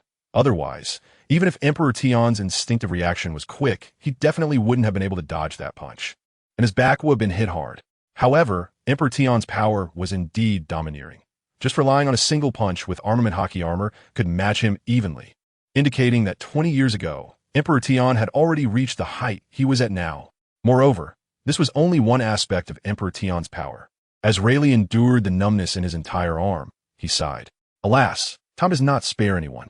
Even if I were to use my life to return, I still feel weak and unable to unleash the full power of my armed hockey armor. So, Your Excellency, I sincerely apologize this time. I fear I will disappoint you again. However, my current strength is only at the top level of this era, not comparable to those royal level or even king level monsters. Rayleigh did not humble himself. His words were very serious. The onlookers around began to discuss among themselves. Indeed, although Senior Rayleigh is powerful, he is ultimately old, over 90 years now. He definitely cannot reach the combat power of the 10 Emperors. Right, the combat power of the 10 Emperors is truly terrifying. The last time I went to the New World, I barely made it a short distance before I was scared back. Moreover, Senior Rayleigh is not a devil fruit user. In this era, devil fruit users are king. To become one of the 10 Emperors in the New World, this is probably a necessary power. Yes, after all, not everyone is like Mihawk from the Blade Domain or Shanks from the Red Domain. But besides these two big shots, like Enel from the Thunder Domain, Buggy from the Split Domain, Luffy from the Freedom Domain, and Blackbeard Teach from the Dark Domain, they're all Devil Fruit users. Hearing such discussions, Emperor Tion became even more excited and looked forward to the battle.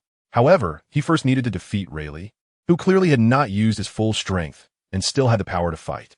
Emperor Tion clenched his fists, his muscles tensed up, and his upper clothing burst apart, unleashing all the power of his demon back, his terrifying muscles appearing impervious and full of explosive feeling. A layer of red energy emerged on the surface of his body, distorting the surrounding space, and his wild red hair added to the sense of violence. Rayleigh, I don't care if you're old or not. 20 years ago, I said I would unleash a massacre on you all. No one can remain unscathed unless I can strike to my heart's content. Emperor Tion punched the ground beneath him with a loud bang, causing the area within hundreds of meters to collapse in layers, shaking the entire island number 13 violently. Rayleigh, seeing this, felt helpless. The other party was indeed still a madman. However, today he truly did not believe that besides his armed hockey armor, he also had Conqueror's Haki to perform localized hockey binding. With a loud boom, a more terrifying aura erupted around Rayleigh, and his powerful Conqueror's Haki had already reached the punishment level. What is the punishment level? It carries a very terrifying physical attack and generates a pulsing electric current that can summon true lightning power. Holy crap, brothers, quickly get away. This punishment level hockey binding has an incredibly terrifying explosive power, basically ignoring many defenses. Those with weak bodies will be splattered if even slightly hit. The onlookers hurriedly retreated a kilometer away, not daring to continue watching up close. The Empress and others recognized the situation was dire and immediately retreated. The ground around Rayleigh began to collapse continuously after he performed extensive hockey binding on his body. Seeing this, Emperor Tion became even more excited. Rayleigh was indeed hiding his power. With a loud bang, the ground exploded. Emperor Tion transformed into a black lightning bolt, attacking Rayleigh, who turned into a red lightning bolt. The two instantly collided. Their battle was incredibly intense and swift, with only two bolts of lightning visible entwined in combat, leaving destruction in their wake. Even tree trunks with a diameter of 5 to 6 meters would instantly shatter into countless pieces. Gulp! So strong. It won't be long before the entire island now. 13 is completely turned into ruins. The onlookers who had retreated to the edges quickly activated their observation hockey just to barely catch glimpses of the battle's trajectory. In this era, mastering observation hockey and armament hockey has become very common. Without mastering either, one wouldn't even qualify to be a pirate. For instance, soldiers at the Navy headquarters must awaken at least one type of hockey. Otherwise, they wouldn't qualify to be at the Navy headquarters because today, as pirates are too powerful. Moreover, all navies operating in the New World must have their hockey levels reach at least the intermediate level, or they can only go to the 4 Cs to capture pirates. Furthermore, the extent of their armament hockey armor, the degree of their observation hockey, and the level of their hockey binding determine their power status at the Navy headquarters. However, the 12 generals of the Navy headquarters have basically all reached the level of full-body armament hockey and have high levels of observation hockey. In the Holy Land, Mariehua, the former warlords of the sea have been upgraded to the 10th generation series, each stronger than the last, flying in the air or standing guard in various places within the city, guarding the Holy Land, Mariehua, with great solemnity.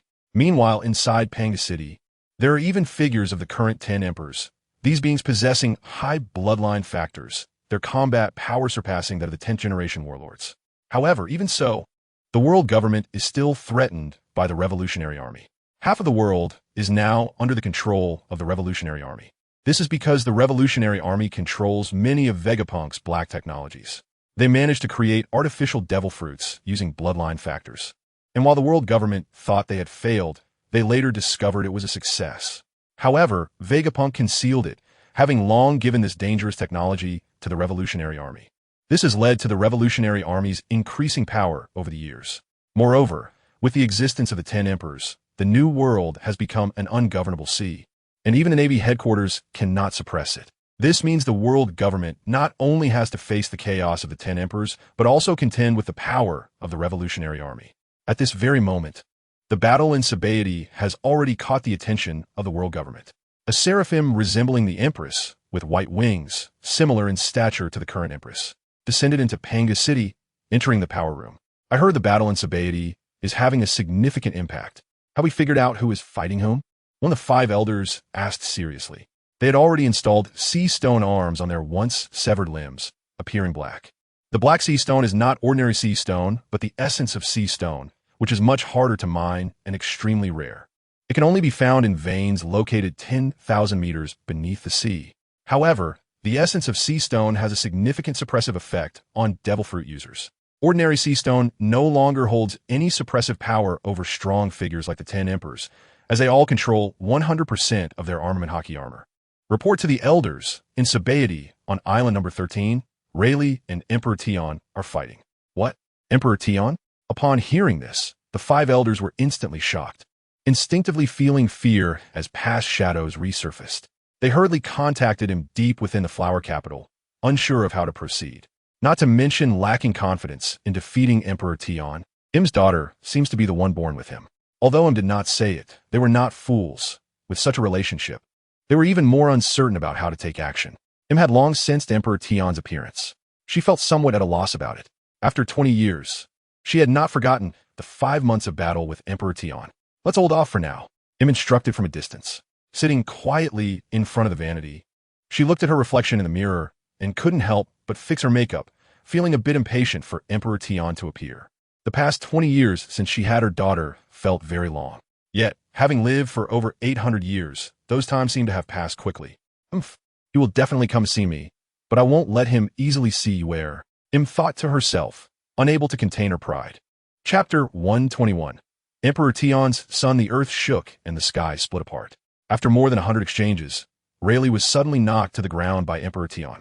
A loud boom echoed as the powerful impact caused the entire 13th island to sway on the sea surface.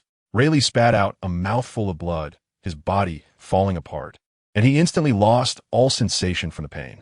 For some reason, even with the enhancement of his armed hockey armor, when Emperor Tion suddenly unleashed some mysterious attacking power, seemingly ordinary punches were able to ignore the absolute defense of the armed hockey armor to a certain extent. It should be noted that Emperor Tion was not fully clad in armed hockey armor. Under such circumstances, defeating him quickly would at least take several days and nights to determine a victor.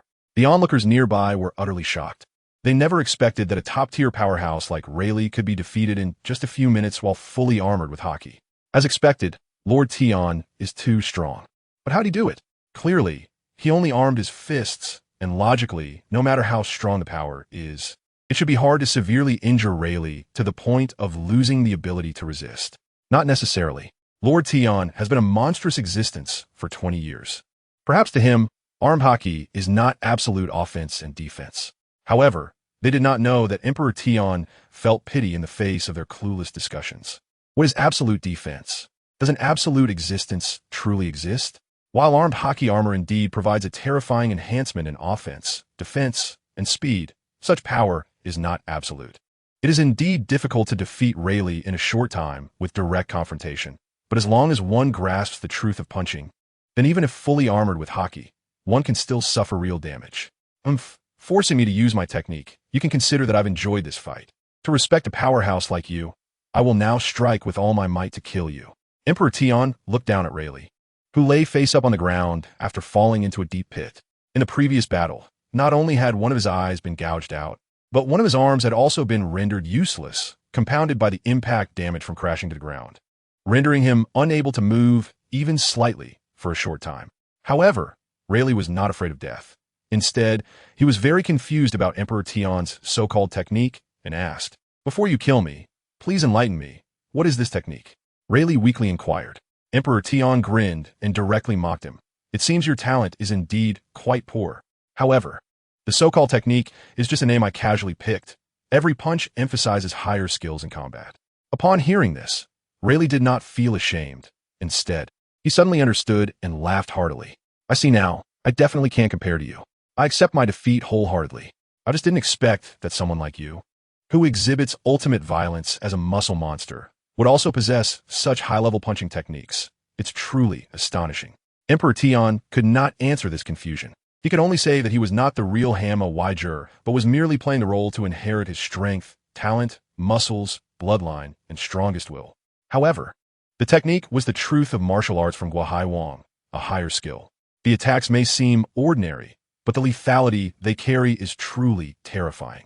Even Fanma, facing it with ultimate violence, would instinctively feel fear and would not dare to resist head-on easily. When Guahaiwang was young, he walked the path of muscle violence like Fanma, reaching a terrifying height. But one day, he lost to a frail old man. After understanding the reason, he resolutely chose to abandon the pursuit of muscle violence in favor of seeking the truth of supreme techniques. If it weren't for his advanced age, he might not have been defeated by Fanma's ultimate violence. But his ultimate absorption and ultimate technique were undoubtedly superb truths. Ultimate absorption can easily defend against most attacks, while ultimate technique can easily ignore most defenses. Just as he was preparing to kill Rayleigh, Hancock suddenly said, "My husband, please show mercy." At the same time, Shaki also appeared on the scene. Upon seeing this, Emperor Tian understood what it meant. Strictly speaking, Hancock had some connections with Shaki and Rayleigh. When Hancock had once fallen into slavery under the Celestial Dragons and escaped from Mary Geos, she was taken care of by Shaki and Rayleigh when she was stranded in Sabaody. Moreover, Shaki was very likely to be the next Empress of Amazon Lily. Seeing Emperor Tian give up on killing Rayleigh, Hancock felt relieved and very happy in her heart. This time, Emperor Tian had tolerated her disobedience for her sake. "Thank you, my husband," Hancock said, wrapping her arms around Emperor Tian's, looking sweet and gentle. The onlookers felt their hearts surge at this display of Hancock's tenderness. Moreover, it was evident that Emperor Tian was quite skilled at managing women, as even Hancock was so gentle and soft, unlike the coldness from 20 years ago. "There's no need. You are my woman. I will consider you in some matters," Emperor Tian said gently. Hancock's face turned slightly red, feeling overwhelmingly happy. Shaki helped Rayleigh up, gave Hancock a grateful glance, and then left with Rayleigh. "You all stay in Sabaody. I will go somewhere first," Emperor Tian arranged, preparing to visit the world government to gather some information. "My husband, we want to find the children. Can we?" Toru asked, holding on to Emperor Tian's other arm and gently shaking it, acting a bit spoiled. "You don't have to worry about that. I will accompany you later.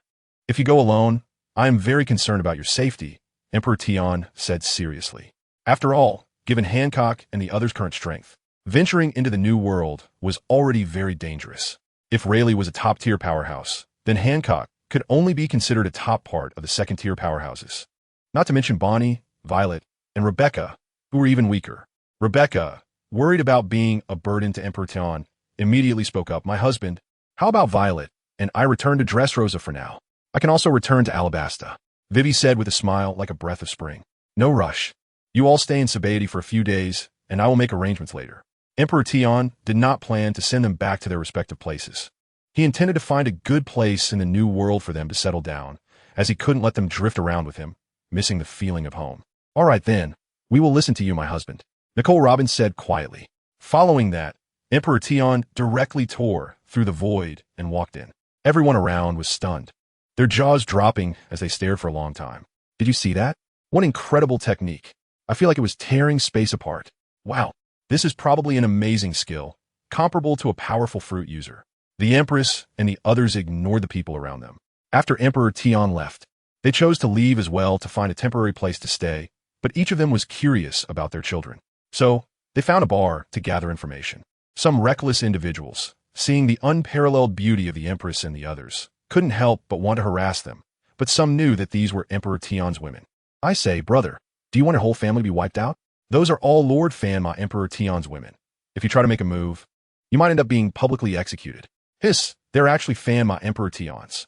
People in the bar who didn't know the situation felt a chill at the mention of Emperor Tian's women and were relieved to be stopped. However, the Empress did not let those who wanted to approach them off easily. She activated her ability. An invisible layer of energy filled the entire bar, and she targeted her attacks. Dozens of guys were suddenly petrified. "I am as beautiful as a celestial being. Anything I do will be forgiven, right?" the Empress asked coldly, looking around. Yes, long live the Empress." "Don't worry, Empress, these guys deserve to be petrified. They simply don't understand the rules, even thinking of offending you." The Empress smiled indifferently, quite satisfied, and changed the subject to ask, "Do you know Fanma Tian? "Huh? Fanma Tian. Could it be that she is indeed the daughter of Lord Emperor Tian and Lady Empress?" "Naturally, it seems you all know about my family's Tian. Now tell me everything you know." The Empress couldn't wait to learn about Tiantian's events over the past 20 years. No problem, Lady Empress. Your daughter Tiantian is quite impressive. Ruling the Windless Sea, she is now the queen of the Windless Sea. Even the Navy and the world government dare not touch her. Last time in Sabaody, she even punched a giant admiral to death. However, I heard that not long ago, your daughter seemed to have suffered in the New World, reportedly being pushed back by Kaido's grandson, Tiangue, in the Land of Ghosts. Kaido's grandson, Tiangue? The Empress released a killing intent on the spot, daring to bully her daughter. They were seeking death. Sister, if it's Kaido's grandson, I might know who Tiangue is. Who is it? The Empress asked. Pony whispered in the Empress's ear. Upon hearing this, the Empress's mood calmed down. It turned out to be Emperor Tian's other son, the one born with Yamato. Following that, Pony and the others began to inquire about the people in the bar to learn about their respective children. Machino's son, Fanma Ling Tian, had actually joined the Navy. With the ability of the double fruit and strong cultivation talent, he is now one of the 12 generals of the Navy headquarters. Vivi's son, Fanma Xiao Tian, a user of the float fruit, is immensely powerful, calling himself the king of the sky. He has a massive mobile castle that flies around in the sky. Rina's son, Fanma Zhengjun, also joined the Navy, possessing the vampire fruit ability of the Phantom Beast type, and is now also one of the 12 generals of the Navy headquarters, extremely powerful.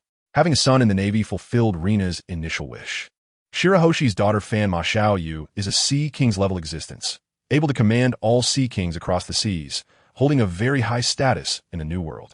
Additionally, she is kind-hearted, never using Sea Kings against any ships at sea, and often saves people who fall overboard, whether they're pirates or not.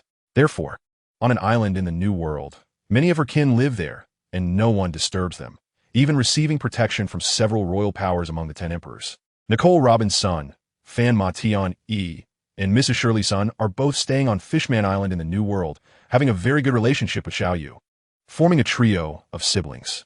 As for Rebecca's son Fanma Xiangri and Violet's son Fanma Jieshi, very few know about them. They might have stayed in the Dressrosa Kingdom without going to sea. Peach Rabbit's son, Fanma Fei Fei, is also unknown to anyone. Peach Rabbit thinks that perhaps her sister Admiral Crane did not let her son join the Navy, wanting him to live a normal life. Ein's son Fanma Ron reportedly followed Admiral Zephyr in his early years, battling everywhere, but in the end, Zephyr was killed by the Revolutionary Army along with Luffy's forces. And the Inyo Navy he established no longer exists. Akiji, who once joined the Inyo Navy, took Fanma Ron into Blackbeard Teach's Dark Domain. Ein felt very sad upon hearing that teacher Zephyr had died. Some did not understand. The Inyo Navy was not destroyed by the world government and the Navy headquarters, but rather expelled by the Revolutionary Army and Luffy's Straw Hat forces. Ein inquired about the Straw Hat Luffy's free domain, and those who knew said it was very powerful. 20 years ago, everyone under Whitebeard's command in the White Team later joined Luffy's free domain. Moreover, the free domain has an alliance-like relationship with Shanks' red domain, Law's empty domain, and Blackbeard Teach's dark domain. Mihawk's sword domain has fewer people, but is neutral, not allying with any forces. Enel's lightning domain is the same. The clown Buggy's fragmented domain is also the same. However, Buggy controls the largest territory, and the number of people on the island is the highest, comparable to a kingdom. Speaking of Clown Buggy, many people feel that one should not judge by appearances. Many strong individuals looked down on him in the past, as he appeared to be just a minor character, but who would have thought that years later, he awoke his fruit ability and seemed to have become enlightened. His strength increased very rapidly. Blackbeard Teach could not defeat Clown Buggy. Now, Clown Buggy is known as the most troublesome existence. Any ship entering the range of the fragmented domain could be fragmented, completely unavoidable. Pony's son Fanma Xiao Xiong is also unknown to anyone. In the Holy Land, between the flowers, you really succeeded in crossing over. Seeing Emperor Tian appear unchanged, couldn't help but feel a bit nervous. But seemingly habitually poured Emperor Tian a cup of red tea he had personally brewed. Emperor Tian took a sip of tea and said, "Of course, but for me, it feels like just yesterday, while you have truly passed 20 years. So, what do you plan to do upon your return? If possible, I hope you can help me a bit." Didn't know why, but now she somewhat wanted to rely on this man, Emperor Tian. After all, the world had changed drastically over the past 20 years, with strong individuals rising like mushrooms after rain. And even her subordinate world government and Navy headquarters were on the brink of collapse. The Revolutionary Army had long publicly challenged the world, ruling over half of the world's territories, truly provocative. You should announce to the world that I, Fanma, Emperor Tion, from today onwards am the only emperor of the seas. Hearing this, Im was taken aback. This situation was akin to one emperor and 10 kings, with her status elevated above the 10 kings. With a blooming smile, she felt that this meant that Tion was effectively helping her suppress the 10 kings of the New World. No problem. However, you need to be careful. The free domain, red domain, black domain, and empty domain have a nature of alliance. Their goal is to kill you. Im couldn't help but express her concern. That makes it even more interesting. After 20 years, I finally get to see their desperate resistance, Tion said, standing up and preparing to leave. He couldn't wait to meet the so-called 10 kings. Im suddenly felt reluctant and couldn't help but shyly say Tion, since you're here, don't you want to stay with me for the night? Chapter 122. The world in shock and outrage. It's rare for you to have such a request. But you are my woman, so I will indulge you, Tion replied. But my time is limited. I can only satisfy you for one night. Tion turned and looked at Im gently. In terms of figure and temperament, she surpassed many, and her request stirred up his desires. He stepped forward and embraced him. Im felt utterly embarrassed. She had just blurted out such words involuntarily. After all, she had lived for over 800 years. How could she not endure her loneliness for Tion after just 20 years? Lost in thought, she found herself laid on the bed by Tion. When Im groggily woke up, she discovered that Tion was no longer by her side. It really was just one night. I clearly know that it isn't enough. Im complained, clenching her fair, jade-like fists, her face flushed.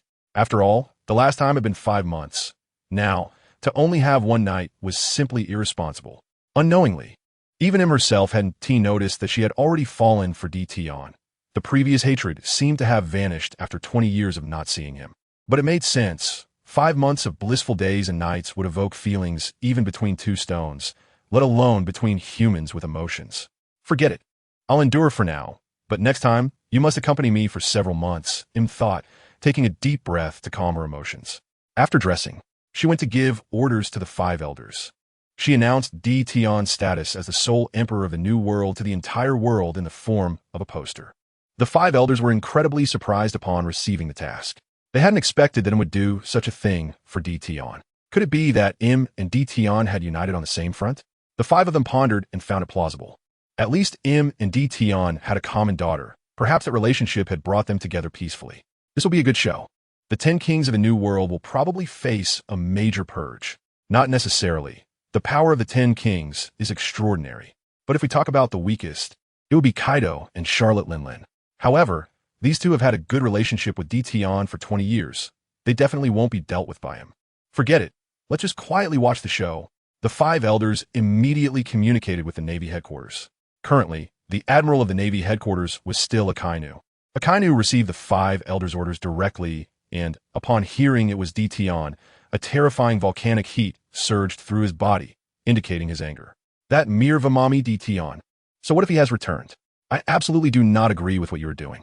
Akainu said rudely to the 5 elders on the other end of the call. Akainu, mind your attitude towards us. You must understand that even if you are the admiral of the Navy headquarters, in our eyes, you are nothing. The 5 elders said sternly, showing no regard for Akainu, treating him like a dog raised by the world government. Akainu's veins bulged with anger, but he had no choice. He hadn't expected that the order had come directly from that esteemed individual. Thus, even if he intended to contend with the 5 elders, he had to restrain himself. Fine. Since it is that esteemed individual's wish, the Navy headquarters will naturally cooperate. Akainu said, suppressing his anger. After hanging up the call, Akainu unleashed a terrifying conqueror's haki, instantly permeating the volcanic area within 100 miles. The Navy headquarters was built on this island, which spanned thousands of miles. However, due to Akainu's devil fruit ability, the entire island was flowing with lava, and even the surrounding sea was constantly filled with lava. The buildings and activities of the Navy soldiers were all established on this island. What happened? Who provoked the admiral again? She'll keep it down. It might be due to recent troubles with the 10 kings. Countless soldiers on the island began to discuss, but such occurrences were nothing new. Soon, Akainu summoned the generals on the island for a small meeting. All present were admiral-level figures, incredibly powerful. There were Admiral Fujitora, Admiral Green Bull, Admiral Kazuru, Admiral Ling Tion, Admiral Zheng Jun, Admiral Smoker, Admiral Kobe, and Admiral Dasky. However, the other 4 admirals were not at the Navy headquarters, as they had been sent on missions. Akainu informed them that Vamami D. Tion would become the emperor of a new world, hoping his subordinates would understand that the man who had disappeared for 20 years was making a strong comeback. Upon hearing that Vamami D. Tion had returned, Kizaru couldn't help but shudder and remarked, "What a terrifying piece of news. His return will only bring more chaos to the new world, and our lives will be difficult. After all, I fear facing him the most." Akainu shot Kizaru a cold glance, wanting to slap him. They hadn't even started dealing with D. Tion, and he was already demoralizing his own side and boosting the enemy's morale. "I don't care how you see it, but my order is this. Whether it's the Emperor or the 10 Kings, if there's a chance, capture them all. El Miao Ling Tian, El Miao Xingyun. I heard D. Tion is your father. You wouldn't protect him just because of that relationship, would you?" Akainu said sternly, looking at the two muscular men, wanting to gauge their attitudes. "Rest assured, Admiral, no matter who it is, as long as they commit heinous acts and disrupt the world order, we will strike in defense of justice without mercy," Admiral Ling Tion said resolutely. In his memory, he had only seen his father once when he was unable to walk, and he had never seen him since. In fact, that man had taken away his mother, making him an orphan before he was even 1 year old. Thinking about it, he felt quite angry. If it weren't for D. Tion, he wouldn't have become an orphan.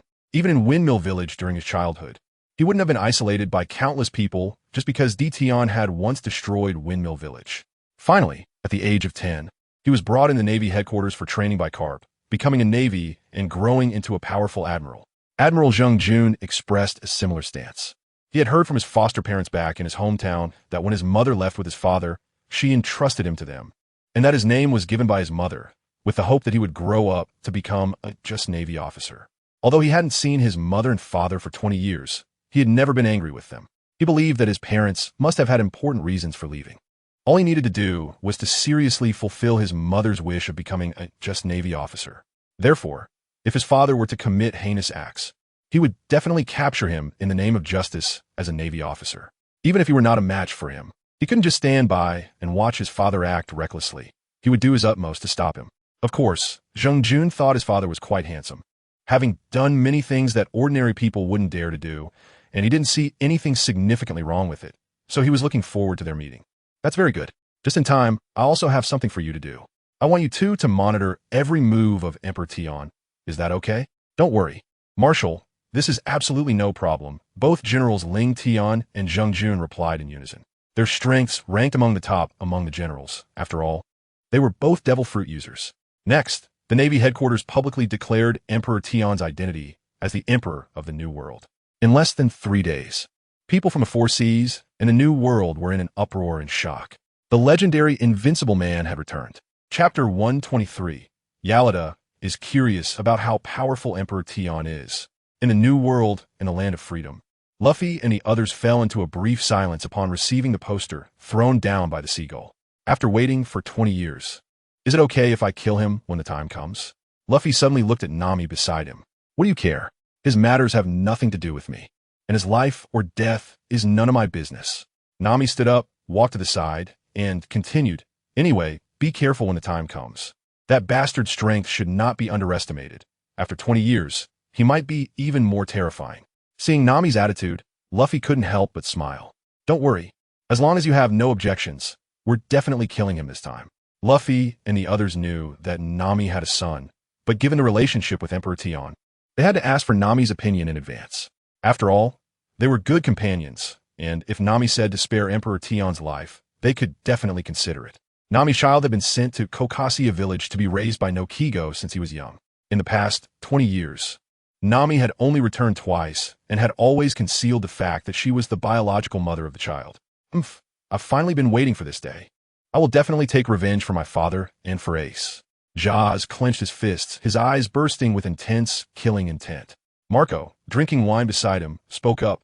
"Before that, we need to understand his current strength and find an opportunity to strike. You don't need to worry too much about this. Even if we don't go looking for him, he will come looking for us." Luffy remembered 20 years ago when he was training the 3-color hockey on the island with his master Rayleigh, and the words left behind after he left. "In the Black Domain. Ha! That man has indeed appeared. What an interesting era." I said, how could he not be tempted? Now that he has appeared, it seems he couldn't hold back anymore. However, we are no longer what we used to be. Even if it is Emperor Tion, he cannot do anything to us. As long as he dares to come, I will let him die here. Blackbeard Teach looked at the poster while eating a cherry pie. Akiji, sitting beside him, sipped his red tea, unfazed. Einsunran was practicing with Bayas, both demonstrating their muscles and strength in a back-and-forth exchange. Akiji, to be honest, I can see a bit of Emperor Tion's shadow in that kid, Ron. I wonder how much you know about his true identity? Blackbeard Teach suddenly turned to Akiji and asked with a faint smile. Captain, you've asked me this more than once, but I still say the same thing. He grew up in the One Navy and was picked up by Zephyr. After Zephyr died, I brought him to your side 12 years ago. What is there to worry about? Haha, I was just asking, but even if he is Emperor Tion's son, I won't do anything to him. In this era, whether it's you or me now or others, we have all grown to this point under the influence of that man. If we talk about who resembles his shadow, I fear we all have his shadow on us. Blackbeard Teach had some guesses in his heart, but dared not confirm them. In a shattered domain, Buggy sat in the palace. Below him were a dense crowd of subordinates. They spent every day in laughter and joy, but today, upon seeing the poster, those who knew about Emperor Tion fell silent. Especially Buggy, who, despite his formidable strength, was still quite cowardly. What should we do? Emperor Tion is back. Will he come to kill us? Buggy said in panic. There's no need to worry, Boss Buggy. Fanma Emperor Tion is already a thing of the past. Right? He was just a strong man from 20 years ago. He hasn't shown up for 20 years. Maybe he was stuck somewhere and suffered a loss, and now he's finally come out. But what he doesn't know is that the era has already changed. As long as he dares to come to our territory, we will tear him apart. Upon hearing this, Buggy felt that what the little one said made some sense. However, Buggy was still very anxious. After all, he had witnessed Emperor Tion's terrifying strength throughout the events at Impel Down and the Marineford War. But no matter what, we have to be cautious. Recently, you all need to keep a low profile and not go out to cause trouble. Otherwise, the first bird to stick its head out will get shot. Buggy warned with a serious expression. The pirates below, seeing Buggy's serious demeanor, knew he was not joking. If they didn't listen, they could very well be abandoned by Buggy, which meant being dealt with. Okay, Boss Buggy, as long as we don't go out. He won't be able to enter the shattered domain. We're just too clever. Meanwhile, Shichibukai Crocodile, who had been silent all along, came back to his senses from a terrible shadow and steadied his mind to say, I'm afraid things are not as simple as you think. We still need to find opportunities to take the initiative, or what awaits us is an unpredictable crisis. Crocodile had once been hunted by Kaido, and, by chance, ended up working with Buggy. Now, he was considered the second spokesperson of Buggy's group. What do you mean? Buggy asked, holding his breath. We are among the few who have had direct dealings with Emperor Tion 20 years ago. Do we not understand his mindset? He is someone who enjoys challenging powerful opponents. And you are now one of the strongest among the 10 emperors. Do you think if you don't provoke him, he won't come and bother you? What if his strength has improved more than ours in these 20 years? If we wait for him to come looking for trouble, it will be dangerous. I think we can't just sit back and wait. We need to find opportunities to strike at him at any time. Crocodile's eyes concealed killing intent. Originally, the humiliation Emperor Tion had brought upon her had been forgotten over the past 20 years of silence. I didn't expect to suddenly come back now. The humiliation I once suffered feels like it just happened yesterday. Therefore, I must kill Emperor Tion. When Buggy heard this, he thought it made some sense. Back in Impel Down, Emperor Tion forcefully barged in and fought wildly because he wanted to battle strong opponents. At this moment, Yerlita suddenly became very interested. Since that's the case, why don't I go check out his current abilities? Speaking of which, I haven't had any contact with this legendary man back then, but I've heard from you all that he's incredibly strong. I'm really curious to see just how strong he is. Big sister, you mustn't have such thoughts. I've heard that man is very domineering towards women. Even the Empress Hancock and Princess Shirahoshi of Fishman Island have been captured by him, right? He's simply a super lecherous creature, a walking hormone. In his eyes, there probably is no distinction between men and women, just females. Big sister, look at your smooth and tender skin, your sexy figure. If you go, you'll likely walk into a tiger's den. If you're bullied by such a creature, it's not worth it. Many pirates below, who admired Yerlita, quickly spoke up. They all felt it was very dangerous for Yerlita to have such thoughts. You all underestimate me too much. Don't forget what type of fruit ability I have. In this world, no one can capture me anymore. Do you think I'll be caught by him? He wants to play with me, but unless I volunteer, he can only watch. Yerlita was very confident in her abilities. She had already developed her slippery fruit ability to the point of infinite zero friction. No one and no attack could easily harm her. The pirates under her command thought it was indeed true. Yerlita was just too slippery. She could also apply her ability to her target, and when both sides are slippery, neither should be able to do anything to the other. Buggy rested his chin on his hands, deep in thought, when suddenly he grinned fiercely. Hee, let your leader go. I want you to see his strength in person and whether we can defeat him. By the way, how many people do you want to bring with you? As soon as he said this, the pirates below all signed up. Lady Yarlita, choose me. I'm not afraid of death. I'm willing to be your dog. Please take me with you. Yarlita was already used to such voices. After all, she was the most beautiful woman in these seas. Of course, this title was self-proclaimed. Perhaps over a decade ago, without the presence of the Empress, Hancock, and Shirahoshi, she indeed ranked as the most beautiful woman. But a few years ago, after the emergence of Fanma Sweet and Fanma Little Fish, no woman's beauty could compare to these two young girls. Even Yarlita had to marvel at the existence of such pink beauties in the world.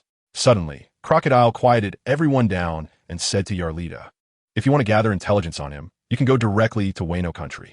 I think he will likely go to Wano Country first. There are his two women there, and Kaido of the Beast is still his little brother. Okay, I'll try my luck. Yarlita stood up, still exuding charm. Bring 100 people and prepare the pirate ship. Follow me to Wano Country. Do you think this woman will trick me? I trust her abilities, but I'm just afraid she might voluntarily let him catch her. After all, being single for decades, who knows how desperate she is inside. Buggy couldn't help but feel suspicious. Don't worry, Captain. Yarlita is a strong woman, and Emperor Tion is also a strong man. If they really meet, it will only lead to a fierce fight. All right then, let's wait for her good news. Buggy crossed his arms, his eyes rolling, not knowing what else he was thinking. But he never entrusted his life to anyone. No matter what he did, he would always leave several escape routes. In the Red Domain, red-haired Shanks and his companions were sitting together drinking and looking at posters. Captain, Emperor Tion has appeared. I'm afraid Luffy won't be able to sit still. Jesus Burgess spoke up. There's no need to worry about this matter. Our alliance's 4 domains watch over each other. As long as he dares to step into our territory, he will face a joint attack from the forces of our 4 domains. A hint of killing intent flashed between Shanks' brows. A person like Emperor Tion must be eliminated, or the world would eventually face a terrible crisis because of him.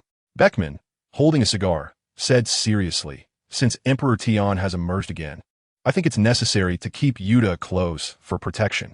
If he discovers such a beautiful woman. Beckman hadn't finished speaking. Red-haired Shanks released an overwhelming killing intent.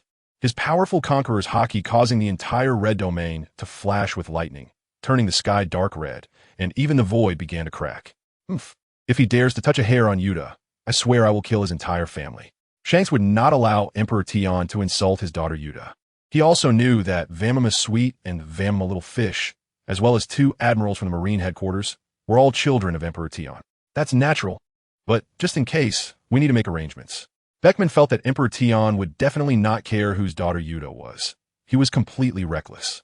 Moreover, although Yuta's abilities were extraordinary, she was still too naive and inexperienced when facing true strong opponents. All right, then let's go and bring Yuta back.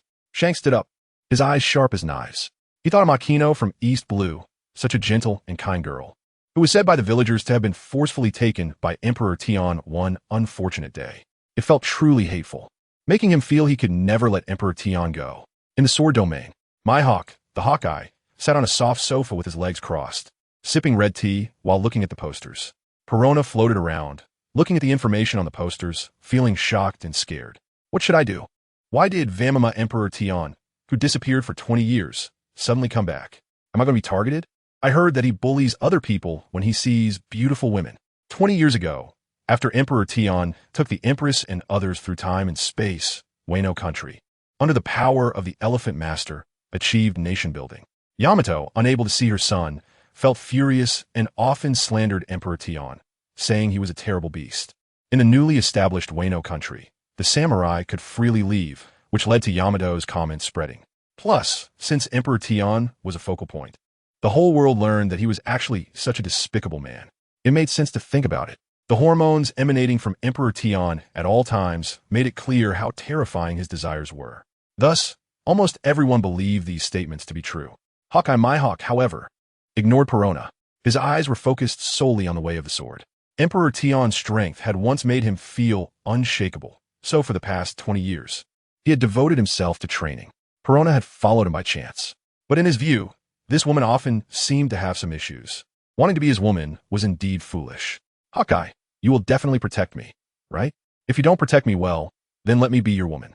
I will give you my important things, so even if one day I catch the eye of Emperorian, it won't matter to me. Perona has lived on this island with Mihawk for over a decade. Besides dealing with a group of sword-fighting zombies, her only company has been Mihawk. Over time, she couldn't help but develop feelings for him. But no matter how proactive she was, Mihawk never accepted her. In short, she was transformed from a pretty little girl into an old lady. However, even in her 30s, Perona still looks as young and beautiful as a woman in her 20s. Mihawk didn't hear what Perona was saying. He glanced at the black sword on the tea table, thinking to himself whether the current power of the black sword could kill Emperorian. As he stood up, he took the black sword and inserted it into his back. Walking outside, Emperorian had returned, and he wanted to challenge him. Otherwise, the fact that he once broke a promise to Emperorian was always in his heart, as if it had become an unshakable obsession. 20 years ago, he had a one-on-one match with Emperorian in the East China Sea. But his full-strength strike couldn't even cut through Emperorian's bones. He proclaimed that the next time they met, he would challenge him again with the power of the black sword, cultivated to its peak. However, he didn't expect to encounter him soon on the battlefield. At that time, Mihawk had not yet mastered the black sword to its fullest. Aware that he could not defeat Emperorian, he did not actively challenge him, thus missing the opportunity once. Chapter 124. Devil's War against Kaido in the Thunder Domain. Communication is blocked, and even the seagulls cannot fly in, as they would be instantly reduced to ashes by the lightning that blankets the sky. Sabaody. After Emperorian left the holy land of Mariewa, he took Hancock and others to tear through the void and arrived in Wano country. However, at this moment, a shocking battle was occurring on Onigashima, where the surroundings appeared extremely dark, as if plunged into the apocalypse. Emperorian unleashed a vast amount of observation haki, sensing the turmoil of battle on Onigashima, seemingly between Kaido and a powerful entity. Interesting. I didn't expect there would be such a strong opponent capable of putting Kaido at a disadvantage. Emperorian snorted lightly, his gaze fixed on the direction of Onigashima, his battle intent already released. Master, it looks very chaotic here. Everyone is fighting everywhere. Shirahoshi observed the streets around her, where warriors were battling, fleeing, screaming in agony, and there were even bloodied corpses everywhere. Don't be afraid, Shirahoshi. Your sisters will protect you. Hancock patted Shirahoshi's head, then looked at Emperorian and said, Husband, it seems something has happened in Wano country. Otherwise, Kaido and the others would have come see you long ago. I'll go find someone to ask about the specific situation. Robin stepped out and saw an injured warrior lying not far away, directly asking, What happened in Wano country? Who dares to provoke Kaido's territory? Cough, cough. My lord, you may not know, but Wano country suddenly broke out in a civil war last night. Civil war? Is Wano country rebelling against the rule of Onigashima? Robin asked in confusion. Logically speaking, Kaido's rule over Wano country should have been established long ago. How could there still be internal strife? Could it be that Kaido's subordinates have defected and want to overthrow his rule? That's not it. It should be Kaido's grandson, the Devil's War, wanting to dethrone Kaido and even demanding submission. He wants to rule Wano country, mobilizing the power of the underworld battleships and the Zoan species to conquer the entire New World. And it seems Kaido disagreed, so the factions in Wano country started fighting. The Devil's War? Robin thought to herself, Kaido's grandson. Isn't that Emperorian and Yamato's son? What an audacious name he has taken. Which side are you on? Robin asked. I am neutral, but I have also been affected. In short, Wano country is about to be reshuffled. No matter how we choose, we can only go with the flow. My lord, may I ask, is that person over there Emperorian? The injured warrior looked at Emperorian not far away, feeling he looked very familiar. But he hadn't seen him in over 20 years and was not quite sure. Yes, that is Emperorian, my husband. Why? Do you have something to say? That's great. Please, Lord Emperorian, save Wano country. Although I am from a neutral faction, I still hope Lord Kaido continues to rule Wano country. The Devil's War is ambitious and ruthless. If he succeeds, Wano country will surely head toward destruction. So, please, for the sake of Lord Kaido being your subordinate, you must help us in Wano country. This matter I cannot decide. It depends on my husband's wishes. Robin said this and returned to Emperorian's side. Husband, did you hear that just now? Emperorian nodded. So, it turns out my son wants to deal with Kaido. But don't you think this matter is quite interesting? After that, Emperorian arranged for them to find a place to settle down in the city before tearing through space and heading alone to Onigashima. However, Emperorian had not been gone long when a man suddenly appeared, blocking the path of Hancock and the others. "Ladies, please come with me. My mother seems very eager to see you." "Who are you?" Hancock stood at the front, asking coldly.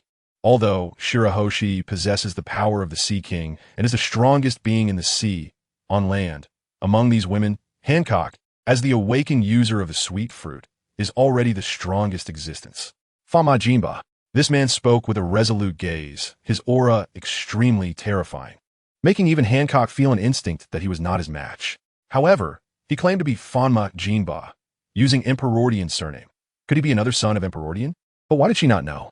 Bonnie, Violet, and Rebecca were all surprised upon hearing his name, realizing that this man was indeed Fanma Jinba. The three of them happened to know some things about Emperorian and Kazuki Odin. Emperorian had once requested Odin to name the child born of him, and Odin as Fanma Jinba. "Your mother is Kazuki Odin, right? Did she send you to find us to reminisce, or are you here to capture us?" Bonnie stepped forward and asked directly. "These matters. You ladies need not ask too much. Just follow me." Fanma Jinba said emotionlessly. "What if we don't go with you?" Bonnie asked tentatively. Could this little brat still want to do something to them? All the sisters present were his elders. You can certainly try refusing. Fanma Jinba's eyes turned cold, and with one stomp on the ground, an extremely powerful crack appeared, stretching hundreds of meters long and about a foot wide. "Impudent! Dare you threaten us? Even if your mother were here, she wouldn't dare treat us this way," Hancock angrily reprimanded, not expecting to be threatened by a junior, feeling very displeased. "My mother is my mother, and I am me. I hope you don't confuse the two. I know your man is Fanma Tion, but so what? Now that he's not here, none of you are my opponents," Fanma Runya said arrogantly, completely disregarding the Empress and others. "You're seeking death." The Empress was furious and activated her abilities, instantly petrifying everything within hundreds of meters except for her own people. However, after Fanma Runya's entire body was enveloped in armed hockey armor, he completely ignored the Empress's powers. Bonnie and the others sensed the danger. This Fanma Runya truly lived up to being of Tion's bloodline. His talent and strength were incredibly formidable. "Sister, let it go. Let us just follow him for now. Speaking of which, I also want to see what he wants to do to us after 20 years. All right." The Empress withdrew her powers, having to endure for the time being. Although she was not afraid, she had to consider her sisters around her, as their strength was significantly weaker than hers. On Onigashima, the battle was brutal. The entire island was continuously collapsing, at risk of disappearing at any moment. The three disasters lay on the ground, bleeding profusely, having lost their fighting power. Kaido, transformed into a blue dragon, now stretched hundreds of meters long, but his body was covered in wounds, and both horns were broken, bleeding profusely. In front of Kaido stood a strange man with black wings on his back, 2 horns on his head, dressed in a long demon-like garment with hollow dark eyes. "Grandpa, the times have changed long ago, yet you grow older. You should obediently step down. Why do you still foolishly oppose me? You should know that if this continues, I will really kill you, like first pulling out your dragon tendons." This man was Fanma Tion. However, he never referred to himself as Fanma, but rather as the Devil Tion. Regardless, both his form and appearance resembled a combination of a devil and a demon, so calling him a devil was quite fitting for his image. His exceptional bloodline advantage came entirely from Tion's giant bloodline and Yamato's Oni bloodline. The black wings unfurled behind him were formed by his use of Conqueror's Haki to bind and condense. Currently, in this world, there were no more than 4 people capable of doing this. Shanks, the Devil Tion, the naturally awakened Conqueror's Haki user Fanma Tion, and Im's daughter, Ijetsu. Kaido glared at the Devil Tion in anger. He never expected this day to come so soon. This grandson had turned into a rebellious child, just like Yamato. Was there no escaping the curse? Truly, like mother, like son. Tion, do you know what you're doing? I'm your grandpa. I raised you and taught you since you were little. How can you act against me like this? Kaido roared in anger, feeling pain once again in his heart. He had invested all his energy in raising Tion, only to find that as he grew up, Tion had become rebellious, wanting to kill him just like his mother. What nonsense! Anyone who stands in my way, no matter who you are, will pay the price. And now it seems you still want to stop me. Then you can die. A murderous intent flashed in the Devil Tion's eyes, and with a gentle shake of his black wings enveloped in Conqueror's Haki, the void trembled as Tion vanished, appearing on Kaido's dragon body.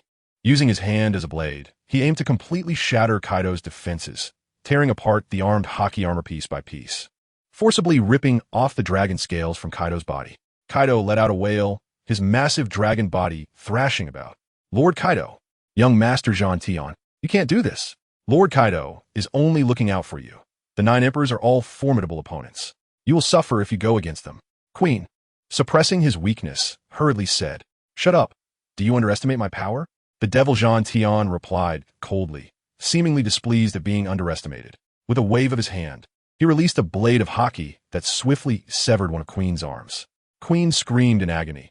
The young master was too ruthless. Now, there was no one in Wano who could stand against them.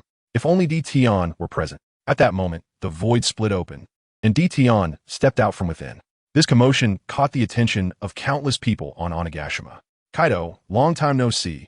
Your Onigashima is quite lively," D. Tian said disdainfully, taking in both Kaido and the devil Jean Tian. Among them, the strength of the devil Jean Tian excited him greatly. "Brother, is it really you?" Kaido, suppressing the pain of his scales being torn off, asked in surprise and disbelief. "Lord D. Tian, please save Lord Kaido. The young master is planning a rebellion and even wants to kill Lord Kaido." Queen immediately cried out, having just lost an arm to the young master, truly hating him. "Brother, I'm sorry, I couldn't teach Jean Tian well. I fear I have disappointed you," Kaido said, instantly feeling guilty, thinking that if Jean Tian could kill him, he would also kill D. Tian, his father, a true unfilial son, just like Yamato. D. Tian, however, smiled broadly at this. "Ha ha ha, no, I think you taught him very well." Kaido was taken aback by this response. What did D. Tian mean? Why was he so excited? As if Jean Tian were a prey he cherished? So you're Fanma D. Tian? I heard you were quite powerful. The devil Jean Tian kicked Kaido away, looking at D. Tian with interest. "Jean Tian, don't be rude. This is your father. Speak to him properly." Kaido stabilized himself and immediately reprimanded. "Such a nuisance." Jean Tian suddenly waved his hand, sending several blades of Haki toward Kaido. Already heavily injured, Kaido could not withstand it, and after being struck, the shattered armed Haki armor provided little defense. Long gashes, over 10 meters long, appeared on his massive dragon body, with large amounts of blood spraying out. D. Tian watched coldly, feeling disgusted with his son, who had clearly inherited Yamato's nasty traits. However, this also worked out well, as he could use this son to enhance his own role-playing value. Anyway, he had plenty of daughters, so losing this one was no big deal. D. Tian's eyes erupted with killing intent, his aura rising sharply. His outer clothing could not withstand the pressure, suddenly bursting, revealing strong, powerful muscles. "Hey, are you deaf? I'm asking you, are you Fanma D. Tian?" The devil Jean Tian's gaze turned cold, similarly exuding killing intent, his aura rising, clashing with D. Tian's aura in an instant. Hearing this, D. Tian became furious, gritting his teeth, veins bulging, his red hair flaring wildly. With a bang, he stomped on the void, sending layers of energy waves radiating out, shaking the entire sky. "You dare to be so arrogant in front of me? Do you want to die?" D. Tian vanished from his position, reappearing right in front of the devil Jean Tian, raising a fist the size of a sandbag and smashing it toward his face. "TCH, is that all? Not impressive." The devil Jean Tian, however, remained unafraid, a mocking smile on his lips. With a slight shake of his wings, the void trembled violently, easily dodging D. Tian's attack. "It seems that I have long surpassed you. And like Kaido of the 100 Beasts, you are nothing but a weakling who can't take a hit. It's laughable. You have no right to be my grandfather or father," the devil war god said arrogantly. Upon hearing this, Kaido was so furious that he spat out old blood, thinking about what sins he had committed to have such a rebellious son. However, Emperor Tian had no extra feelings about it. He had left before even seeing this son, let alone one who was disobedient, which made him dislike him even more. Yet, he was somewhat surprised. This child's speed was indeed very fast, and the wings on his back seemed to be no ordinary wings, filled with the power of Conqueror's Haki. As Emperor Tian tensed his muscles and completely released his thermal energy, smoke began to rise from his body, and he activated his devil brain mode for super speed simulation. However, after just a brief 10 seconds, he found that the simulations, which reached hundreds of thousands, were unable to defeat this guy. "Interesting. Is this your alliance? It indeed enhances your flight speed, allowing for an instantaneous explosion far beyond the speed of light.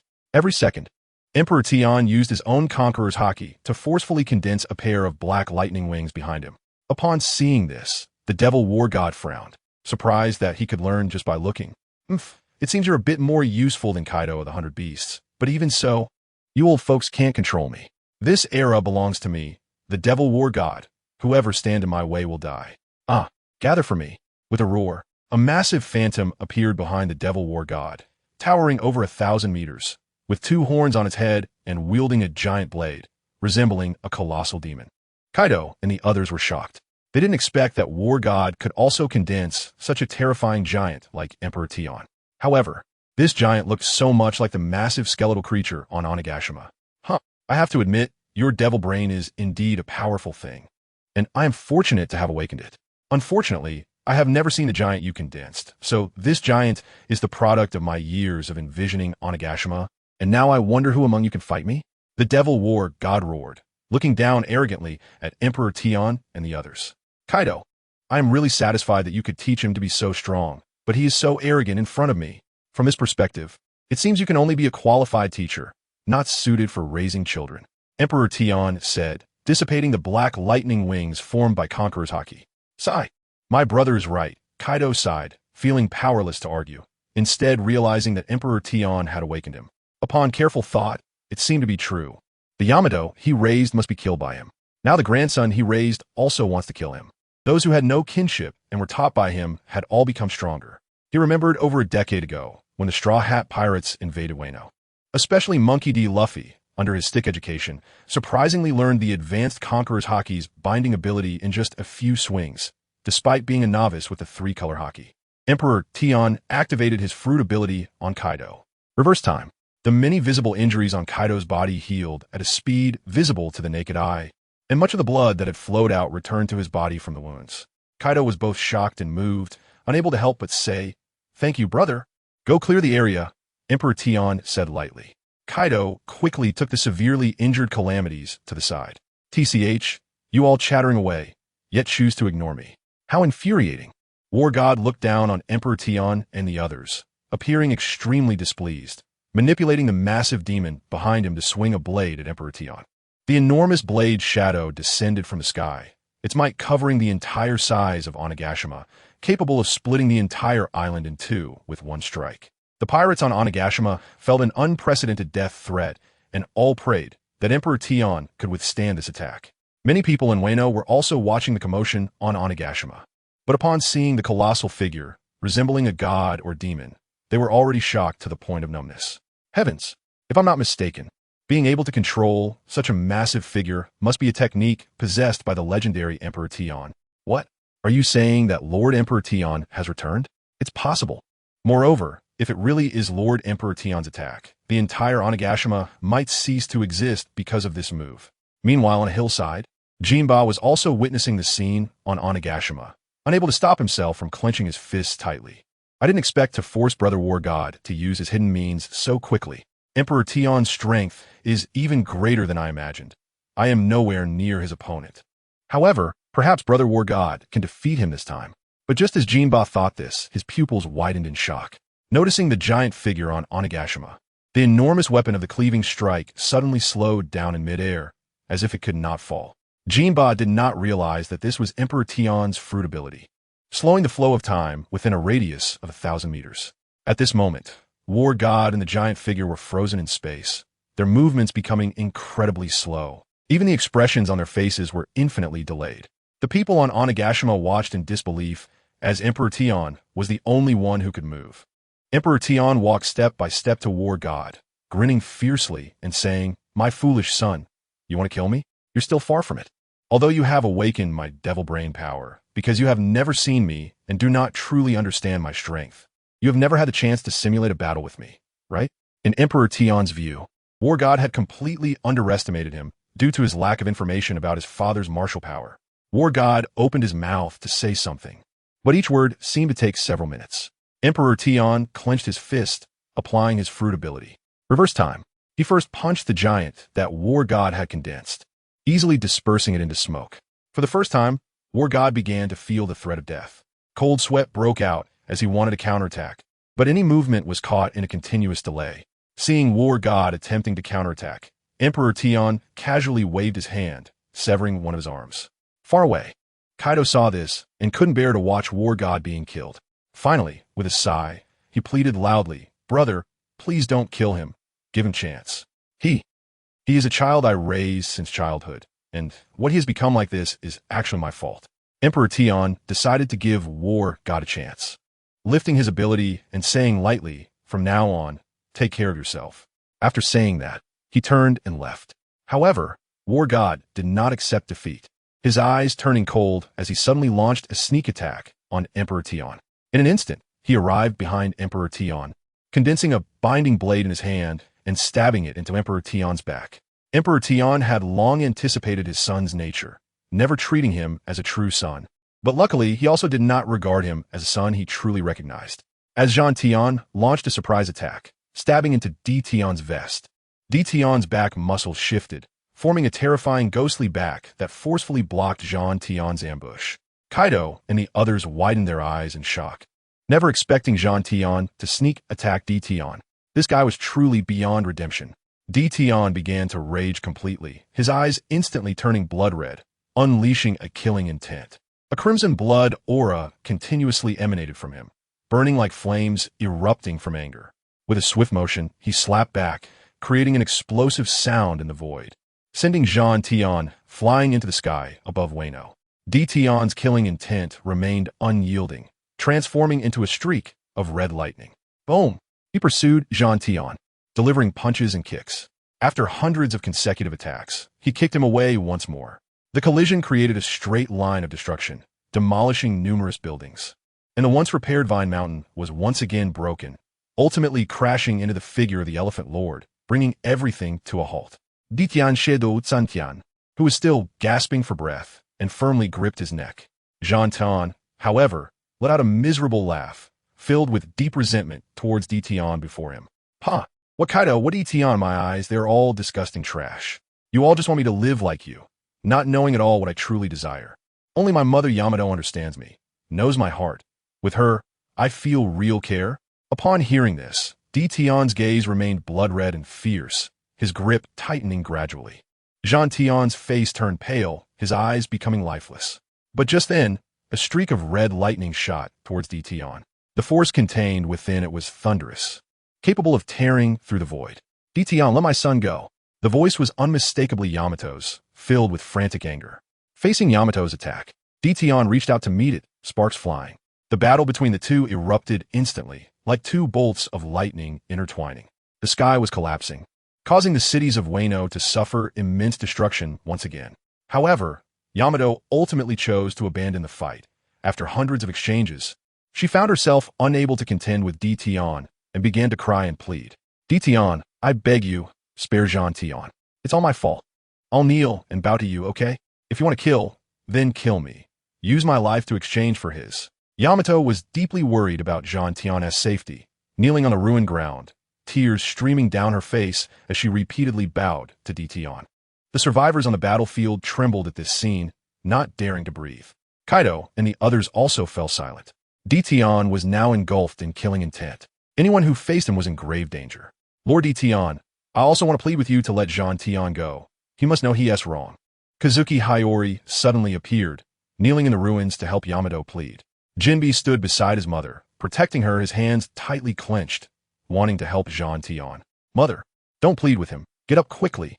You understand me the most. Besides, victory and defeat are part of the game. I have nothing to say about that. But it's a pity I couldn't kill them this time and satisfy you." Jean Tian felt both pain and anger seeing his mother Yamato kneeling and pleading with Ditian. But the more it was like this, the more he hated Ditian, refusing to show any sign of submission before him. Upon hearing her son Jean Tian's voice, Yamato felt an even stronger urge to save him. But Ditian remained unmoved, and it looked like Jean Tian was about to be choked to death. In a moment of panic, Yamato saw the Empress and Robin not far away and hurriedly ran to kneel before them. "Sisters, I beg you, please help me. I know I'm wrong. I have nothing left. I only have this son. I can't bear to watch him die. If it were you, I believe Ditian would definitely listen. Sister, why don't we persuade Lord Ditian?" White Star, seeing Yamato so sad and pitiful, couldn't he help but tear up, perhaps because she too was a mother. However, the Empress was much more resolute than White Star, coldly stating, "What are we helping her for? Just now, when someone took us to see her, she even threatened us. Have you forgotten so quickly? Moreover, the most unforgivable thing is that her son knew that Sweet and Little Fish are our daughters with DT on and still wanted to kill them. No wonder someone said during the Sabeti incident that Sweet and Little Fish were severely injured in Wano. If it weren't for their strength, they would have been killed by her son long ago." Upon hearing the Empress say this, White Star also became resolute but felt a bit down as she replied, "All right, I understand." Yamato, hearing the Empress consider that matter, pleaded again, "Your Majesty, I'm sorry. It's all my fault. I made Jean Tian do this. It really has nothing to do with him. You can do whatever you want with me now. I beg you, just tell me this once. I really don't want my son to die like this." The Empress remained unmoved, even coldly snorting. "If I had known this would happen, why bother in the first place? Your son's reckless actions are all caused by you. Who can you blame?" Yamato completely ignored these words, only knowing that Jean Tian seemed to have lost his breath in D. Tian's grasp. Thinking of this, Yamato's aura suddenly changed, transforming into a giant god, taking on a monstrous form. With lightning speed, she grabbed White Star's neck, directly threatening, "D. Tian, let my son go or I will kill her. Don't force me. I'll count to 3. If you don't release him, I'll make White Star's head roll." White Star was caught off guard, and the Empress and others didn't react in time. Yamato was now far stronger than the Empress and could rival Kaido. "Yamato, you have a lot of nerve. Let White Star go." The Empress was furious, but didn't dare to act rashly. Seeing this, Robin sighed inwardly. As someone who had been through it, she felt that Yamato still didn't understand Dition enough. This man was one who responded better to softness than to threats. At this moment, threatening Dition was practically asking for Jean Tian to die even faster. Moreover, with this move, Yamato was also sealing her own fate. With White Star's neck tightly gripped, she felt immense pain and struggled to breathe, experiencing tangible death for the first time. Terrified, she cried out, fearing that if she died, she would never see her husband or her precious daughter, Little Fish, again. "Oh, my lord husband, I don't want to die. I haven't seen Little Fish yet. Sister Yamato, please let me go. Don't treat me like this." White Star's innocent and pure voice was filled with sadness and fear. Dition, consumed by killing intent, still retained some rationality. Otherwise, Jean Tian would have been dead already. At this moment, he chose to loosen his grip, and Jean Tian fell to the ground, coughing. Seeing this, Yamato immediately released White Star and transformed into lightning to catch Jean Tian. However, Dition instantly blocked her, punching through Yamato's heart. Yamato looked at Dition in pain, tears of blood streaming down her face, and even in her final moments, she was still thinking of her son Jean Tian. "Emperor Tian, I really know my mistake this time. I beg you to spare Jean Tian. He is still our child." In the end, Day took the initiative to embrace Emperor Tian and died in his arms. Jean Tian, who had fallen to the ground, witnessed his mother Day being pierced through by Emperor Tian, dying before his eyes. "Ah!" Jean Tian roared, his anger erupting, his eyes turning crimson, and a terrifying conqueror's haki was instantly released, permeating the entire Wano country. The world turned pitch black, with black lightning continuously striking down upon Wano. Countless people and houses were destroyed. The arm that Emperor Tian had severed suddenly began to grow back at a visible speed, releasing a terrifying aura of a giant. Emperor Tian frowned, not expecting this child to awaken the giant bloodline because of this. "Ah, you killed my mother. I want all of you to accompany her in death." Jean Tian, who had fallen into darkness, became a mass of pure black energy, his eyes incredibly hollow. This terrifying form had only been seen once before by the Empress Day and by Xing in the East Sea, and it was extremely dangerous. However, at that moment, a massive energy beam descended from the sky, directly striking Jean Tian. While illuminating the area, it created a huge pit on the battlefield. At this time, many people noticed that a group of individuals resembling Emperor Tian had appeared in the sky. However, there was one exception, a very beautiful girl. She suddenly spoke to Emperor Tian below joyfully. "Daddy, I'm so happy. You're really here. We finally meet for real. But how can I see you wanting to kill your own bloodline as soon as I arrive? After all, it's against morality for you to do that. So, your precious daughter will take action and kill him. Hee Daddy, don't you see how much I love you?" Seeking support, everyone watch a video and click to urge updates. You wouldn't want the author to type so many words every day for just 20-some yuan in manuscript fees, right? Chapter 126. The Seraphim, even Roger and Rox have countless people were shocked. This mysterious beautiful girl actually called Emperor Tion daddy. But whose daughter is she? Even the Empress, Peach Rabbit, and others were extremely puzzled, eager to know who this girl's mother was. Moreover, to give birth to a daughter for Emperor Tion indicated that the other party's identity and bloodline were extraordinary. The Empress and Baisheng could give birth to a daughter for Emperor Tion, one due to the unique nature of the women from Nine Snake Island, the other being a Sea King Awakener, at least possessing the bloodline of an ancient royal family. Look, the person standing next to that girl looks very similar to our husband, Peach Rabbit said doubtfully. Although she was once a vice admiral of the Navy headquarters, she did not have the qualifications to access the world government or the power of the Seraphim developed by Vegapunk. Damn it, how dare they infringe upon my husband's image? Were those guys? The Empress gritted her teeth in anger. They did not know that there was still in the world government, making it difficult to realize that the girl in the sky was the daughter of Emperor Tion and named Iyue. Kaido, seeing that the Empress and others seemed unaware, explained, sisters, you may not know that is one of the world government's powerful weapons, the Seraphim Fanma Emperor Tion. According to our years of investigation, the Seraphim are black technology developed by Vegapunk using the bloodline factors of relevant individuals. Moreover, there are not only Seraphim like my brother, but also many powerful figures like the former warlords, the four emperors, Pirate King Roger, and Rox. What? That damned Vegapunk even created Seraphim similar to me? That's right. A few years ago, the world government and the Revolutionary Army had a great war, during which a large number of Seraphim were deployed. Damn it, without my permission. They not only created a fake version of me, but also a fake Emperor Tion. They're simply looking for death. The Empress couldn't bear it any longer, wishing she could now completely destroy the world government. Sisters may not know, but in today's era, the biggest threat actually comes from the Revolutionary Army and other royal forces in the New World. Among them, the Revolutionary Army's scientific department has mastered the ability to create artificial devil fruits using the bloodline factors of ability users from Vegapunk's research. And the success rate is extremely high. For example, my Azure Dragon fruit has been cloned in large numbers by them. Presumably, many other ability users' powers are the same. And among the other 10 emperors, the Straw Hat Luffy has formed an alliance with 3 major royal forces, all of which stand firmly with the Revolutionary Army against the world government. Of course, I say all this mainly to point out that actually, Brother Emperor Tion has a close relationship with the world government SM. Him should be Brother Emperor Tion's woman, and that girl above, who can command powerful Seraphim like Brother Tion, is probably the daughter that had with Brother Tion.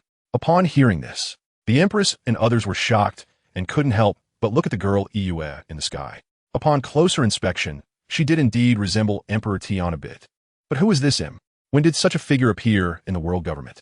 The Empress asked calmly. Im is the true, behind-the-scenes ruler of the world government, the king on the void throne, whose power and authority surpass the 5 elders, the highest ruler of all celestial dragons. The Empress and others were surprised to learn that such an existence existed in the world government, which they had been completely unaware of. No wonder after their husband returned, he went to the world government and only came back the next day. In retrospect, he must have gone to meet that woman Im. Emperor Tion soared into the sky and came before Iyue, lovingly extending his hand to pat her head.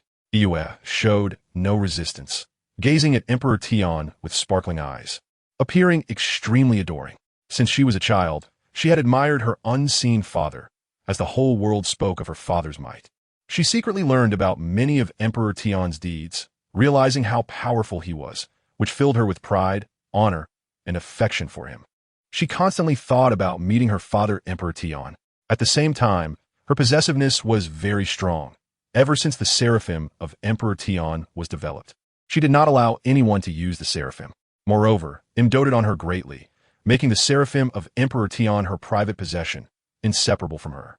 You must be my daughter, Iyue, right? Yesterday, I visited your mother, Im, and she told me a lot about you. I am very satisfied with you, and like you very much. Upon hearing this, Iyue, with her petite body, leaped into Emperor Tion's embrace, sweetly and joyfully saying, But Daddy has 2 other daughters besides me. I wonder who Daddy likes more, me or them. Emperor Tion was taken aback, feeling that this adorable daughter was quite good at stirring jealousy. Ahem, you are all my precious daughters, I naturally like you all the same. However, Iyue seemed to feel that this was not a satisfactory answer, but she did not show any displeasure. Instead, she released Emperor Tion, gazing at him with sparkling eyes, and said, Dad, I know everything about you. I understand you better than my other two sisters. So I will definitely make you like me a little more. Tion was confused in his heart. What was this precious daughter saying? What did she want to do? However, before he could figure it out, EU sweetly smiled, suddenly stood on her toes, and kissed Tion on the face. All right, Dad. I'm so happy to see you this time. But I want to disturb you while you're working. I'll be leaving now. Don't worry. We'll meet again soon. EU unfurled her wings wrapped in Conqueror's haki and disappeared into the sky in an instant. The four seraphim of Tion flapped their white wings and followed her. Tion came back to his senses after being suddenly kissed by the girl. Looking at her already far away, and couldn't help but smile in disbelief. He suddenly felt that having a daughter was quite a nice feeling. In fact, it was more pleasing than seeing his son. He couldn't help but want to protect and care for her. Unlike Jean Tion and Rinya, who were somewhat annoying and lacked even basic respect. However, Jean Tion had already been killed by EU. Could this little girl really be doing this for me? Her dad? But she is so decisive. The Empress and others below were watching. They heard quite a bit of the conversation between Tion and EU and were speechless about it. This girl was actually trying to compete with them for Tion. However, something seemed a bit odd. That last sentence always made them think of Tion and Xiaoyu. Tion returned to the ground. This time, after killing Yamado and teaching Jean Tion a lesson, his role-playing level had increased by 10%. Now, the total role-playing level reached 95%. He was still missing 5% to reach 100%. This 5% could easily be achieved by defeating the Elephant Master. Once, Fanma Yongji had killed a giant mutated elephant that needed to eat 2,000 tons of food a day after being kicked to death by Yongji. All the meat was roasted and eaten, a truly representative feed husband. Was that girl really your daughter?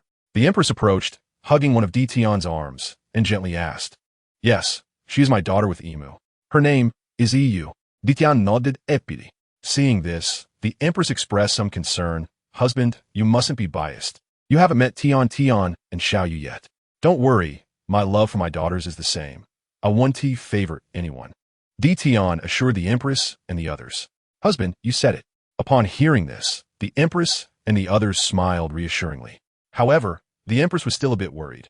By the way, husband, I'm always worried that EU will cause trouble for Tion and Xiaoyu. Why do you think so? Tion asked lightly. Though he also had some guesses in his heart, he thought that Tion and Xiaoyu together should be able to handle it. Husband, you don't know. It's a woman's intuition about jealousy.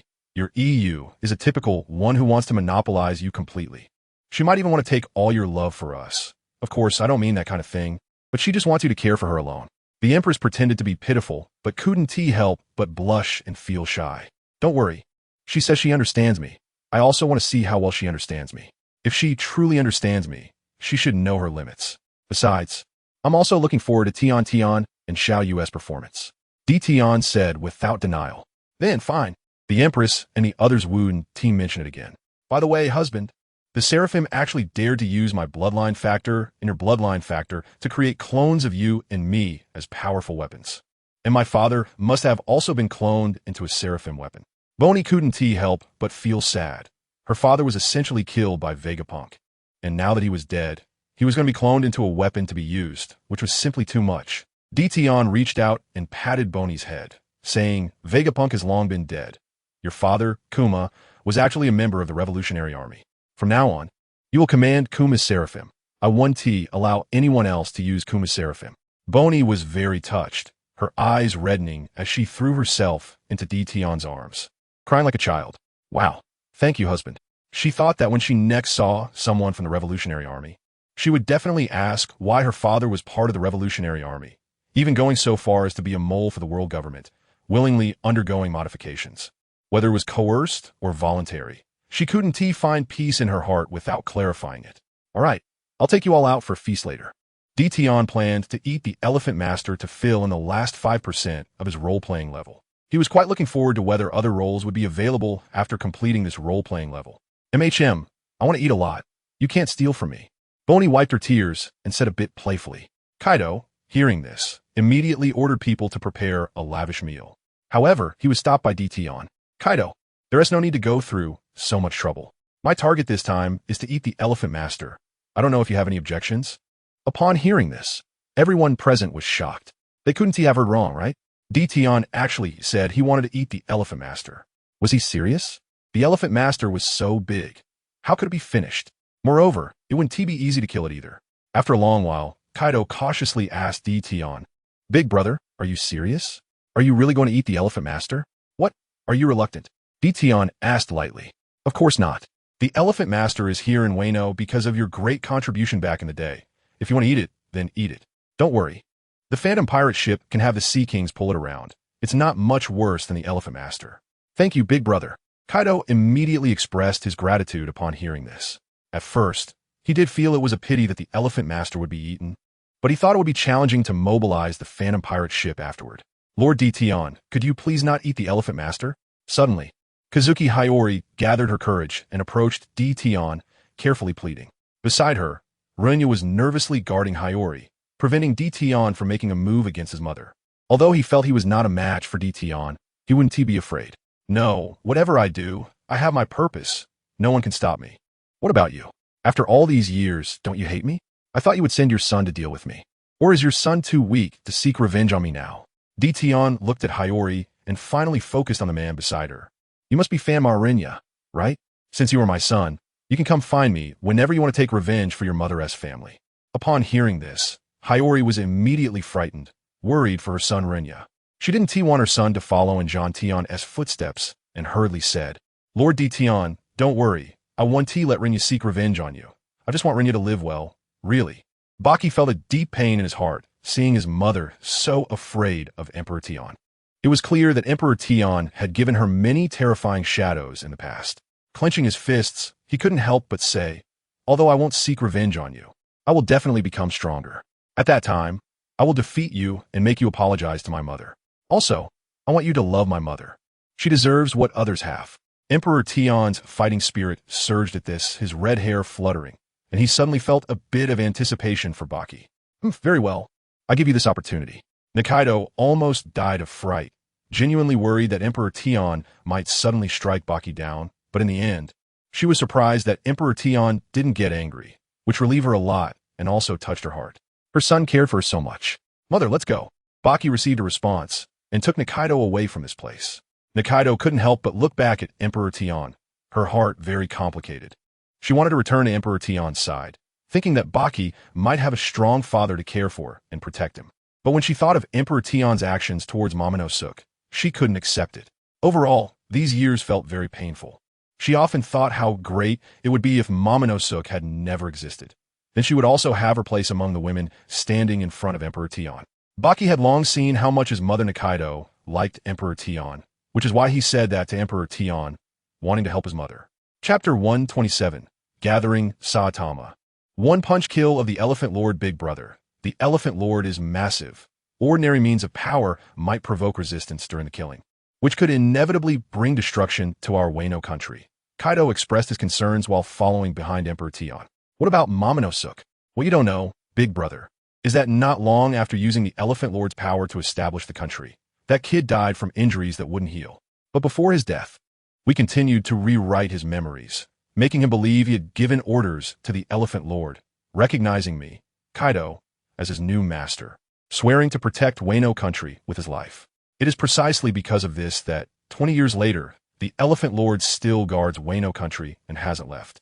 Upon hearing this, Emperor Tion smiled with interest and said, "Isn't this even simpler? You are now the master of the Elephant Lord. Just order it not to resist, and I can easily kill it." 20 years ago, Emperor Tion had already eaten the Elephant Lord's ear, so its defenses were not flawless. Now, 20 years later, he was even more confident in killing the Elephant Lord with one blow. "All right, it seems we can only try this." Kaido nodded. Soon, the group arrived on the back of the Elephant Lord. There were still members of the Fur tribe living on the Elephant Lord, but they had already submitted to Kaido's Wano country. Command that the Fur tribe living here quickly leave the Elephant Lord and move to Wano country. Kaido issued an absolute order. He then ordered the Elephant Lord, "Elephant Lord, listen carefully. No matter what happens next, you are not allowed to resist. Otherwise, Wano country will cease to exist because of you." The Elephant Lord was a very stubborn creature, as it was very obedient to the commands of its master from hundreds of years ago. Therefore, in this era, upon encountering someone waiting, who turned out to be Momonosuke, it faithfully followed his orders. After Momonosuke's death, it had continued to obey any command from Kaido. Now that Kaido commanded it not to resist no matter what happened, it would naturally comply. Emperor Tian stepped into the void, arriving before the Elephant Lord's hollow, dark eye. Using his observation haki to listen to everything and directly connect with the Elephant Lord. Your mission is to protect Wano Country. I wonder if you will collapse and destroy Wano Country when you die. I look forward to that. Emperor Tian grinned excitedly, activating his demon brain, and conjured Saitama from the One Punch Man world out of thin air. His shiny bald head was very eye-catching. Huh. I thought Big Brother would use a giant 1,000-meter-tall being to kill the Elephant Lord. Why is he using a bald man now? Kaido transformed into an azure dragon, soaring in the clouds, looking on from a distance, momentarily puzzled. Could this bald man be stronger than a 1,000-meter giant? Just as Kaido was confused, Emperor Tian controlled the conjured Saitama and suddenly unleashed a full power punch towards the Elephant Lord's massive, hollow, dark eye. What seemed like an ordinary punch, upon impacting the Elephant Lord, instantly unleashed destructive power. Not only did it pierce through the other pupil of the Elephant Lord, but the terrifying punch also produced a visible wave of energy that shot out, instantly tearing through the sky and clouds in its path. Kaido's pupils dilated in shock, feeling unprecedented fear and astonishment. What kind of power was this?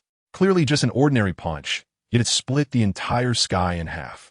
Countless warriors of Wano Country saw the thick, boundless clouds in the distance suddenly parting, yet they had no idea what had happened. New world. At the same time, others from the 9 Emperor powers also saw the anomaly high above, 10,000 meters in the sky. A wave of destructive energy rapidly split the sky and clouds in two.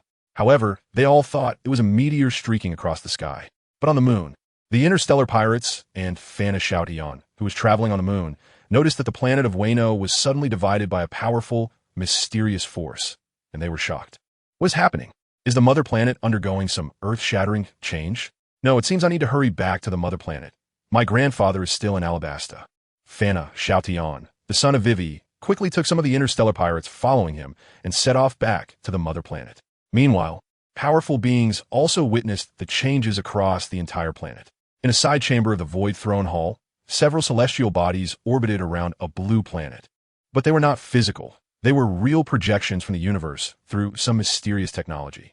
Among them, the projection of the blue planet suddenly displayed a strange landscape, as if it had been split by an immeasurable force.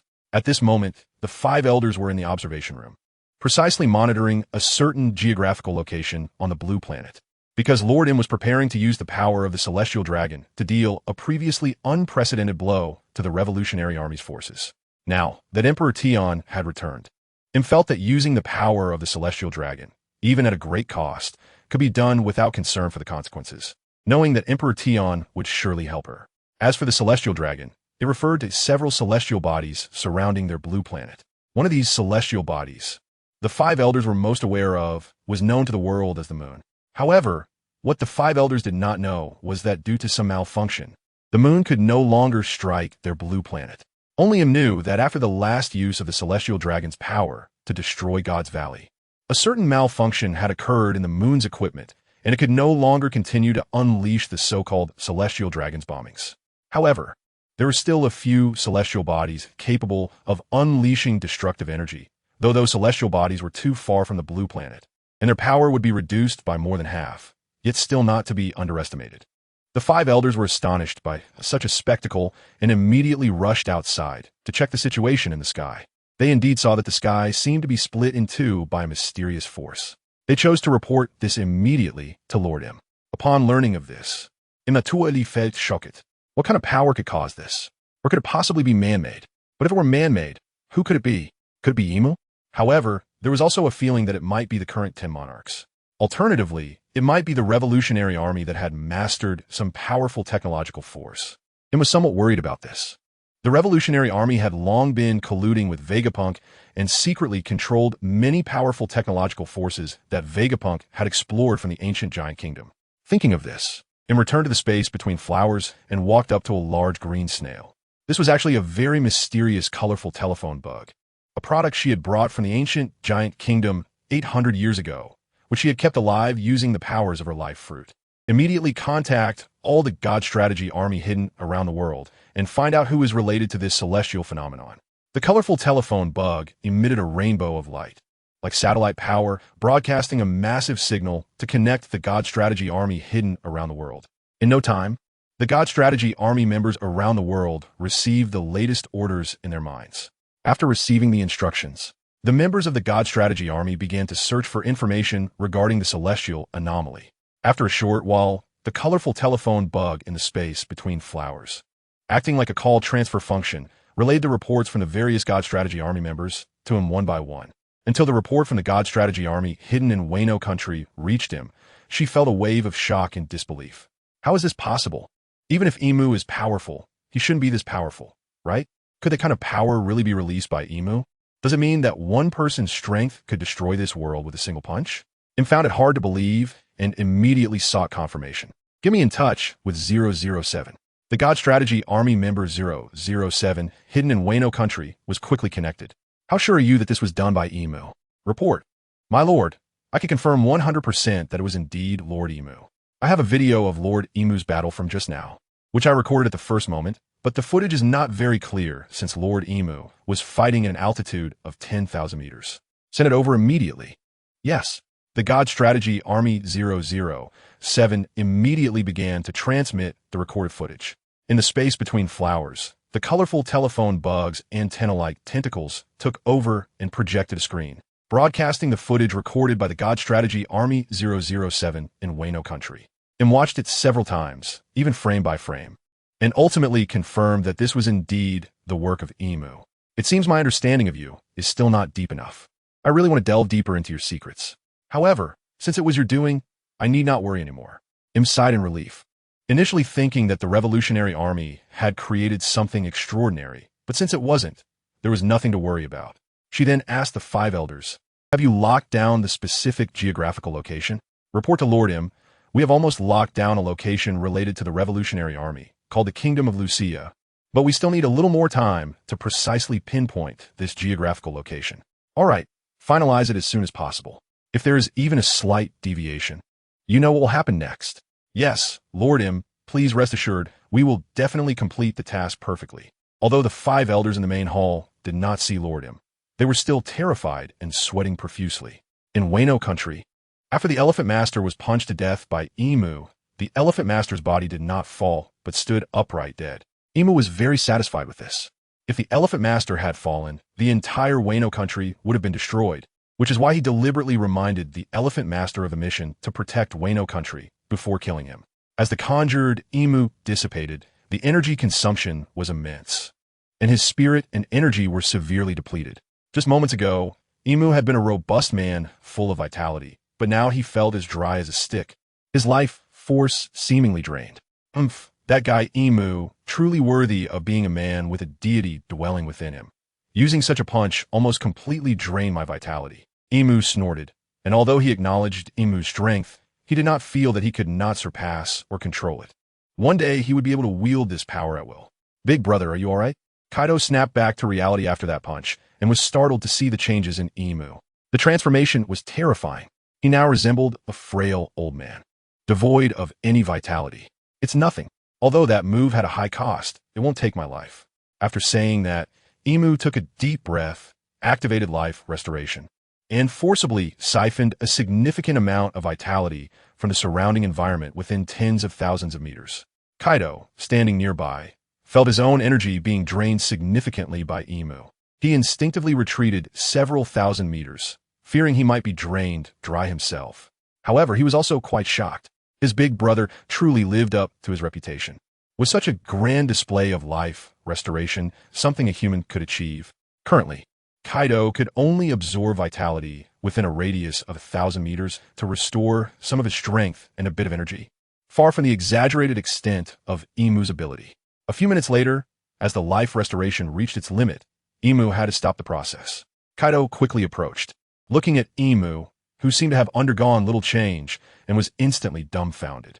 Such a tremendous life restoration should have allowed even 10 of him to recover from such a state. But why hadn't his big brother recovered? Big brother, is there something wrong with your body? Kaido couldn't help but worry. There's no problem. It's just that life restoration can only restore me by 10%. The remaining energy, such as spirit and blood vitality, needs to be replenished with sufficient food to fully recover. Oh, I see, that's good then. Kaido suddenly understood. But after a shock, he said, "What? That life restoration just now only restored 10% of your vitality and energy? What else could it be?" Imu glanced disdainfully at Kaido, feeling that he was overreacting as if he had never seen the world before. It was a bit embarrassing. Kaido gulped, his mind racing. That grand display of life restoration could instantly fill 10 weak versions of himself, but it only restored 10% of his big brother's vitality. Did that mean he would need 100 of himself combined to reach his big brother's current level of power? What's wrong? Are you so shocked that you're questioning your life? Imu continued to look disdainfully at Kaido. Indeed a bit, after all. My strength is getting further and further away from yours, big brother. I feel completely hopeless. I can't catch up with you at all. Kaido smiled awkwardly. Kaido, if you think that way, then you really can't do it. You must understand that the path of martial arts is always endless. For example, in this world, although I'm the strongest existence in the universe, my strength is nothing at all. I have seen many super strong beings. Some can slice through stars with a single sword. Some can explode planets with a single punch. And there are those who can create worlds. Of course, you may not understand this yet, but take your time, as long as you keep getting stronger. Upon hearing this, Kaido felt an unprecedented shock to his perception. Slicing through stars with a single sword, exploding planets with a single punch, even creating worlds? How strong is that? However, right now, if he went all out, he could only probably destroy a country, barely reaching the level of national destruction. But in a world, there are many countries, so one can imagine how terrifying those who can destroy planets with a punch are. As for stars and planets, although Kaido didn't understand them before, after becoming stronger, he transformed into a blue dragon and charged outside this world, realizing how huge the planet he lived on was. At the same time, he discovered that the planet he lived on was actually in an endless space, containing countless planets, many of which were even larger than their planet. Kaido took a while to come back to his senses and looked at Emperor Tion with even more admiration, feeling that following Emperor Tion was truly the right choice. He couldn't help but excitedly say, "Thank you, big brother, I think I have an epiphany." Chapter 128. The Imperial Domain forces take the opportunity to attack Wano country back on the back of the Elephant Lord. The Empress, Peach Rabbit, and others saw Emperor Tion looking extremely haggard and were almost worried sick. White Star, Rebecca, and Makino couldn't help but have red eyes, tears already blurring their vision. Their small and soft bodies all pouncing on Emperor Tion, caring for him with immense heartache. "Husband, are you okay? Seeing you like this makes me so sad." White Star said. "Husband, my heart suddenly hurts so much. I really want to help you bear everything," Makino said, gently pressing her face against Emperor Tion's chest.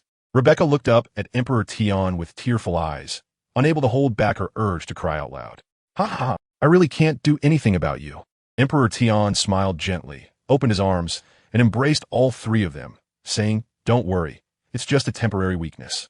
After eating the Elephant Lord's meat, I will fully recover and will be full of energy, and then you will really feel it." Upon hearing this, Rebecca and the others couldn't help but blush. They thought it was so embarrassing, especially with Kaido, an outsider nearby. But despite this, White Star and the others happily said, "Okay, husband, then you must get better quickly. We are not afraid of you." "That's right, we're not afraid. Husband can take as long as he wants." Emperor Tion felt that he was being provoked by the Empress and the others. Kaido felt he had heard something he shouldn't have and wisely coughed, saying goodbye to Emperor Tion and the others, returning to Wano country to handle the aftermath. Yamato and the war god had already met their doom, so after thinking it over, he decided to give them a proper burial. Emperor Tion then ate the Elephant Lord's meat on the back of the Elephant Lord with the Empress and others, roasting and eating it, feeling fortunate that his teeth were incredibly strong. The energy produced by the Elephant Lord's meat was more potent than that of ordinary ferocious beasts, even more than that of sea kings. A week later, Emperor Tion had restored 50 of his vitality and blood through eating meat. Bonnie had thoroughly enjoyed herself this time, lying next to Emperor Tion, feeling very satisfied. The Empress and others worked hard, changing the meat they were roasting for Emperor Tion, all looking forward to him recovering completely so they could happily play together. The news of Yamato's death, Emperor Tion's weakness, and the Elephant Lord being killed spread by some undercover agents in Wano country. The people in the Black Domain were shocked when they received the latest reports from spies planted in Wano country. "Captain, listen, the Elephant Lord has actually been killed. Ha ha ha." Bayas laughed loudly and continued, "These fools, without the Elephant Lord's deterrence, I want to see how they can keep the Pluto battleship Rain Shiryu, holding a cigar, also said seriously, Captain, this might be a good opportunity for us, as Wano has lost 3 major powers. Yamato, the Devil War God, and the Elephant Lord are all dead, and Emperor Tion is still weak. His power should not have fully recovered. We can definitely take advantage of this. Toxic Q, do you have any suggestions? Blackbeard Teach chose to look at the sickly Toxic Q, who was their strategist in the Black Domain. Captain, this is indeed a chance to take advantage of their weakness. After all, even if we don't provoke Emperor Tion, he won T, let us go after this. However, we don't need to deploy all our forces this time. We can contact allied forces to jointly send a group of people to Wano to try. Haha, this suggestion is good, adopted. Blackbeard Teach laughed heartily, as this was exactly what he thought. He wouldn't be foolish enough to mobilize all his power to kill Emperor Tion just because he was weak. What if he couldn't win? Wouldn't he be caught by Emperor Tion? Not to mention, Wano also had the Pluto battleship. If Kaido fired a cannon, they would definitely suffer heavy losses. Blackbeard Teach then contacted the allied forces. The 3 major imperial forces of the Free Domain, Luffy, the Red Domain, Shanks, and the Empty Domain, Law, all agreed to Blackbeard Teach's suggestion and arranged for part of their forces to go to Wano to eliminate Emperor Tion. In the Free Domain, Jaws, Nami, and Marco boarded 3 pirate ships, bringing thousands of subordinates to quickly head to Wano. Nami actively requested to go to Wano, wanting to settle things with Emperor Tion once and for all. Back then, on Weather Island, she didn't have the ability to resist. But now Nami felt that she had become very strong, no longer the weak Nami of the past. Zeus followed Nami as well. Nami, if you encounter an unbeatable situation this time, come back immediately. Luffy, suppressing his anger over Yamato's death, said seriously. Don't worry, Captain, I will, Nami reassured. She could now control wind, rain, thunder, and clouds at will, and felt that no one could easily stop her if she wanted to leave. In the Red Domain, Captain, let me and Jesus Burgess go this time. Beckman stepped forward and said, that is fine. After all, the opponent is Emperor Tion. Even if he is weak, he is still a camel that is bigger than a horse. I would be a bit worried if someone else went. Shanks immediately agreed, thinking Beckman was resourceful and it was most suitable for him to go. Otherwise, he would have to go himself, but he needed to protect the Red Domain. In the Empty Domain, there were also many strong members under Law, including Kid and Barrett, who were in Law's territory. Back in the day, Kid's strength was on par with Luffy, Law, Zoro, Sanji, and the others, but during the struggle for maritime supremacy, he had bad luck and was surrounded and killed by the 3 admirals of the Navy headquarters, nearly falling. At a critical moment, Law used his spatial abilities to save Kid. In the end, Kid, grateful for the favor, joined Law's crew and became the second in command as they established their territory in the sky. Captain, let me go to Wano this time. I've always remembered the grudge of Kaido cutting off my arm, and it's time to settle the score with him. Kid stepped up, his gaze filled with a murderous intent towards Kaido that was hard to ignore. All right, but be careful. Imu's power is unfathomable, and even in a weakened state, he might not be easy to deal with, Law reminded him, then looked down at Doflamingo and the members of the Don Quixote family. Doflamingo, you'll go too. Hee Law. You've chosen to go against Imu. You're nearly at death's door. Doflamingo laughed defiantly. After being controlled by Law for so many years, he had always wanted to see Law dead, and now he finally saw hope. Law looked at Doflamingo with disdain, lightly pointed at the void, and a beating heart appeared from thin air, which he tightly squeezed in his hand, deforming it severely. I will keep an eye on your performance in Wano. If you betray me, I will make sure you die a torturous death along with them. Doflamingo felt his heart ache so intensely that his whole body twitched. But he didn't utter a sound, gritting his teeth, his eyes bloodshot, cold sweat pouring down, staring at Law with bulging veins. The former members of the Don Quixote family behind him were worried about him, but dared not speak up for him. Any plea would only lead Law to inflict heavier torture on him. Doflamingo endured the pain and turned to leave, although it felt extremely humiliating. Ever since he was defeated by Luffy and Fujitora at Punk Hazard, Law had taken the opportunity to seize his heart. He vowed that one day he would personally kill Law. He had endured until now. Otherwise, he would have chosen to commit suicide instead of being manipulated by Law. Captain, this person clearly wants to find an opportunity to kill you. Why keep him around? He could become a disaster sooner or later, Barrett said, confused. There's no need to worry. Even Imu couldn't kill me with my spatial abilities, let alone Doflamingo, Law replied. The reason I'm controlling him is that I know torturing him like this is far more humiliating than killing him directly. As long as I can see his angry, yet helpless expression towards me, It brings me great satisfaction. By the way, why haven't you considered going away now? Didn't you say you want to kill Emu? Law asked curiously, as Barrett had always been competitive, following him for over a decade and fighting him no less than 50 times. I don't want to kill him, but he's currently weakened, and killing him wouldn't have any sense of victory. I want to fight him at his peak, Barrett said with confidence. Now, his strength had far surpassed what it was back then, and even if he fought Luffy now, it would still be 50-50.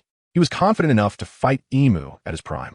He also believed that even Emu in a weakened state wouldn't be threatened by the people they sent out this time, and there would naturally be opportunities to battle Emu again. All right, but it seems you're counting on him. I look forward to it as well, Law said lightly, waving his hand as a spatial door appeared before him, and he stepped inside. In the Splintered Sea. Captain, it's bad. We've received the latest news. The Free Territory, Sky Territory, Red Territory, and Black Territory have all sent out powerful figures, and it said they're heading to Wano to take the chance to kill Emu. A pirate hurriedly reported as he ran into the hall.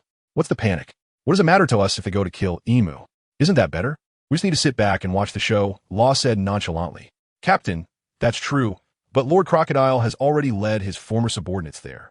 What's he going crazy about? Does he want to get me killed? No. We need to announce to the world that we've severed ties with Crocodile. Barrett could sense that Emu wouldn't be so easily killed. He felt that this operation by Crocodile could drag them down. However, the pirates in the hall looked puzzled, wondering why the captain was so nervous. Captain, we think there's no need to worry. After all, you're so powerful. Among the other emperors, who dares to stand against you? Even if it's Emu now, he definitely isn't your opponent. Right, Crocodile is going there. He probably wants to seize a fortune for our Splintered Sea. I heard the Elephant Lord is already dead, Yamado and the Demon God are dead too, and Emu is currently weakened. Besides, with so many people teaming up this time, Emu is definitely doomed.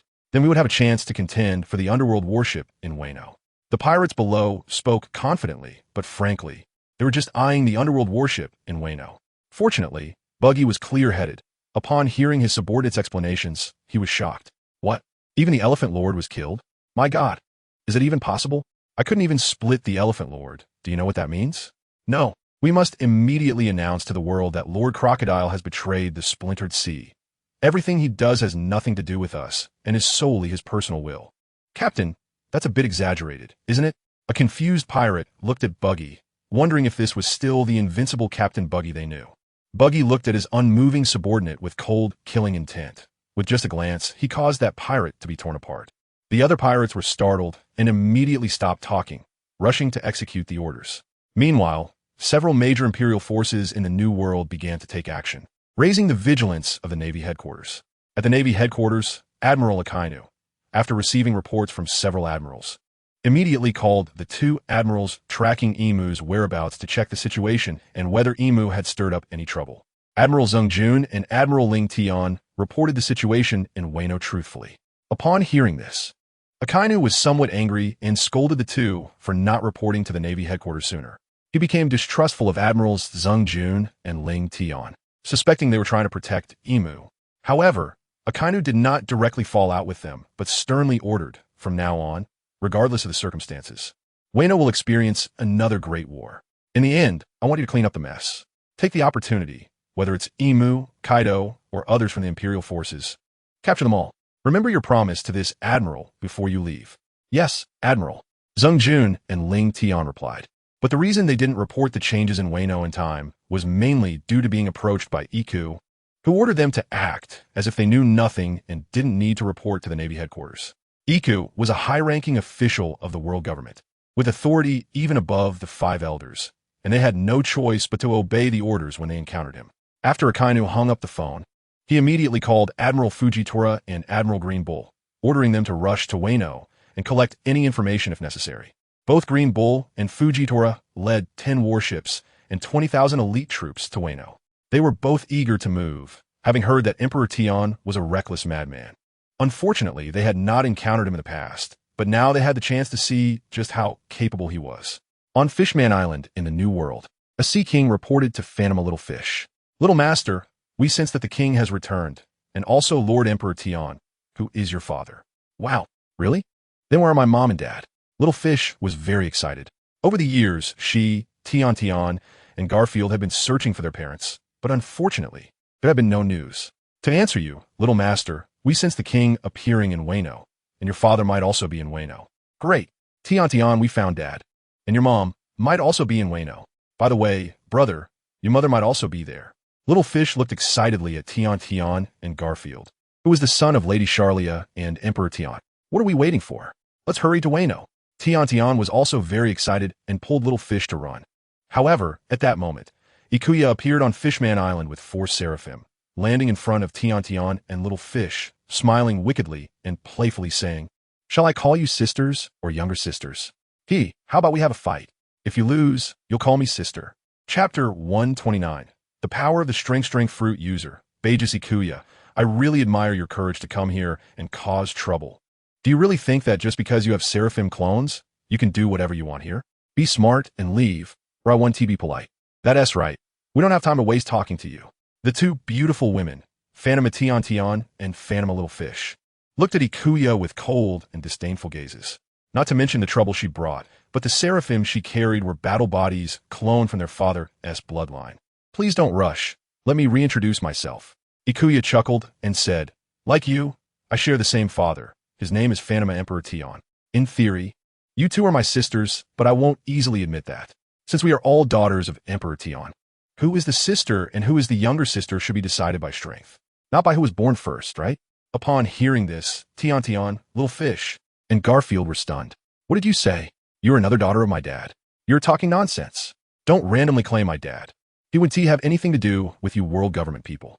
That's right, Dad killed your celestial dragons back then. And later the world government organized the 7 warlords of the sea to hunt down my dad. There's no way such a connection could exist between you and the world government." Little Fish and Tian excitedly said, their faces turning red. "Well, believing it or not is your business, but I came this time to show my strength so that Dad will love me a little more. In Dad's eyes, those who are powerful will be recognized and liked more. Come on, you 2 can go together. I want to prove that my strength is stronger than yours. Don't worry, I want to use the seraphim." Dressed in a red dress, Ikuya immediately unleashed a terrifying conqueror's haki, instantly permeating the entire Fishman Island, turning the surroundings a bloody red. Many of the fishmen living there fainted. "Damn it, are you looking for death?" Tian, who was more combative, gritted her silver teeth in anger, unable to hold back anymore. With a loud bang, her own unparalleled conqueror's haki erupted, clashing with Ikuya's conqueror's haki. The residual energy caused buildings and soil within a kilometer radius to rise from the ground, all destroyed. Little Fish was relatively timid and, like Shirahoshi, didn't like fighting. But seeing their home turn into ruins, she couldn't help but tear up, feeling wronged. Why did bad people always like to destroy their beautiful home? "Garfield, what are you doing? Protect Little Fish well. If she gets even a scratch, I will beat you up badly." Tian, who was competing with Ikuya in Conqueror's haki, immediately instructed Garfield. "Got it." Garfield quickly pulled Little Fish and ran towards the island's edge, where hiding in the sea would pose no danger. The fishmen on the island also kept diving into the water, peeking their heads out to watch the battle between Tian and Ikuya, all worried for Tian. "I heard that this Ikuya is incredibly powerful, having once hunted down Revolutionary Army Commander Sabo and several users of artificial devil fruits, nearly killing them. And it's not like she has seraphim helping her." "Exactly, that seraphim is cloned from Emperor Tian's bloodline, immensely powerful. If she didn't have the seraphim's help, our Miss Tian could definitely take her down." "Right, take her down. Go, Miss Tian, go." However, at that moment, the clash of their conqueror's haki had generated a third power, with countless lightning bolts materializing out of thin air, continuously striking down on Fishman Island and the surrounding sea. In an instant, the fishmen hiding in the water began to feel unsafe. "Ikuya, if you want to seek death, then I will help you fulfill that." Tian, a natural awakener of Conqueror's haki, was not inferior to Ikuya's Conqueror's haki. She even clenched her fists, activating her armament haki, unleashing a flow of cherry blossoms, and punched towards Ikuya from a distance. The energy release took the form of a visible red fist, distorting and burning the void it passed through. Seeing this, Ikuya did not dare to take Tian's punch head-on. Tian had inherited her father's divine power from a young age, despite being a slender and beautiful girl. Her ordinary attacks carried terrifying power. Let alone, she was currently using armament haki and the flow of cherry blossoms to enhance her attack. You and T want Fishman Island to be destroyed, so come fight me in the sky." Ikuya snorted lightly, and behind her, wings enveloped in Conqueror's haki unfurled. With a gentle flap, the void trembled, and her figure instantly soared to hundreds of meters above. Come if you dare. Do you think I'm afraid of you? Isn't it just the haki-wrapped wings? I'm a natural awakener of Conqueror's haki, and my development of Conqueror's haki power is not any worse than yours. With a thunderous sound, the void shook. Tian also condensed a pair of blood-red haki-wrapped wings behind her and flew up, engaging in a lightning-fast clash with Ikuya. The heavens and earth trembled continuously. In no time, the two fought their way up to the clouds 10,000 meters high. At this moment, both sides not only gathered their overwhelming power, but their entire bodies were also fully armored with a powerful aura, resulting in terrifying enhancements in defense, attack power, and speed. A casual clash could instantly disperse the clouds within a radius of several kilometers. Huff, you forced my hand. As a girl, I didn't want to use this move casually, but you've really provoked me. Demon Back, activate. With a sweet roar, an angry energy ignited all over her body, and a ghastly face began to form on her back, though it was incomplete, reaching about 50% of its potential. The hidden muscles throughout her body also surfaced, causing her physique to swell significantly. Thermal energy release, activate. With a loud boom, terrifying thermal energy transformed into a vast momentum that surged outward. At this moment, empowered by the demon back, muscular enhancements, and thermal energy release, Fanma Tian entered a true combat mode, exuding a powerful energy that distorted the very void. She stepped forward, landing on the clouds, and with a bang, the void erupted, and energy surged like a rolling wave toward Ijetsu. Jealousy surfaced on Ijetsu's face, and she unhappily said, "Damn it, I didn't expect you to inherit Dad's powers too." At the same time, facing the unstoppable wave of energy sweeping toward her, she crossed her arms in a defensive posture, and a layer of overwhelming aura appeared in front of her. But just then, Tian transformed into a burning meteor, rushing up in an instant and delivering a powerful punch to Ijetsu's overwhelming aura. Ijetsu was taken aback. The force of this punch was terrifying, like being struck by a massive mountain, causing her to start flying backward, unable to stop herself for a moment. The overwhelming aura crackled and began to tear apart at a visible speed, threatening to shatter completely. Tian released her killing intent and said, "Humph, seeing me in this form, you won't be leaving here alive today." As Ijetsu continued to fly backward, feeling very frustrated, she became truly angry upon hearing Tian's words. Tian clearly intended to kill her. She hadn't expected her to be so ruthless. Initially, Ijetsu thought of their relationship as sisters, wanting only to compete and not kill. Let's see you try."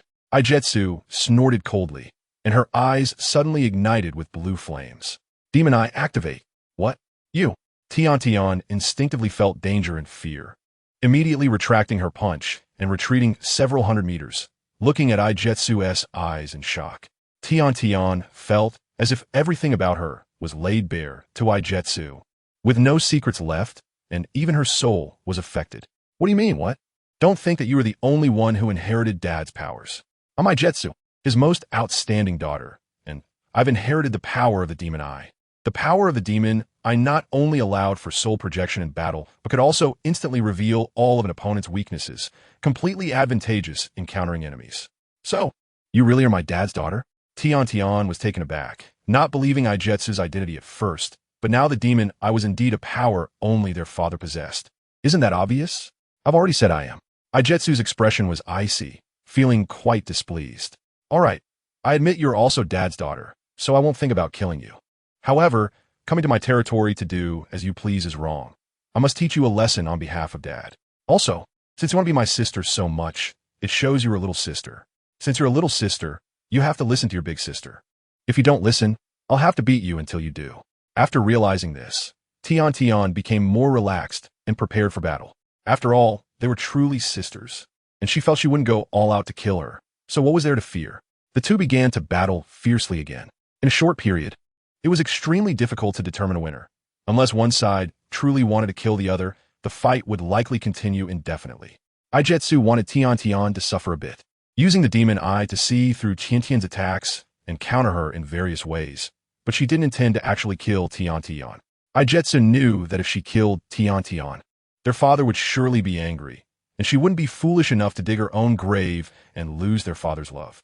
Moreover, Tian seemed to have no killing intent and only wanted to compete with her, which suited Ijetsu's wishes. A few days later, the land of Wano fell into crisis. The Sky Domain, Free Domain, Black Domain, and Red Domain sent their first batch of powerhouses to attack the land of Wano. Beckman unleashed his Conqueror's Haki, which had already reached the level of divine punishment, making the sky instantly crimson, with thunder flashing continuously and destroying countless buildings in the land of Wano.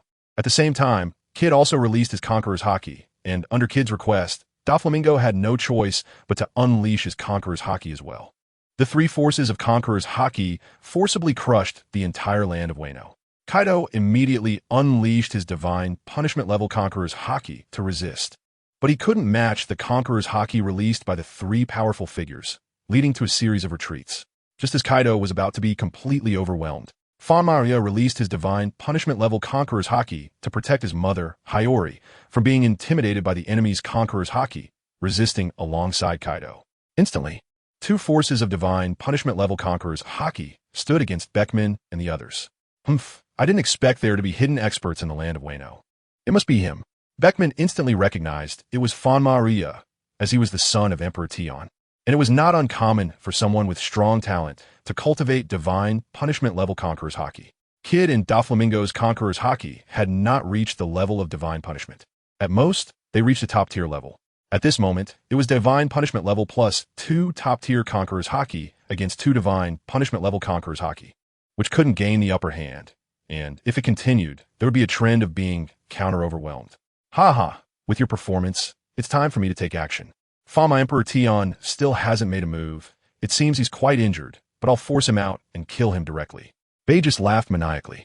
As a user of the strength fruit, his pure strength was not only incredibly powerful, but also, over the years, everyone had continuously developed the fruit's abilities to their limits.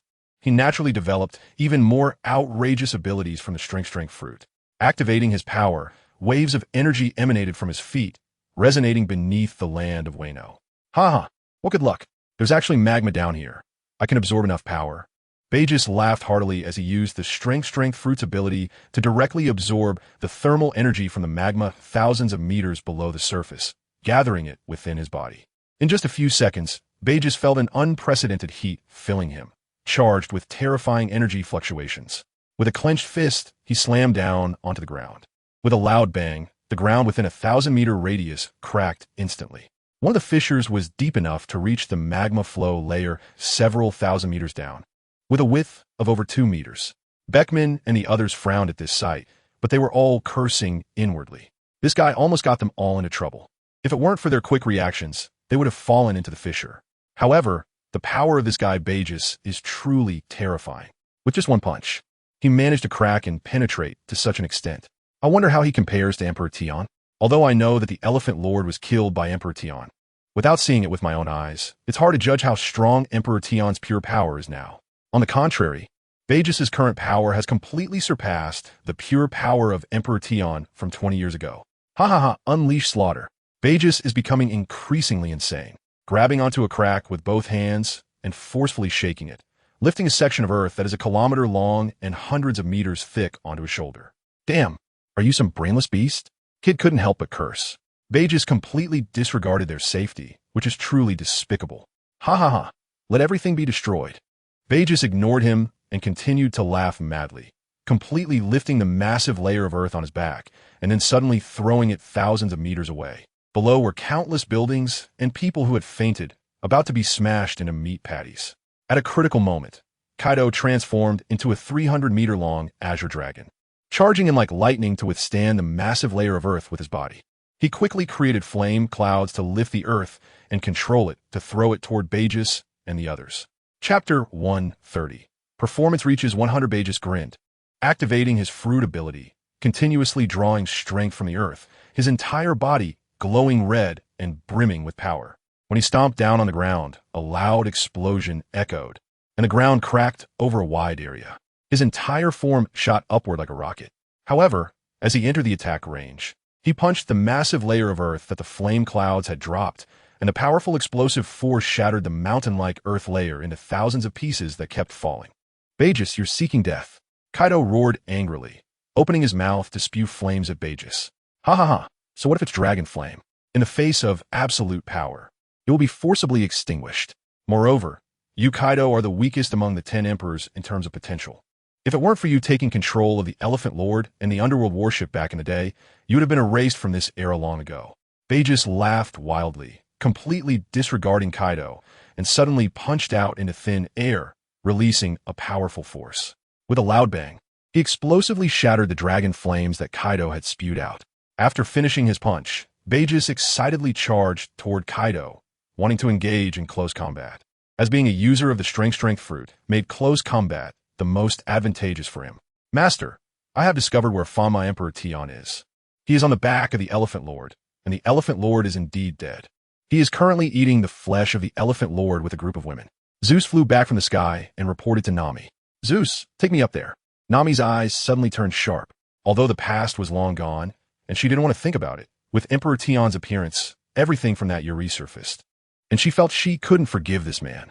Just because he was powerful, he had done such domineering things to her on Sky Island. Now that her strength had reached the point where she could summon wind and rain along with thunder and lightning, she felt it was time to settle things with Emperor Tion. Otherwise, she would always have a knot in her heart. Zeus then took Nami and flew toward the back of the Elephant Lord. Beckman saw this and immediately instructed Kid, you stay here and deal with Beijing to confront Kaido. The rest of us will go deal with Fanma Emperor Tion. How about that? That suits me well. I came here primarily to kill Kaido. Kid replied readily.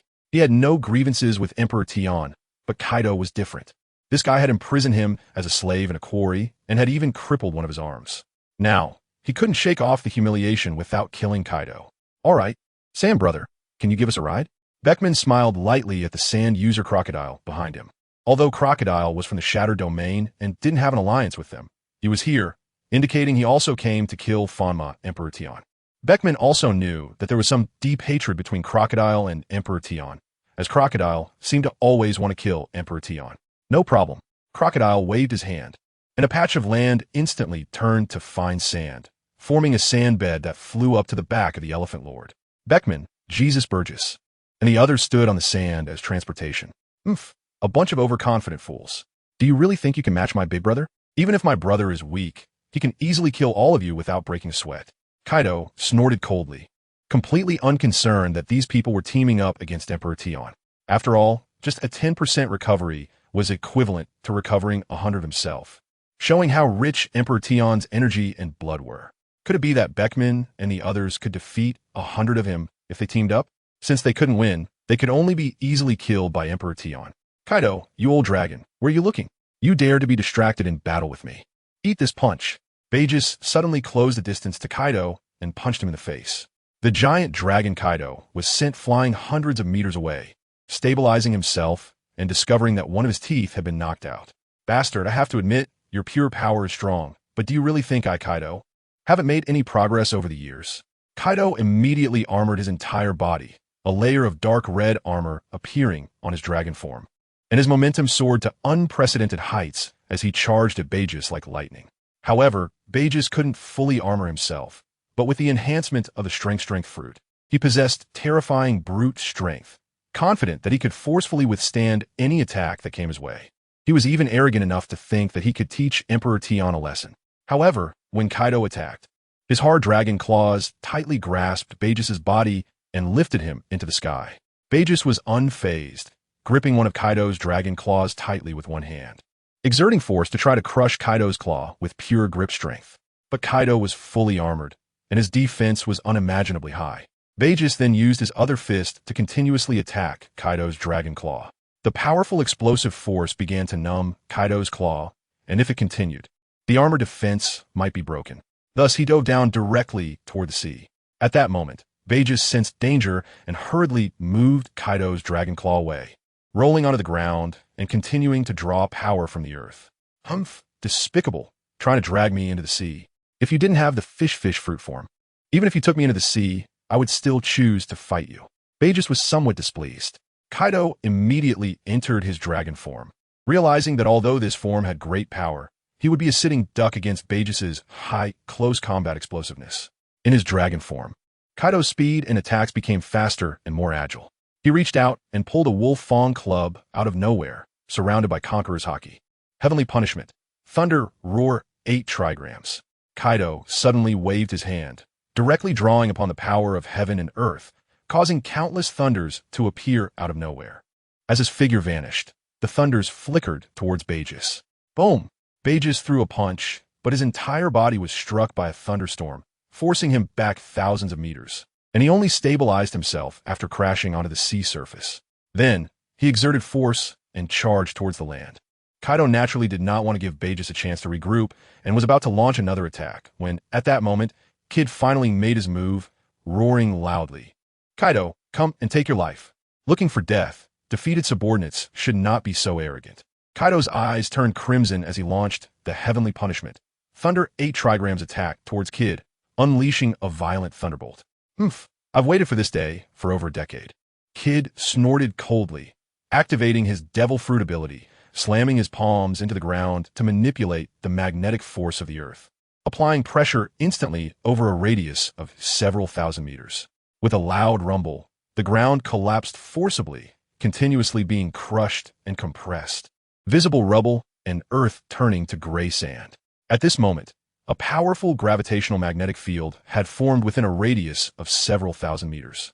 If an ordinary person entered, they would instantly explode, and their bones would likely be shattered. As Kaido's Thunder 8 trigrams approached within 100 meters of Kid, he felt the gravity become even more terrifying, making it impossible for him to advance quickly. Seeing this, Kid stepped closer to Kaido. As he approached, the terrifying gravitational magnetic field increased exponentially. Kaido, standing, was bent over under the pressure. Kaido, do you realize my strength now? I've long surpassed you. Now kneel before me. Kid's gaze sharpened as he increased his output, starting to compress the gravitational magnetic field over a radius of several thousand meters, making the density even more terrifying and amplifying the gravity in a smaller area. Kaido instantly knelt on one knee, the bones in his body cracking loudly. Kaido was shocked. Could it be that he was truly out of energy and unable to defeat these younger ones? He was being crushed to such an extent. Damn it, each of you has truly developed your devil fruit abilities to an incredible extent. I didn't expect the devil fruit abilities to be developed to this level. But it's all thanks to the good omen from the Emperor. As for you, as the owner of the mythical Zoan-type Azure Dragon Fruit, it seems you haven't developed any incredible abilities and are still using those few ordinary trash attacks. However, whatever means of resistance you have, use them all, or else you won't have any chance left soon. After losing an arm, Kid installed a mechanical arm and suddenly began to control the magnetic forces of heaven and earth, condensing them into a massive magnetic blade, enveloped in Conqueror's Haki. Instantly, the entire magnetic blade transformed into a solid black blade, striking down from the sky. The target was Kaido's arm. Kaido, kneeling on one knee, used his kanabo to support himself on the ground, but would not sit idly by. He immediately began to transform into a dragon, as if trying to break free from the mud's restraints and soared into the sky. Although in his dragon form, Kaido's strength would increase several times. The gravitational magnetic field created by Kid slowed his flight speed, preventing him from fully dodging the strike of Kid's magnetic blade. His body was struck, and cracks instantly appeared in his armed armor. If this continued, his defense would completely collapse, and his massive body would eventually be opened up with a bloody gash. Meanwhile, Beges charged back to the land from the sea. This is outrageous. Kaido is my prey and must be killed by me. Beges dashed within the gravitational magnetic field created by Kid. Although his speed was slow, he was still running with big strides. At that moment, the formidable Fanma appeared, his entire body covered in Haki armor, radiating the aura of a heavenly punishment-level Conqueror's Haki, displaying terrifying muscles as he released heat. He walked step by step towards Kaido and punched the magnetic blade, shattering it forcefully. Kid, I didn't expect you to choose to help me. Kaido was surprised. After all, he had killed Shabu Shabu, who was Dain's grandfather. I just don't want my mother to be threatened, but I can't stop those two alone, so I can only temporarily fight alongside you. So don't think too much. TSK, a master of physical arts has arrived. It looks like your physical strength is quite strong. No wonder you're a descendant of Fanma Emperor. Beges exclaimed, filled with a desire to battle the new prey. Of course, he also wanted to torture Daya a bit. After all, the Emperor had oppressed them greatly in the past, and it was quite unbearable for them to be beaten up every time they met. If you want to fight, then let's fight. No more nonsense. Daya said expressionlessly. Although he did not have the strength of the ghost back to sustain him, he possessed powerful techniques and could unleash ultimate destructive power. so he was confident he could defeat Bagus. Kid, leave Kaido to me. I'll take care of this brat. Let's make it quick, and maybe we'll get to see the spectacular scene of the Emperor being killed by them.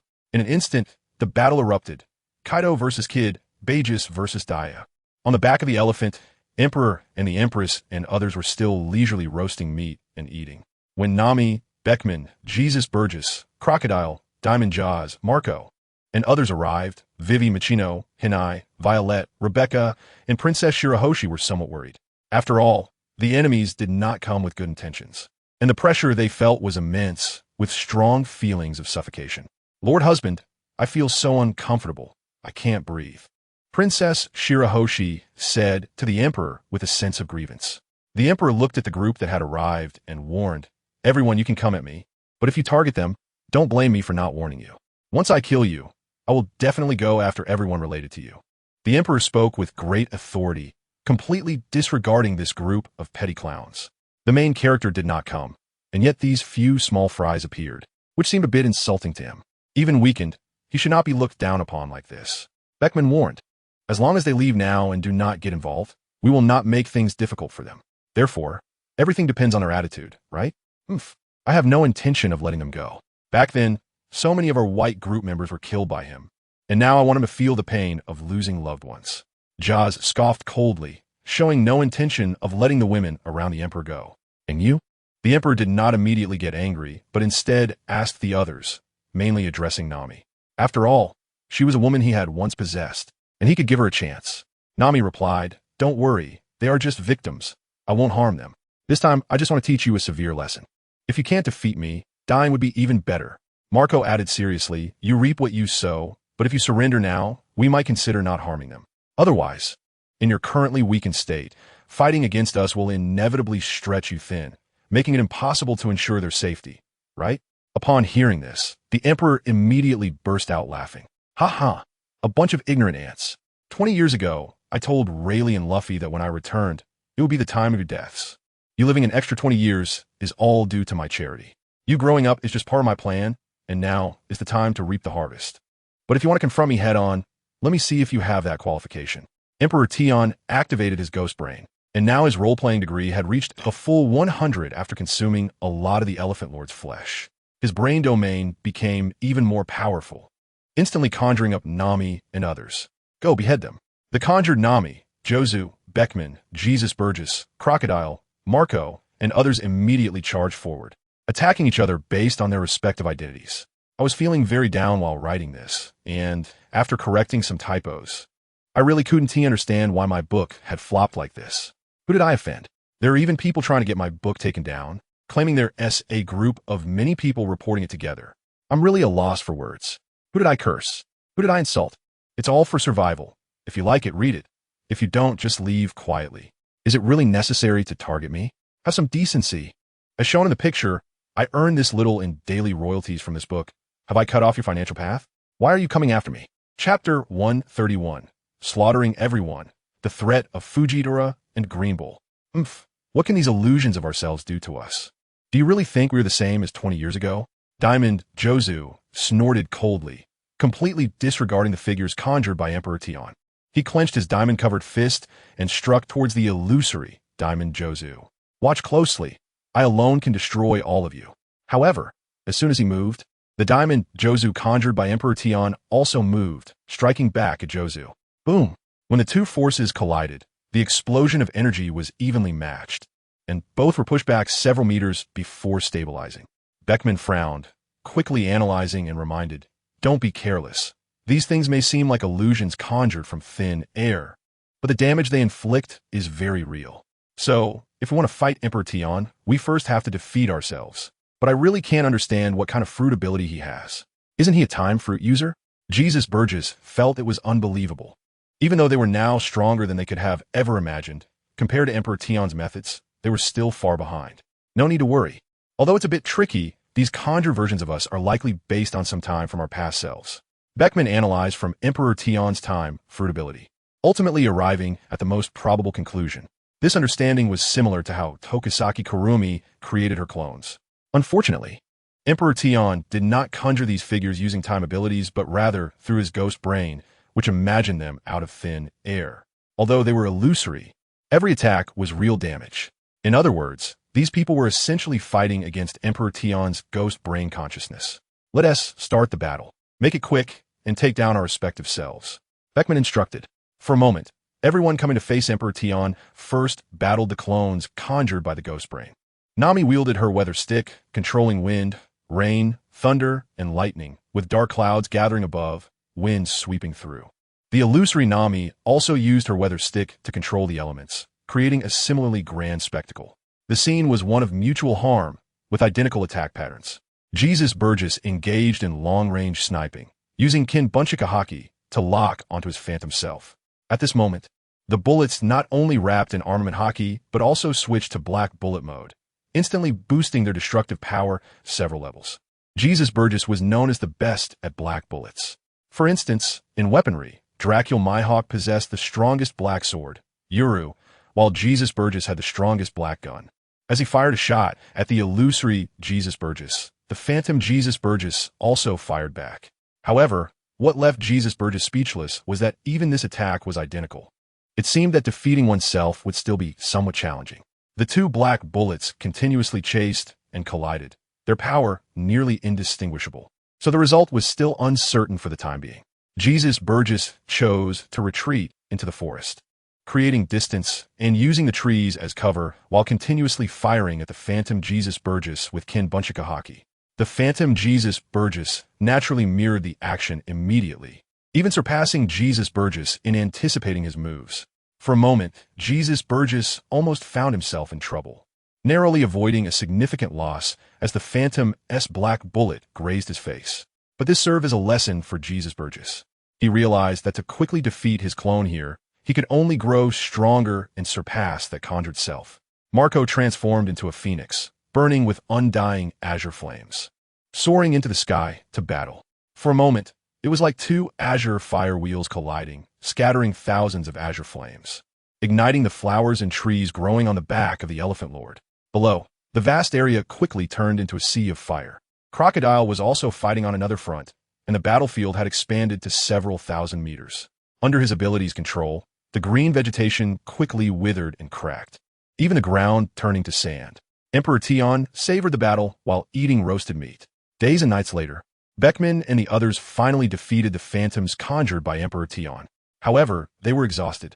They had never anticipated that mere conjured illusions could hold them back to such an extent. Moreover, the opponent was in a weakened state. If he were at full strength, would they have already been defeated? Reflecting on this, many couldn't help but feel disheartened. For a moment, they didn't dare to act rashly, even considering retreating. But now they had no way out. Beckman, what do you think? Should we join forces to attack Emperor Tion? But if we retreat now, it won't be easy. The Marines have arrived, and there are 4 admirals with tens of thousands of elite soldiers. Diamond Jozu asked Beckman for his opinion, acknowledging that Beckman was a smart guy. Retreating is likely to be quite difficult. The 4 admirals who came are among the strongest. Indeed, they are powerful devil fruit users. And 2 of them are Emperor Tion's subordinates, possessing formidable fruit abilities. Everyone, in my opinion, now is the best time to kill Emperor Tion. We've been battling his conjured phantoms for days. His consumption is likely greater than ours.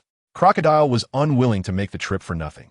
If Emperor Tion fully recovered, that would be the worst time to deal with him. Exactly, we came specifically to kill him. Fleeing like this would be a huge loss of face.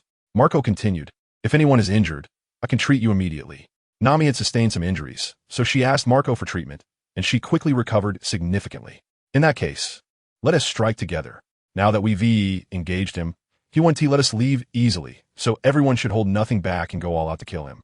Beckman said seriously. A group of people immediately locked onto Emperor Tion, who had been in this location without leaving, feeling their breath locking onto him. Emperor Tion smiled with satisfaction, wiped his mouth, stood up, took a deep breath, and his fighting spirit began to soar. Once again using the ghostly brain, he condensed the presence left behind by his death. He said to the Empress and the others, wait for me here, don't run around. She can protect you well. After finishing his words, Emperor Tion walked into the space-time rift and disappeared. When he reappeared, it was behind Jaws, and he punched Jaws hard. Jaws reacted in an instant, using his diamond armor and armed haki armor for double protection. But he was still sent flying by Emperor Tion's punch for thousands of meters. Seeing this, Beckman and the others immediately surrounded Emperor Tian, ready for battle. Oof, what a bunch of useless trash. You've been fighting among yourselves for 3 days and nights. How do you have the face to come and hunt me? When did I, Emperor Tian, become this weak? Looks like I need to find a time to let your captain experience my strength. How about I send your heads to them first? Emperor Tian looked disdainfully at the surrounding group, completely disregarding them, ready to kill them with a casual move. Fanma, Emperor Tian, don't be so arrogant. Diamond Jaws instantly shot back, a diamond shield and a diamond Guan Yu big cleaver appearing in his hands, slashing towards Emperor Tian like lightning. Seeing this, Beckman immediately commanded, everyone attack together. So everyone unleashed their strongest attacks. Jesus Burgess fired black bullets. Nami summoned lightning. Shikiaku slammed down with the giant hand of the desert giant. Marco threw an indestructible sun ball towards Emperor Tian. Beckman, holding a pistol, also executed a killing move with observation hockey. Faced with numerous attacks, Emperor Tian remained motionless. But in a critical moment, time stops. Instantly, everything in this space came to a halt. Emperor Tian took the opportunity to act first, pulling out the hearts of all of them except Nami. It took only about 3 seconds, just as the time stop ability was lifted. Beckman and the others felt their lives draining away rapidly, looking in disbelief at their chests, realizing that their hearts had been hollowed out without them knowing when. At this moment, a terrifying realization dawned on them. They hadn't expected Emperor Tian to develop the time fruit to such an invincible level. It seemed that time had indeed stopped in that brief moment. At first, they were on guard against Emperor Tian condensing the cold female phantom, as once that figure appeared, they would face a time-stop situation. Who knew that even without controlling that female phantom, Emperor Tian himself could directly use the time-stop ability. Beckman and the others spat out blood, collapsing to the ground, clinging to their last breath, but would soon die. Unless law was present, no one could save them. Nami was choked by Emperor Tian, lifted up, and saw that everyone who had come with her to kill Emperor Tian had their hearts pulled out and were about to die. Nami felt fear and an overwhelming sense of despair once again. Do whatever you want to kill or torture, but I will never forgive you for what you did to me. Nami glared at Emperor Tian with resentment. But at that moment, an unexpected guest arrived. Countless vines with trumpet flowers suddenly emerged from the ground, wrapping around Emperor Tian, continuously rooting down and crazily absorbing his life force. Fanma, Emperor Tian, let her go immediately, or don't blame me for being rude. Green Bull and Fujitora approached Emperor Tian, with Green Bull initiating the ability, transforming one of his hands into a main vine, invading the ground. Within a radius of several kilometers, the soil was filled with his vine symbiotic weapon. And if he wanted, he could also threaten Emperor Tian's group of women. Green Bull, what are you? Do you really think your ability can threaten me? Emperor Tian looked expressionlessly at Green Bull, not expecting this guy to interfere and make him let Nami go. Lord Tian, let us stop here. You've already killed enough people. If you insist on continuing your rampage, then I will choose to act. Fujitora, with his blind eyes closed, prepared to draw his staff blade at any moment, ready to pull down meteors from outer space. Interesting, judging by your appearance. Are you members of the Revolutionary Army? I never expected that the Navy headquarters of the world government has been eaten away to this extent. Emperor Tian smiled lightly at Green Bull and Fujitora. After all, Nami was from the Free Domain, which was associated with the Revolutionary Army, and the world government and Revolutionary Army were irreconcilable. Now asking him to let Nami go. The implications were obvious. I don't know what you're talking about, but since you choose not to release her, don't blame me for using them as bargaining chips against you.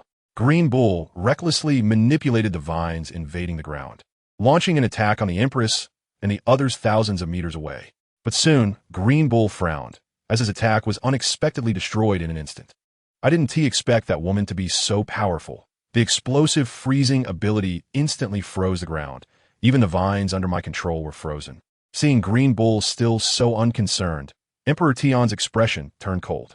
He activated his time ability, accelerating the time, affecting Nami, instantly aging her to a 120-year-old woman. Bastard. Stop it. Green Bull immediately went berserk, cursing as thousands of vines surged from the ground, sweeping towards Emperor Tian, seemingly wanting to completely engulf him. In the blink of an eye, he was trapped in a cage of intertwining vines, crazily absorbing his life force. Emperor Tian's control over time escalated to the power of time itself, releasing a white light that erased everything. Green Bull's pupils widened in horror as he realized the vines he controlled were being continuously destroyed. He immediately increased his output, using the vines spread across several kilometers to absorb the life energy from the vegetation within that range to counteract Emperor Tion's ongoing consumption. Quick act. I can't hold him. Green Bull urged Fujitora. Lady Nami is still in his hands.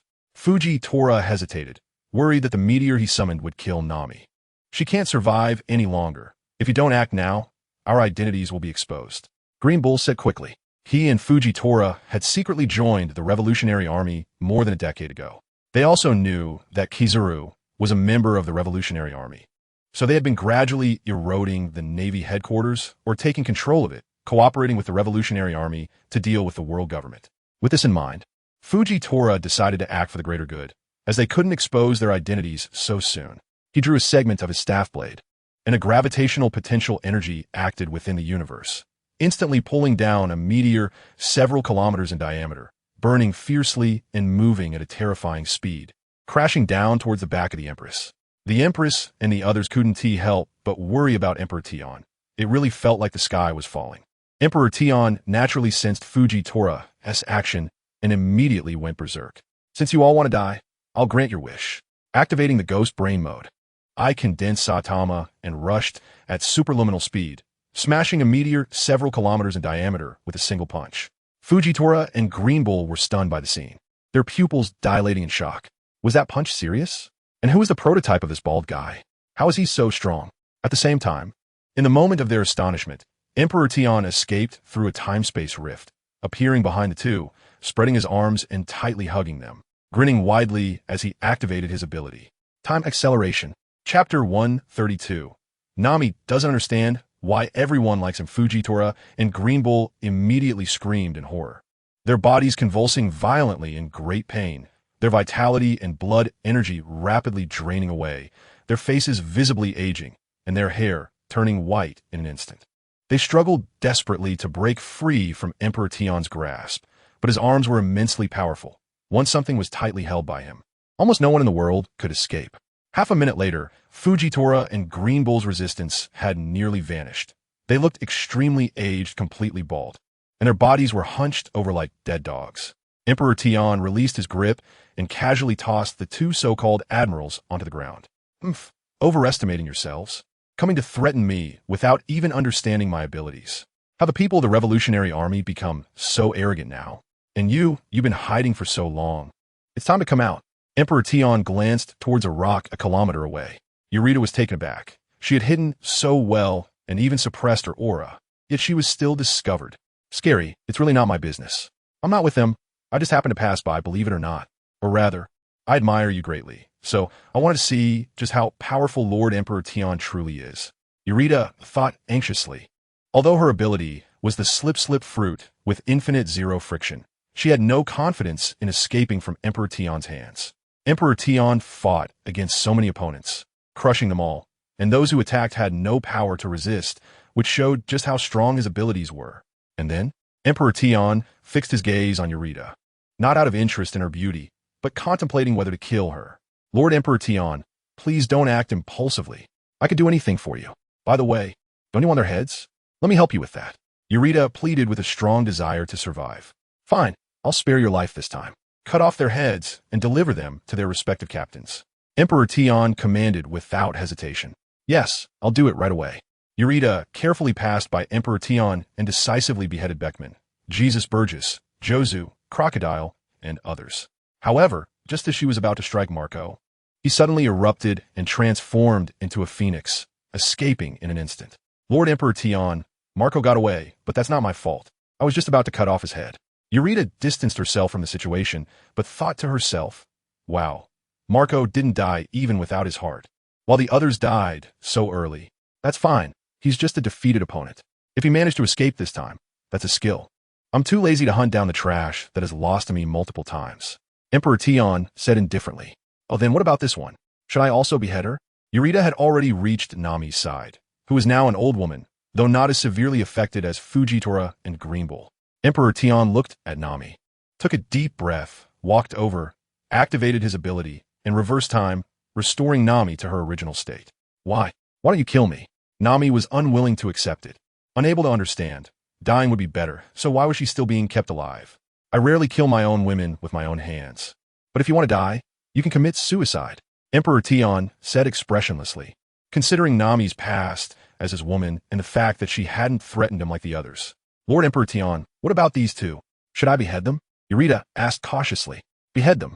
Emperor Tian had no good feelings for Green Bull and Fujitora, or rather, he had no feelings for the Revolutionary Army, especially since Im, from the world government, was his woman. Moreover, they had dared to threaten him so arrogantly just moments ago. Father, please show mercy and let us take them back to the Navy headquarters. At that moment, two sturdy figures draped in justice capes quickly approached. They were Fanma Jinjun and Fanma Lingtian, one the son of Hinata and the other the son of Makino. If it's you two, you can naturally take them. Emperor Tian did not refuse his son's request. Thank you, father, the two said respectfully, showing some respect for Emperor Tian. Father, may we see mother now? Zhengjun and Lingtian asked expectantly. They had a deep impression of their mothers from childhood, having been raised on their mother's milk for several months. They didn't have much impression of their father, having only heard tales of what kind of man he was. Go ahead, they are behind. Emperor Tian was quite understanding and showed a certain tenderness towards his two sons. Thank you, father. Zhengjun and Lingtian ordered their soldiers to keep an eye on Fujitora and Green Bull before eagerly running towards Emperor Tian's rear. Nami, on the other hand, felt a bit complicated for some reason. Their children all had fathers, but her own child was still in Orange Town, not knowing who their true father and mother were.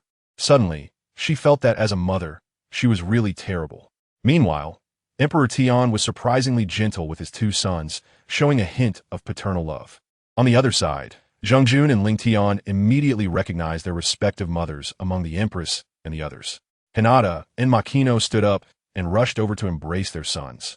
The Empress and the others felt envious in their hearts, suddenly longing for their own children. Half an hour later, Zhengjun and Lingtian reluctantly bid farewell to their mothers. The situation in Wano country was serious, and they hadn't expected Fujitora and Green Bull to be from the Revolutionary Army. This matter needed to be reported, and they had to hurry to escort the prisoners back. Mother, we're leaving now. Please take care of yourselves. Hinata and Makino sent them off for quite a distance. Father, we're heading back to the Navy headquarters. Thank you for taking care of our mother all these years. Knowing that she is well, we can rest easy. Zhengjun and Lingtian sincerely thanked him, having always heard that Emperor Tian was a fierce and violent man, worried that their mother would be harmed under his care. But now it seemed that their mother was very happy and content, so they felt relieved. At the same time, Tian has gained a new perspective. He feels that if anyone dares to say that their father is a madman or something similar in the future, he will personally take action to eliminate the opponent. Let's go back for now. When I have time another day, I'll come see your skills. Don't disappoint me. Okay, we understand. Upon hearing this, Zhengjun and Lingtian felt a bit overwhelmed because their father was too strong and he definitely had high expectations for their abilities. After they left, the Empress and others expressed their concern for Tian. My lord, are you okay? Battling with so many people and still having the energy to protect us? I truly worry that it might take a toll on your health. The Empress nestled in Tian's arms, looking as beautiful and proud as ever. My lord, Bai Xing is also very worried about you. Bai Xing also leaned against Tian. Rinai was even happier.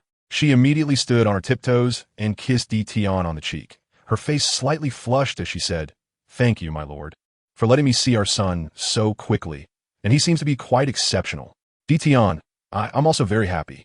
Ma Chi-Nua saw her sisters expressing their happiness and thought she couldn't fall behind. So she said, Thank you for giving me such a wonderful son. I feel that being able to be your woman is a blessing I've earned over 8 lifetimes. I want to be with you forever. As soon as these words were spoken, the Empress and others looked at Ma Chi-Nua, thinking that she was really bold to say such affectionate words in front of so many people. Ma Chi-Nua instantly became shy and awkwardly changed the subject. By the way, once we find a place to settle down, I'll brew various delicious wines for you. Haha, it's a deal. Tian laughed heartily, feeling very satisfied. In the pirate world, he had truly become a winner in life. No one was happier than him. At this moment, Boni tugged at Tian's arm. My lord, Sister Rinai and Sister Ma Chi-Nua have seen their son, but we haven't seen our son and daughter yet. When can we go see them? I really want to know what our son and daughter will look like when they grow up. Bai Xing and Rebecca looked at Tian with eager eyes, expressing their anticipation. Tian felt soft-hearted and said, I really can't do anything about you, but since I love you all so much, I'll take you to meet our son and daughter first. Nami, who was nearby, didn't want to listen but still heard everything clearly. She didn't want to see them show affection, but she saw it all. She felt quite uncomfortable, but she couldn't understand why these women loved Tion so much. As far as she knew, Machi Nua, Peach Rabbit, and Rinai were all coerced. But now it seemed like it wasn't the case. Instead, it gave off a feeling of deep love. However, she felt no affection for Tion, only complex emotions, which were entirely due to him being the father of her son. But before we leave, you all must accompany me for 10 days or half a month, Tion demanded. Upon hearing this, the Empress and others all flushed with shyness, especially since there were 2 outsiders present. It would be quite embarrassing for someone to overhear such things. However, despite their shyness, they were all quite excited. All right, my lord, then let's hurry. I feel like I'm going to be so happy soon. Tion then tore open a crack and entered, bringing the Empress and others directly to Sky Island. This is a truly romantic place. Nami felt like she understood why the Empress and others loved Tion so much. It made sense. A man like Tion must be very impressive. However, the reason she didn't like Tion was that she had been unconscious at the time, remembering nothing and not feeling any happiness. So how could she like him? What are you spacing out for? You should take these heads and bodies back for burial. Yalada suddenly interrupted Nami. Looking at the heads of Jaws and the others, Nami couldn't help but feel sad. She had lived with them in a free domain for over a decade and had a strong bond with them, but now they had died like this. She feared that Luffy would be very angry and in pain. By the way, from what you just said, you're actually Tion's woman. If it's convenient, could you tell me how you became Tion's woman? Yalada was curious. After all, this news was quite explosive. She thought that Nami from the free domain was like her, an old leftover woman, but it turned out she was too shallow. Nami was already a real woman. Perhaps her child was even as old as those 2 claiming to be sons. Do you want to become his woman? I really don't understand why you think that. However, I can clearly tell you that you have almost no hope. If he were interested in you, he would have done something to you just now. Nami said somewhat irritably. Yalada was really too much. Could she casually ask such things? And not even considering the timing, as she was very angry at the moment. That shouldn't be. Although I'm a bit older, I take good care of myself, and my skin is fair and elastic, completely like a 20-year-old young lady. So, do you have any secrets? Please tell me. Yalada was increasingly interested in Tion and wanted to become his woman. Don't bother me, Nami said impatiently, summoning Zeus back, taking a few bodies, and leaving the back of the elephant, heading back to the free domain. She thought about quickly informing Luffy that Tion's strength had become even more powerful and that his methods were extremely terrifying. This time, they had underestimated Tion's strength in his weakened state. Sigh, how stingy. Telling me wouldn't cost you anything. Yalada sighed, thinking it would be nice if people understood sharing. However, was Nami serious? Did she really have no chance? That shouldn't be. She was one of the most beautiful women on the sea. While thinking this, she packed a few heads and left the back of the elephant. In Wano country, Kaido and Jinba were still engaged in a continuous battle with Bajis and Kid. The strengths of both sides could not be distinguished in a short time. However, Zheng Jun and Ling Tian, the 2 generals, suddenly joined the battle, choosing to take down the 2 pirates, Bajis and Kid. Soon, Kid and Bajis fell into a disadvantage. However, just when they were about to capture Kid and Bajis, Luo unexpectedly appeared in the void and directly activated his ability to teleport the 2 away in an instant. No need to chase. This person wants to escape. There's no one who can capture him. I'm afraid only Father can take him down in an instant. Fanma Ling Tian stopped the soldiers under him. Luo came here to rescue them after learning from Doflamingo that their forces had been completely wiped out and that Kid was locked in a prolonged battle, making the situation quite dangerous. Fortunately, his ability is spatial, and he used a day to rush over. Captain, why are you here? After being transferred to an island, Kid, unaware of what was happening on the back of his target, immediately asked in confusion, all the people who came this time have been killed by Emperor Tion? If I don't come, you 2 will die as well, Luo said seriously. What? They're all dead? No, there are a few who escaped. Nami, Don Quixote Doflamingo, Marco, and Yarlita, but indeed, the others are dead. Upon hearing this, Kid and Bajis were stunned, unable to accept or comprehend it. How could they almost suffer a total defeat without even being able to kill Emperor Tion? This is truly like encountering a ghost. Chapter 133. Im unleashes divine wrath power of the Heavenly King after Luo brought Kid and Doflamingo back to the airspace. Doflamingo chuckled ominously, saying, I told you long ago, your good days are over. The moment you opposed Emperor Tion, You were already seeking your own doom. Humph. What exactly do you want to say? Luo coldly looked at Doflamingo. I have an opportunity that can save your lives. Just return my heart and join me in submitting to Lord Emperor Tian. I once helped him, and he promised to assist me once. If I use this opportunity for our peaceful coexistence, it won't matter to Lord Emperor Tian, right? Upon hearing this, Luo sneered. It's impossible for me to let you go. Even if I die, I will take you with me, and your entire Don Quixote family will accompany you in death. Doflamingo's smile abruptly ceased, and he said coldly, Very well. Pray that you won't fall into my hands, otherwise I will make you wish you were dead. The pain and torment I suffered will be doubled on you. Doflamingo, are you out of your mind? Do you have some kind of delusion?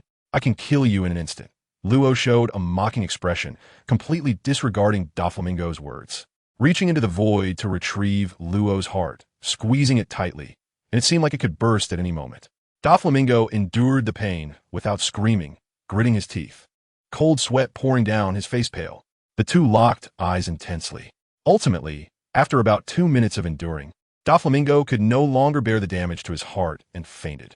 Kid and Barrett ignored the unconscious Doflamingo and said, Captain, it seems we need to make some preparations. Emperor Tian may arrive in our airspace at any moment.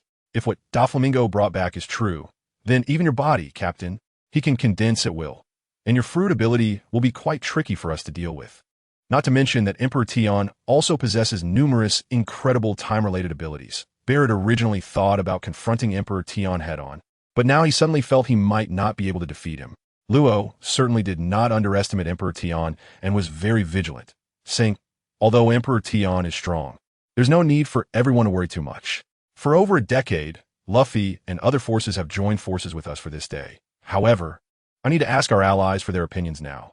Luo immediately picked up the transponder snail to contact Luffy in the free domain. In the free domain, Marco and Nami had returned one after another. Luffy, Zoro, and the others looked at the heads of Jaws and others before them. And upon hearing about the heavy losses in this battle, realizing that nearly their entire army had been wiped out, even Beckman, Jaws, and Jesus Burgess were dead, Luffy couldn't help but feel anger, his conqueror's haki reverberating through the heavens, the thunder rumbling continuously as if it were the end of the world. And even the sea was violently surging. Usopp couldn't help but cry out loud. His father Jesus Burgess had been brutally killed by Emperor Tian. Nami, tell me this isn't true. My father was so strong. How could he die? I'm sorry, I couldn't save anyone. Emperor Tian controlled a very powerful time ability, and at that moment, everything in that space was frozen except for him. We couldn't move at all. Nami's eyes turned red, tears rolling down her cheeks, feeling very guilty. Sanji couldn't help but comfort her, saying, Miss Nami, this isn't your fault. It's all Emperor Tian's fault. Don't worry, next time we will definitely kill him. But just then, Luo's communication came through. Luffy, it's Emperor Luo from the airspace looking for you. Frankie silently handed the transponder snail to Luffy. In the transponder snail, Luo asked Luffy what the next plan was and actively suggested that the four emperors find a place to discuss a battle plan. Upon hearing this, Luffy immediately said, All right, let's meet on the island where our 4 territories intersect in 3 days.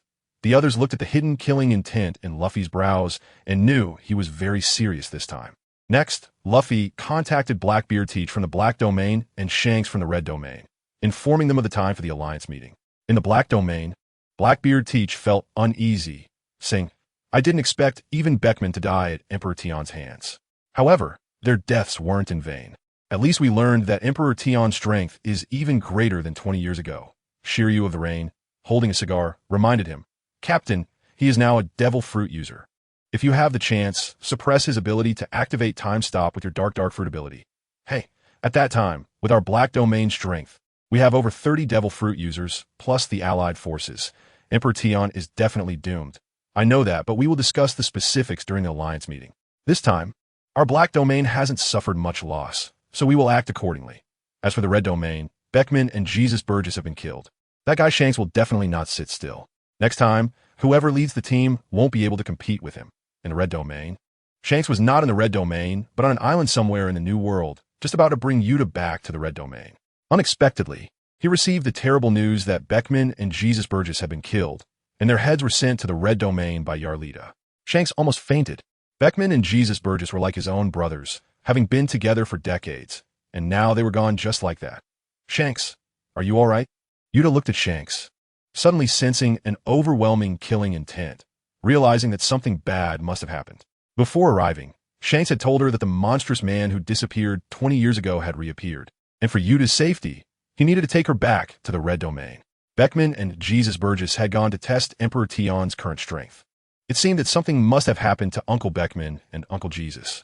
Shanks spat out a mouthful of blood, having been holding back his anger, now suffering from rage. Yuta saw Shanks spit blood and immediately got scared and cried, worriedly saying, "Shanks, what's wrong with you? Talk to me. Don't keep everything bottled up inside. If something's wrong, saying it out loud will help a bit." The crew members on the ship were all in a state of suppressed sadness, unable to accept that Beckman and Jesus Burgess were already dead. Originally, I thought that with so many people going to hunt down a weak Emperor Tion, even if they couldn't kill him, with the strength of Beckman and Jesus Burgess, escaping shouldn't be a problem. Yuta cried anxiously for quite a while. Only then did Shanks, with his blood-red eyes, look at Yuta and say, "Yuta, I'm sorry, I must avenge this grudge, no matter the cost, even if it means using your abilities against Emperor Tion." Don't worry, your matters are my matters." Yuta nodded repeatedly, while in her heart, she was filled with killing intent towards Emperor Tion, daring to harm her important person, no matter who it was, even if it meant the destruction of this world. She would spare no effort. In the fragmented domain, Buggy couldn't sit still on his throne. The head of Crocodile had been brought before him. The pirates below were in a state of panic. They never expected that even Lord Crocodile would be beheaded. This phantom Emperor Tion was truly not to be trifled with. "Yarlita, how did you bring his head back?" Buggy asked anxiously. "Captain, I couldn't help it. Emperor Tion's orders felt impossible to resist. He told me to return the head to each captain, so I brought his head back." Yarlita replied helplessly. "Yarlita, you're too careless. Don't you know? He is no longer one of us in the fragmented domain. You should have explained clearly to Emperor Tion at that time." Buggy exclaimed excitedly.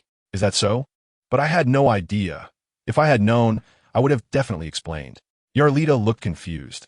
After all, she truly was unaware. It was Buggy's chaotic maneuvering behind the scenes. So I forget it. By the way, did Emperor Tion say anything else? Buggy asked suspiciously, wanting to gather more information.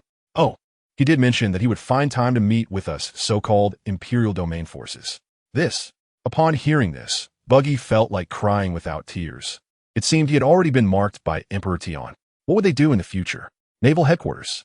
The two generals, Sengoku and Luffy, escorted the hunchbacked old men Fujitora and Green Bull back to the naval headquarters, revealing that Fujitora and Green Bull were members of the Revolutionary Army, immediately shocking everyone in the naval headquarters. Akainu furiously interrogated the two, and to his surprise, they readily admitted it. Wow, this was hidden too deep. Playing undercover in our naval headquarters. TSK, truly unbelievable. These two generals became admirals of the naval headquarters 19 years ago. The Navy personnel were all watching the drama unfold, feeling it was explosive. Akainu ordered the soldiers to escort the two to the lowest level of Impel Down. Currently, Impel Down not only had Warden Magellan, but also Warden Isaac, with each performing their respective duties. One guarded the 7th level, while the other guarded the 6th level. Both of their strengths were comparable to the top admirals of the naval headquarters and were also seasoned powerhouses. Akainu immediately summoned the admirals and vice admirals for a meeting. "I never expected that our naval headquarters would hide such deep undercover agents from the Revolutionary Army. If there are any more undercover agents among you, pray that you won't be discovered.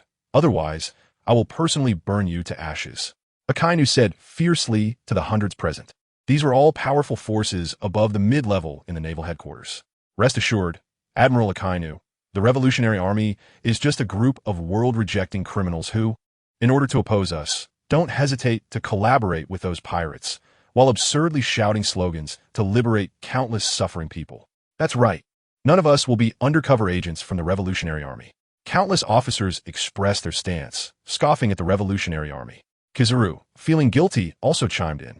"This is too terrifying. Fujitora and Green Bull have worked with me in the headquarters for 19 years, and I never expected them to be members of the Revolutionary Army. Thinking about it now, I'm breaking out in a cold sweat." Some vice admirals nodded and laughed. "Admiral Kizaru, you are truly lucky. Good thing they didn't stab you in the back, or you wouldn't even know how you got killed." "Yeah, it seems I should be grateful for their mercy in not killing me." Kizaru pouted, pretending to shiver. Of course, figures like Admiral Desbones and Admiral Kobe remained silent. They felt that at least Admiral Fujitora was a good person. Why would he betray the naval headquarters? It was hard to accept for the moment. Holy Land, Mariewa. After the 5 elders informed Lord Im that Fujitora and Greenbull were members of the Revolutionary Army, Im finally understood why the Revolutionary Army had risen so smoothly over the years, and why the naval headquarters had consistently struggled to catch pirates. It turned out there were 2 admirals acting as internal agents, even personally involved in the operations. Otherwise, how could there be 10 emperors in the pirate world now? They would have been mostly captured by now. Finally, when the situation reached a certain point, even without the interference of the internal agents Fujitora and Greenbull, it would naturally be more difficult for the Navy to capture these pirates. Now, they could only maintain a balance of power against the pirate forces in the New World, especially since the Navy faced many difficulties navigating in the New World, and even those guys had issued bounties for capturing the Navy. It's time to give the Revolutionary Army a devastating counterattack. The Kingdom of Lucia, which is infested with a large number of Revolutionary Army members, should no longer exist. Not long after, activated the power of the Celestial King, and the forces from several celestial bodies outside the universe responded, accurately locking onto the coordinates and unleashing destructive energy, a total of 16 beams of divine wrath, to carry out a dimensional strike. With a loud boom, the Kingdom of Lucia instantly vanished within the 16 beams of destructive light, and the vast kingdom ceased to exist. In the end, everyone in this country, except for Sabo, was eliminated. Sabo immediately transformed into an elemental form, forming a raging fire to escape disaster. But he was still severely injured and coughed up blood continuously after regaining his body. He was immensely furious, clenching his hands tightly, causing blood to seep from his palms, gritting his teeth so hard that several of them shattered. He couldn't accept this outcome. The Kingdom of Lucia was where he had developed for over a decade. Even his wife and children were there. He never expected it to be gone in an instant, everything lost. Sabo roared loudly, the flames burning the entire sky red. You scum of the Holy Land, I will kill all of you and make you pay with blood for your debts. Not long after, Dragon learned that the Kingdom of Lucia had been instantly destroyed and, based on Sabo's description, immediately guessed that it was him manipulating the power of the Celestial King. Sabo, don't worry, the world government will soon be completely overthrown by us. Im actually dares to pay the price and use the power of the Celestial King. It's time for us to launch a full-scale offensive. Next, you go gather all the armies. I will first take people to the world government to capture Im and the 5 elders. But if Im dares to do this, he must have some backing. Although Sabo wanted to destroy the Holy Land immediately, he still forced himself to stay calm and expressed his concerns. I suspect it might have something to do with Emperor Tian. After all, it was just after Emperor Tian returned that he dared to unleash the power of the Celestial King. Don't worry, we are on the same front as those 4 emperors of the sea, and we even have to thank Empress Tian. If he hadn't returned, those emperor forces wouldn't be so fully committed to our side. Luffy and the other emperors met on the island for the alliance discussion. Dragon then appeared and proposed a grand plan to directly launch a surprise attack on the Holy Land, Mariewa. Chapter 134. Enel's revenge after hearing that the Kingdom of Alicia was instantly destroyed yesterday, with only 1 person surviving out of a million, Luffy, Shanks, Blackbeard Teach, and Law were all enraged, except for Blackbeard Teach. They suddenly realized that instead of first eliminating the Emperor, Fantion, it was more urgent to deal with the Holy Land. How dare the hidden ruler of the Holy Land do such a thing right under our noses? It's truly infuriating, Shanks said, clenching his fists. Although this era had many variables and had long since broken free from his control, he always felt that with the 10 emperors present, the Hidden Im would never easily use the power of the celestial dragons to wage war. Because once that was done, the war power would be unprecedentedly enhanced. What about Sabo? I remember he had been in the Kingdom of Alicia for over a decade, even getting married and having children. Luffy felt anxious, not wanting to hear that something had happened to Sabo. The only survivor is Sabo, and his family has already vanished along with the kingdom, Dragon said mournfully. Damn it, this is infuriating. The people of the Holy Land and Fantion deserve to die. My important people are dying one by one at their hands, and they even killed over 100,000 people in an instant. Luffy clenched his fists, his expression dark. Blackbeard Teach then said, Mr. Dragon, the difficulty of entering the Holy Land, Mariewa, unexpectedly is not small, but since you are here, you must have a good plan in place, right? That's right. Dragon clapped his hands. Suddenly, dozens of giant dragons roared down from the sky at an altitude of 10,000 meters. This is, Blackbeard Teach was shocked, realizing what these were, but he hadn't expected that so many had already been created. The technology for artificial devil fruits developed by the Revolutionary Army over the years using bloodline factors was not simple, but it made sense. The Revolutionary Army had already controlled half of the world's nations over the past decade and had enough money to develop artificial devil fruits for bloodline factors. Indeed, these are artificial devil fruits, specifically the Azure Dragon fruit made from Kaido's bloodline factor. Although their power is far inferior to Kaido's dragon transformation, they will be very convenient for our surprise attack on the Holy Land. Upon hearing this, Blackbeard Teach and the others felt that the surprise attack was feasible. But there was one concern. The Holy Land also had many seraphim.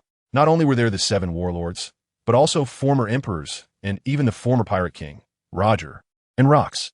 Additionally, there were the seraphim of Fantion. In response to the concerns raised by everyone, Dragon spoke honestly. To be frank, our Revolutionary Army scientists have already deciphered the secrets of the seraphim of the Holy Land and can change their orders, such as making them attack not us, but the people of the Holy Land. When Dragon said this, especially Blackbeard Teach was particularly shocked. The Revolutionary Army had truly gone against the heavens. It seemed that the overthrow of the Celestial Dragon's rule was already a sure thing. Law then spoke up. Since Mr. Dragon said so, it seems he is not deceiving us, which makes our chances of winning even greater. Good. If there are no problems, let us set off now. It must be weak now. We cannot let her recover. Wait. There's one person we need to pay attention to. Where's Fantion now? Is he still in Wano? I think we need to arrange for someone to hold him back. Otherwise, if he appears in the Holy Land, it will be a major disaster, Blackbeard Teach said cautiously. In that case, let me reveal this to you. Fantion is no longer at sea, nor in the Holy Land, but has gone to Sky Island. How can you be so sure? Do you have any evidence? Blackbeard Teach asked in confusion. Before Dragon came, he was already prepared and took out a transponder snail, saying, "They're my Revolutionary Army personnel on Sky Island." The message in this transponder snail is from a conversation I had with him before I came. So, I know Fantion is on Sky Island. Impressive. I didn't expect your Revolutionary Army to be so hidden, that you even have people on Sky Island. It seems that the overthrow of the Celestial Dragon's rule has become inevitable. However, I still don't understand one thing. What is Fantion suddenly doing on Sky Island? Blackbeard Teach remained cautious. On Sky Island, he has his woman and son. Why do you think he went to Sky Island? I see. This monster Fantion really has women everywhere. Although Blackbeard Teach couldn't prove it, he believed Dragon's information was true. Now, does anyone have any questions? Dragon asked the 4 emperors. Luffy, Shanks, Blackbeard Teach, Law, and their respective subordinates, totaling around dozens of people, nodded in agreement that there were no issues. With that, they all mounted the bodies of the giant dragons and soared into the clouds at an altitude of 10,000 meters, preparing to launch a surprise attack on the Holy Land and completely overthrow the Celestial Dragons. Naturally, Dragon would ensure that the Navy headquarters forces were held back. This task was entrusted to Sabo, and all the artificial devil fruit users would also be deployed to deal with the Navy's forces. Holy Land, Mariewa. After activated the power of the King of Heaven, it consumed soul power, and he fell into a deep sleep. However, before falling asleep, he ordered the 5 elders to increase vigilance in the Holy Land. The 5 elders naturally did not dare to neglect their duties. Having just destroyed the kingdom of Lulusia, who could guarantee that the Revolutionary Army wouldn't come at them with full force? Moreover, they might also be betting that the power of the King of Heaven could not be continuously activated in a short time. In the Holy Land, hundreds of thousands of seraphim flew in the sky, conducting reconnaissance. On the ground, patrolling were seraphim at the level of the 7 warlords. There were no fewer than thousands, already grown to several decades old, and their combat power was not to be underestimated. On Sky Island, Fantion was with the Empress and others on a drifting cloud island. He had originally planned to spend a happy time with the Empress and others. However, unexpected thunder and lightning erupted on Sky Island, signaling a shocking battle. Husband, doesn't the overwhelming power of thunder and lightning seem a bit familiar? The Empress, Nika, and Shirahoshi, who had come to Sky Island with Fantion, all felt this way. Husband, could it be that guy Enel? Has he returned again? Nika had a feeling it was Enel. Fantion then released his observation haki, instantly radiating out thousands, tens of thousands of meters, completely enveloping the area. Now, with Fantion's performance degree reaching 100, his brain domain width had increased several times, and his perception of all things spiritual and soul-related had increased dozens of times. Of course, his innate abilities had also improved significantly. His entire body was armored with armed haki, completely wrapped in haki, and he even grasped a few powerful skills of the three-color haki through inspiration. You guessed right, that guy Enel has indeed returned. When the Empress, Nika, and Shirahoshi heard this, they immediately became worried. My lord, is Sister Cornice in danger? She hasn't seen us for 20 years, and we don't know how she is now. Moreover, it seems that back then she entrusted her child to you, my lord. And we still don't know how her child is doing now. Hearing this, Emperor Tian smiled gently and said, Don't worry, Cornice is fine for now. As for that kid Haiyun, he's currently fighting in this Enel, and his strength is quite good. He should be able to hold on for a while longer. The Empress and others breathed a sigh of relief at this, but still said, My lord, since we've come to the Sky Island, we shouldn't let Sister Cornice worry too much about her son, so let's hurry and help her. Let's put off our games for now, and continue later, okay? The Empress snuggled in Emperor Tian's arms and said gently. As the sister of many girls, she still had a strong sense of responsibility at critical moments. Of course, Emperor Tian felt very gratified to see the Empress being so sensible. He then led the Empress and others to the battlefield of the Sky Island. On the battlefield, Enel was piloting his giant Arc Maxim, descending on God's Island. He came for revenge. After waiting for 20 years, with Emperor Tian seemingly evaporating from the human world, he had become very strong and wanted to fight Emperor Tian to avenge past grievances. Unfortunately, he had never found the opportunity. He often went to the Sky Island to track Emperor Tian's whereabouts, but unexpectedly discovered something interesting. Emperor Tian had a woman on the Sky Island named Cornice. Cornice had a son who was said to have inherited Emperor Tian's powerful abilities and was a devil fruit user. Enel thought, since I can't find Emperor Tian to take revenge, it wouldn't be bad to settle the score with his child. Yaha, you're putting up a good fight, but your power is still far from your father's level back then, so it's simply not enough. You need to keep bursting out more power for me, or else I'll kill everyone on the Sky Island, including that woman, your mother, right? I really want to know her name. Oh, it's Cornice, right? She was the one who brought Emperor Tian to invade my God's Island back then. Enel, surrounded by beautiful lightning, stood in the void, resembling a world-destroying thunder god, with thousands of meters of thunderclouds above him, containing endless lightning ready to be unleashed at his command. In front of him stood a thunder god body, 1,000 meters tall, even empowered with Conqueror's haki, with Conqueror's wings gathered behind. The thunder god's fist smashed down, colliding with a muscular man below. Although their strengths were evenly matched, the terrifying power of lightning was limitless, continuously affecting him, thus weakening his momentum and strength. This muscular man was the other son of Emperor Tian, born from the angel Cornice, named Haiyun. This name commemorated the extraordinary meaning of Emperor Tian's domineering confession on the beach of the Cloud Sea. Since birth, Haiyun had inherited a considerable amount of Emperor Tian's strength. His back bore the patterns of the demon back, and although he hadn't fully unlocked them at that time, he had naturally inherited much of its power. The Meatball Fruit Energy Group that had followed Emperor Tian at that time had happily chosen Haiyun. Don't you dare harm my mother. Haiyun gritted his teeth and held on. In fact, he had consciousness since birth, although not as strong as that of the sweet sister. After all, he was a natural Conqueror's haki user whose aura was truly powerful. He understood everything clearly. He also knew how powerful his father was. Therefore, after being sent to Dressrosa Kingdom by Aunt Sugar and Aunt Baby, he started to walk and talk at just a few months old and began seeking ways to become stronger, embarking on a path of cultivation. His goal was to one day follow in their footsteps and even return to the Sky Island to see his mother. Now, he had awakened the power of the demon back to 60%. He had even developed the meatball fruit that his father had prepared to a high degree, thinking he was very strong.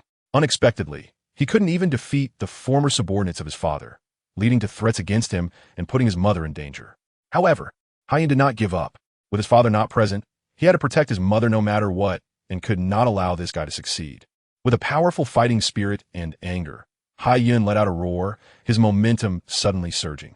The body created by the meatball fruit began to counterattack Enel's terrifying lightning, fully adapting to the damage.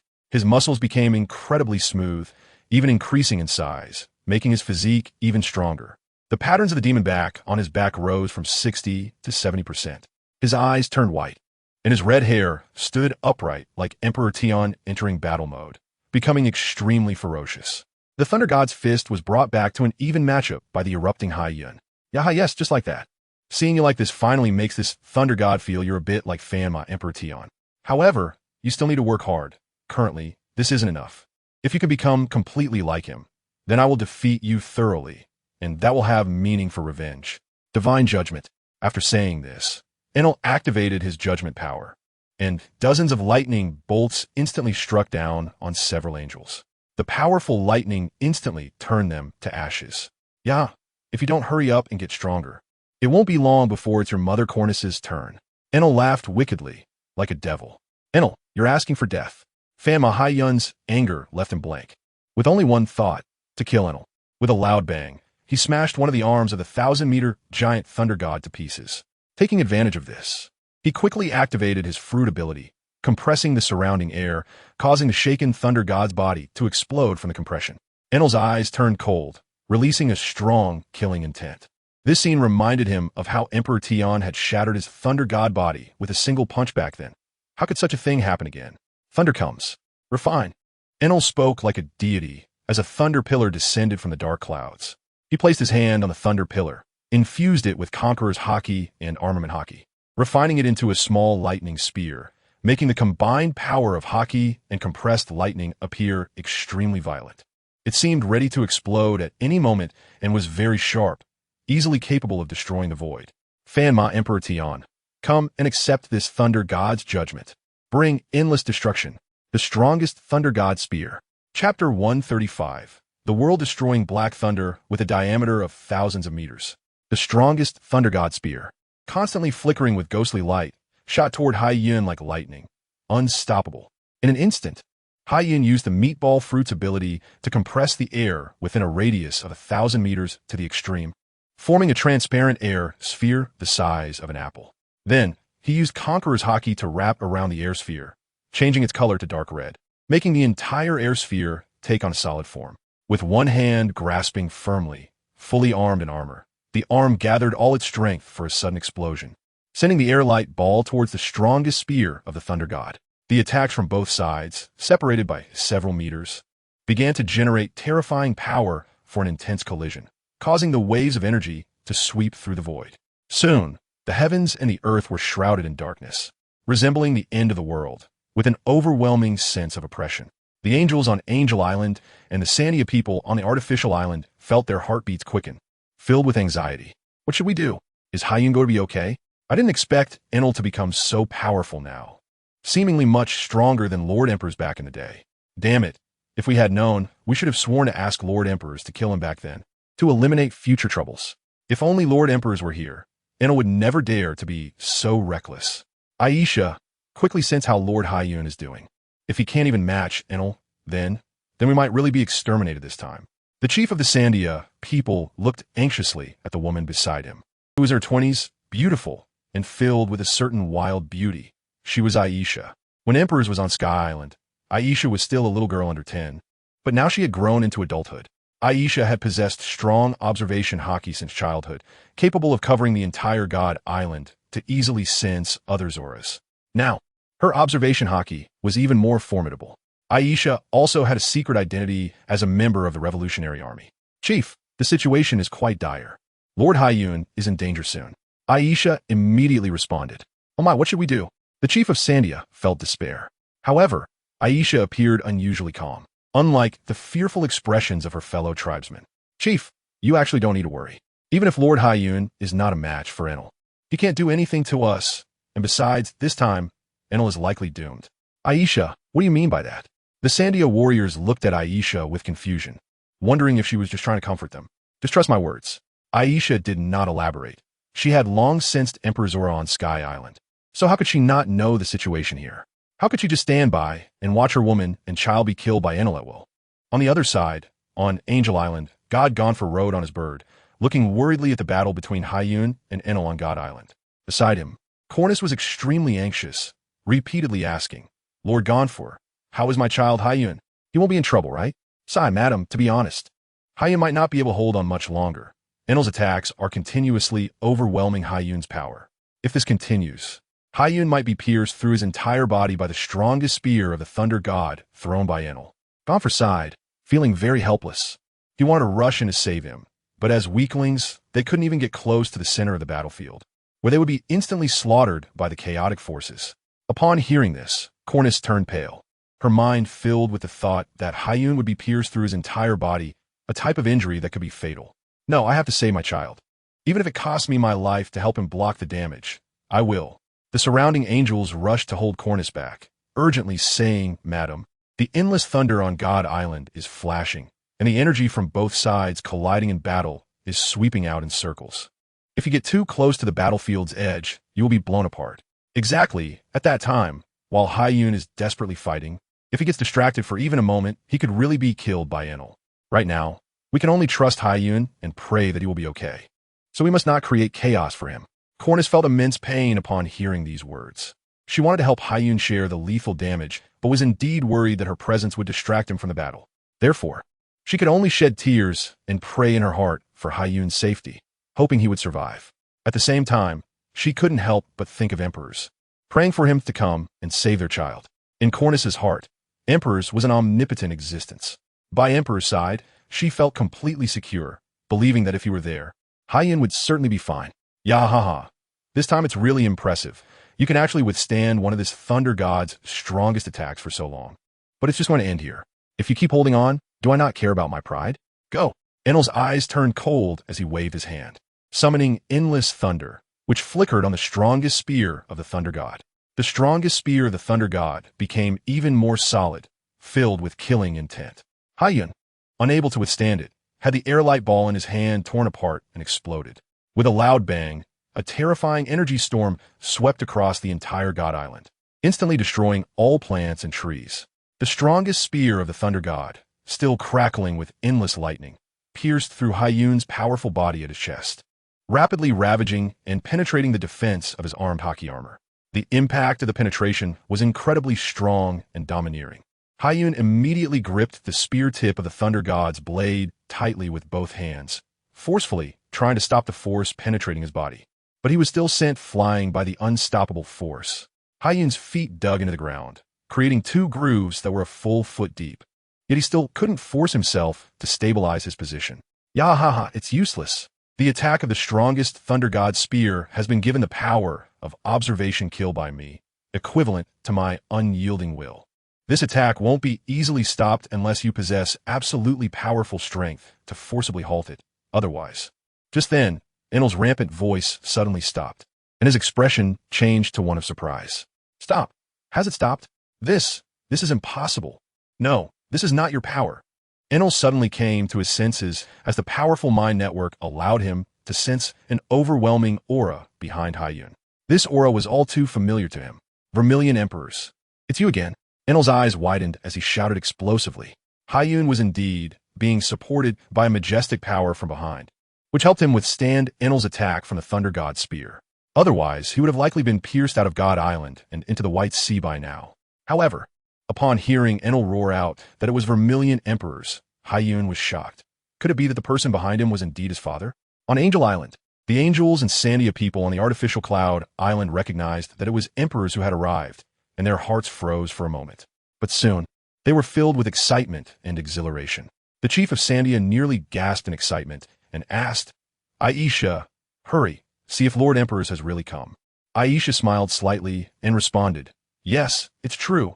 Lord Emperors has appeared. The warriors became even more excited upon hearing this. That's amazing. I just prayed for Lord Emperor Tion to come and save us, and he really appeared. Now we have hope. Enel is definitely doomed. Miss Aisha, you're really impressive. I didn't expect you to know this already. Meanwhile, Ganfu also sensed that Lord Emperor Tion had arrived. Lady Cornus, that's great. Lord Emperor Tion has really come back. The angels were all excited. Hearing this, Cornus's eyes filled with tears. Husband, he has indeed always been by my side. I knew he wouldn't abandon us. At that moment, the Empress and others arrived at Angel Island. Sister Cornus, long time no see. The Empress and others greeted Cornus affectionately.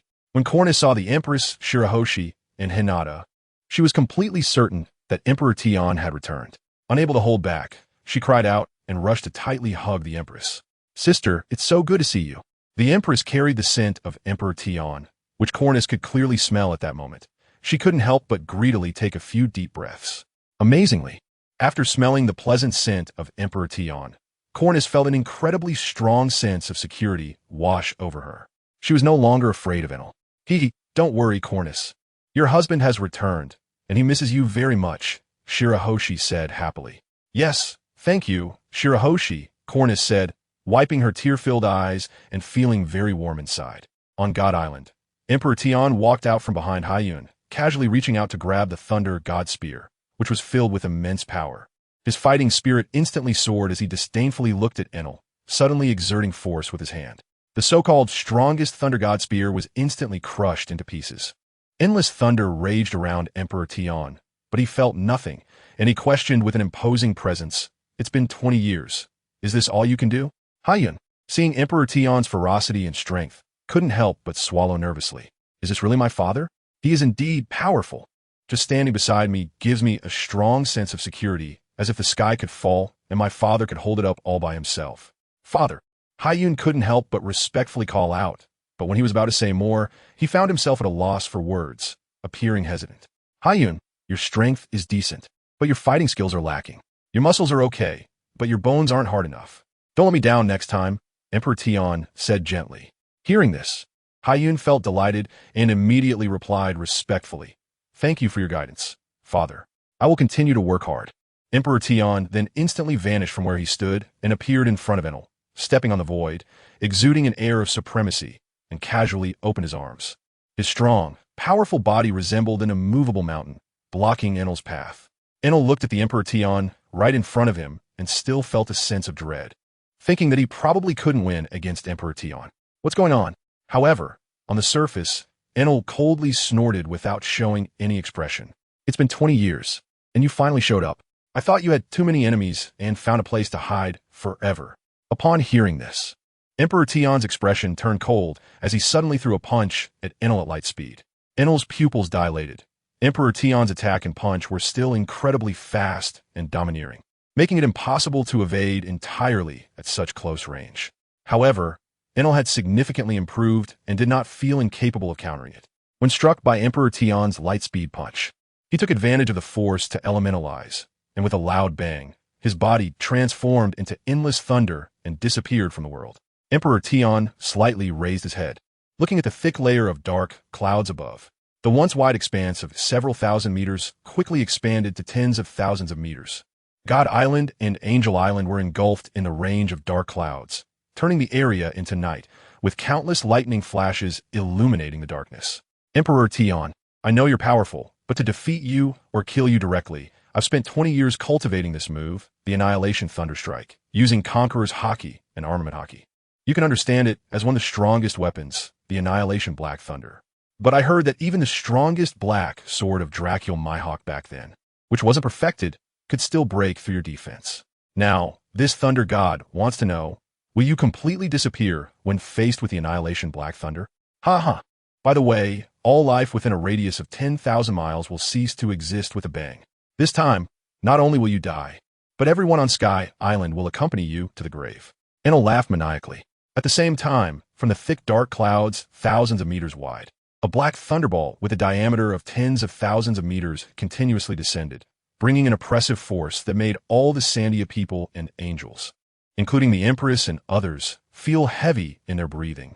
Their bodies trembled uncontrollably. The weak could no longer hold themselves up, their legs giving way, and their minds unable to bear the burden, leading them to faint. However, Emperor Tian felt no effect. The stronger the enemy, the more excited he became, filled with fighting spirit. Suddenly, Emperor Tian grinned and laughed excitedly. "Ha ha, Enel, sparing your life 20 years ago was indeed very meaningful. Do you know that your attack has already surpassed me from 20 years ago?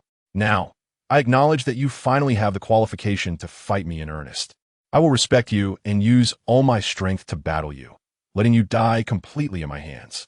After Emperor Tian finished speaking, his aura surged upward. Heat energy was unleashed. Killing intent was released. The bloodline of the giant was activated. The demon back was opened. The three-colored Haki was unleashed. And the fruit ability was transformed. Suddenly, a brilliant light erupted from Emperor Tian, instantly illuminating the entire God Island. With a powerful punch, he struck the Annihilation Black Thunderball with a diameter of tens of thousands of meters. Ultimate technique, time acceleration, armament Haki break. Is there anyone still willing to watch? The author has been working hard for several months. Is that okay? Then please leave a comment to let me know you are still here. Chapter 136. The body can contain multiple devil fruits. The punch accelerated through time, ignoring space, and directly struck the Annihilation Black Thunderball. However, this punch was not as domineering and strong as the spectators had imagined, nor did it have the expected effect of shaking the Annihilation Black Thunderball. It was as if all the attacking power of Emperor Tion was completely absorbed by the Annihilation Black Thunderball. However, while many people were bewildered, only Enel's face instantly froze in madness. What is going on? What method did you use? Why does it feel like my attack has been sealed? Enel activated his observation haki and directly inquired Emperor Tion, who was below the Annihilation Black Thunderball. When Emperor Tion's fist made contact with the Annihilation Black Thunderball, he instantly wrapped his armament haki around it, hardening and covering it. Meanwhile, the power of Conqueror's haki is destructive. This move requires a particularly high level of both Conqueror's haki and armament haki, but Emperor Tion's brain domain is powerful enough to release sufficient dual-color haki. Wait, I understand now. This is armament haki. Damn it, you actually wrapped my attack with your armament haki. Enel quickly grasped the principle and felt extremely shocked and incredulous. Emperor Tion's armament haki is simply too strong. It can instantly cover his world destruction Black Thunderball, which has a diameter of tens of thousands of meters. This means that to unleash his attack, he must break through Emperor Tion's layer of armament haki. However, Enel is confident that as long as he controls the electric protons inside, he can accelerate the explosion, and at that time, the devastation will still affect thousands of miles. In the endless layers of black clouds, Enel once again controlled the lightning. Come on, Emperor Tion, I will make you feel despair. No one can stop my attack. 10,000 thunders. Enel's arrogant voice echoed through the heavens and the earth. Boom! Endless thunderbolts descended from the sky, each as thick as a bowl, continuously striking the world destruction Black Thunderball. Soon, countless cracks appeared on the surface of the world destruction Black Thunderball. Yaha, Emperor Tion, I admit your armament haki is very strong, so strong that even this thunder god doesn't understand it. But so what? Do you see? The world destruction Black Thunderball has already developed cracks and is being accelerated to explode.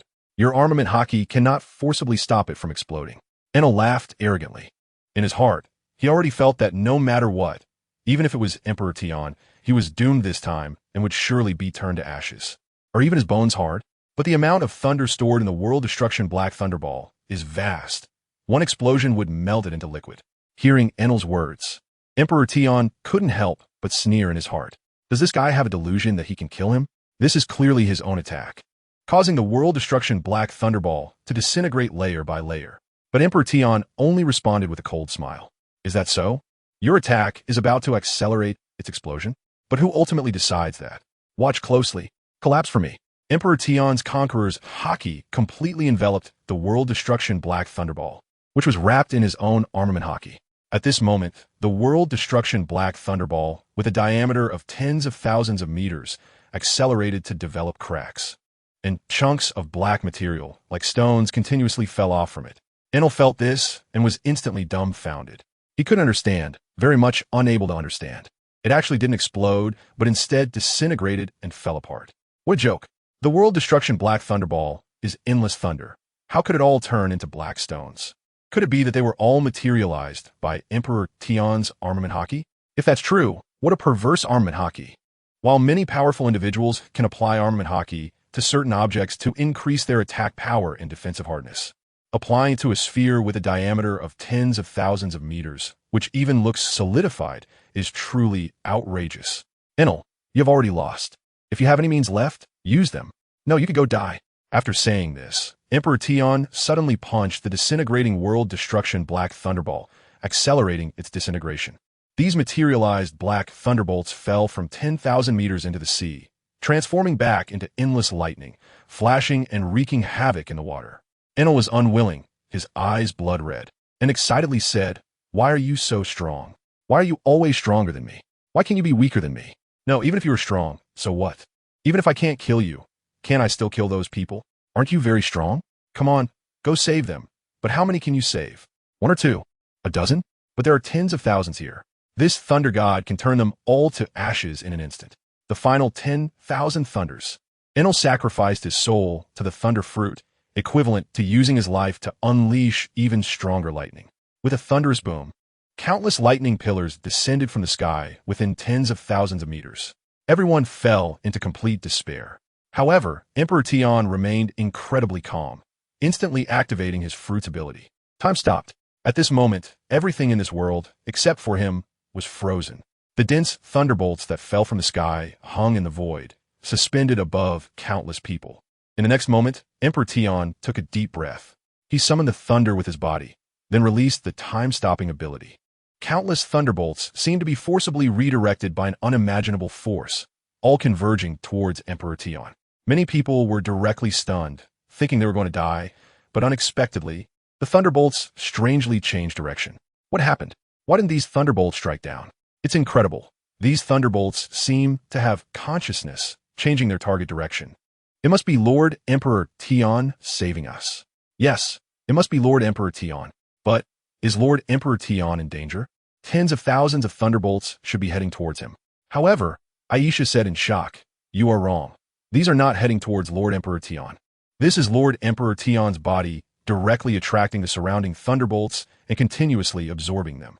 Upon hearing this, countless people couldn't help but gasp. What kind of body is this? How is it so powerful? Cornus and others were very worried about Emperor Tian. "Sister Empress, will my husband be okay?" The Empress appeared very calm, smiling slightly and saying, "Don't worry, my husband's body is very strong. Although his flesh is constantly being destroyed, it can quickly regenerate. That's right. The energy in my husband's body should be sufficient this time. We have eaten a lot of Elephant Lord's meat together," Bonnie said confidently. Cornus saw that her sisters were not very worried and immediately breathed a sigh of relief. Meanwhile, Haiyun was shocked at how strong her father was. These thunderbolts are purple thunder, intertwined with the Conqueror's Haki of the level of divine punishment and powerful armament Haki. The power of each bolt is probably over 1 billion volts, let alone tens of thousands converging together. A few minutes later, Emperor Tian absorbed all the lightning into his body. With powerful recovery abilities, he restored his body completely in just a few breaths. At the same time, it seemed like he absorbed something strange into his soul. Emperor Tian opened his ghost eyes to inspect his soul. To his surprise, 2 energy bodies of devil fruits appeared, colliding with each other, both trying to occupy his soul. As the struggle intensified, Emperor Tian only felt a slight pain in his head, like being bitten by an ant on tender flesh. Interesting, it seems that as my brain domain expands, my soul can accommodate more devil fruit energy. I'm in a state where my body is equivalent to having 2 devil fruits, and I should have exploded and died long ago. But I only feel like I've been bitten by an ant. With this thought, Emperor Tian felt relieved and was filled with ambition instead. His soul's strength could still accommodate more devil fruit energy, as it hadn't reached its limit. "Hey, you two, be quiet. Do you think you deserve to perfectly host my soul? Listen, more devil fruits will be absorbed into my soul later. But since you arrived first, you can find a good spot ahead of time." The 2 energy masses of devil fruit within Emperor Tian's soul were, of course, the time fruit and the thunder fruit. And they could only feel a pair of enormous eyes looking down at them, along with a powerful will that made them unable to resist. Thus, the 2 energy masses stopped competing and sought suitable positions for themselves. The time fruit occupied the right hemisphere of Emperor Tian's soul, while the thunder fruit occupied the left hemisphere. Taking this opportunity, Emperor Tian activated his ghost eye ability to scan within a radius of tens of thousands of meters, but did not find Enel's soul. It seemed that Enel was truly dead. Otherwise, how could the thunder fruit energy entity leave Enel's body and enter his own? Emperor Tian closed his ghost eye, and with a thought, he wielded the power of time in one hand and the power of lightning in the other. With a thunderous roar, he descended like a bolt of lightning before the Empress and the others. "Is Enel dead? Are you all unharmed?" Emperor Tian asked with concern. The Empress and the others shook their heads and replied, "We're fine, thanks to our husband's protection." Cornus couldn't help but rush into Emperor Tian's arms, holding him tightly and crying tears of joy. Emperor Tian patted Cornus's head without saying anything further. For the next few days, Emperor Tian enjoyed happiness with the beautiful women on the Sky Island, unaware that a war had already erupted in the sea below. The revolutionary army was forcefully overthrowing countless countries controlled by the celestial dragons, with battles occurring everywhere on land and at sea. The Holy Land Mary Geos was in grave danger. Countless celestial dragons were massacred by Luffy, Shanks, Blackbeard Teach, Law, Dragon, and the traitorous Seraphim. The 5 elders, members of the God Command Army, and guards were retreating in defeat, forced to take shelter in the inner city of Pangu, struggling to hold on. 5 elders. You might as well surrender. As long as you give up resistance and tell us where him is hiding, we can spare your lives, Shanks said seriously. The 5 elders did not respond, but instead darkly asked, how did you gain control of these seraphim from us? Shanks naturally couldn't answer that question, as it was Dragon's doing. However, Dragon directly stated, evil cannot prevail over justice. The celestial dragons have lost the people's support long ago. Do you remember the former warlord Kuma? What does that have to do with him?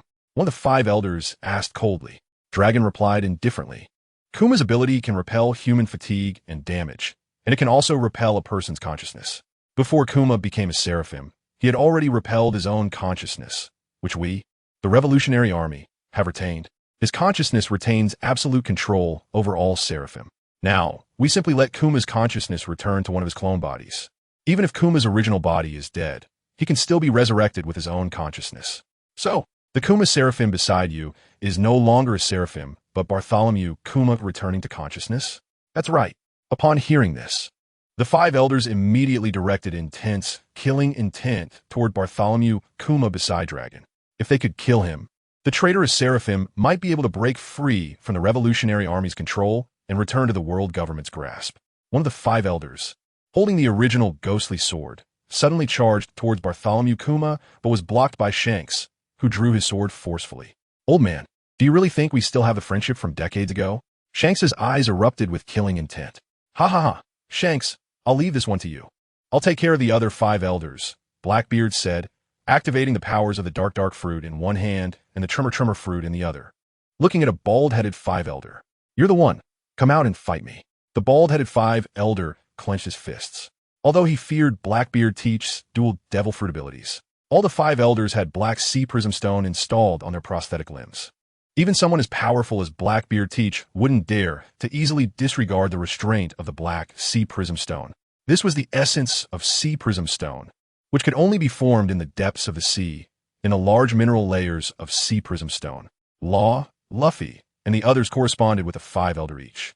As long as they could take down the 5 elders and then kill him, only Emperor Tion would be left. But by that time, they would have gathered the strength of the entire world. Killing one Emperor Tion would be a piece of cake, right? In the next moment, with swords drawn and tensions high, battle was about to erupt. In such a battle, the 5 elders could not ensure that the Holy Land would not be affected, nor could they care whether the entire Holy Land would be completely destroyed. So they used the entire Holy Land as the battlefield and fought with all their might. Meanwhile, at the Marine headquarters, Akainu led Kizaru and others to break through the Revolutionary Army's interception and head to the Holy Land for support. However, they were ultimately stopped by Garp and Sengoku. Sengoku, Garp, what do you mean? Can't you enjoy your retirement? Are you really going to stop me from going to the Holy Land to punish those lawless pirates? Don't think I don't know. Blackbeard Teach, Straw Hat Luffy Law, Red-Haired Shanks, and the Revolutionary Army are working together and rampaging through the Holy Land, Akainu said angrily, glaring at the 2 old men ahead. Garp and Sengoku were both in their 90s, but due to the good condition of their life force, they still appeared strong and vigorous. However, prolonged combat would naturally affect them at their age. Cut the crap. We're here to stop you. If you want to go to the Holy Land, you have to get past the U.S. first. Garp shouted loudly, still full of dominance. Humph, stubborn old fools, if you want to die this badly. Then I'll grant you your wish. Akainu, confident in his strength, thought that after 20 years since the last era, his strength was no longer something Sengoku and Garp could contend with. He gathered his magma hockey armor, leaped into the air, and threw a punch at Garp and Sengoku. Garp also gathered his hockey armor, leaped into the air, and met Akainu's punch head-on. With a loud bang, the 2 terrifying energies collided mightily. For a moment, neither side gained the upper hand, and they continued to unleash their attacks in midair. Sengoku below immediately activated his devil fruit ability, transforming into a giant Buddha, golden light radiating throughout the heavens and the earth. At this moment, his body towered over 500 meters tall, and he struck down towards Akainu with one palm. Seeing this, Akainu was completely dismissive.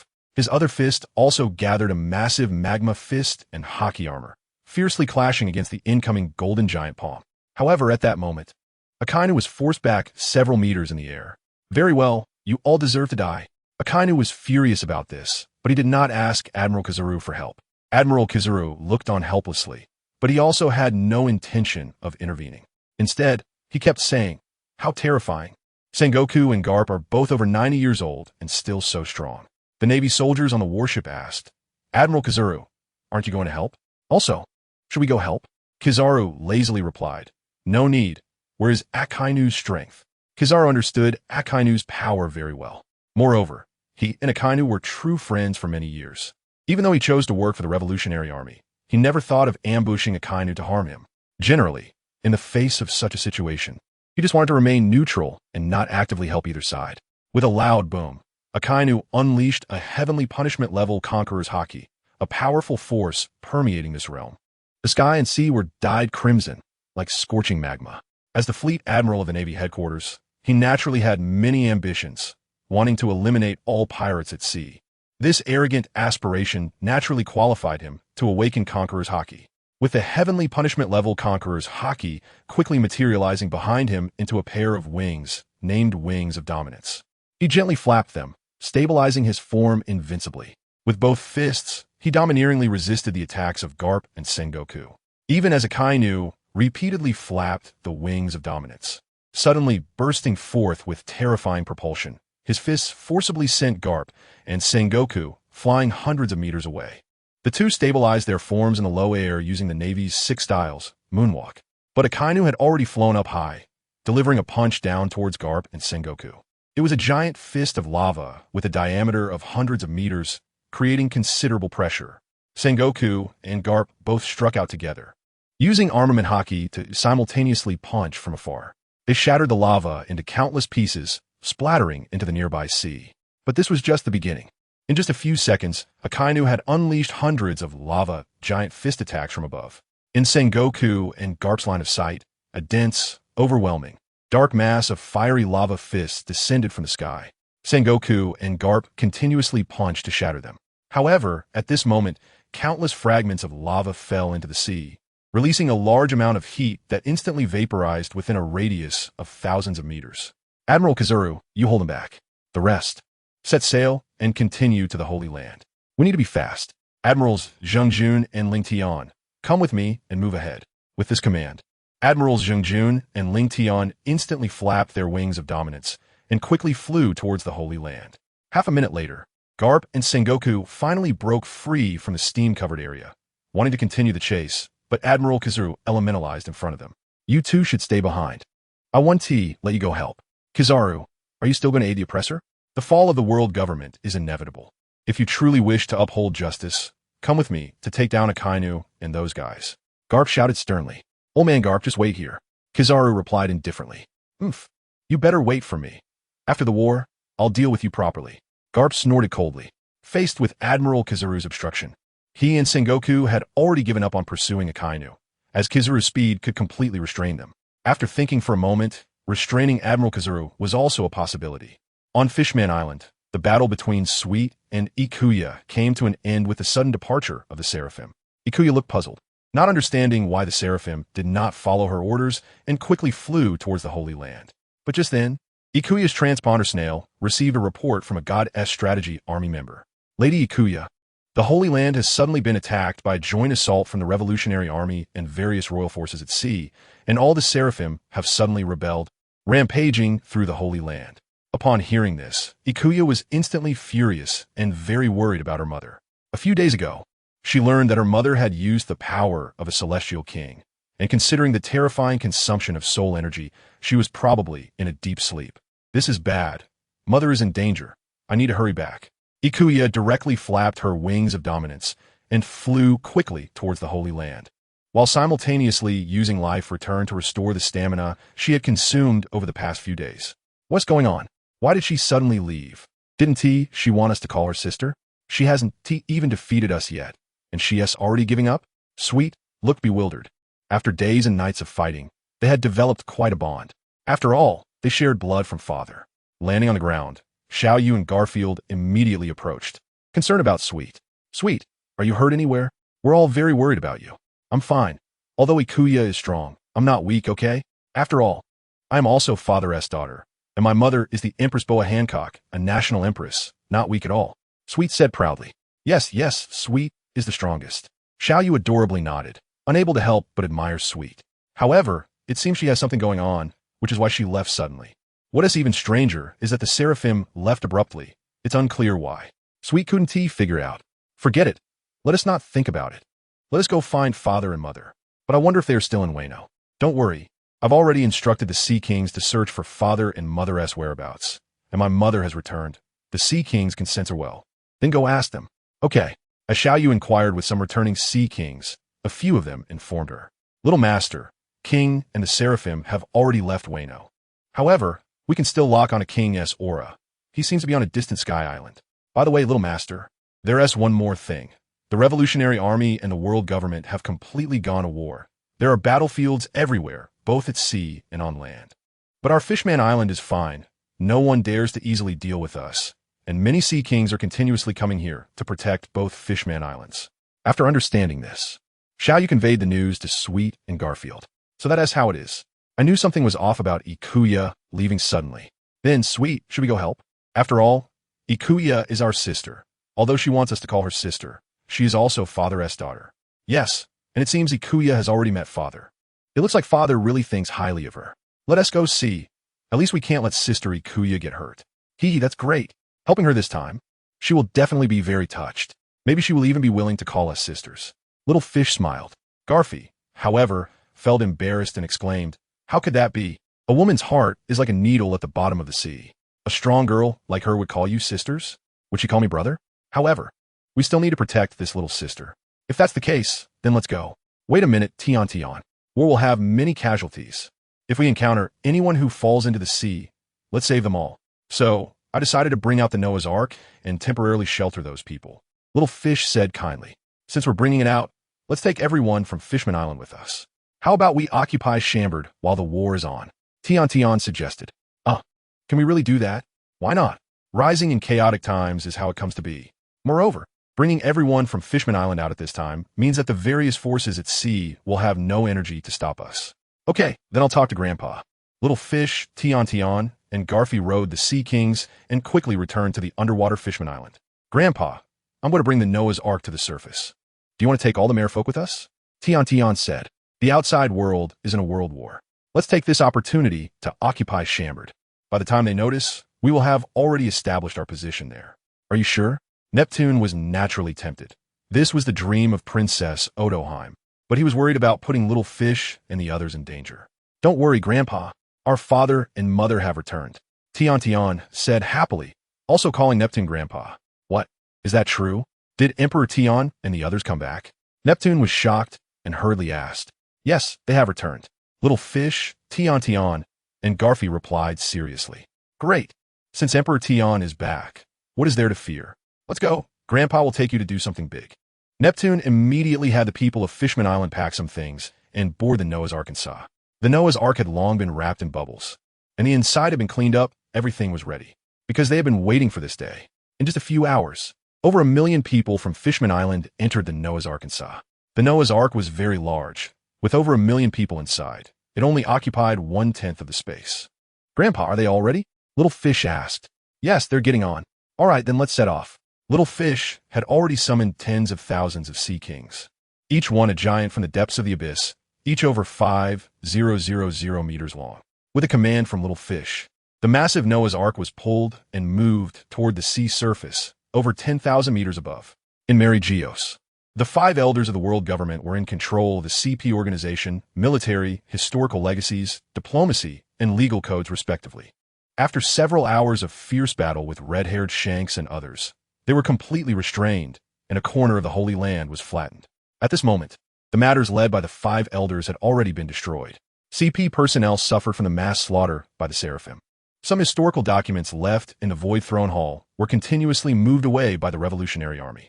Communications were also completely destroyed. Many orders could no longer be sent out. For example, some kingdom forces fighting the Revolutionary Army could not further issue orders, and they could not contact the forces on Judicial Island, the Navy headquarters, and impel down. Admiral Akinu, Admiral Kazuru, and Admiral Fujitora had already arrived at the Holy Land but were restrained by hundreds of thousands of Seraphim. Especially after Emperor Tian's Seraphim appeared, the 3 fell into a hard battle. Iwe also quickly returned to the Holy Land but did not join the battle. Instead, she snuck into the depths of the flower garden and found her mother. As she had guessed, her mother was in a deep sleep. This was the price of activating the Celestial King, which could take months or even years to recover. Only she knew this secret because her mother had once told her. Seeing her mother and was okay, Iyue immediately walked out of the flower garden. "Greetings, Lady Iyue." The 5 elders respectfully called out. "We must stop them. We cannot let them advance another step." "Yes, Lady Iyue." "Hey, you're Im's daughter, right? Then tell me, is Emperor Tian your father?" Luffy said with a dark expression, recalling how Emperor Tian had killed so many important people to him, and now he wanted to kill someone important to Emperor Tian. As for whether Iyue was Emperor Tian's daughter, Luffy and others were just guessing. After all, the person who revealed this information was not sure either. What if I am?" Iyue coldly acknowledged, feeling proud to be Emperor Tian's daughter, so she had no need to hide it. "That's good. Since you are Emperor Tian's daughter, come have a fair fight with me. I want to kill you." Luffy's killing intent erupted, unable to forgive Emperor Tian for everything. Deeply influenced by hatred, he seemed to be on the verge of darkening. "You want to kill me? Just based on you? Others may think you are strong, but I don't think so at all. In my eyes, you are full of fatal weaknesses. I really don't know how you, such a fool, have lived until now." Iyue activated her demon eye, looking at Luffy's soul, able to notice many fatal weaknesses that would be exposed during the battle. Now Luffy wanted to kill Iyue, and Iyue also wanted to kill Luffy. Iyue did not allow anyone to harbor hatred against her father. Chapter 138. Luffy's 6th gear, giant god transformation power. Luffy immediately entered the awakened state of 5th gear, releasing the drum. His hair and clothes turned white, as if flames were burning, with steam like ribbons wrapping around his shoulders, and his heart was beating powerfully. Seeing this, remained arrogant and disdainful, coldly snorting. "You think you can kill me with just 5th gear? You really think too highly of yourself. Are you not going to unleash your 6th gear, infinite giant god transformation?" Luffy did not respond verbally, but suddenly disappeared from the spot and appeared behind Iyue, intending to grab her neck and kill her with one blow.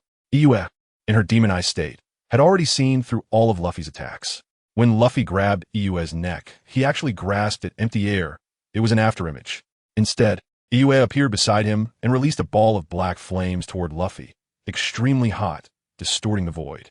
Shanks and others were suddenly startled. What terrifying, destructive flames! It seems to come from hell. Even the soul feels the scorching threat. Unexpectedly, this woman turned out to be a devil fruit user. Law frowned, but did not plan to intervene in Luffy's battle for now. Of course, if necessary, he would choose to step in and help take down Iyue. I didn't expect it to be the Netherfire Phoenix from the illusory beast lineage. This is quite an extraordinary devil fruit, a force that is truly difficult to extinguish. Even Marco's Phoenix fruit doesn't have the same outrageous abilities as the Netherfire Phoenix. After Blackbeard Teach's eyes widened in shock, he immediately burst into laughter. His eyes filled with fervor. If given the chance, he would love to claim this devil fruit for himself. However, under the influence of my dark fruit's abilities, this fruit's power will still be restrained. Damn, you're no match for us. The 5 Elder Stars chose to continue fighting, not allowing Blackbeard Teach and the others to have a moment of respite. Otherwise, they would team up against Lord Ijetsu, which would result in the worst-case scenario. Luffy's gaze sharpened, and in his Gear 5th state, he unleashed the rubber Black Mamba, delivering hundreds of punches in just 1 second, continuously bombarding the area. The places destroyed by his fists were assimilated into rubber-like substances by the awakened state of Nika's ability. Ijetsu's black indomitable flames could not be easily extinguished by Luffy. Even if they were momentarily dispersed, the flames that fell ignited the surroundings. The rubberized areas were also continuously burning. Luffy's fists were stained with a significant amount of black flames, but with a fierce glare filled with haki, they were extinguished on the spot. Ijetsu began to get serious, releasing terrifying black flames all over his body. Soon, his form ignited and transformed into a black flaming phoenix, soaring into the sky and unleashing torrents of flames below. With a loud boom, the area thousands of meters below instantly turned into a sea of black flames. However, within a certain range around Luffy, there was a powerful haki and white liquid flames forcefully preventing the black flames from approaching. Law had a layer of spatial barrier around him, forcibly isolating the black flames. Dragon was caught in a tornado that connected heaven and earth, with the black flames being forcefully repelled outside. Blackbeard Teach radiated dark abilities, incredibly powerful, directly devouring Ijetsu's black flames. Shanks was surrounded by haki, like countless sharp sword energies. Naturally, the 5 Elder Stars were not the targets of their attacks. However, They were extremely shocked by Lord Ijetsu's strength, having never known before that Ijetsu was also a devil fruit user and had become this formidable. Ijetsu continued to spit out black, indomitable flames, and the burning flames below became even more terrifying. But this did not stop them from continuing their battles. The others still targeted the 5 Elder Stars, while Luffy relentlessly used Rubber Black Mamba, continuously striking the flames that were being spat out, delivering hundreds of punches every second. Although he could disperse the black flames, it was difficult to extinguish them, instead allowing the black, indomitable flames to burn like a vast sky above, constantly pressing down towards the ground. Suddenly, Luffy changed his attack, and with a boom, the drum of liberation resonated, stirring and shocking everyone present. Gathering an enormous fist and launching a powerful strike toward the sky, where the black, indomitable flames loomed. Upon seeing this, Ijetsu charged down directly, colliding with Luffy's gigantic fist. The tremendous force of the collision caused the Black Phoenix's body to scatter into even more terrifying torrents of black flames, spiraling around and wrapping around Luffy's massive arm. Luffy concentrated his armed haki, but still felt a threat. In terms of haki, he was almost equal to Ijetsu, yet the indomitable flames somewhat restrained Luffy's Nika form. Soon, Luffy's gigantic fist was ignited by the black, indomitable flames. Luffy lost an arm on the spot, sacrificing one limb, but with the heartbeat resonating like drums in the world. A loud bang echoed. Luffy instantly recovered to his peak, regrowing his severed arm.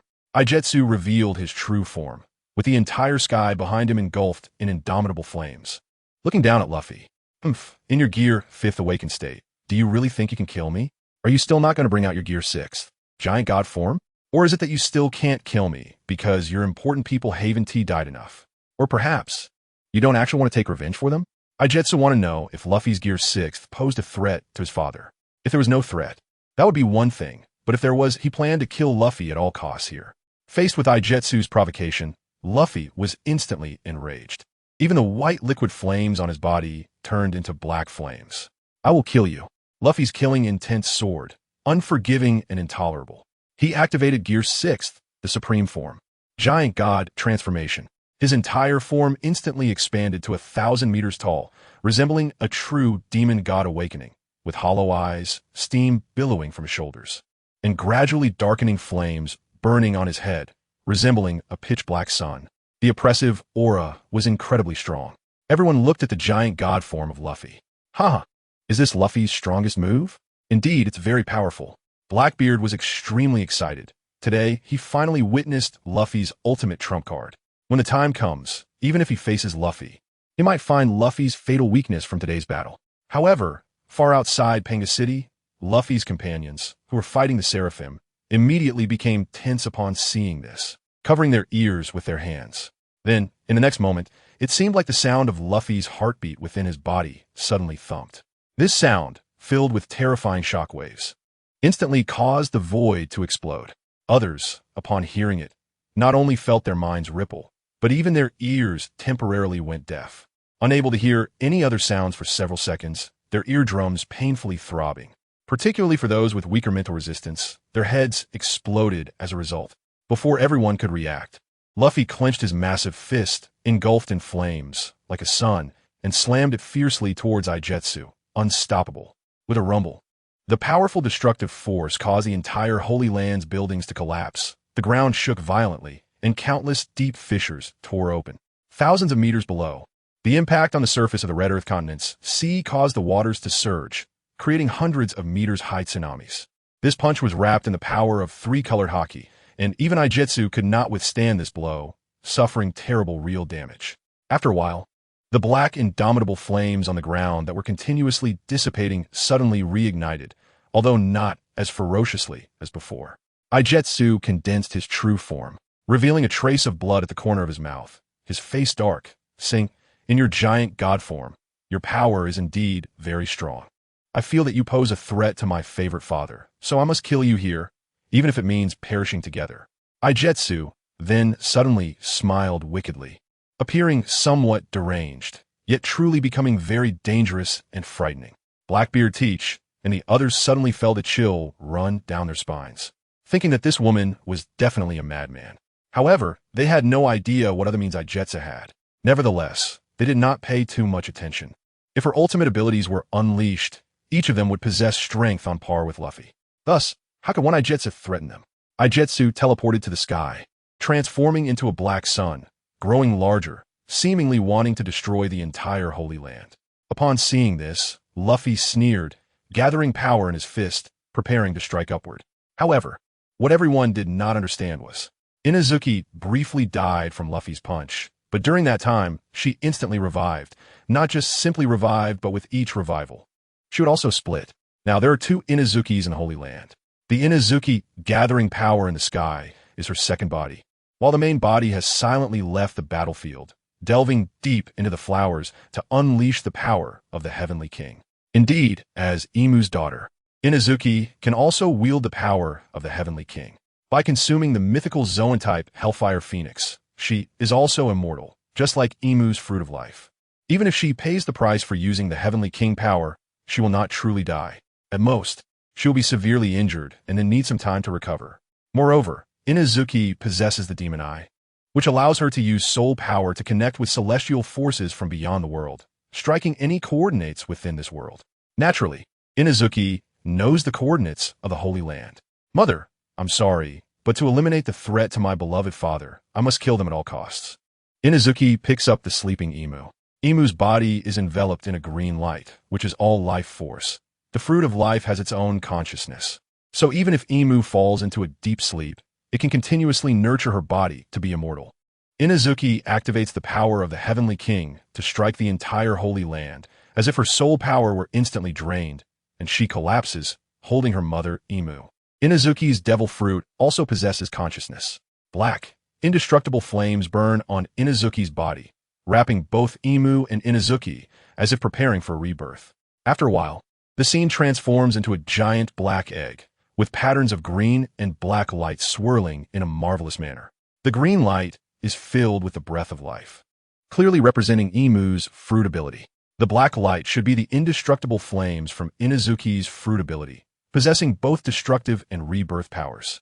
In the sky above the battlefield, the second body of Inazuki is merely a feint, as it does not match the strength of the main body, only about 60 to 70% of it. When Luffy suddenly throws a punch, he easily disperses Inazuki's feint. The powerful energy and light shoot up into the sky, breaking through the clouds thousands of meters high, nearly escaping the world. On Skypiea, Emperor Tion is drawn to the rising energy light. Husband, what is that? The Empress and others are on a beach in a sea of clouds, dressed in cool attire, happily cuddling with Emperor Tion. The sisters are very harmonious, filled with laughter and joy, enjoying their time. Someone must be fighting. Emperor Tion's eyes ignite with battle intent. Such terrifying power can only come from someone among the 10 kings, if not from the battleship, the king of the underworld. The Empress and others are incredulous, not expecting that 20 years later, the powerful figures of this era have truly grown. That ascending power is simply terrifying. However, at that moment from beyond the world, for celestial bodies gather power and launch a world-destroying energy, converging together and heading towards the Holy Land, is dozens of times more terrifying than the previous beam of light. Emperor Tion stands up sharply. This is the power of the Heavenly King. It seems a great battle is occurring below. Emperor Tion is somewhat worried about Imu and his daughter Inazuki. Some time ago, someone on Skypiea had seen the destructive beam descending from the sky. Upon realizing this, he knew it was the power of the Heavenly King. He didn't expect that so soon, the power of the Heavenly King would be activated again. Can Imu withstand such consumption? There's no need to think. Imu must be in crisis and, with no way out, can only take the risk to activate the power of the Heavenly King again. Emperor Tion rises and says, "You all stay on Skypiea. I need to go down." "Okay, husband, come back soon. We will wait here for you," the Empress and others obediently say, choosing not to follow Emperor Tion, feeling that they would become a burden. In the Holy Land, the terrifying energy beam covers most of the Holy Land's area. Blackbeard Teach and others are startled by this. Everyone is stunned, feeling despair. However, they immediately exert all their strength to counterattack. With a loud bang, the entire Holy Land is blasted open, creating a massive heavenly pit. Below the pit, several special areas appear. One area has flowing lava, another has dark power erupting like a spring, and another has white rubber-like liquid flowing, etc. At the same time, a black giant egg appears, but it is covered in cracks. Nearby, many soldiers and members of the Revolutionary Army are startled by the sudden destructive explosion, stopping their battles to look toward the Holy Land. Kizaru has a terrified expression. Sengoku and Garp are both shocked and simultaneously say, "Not good." They never expected that Imu would launch a destructive strike against the Holy Land, which is essentially a mutual destruction. Thus, the two rush towards the Holy Land. Kizaru does not intervene and immediately follows. Sabo and other important cadres of the Revolutionary Army also head towards the Holy Land. On Sabaody, aboard the Noah, Sweet quickly arranges for the little fish to stay there while she hastens towards the Holy Land. Emperor Tion soon descends above the Holy Land, looking at the massive pit below. If it weren't for the vast area of the Holy Land and its altitude thousands of meters above sea level, it would have likely vanished beneath the ocean like the Lucia Kingdom. Activating his demon eye, he sweeps across the entire pit and discovers many soul bodies lying deep within, unconscious. Clearly, they were not blasted to death, but several souls are dissipating, indicating that many people have died from this strike. Chapter 139. Beat the shit out of Luffy. Those two auras belong to Zhongjun and Ling Tian. I didn't expect them to be so severely injured. If Hinai and Makino find out, they will surely be heartbroken. Oh well, thankfully your father has the ability to easily save you. So I'll give you another chance to live. Emperor Tion then uses the time reversal on the severely shattered bodies, which rapidly recover at a visible speed. In just a few minutes, Zhongjun and Ling Tian's shattered bodies receive some repair. We meet our father. Thank you, father, for saving us. Zhongjun and Ling Tian respectfully say, You two find a place to recover your injuries. Emperor Tion nods lightly, but does not pay much attention, leaving a sentence before walking towards the black giant egg. Yes, father. Zhongjun and Ling Tian rise and move to a nearby spot to activate life restoration, recovering their stamina and injuries. Emperor Tion approaches the giant egg, and through his demon eye, he sees two soul bodies inside, Imu and Inazuki. Both of their souls are extremely weak. He then uses time reversal within a range, intending to heal Inazuki and Imu's injuries, but while he successfully repairs the giant egg, he cannot effectively restore their weak souls. It seems that the time fruit ability Emperor Tion developed is not yet absurd enough to directly heal souls. However, it doesn't matter. Emperor Tion thought about killing Charlotte Lingling at that time to seize her soul fruit, which would allow him to heal the souls of Yue and Im. Just then, in a rubber area, there was a pulsating sound, a thumping noise that vibrated the air. Emperor Tion's mind was shaken. He frowned and looked over, not expecting that Luffy had developed the Nika fruit to such an extraordinary extent. Just this single heartbeat released an unprecedented vitality, and this power could even affect designated individuals. Blackbeard Teach, Law, Shanks, Dragon, and others from the Straw Hat side, most of them surprisingly revived from severe injuries, fully restored. TSK. Interesting. Emperor Tion grinned widely, giving these guys 20 years of growth, ultimately not disappointing him. But could this guy really be outdone by Luffy? Emperor Tion immediately activated his ghost brain, instantly condensing Nagato. Nagato hovered in the air, majestic and imposing. Following Emperor Tion's command, he activated the Outer Path technique. Outer Path, Samsara technique, quickly forming hand seals. He summoned a gigantic King Yama to absorb the souls dissipating in this realm, then expelled those souls. Emperor Tion began reversing time in this realm, reconstructing the bodies of those who had no corpses. As these corpses received the souls ejected by King Yama, they continuously awakened. What? How am I not dead? Me too. I remember being turned to dust. What the hell? Weren't you cut in half by me? Are you even human or ghost? And where's this place? Some of the God Strategy Army members who were killed by the Revolutionary Army at the beginning were suddenly confused. The cadres from the Four Emperors domain, some of whom had also been killed, were now revived as well. They ignored these minor characters and stared in shock at Emperor Tion in the sky. How is it possible? He actually revived us? The voice of Poison Q was hoarse, filled with shock, realizing what terrifying power this was. I thought it was Straw Hat Luffy who revived you, but just now, Luffy's heartbeat made me fully revived instantly. I didn't expect it to be him reviving all the dead. Baji was also extremely shocked, having to admit in his heart that Emperor Tion was indeed godlike.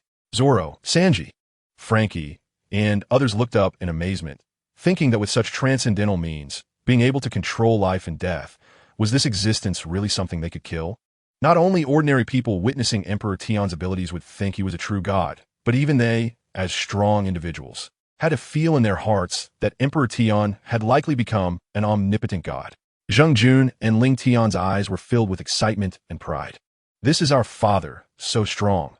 But why do I feel like we are not in the same dimension as him? Could it be that our father is a true god? The five elders also recovered from their injuries, and, seeing Emperor Tian appear, felt an uncontrollable excitement inside. Although they had enmity with Emperor Tian 20 years ago, knowing that Lady Yue was the daughter of Lord Im and Emperor Tian, they no longer felt much enmity and regarded him as someone they should obey.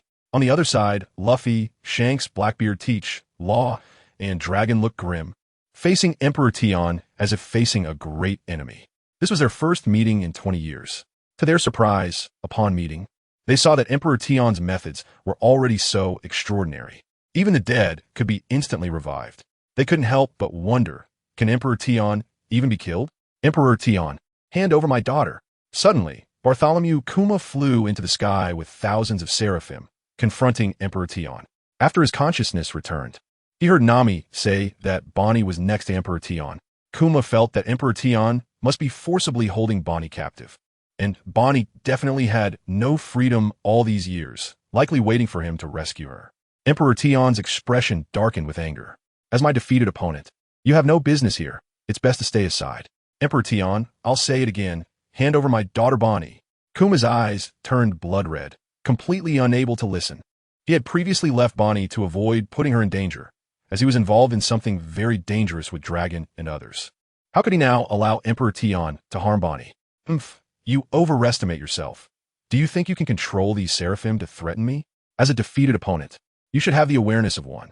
Besides, your daughter Bonnie is very happy right now. Emperor Tian said with a fierce gaze. Upon hearing the last sentence, Kuma's pupils widened, feeling that Bonnie was still being tortured by Emperor Tian. I will kill you. Kuma's eyes turned blood red, consumed by rage.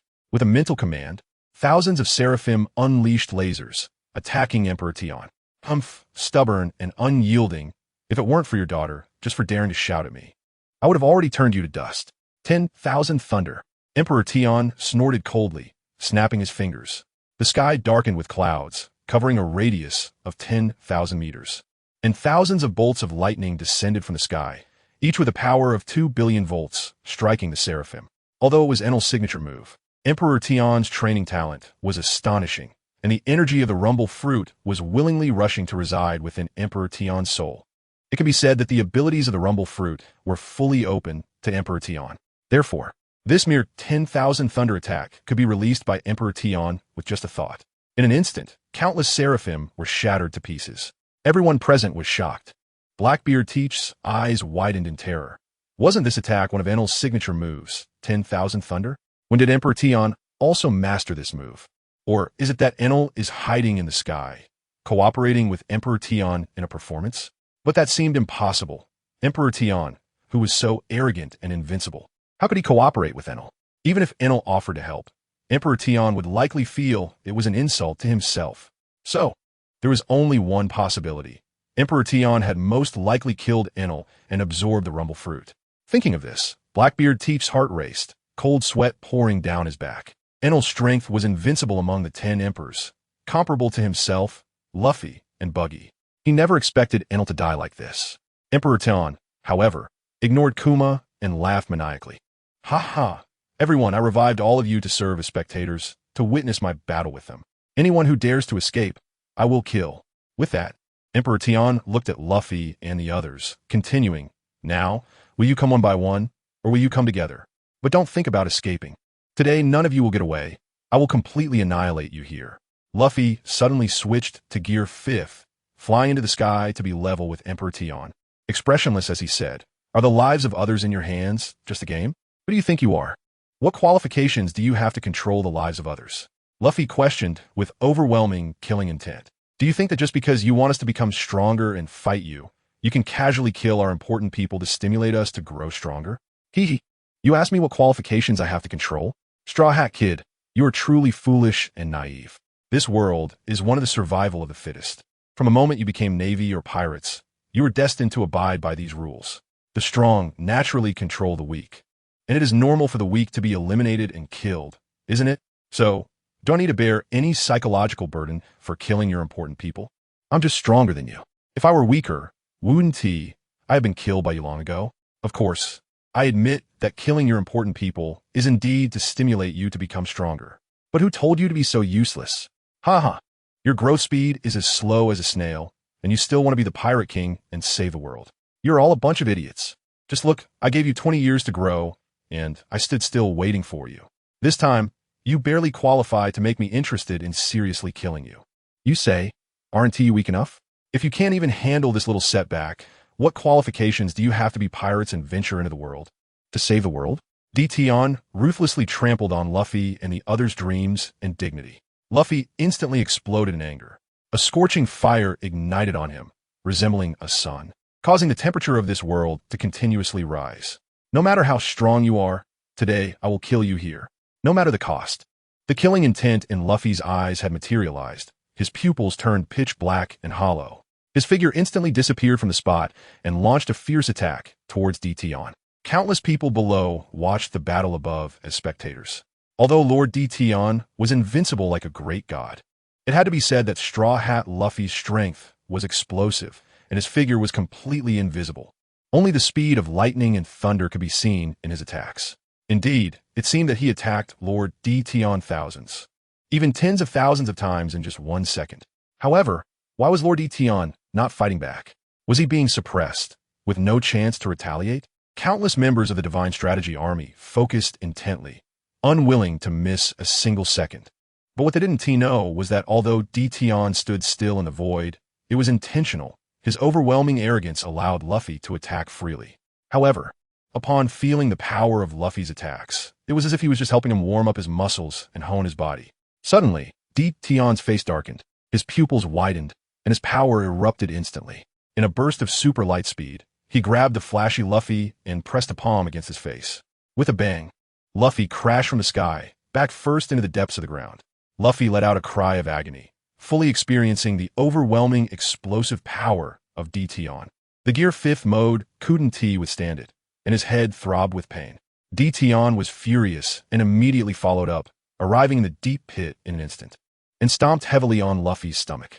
With a loud bang, it was as if he had crushed rubber, and the ground several thousand meters wide collapsed under his foot. Luffy clenched his teeth, losing several teeth in the process, but this time he forced himself not to scream. Outside the battlefield, many were paying attention to the fight. All of the masters of observation hockey. Did you notice? Lord Tion seems to have stomped out the crap from Straw Hat Luffy. Yes, I noticed it too. I thought it wasn't true, but since you all say so, it must be real. However, the force of Lord Tion's stomp was so strong that Luffy's body didn't explode. Only a few clumps flew out from his leaking body. The members of the Divine Strategy Army discussed among themselves. Meanwhile, Luffy's companions had extremely dark expressions, filled with worry. Sanji and Frankie wanted to rush in to help, but were stopped by Zoro. Don't intervene easily. This is Luffy and Tion's battle. If any of us go, Luffy will be angry. Moreover, this is a duel between strong warriors. No third party should interfere. Of course, when necessary, we must protect Luffy's life and not let Tion really kill our captain. Zoro suppressed his urge to join the battle and reminded them. Nami felt the battle between Tion and Luffy and couldn't help but clench her fists, deeply worried about Luffy, believing he wouldn't be able to defeat Tion. She thought that no matter what, she had to save Luffy and couldn't let Tion kill him. Tion still had his foot on Luffy, looking down in anger. I've waited 20 years. Is this how you fight me? Facing me, you still don't use your full strength. Are you looking down on me? Are you insulting me? Luffy endured the pain, his whole body turning into a white liquid, breaking free from Tion's foot. At the same time, the power of the devil fruit had turned the entire battlefield into a liquid rubber state, becoming his ability domain. In this domain, Luffy's body could freely merge into it and instantly appear anywhere. But in the next moment, thousands of Luffys coalesced on the battlefield and launched attacks on Tion. Only one was Luffy's real body. The others were manifestations of his ability. But each had 7 to 8% of Luffy's combat power. Seeing this, Tion became enraged again. This was not the battle mode he wanted. This guy Luffy was still playing with these flashy things. You completely pissed me off. Tion activated his time-stopping ability, opened his ghost eyes, and instantly locked onto Luffy's real body. appearing in front of him and squeezing Luffy into a meatball with both hands until only the size of a bouncing ball remained. Then he forcefully crushed it, producing an explosive energy that turned into a massive mushroom cloud rising into the sky. Chapter 140. Luffy's Golden Heart. Shanks' forbidden power. When the time stop was lifted, Tion stood imperiously in the void, looking down arrogantly at Dragon and the others below. Oomph. Worthless trash will always be trash. You didn't even use all your strength to fight me. I should have killed you directly 20 years ago. At this moment, everyone inside and outside the battlefield was shocked and confused upon hearing this. Although they didn't know exactly what had just happened, they could imagine that Tion had used powerful means. Most likely, it was the time-stopping ability that strong individuals were aware of, instantly freezing this world and easily killing Straw Hat Luffy. However, the reactions of Emperor Law and others were different, although their expressions were serious. They didn't seem to care that Luffy had died, as if they had expected it. Tion frowned, instantly realizing something was amiss. He also didn't see the Nika fruit energy body appearing nearby, so he coldly snorted without expression. So it turns out, you didn't completely die, and you're back to continue fighting. Dragon then looked at Law beside him and said solemnly, "From now on, Luffy is in your hands. I'll go meet him." Luo nodded, utilizing his fruit ability, which was not the surgical fruit ability. After the true power of the fruit awakened, he became more aware that it was the spatial fruit. The reason it was identified as the surgical fruit was that a certain spatial fruit user was a skilled doctor. And from then on, the combination of spatial ability and medical skills made the medical techniques even more powerful, reaching a new height, especially in surgery. Gradually, the so-called spatial fruit was forgotten by people and was instead referred to as the surgical fruit, with everyone believing it without question. Suddenly, the dragon transformed into a whirlwind and swept toward Emperor Tion. In an instant, the momentum was immense. The hurricane seemed to connect heaven and earth, with its destructive power tearing apart the world, accompanied by thunder and storm, dark clouds closing in, and a pitch-black sky. Dragon, are you sure this is your strongest attack? Emperor Tion's expression turned cold as he mobilized the thunder and lightning generated by the dragon's whirlwind, forming a lightning storm that collided with the dragon's hurricane. When the two destructive forces crashed together, the energy of the entire world became chaotic and violent. At this moment, the dragon's voice echoed within the whirlwind. "This battle cannot be fought here. Let's fight at an altitude of 10,000 meters. You're a bit overconfident." Emperor Tion felt underestimated, and his aura suddenly erupted, transforming into a bolt of lightning that shot into the sky. On the battlefield, Luo saw that the dragon had drawn Emperor Tion away, so he immediately activated his spatial ability. A golden heart suddenly appeared from the void. What? Whose heart is this? Could it be Luffy's? The five elders widened their eyes in shock. Recalling Emperor Tion's earlier words, they quickly understood the implication. This was most likely Luffy's heart. From Luo's expression, it seemed that as long as Luffy's heart remained, even if Luffy's body died, he could still be restored. "We can't let this happen. We need a few people to stop him and destroy Luffy's heart," said the golden-haired elder. They left 2 members to guard the giant egg, while the other 3 elders rushed forward to launch a full-force attack. However, at that moment, Luo suddenly erupted with an unprecedented killing intent. Do you really think you can match me with just a few of you? In this spatial domain, I am invincible." Instantly, 3 circles enclosed the 3 attacking elders. Although the 3 elders were not worried about Luo's ability to butcher their hearts, as they were all masters of armament hockey, fully armored in hockey. They even had black, top-grade Hylu-stone arms on their prosthetics, which had a strong restraining effect against devil fruit abilities. However, even though they were not afraid of having their hearts butchered by Luo, they were still buying him time. Boom! Just as the 3 elders were continuously attacking and trying to break the spatial circles, the golden heart that Luo had taken out suddenly emitted a resonating sound, shaking the entire space. Not good. As long as the heart remains, Luffy will not die. The elders watched as the golden heart trembled and pulsated, exhibiting a transcendent phenomenon of life restoration. Luffy's body began to reappear at a visible speed. Damn, this is getting more and more outrageous. These powerful users are truly monstrous. Yeah, he hasn't even died yet. Moreover, with Luo's spatial ability, as long as he continues to hide Luffy's heart, won't it be impossible to kill Luffy? The members of the CP were numb. Under Emperor Tion's influence, these guys had developed their devil fruit abilities to an incredible level. At one point, they even briefly tricked Emperor Tion's perception. Not necessarily. I feel like if we kill Luo first, we can kill Luffy. Other users may not necessarily have the terrifying recovery ability of Luffy's Nika fruit. Exactly, other fruit users, even if they hid their hearts beforehand, if their bodies are destroyed, they certainly won't be able to resurrect. However, they were unsure if Emperor Tion's time ability could overpower spatial abilities. Yes, spatial abilities are really hard to deal with. It's almost too difficult to kill him. The people from the world government continuously discussed, believing that Luo was the most critical combat force of the enemy. As long as they got rid of Luo, the others could be easily killed. Bang bang. As Luffy's heart resonated with the world again with 2 beats, Luffy's spirit and vitality completely surged to its peak state. Luo, thank you this time, Luffy said, glancing at Luo with gratitude. Why say such polite things? What kind of relationship do we have? Besides, our common goal is to work together to kill Emperor Tion. However, Luffy, I think it would be better for you to team up with us next. Fighting him alone will be very difficult to kill him. After all, even if I can keep your heart protected, continuing like this is not a definitive solution.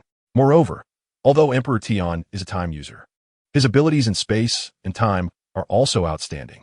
Perhaps after a few tries, he can easily find the heart hidden in space. Luo said thoughtfully, but Luffy was very stubborn and replied, no, this time I don't need to hide my heart. I want to fight him to the death. In battle, I need to use my heart to replenish my strength, keeping me at my peak combat power. That's not appropriate, is it? You should have experienced once that Emperor Tion can freeze this world. Do you have a way to break his time freeze? Luo worriedly asked. Don't worry. Even if it's time freeze, I will break it, Luffy declared firmly, as if no one could change his mind. Luo also knew that once Luffy had made up his mind, it was truly impossible to persuade him. All right then, since that's the case, we won't easily intervene in the battle between you and him, Luo said, deeply exhaling. To be honest, he was still a bit worried for Luffy. In the next moment, Luffy soared into the sky. Blackbeard Teach saw this and turned to Luo, saying, I think we should prepare an escape route. Of course, I won't back down, because even if I wanted to escape, Emperor Tion wouldn't let me go. He really wants to kill me. 20 years ago, he didn't kill me just to kill me today. So, what I mean is, we might as well capture someone important to Emperor Tion and threaten him with their lives. Luo shook his head and said, that's difficult.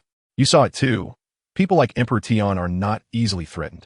Moreover, he just instantly resurrected all the dead.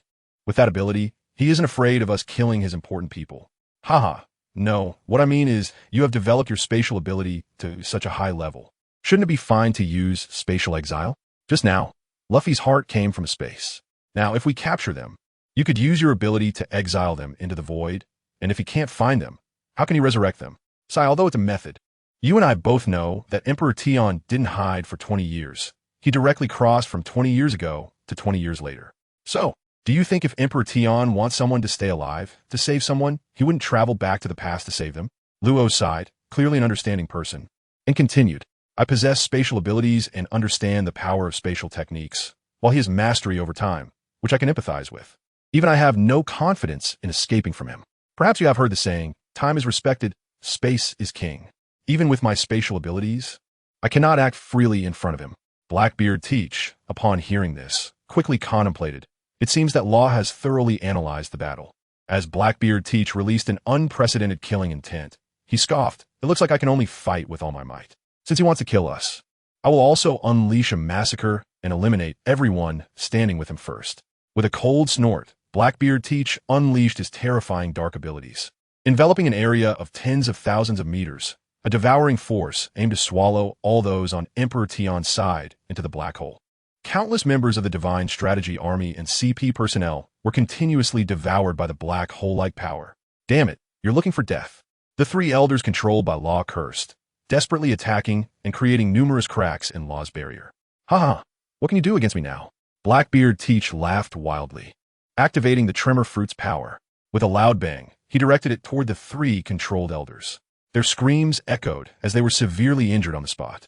The other 2 elders launched an attack against Blackbeard Teach, but at that moment, Teach crew member Van Augur activated his teleportation ability, appearing in front of the black egg, using it as a shield. What? Bastard, let go of that giant egg. The 2 elders attacking Blackbeard Teach immediately halted, fearing the destruction of the egg. Haha, you are no match for us now. Under the onslaught of the king, you're already severely injured. Although we are too, thanks to Luffy's abilities, we have already recovered to full strength. What do you have to fight me with? Blackbeard Teach activated his dark powers, completely swallowing the 3 elders who were spatially sealed, while the other 2 dared not act rashly. Inside the giant egg, if nothing goes wrong, there are the 2 lords, Im and Iue, and it seems that Lord Emperor Tion cares deeply about it. Teach, you're courting death. If Lord Emperor Tion finds out, you will die a terrible death. If you return that giant egg now, perhaps you will die more easily, rather than being executed by Lord Emperor Tion. One of the elders warned ominously. Since it's a fight to the death, why bother with so many concerns?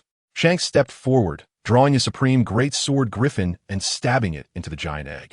Black flames and green life energy erupted from the damage, continuously draining energy.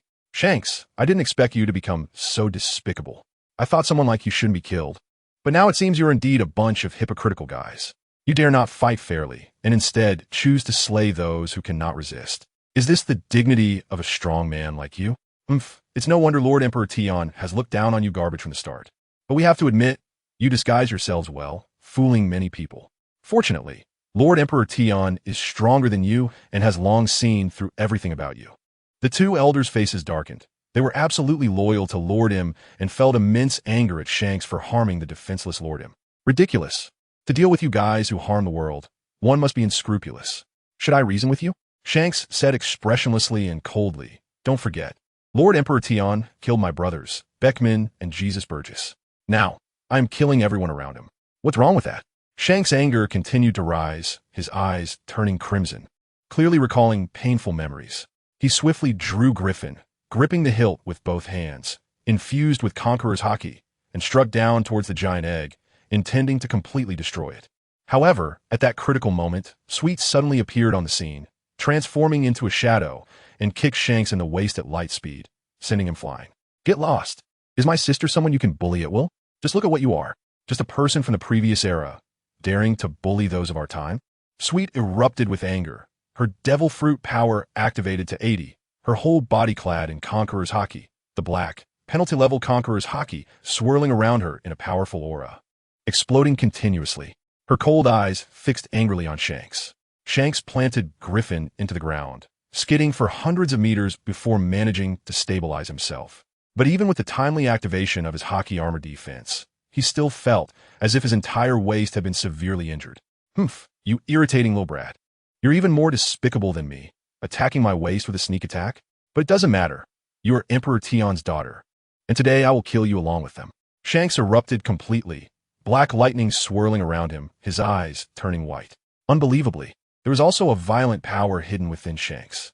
A crimson energy erupted from his body, condensing at the sight of his severed arm, forming a fiery, ghostly hand that exuded an extremely dangerous aura.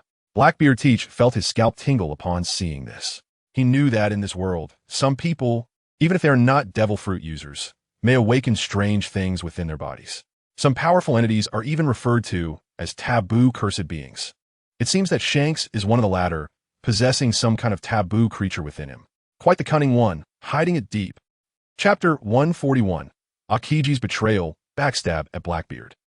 Such strong, evil-killing intent. It seems you are indeed no good. Sweet scoffed dismissively and instantly vanished from her position. Punching Shanks. A loud bang echoed.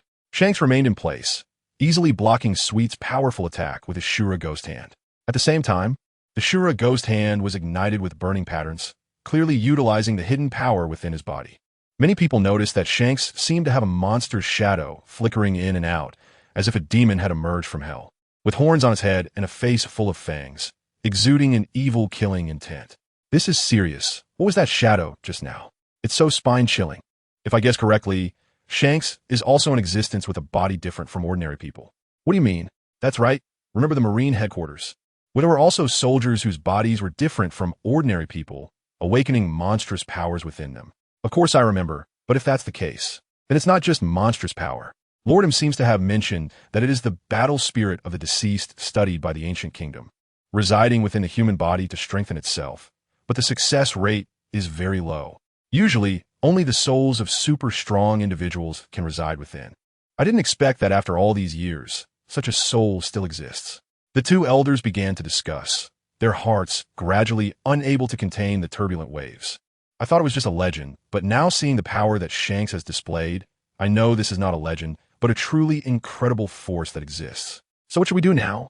That girl is another daughter of Lord Emperor. If she's really killed by Shanks right in front of us, Lord Emperors will definitely blame us. Don't worry, we are not unaware of Lord Emperor's means and abilities. If we die trying to save his daughter, he will definitely resurrect us. What you said makes sense. Now that Lord Emperors is on our side, we really shouldn't fear death. At that time, Lord Emperors will surely resurrect us. The 5 elders suddenly realized and hurriedly shouted, "Everyone on the Holy Land, regardless of the cost, must kill these pirates and revolutionaries. Even if we are killed in the process, don't forget that Lord Emperors can resurrect us." Once this was said, countless members of the Divine Strategy Army, CP, and law enforcement personnel understood. Right, with Lord Emperors here, what do we have to fear? As long as we fight hard, even if we die, Lord Emperors, being the man of Fanma, will definitely stand by the Holy Land and will definitely take action to resurrect us. Then I'm not afraid anymore. I suddenly feel fired up. Kill them for me. People from the Holy Land fearlessly charged towards the revolutionary army, towards the cadres under the 4 emperors, even towards Blackbeard Teach and Law. You insignificant ants, what can you do? Blackbeard Teach unleashed his dark powers, and endless dark holes swallowed everything. However, at this moment, Admiral Akainu stepped forward. His body was flowing with scorching magma, overwhelming and crushing towards Blackbeard Teach. Blackbeard Teach, I, the Admiral, will not allow you to be arrogant here. The current Akainu suddenly felt that while Lord Emperors acted as he wished, looking down on these pirates and revolutionaries was quite in line with his intentions. After all, pirates are bad people, and revolutionaries are also bad people. Both disrupt the world order and endanger the survival of more people. They are all factors of evil chaos and deserve to die. And us. The main army and Ling Tian had also recovered almost completely and all stood up. Just you few? With only 2 of the 5 elders left. Even if you add us 3 admirals, so what? Don't forget, we have much more combat power on our side. Blackbeard Teach only feared Lord Emperors. The others in the Holy Land didn't take this seriously at all. Moreover, the Holy Land does not control the Seraphim, lacks the power of the Celestial Kings, and does not have him as the behind-the-scenes boss. Now, relying solely on his powers from the Dark Domain, he can restrain and kill them all. Not to mention, there are also Law, Kuma controlling the Seraphim and the cadres under Law and Luffy, as well as the cadres under Shanks. What about us? Suddenly, a giant azure dragon dragging Onigashima appeared in the sky above the Holy Land. Following that, countless figures jumped down directly from Onigashima. The 3 calamities, Flying 6, Yamato, Kaido, and hundreds of others. Another group coming to die. Even if Kaido comes, he is not qualified to be our enemy. These Seraphim can restrain all of you. Blackbeard Teach sneered. Hearing this, Kaido laughed loudly and said disdainfully, "It seems you underestimate us a bit. Yamato, you go deal with him. Let him see your power. You have inherited one of the strongest bloodline powers from your father." Yamato coldly replied, "Kaido, you are not qualified to command me. If it weren't for my mother asking me to come, I definitely wouldn't have come. But since I'm here, I know what to do." After finishing, Yamato stepped into the void, activated the demon brain, and condensed a huge 800-meter devil, looking down at Blackbeard below. Although I don't have my brothers, the demon brain talent is powerful. I've been observing Onigashima over the years and can barely condense an 800-meter devil's body. I wonder if I am qualified to fight you now? Upon seeing this, Blackbeard Teach was immediately surprised. This is Lord Emperor's ability. I didn't expect you to inherit such powerful strength, so you can indeed fight me. Just as both sides were on the verge of confrontation, Carp and Sengoku arrived at the scene, and Admiral Kizaru also made it. "Kaido, the 3 calamities, your opponents are me." Sengoku and Carp immediately declared war. They had long activated their observation haki and understood most of the situation on the battlefield. I didn't expect you 2 old geezers to interfere as well." Kaido snorted coldly. He still found the addition of Sengoku and Carp troublesome. These 2 old ones, despite their age, have immense combat power in a short time. Fighting for 3 days and nights is completely no problem. There's no choice. It concerns the new order of the future world, and we have to come. Moreover, the order of the Holy Land has long decayed, and now it's time to be completely overthrown. Sengoku said calmly, "Admiral Kizaru, didn't I order you to stop those 2? Akainu looked at Kizaru coldly. This is because I saw a tremendous explosion happening on the Holy Land. And not only us came. The Navy, the Revolutionary Army, and many other pirates are rushing towards the Holy Land. I couldn't stop them," Kizaru said helplessly. "However, Admiral, What is the specific situation now? This question was also what the people who arrived later wanted to know. What situation? Anyone opposing the Holy Land and the Navy headquarters will be buried here today. Lord Emperor's strength has exceeded everyone's expectations. As long as Lord Emperor's is here, we will not die and will always remain undefeated. Akainu said confidently. Upon hearing this, Kizaru felt puzzled. What kind of mysterious confidence does Akainu have? What does it mean by will not die? Is it possible that Lord Emperors can resurrect the dead? If so, where should he stand in the end? Or should he persuade Dragon and Luffy to surrender and serve the Holy Land? After all, the celestial dragons are dead. It's impossible for him to control everything. It must be them who will make the decisions below. It seems quite lively. I hope I'm not interrupting your duel. Suddenly, Akiji and a young man with wings of haki appeared in the battlefield. Upon seeing Akiji, Akainu's face darkened. Akiji, you traitor of the Navy headquarters. How dare you show your face in Holy Land?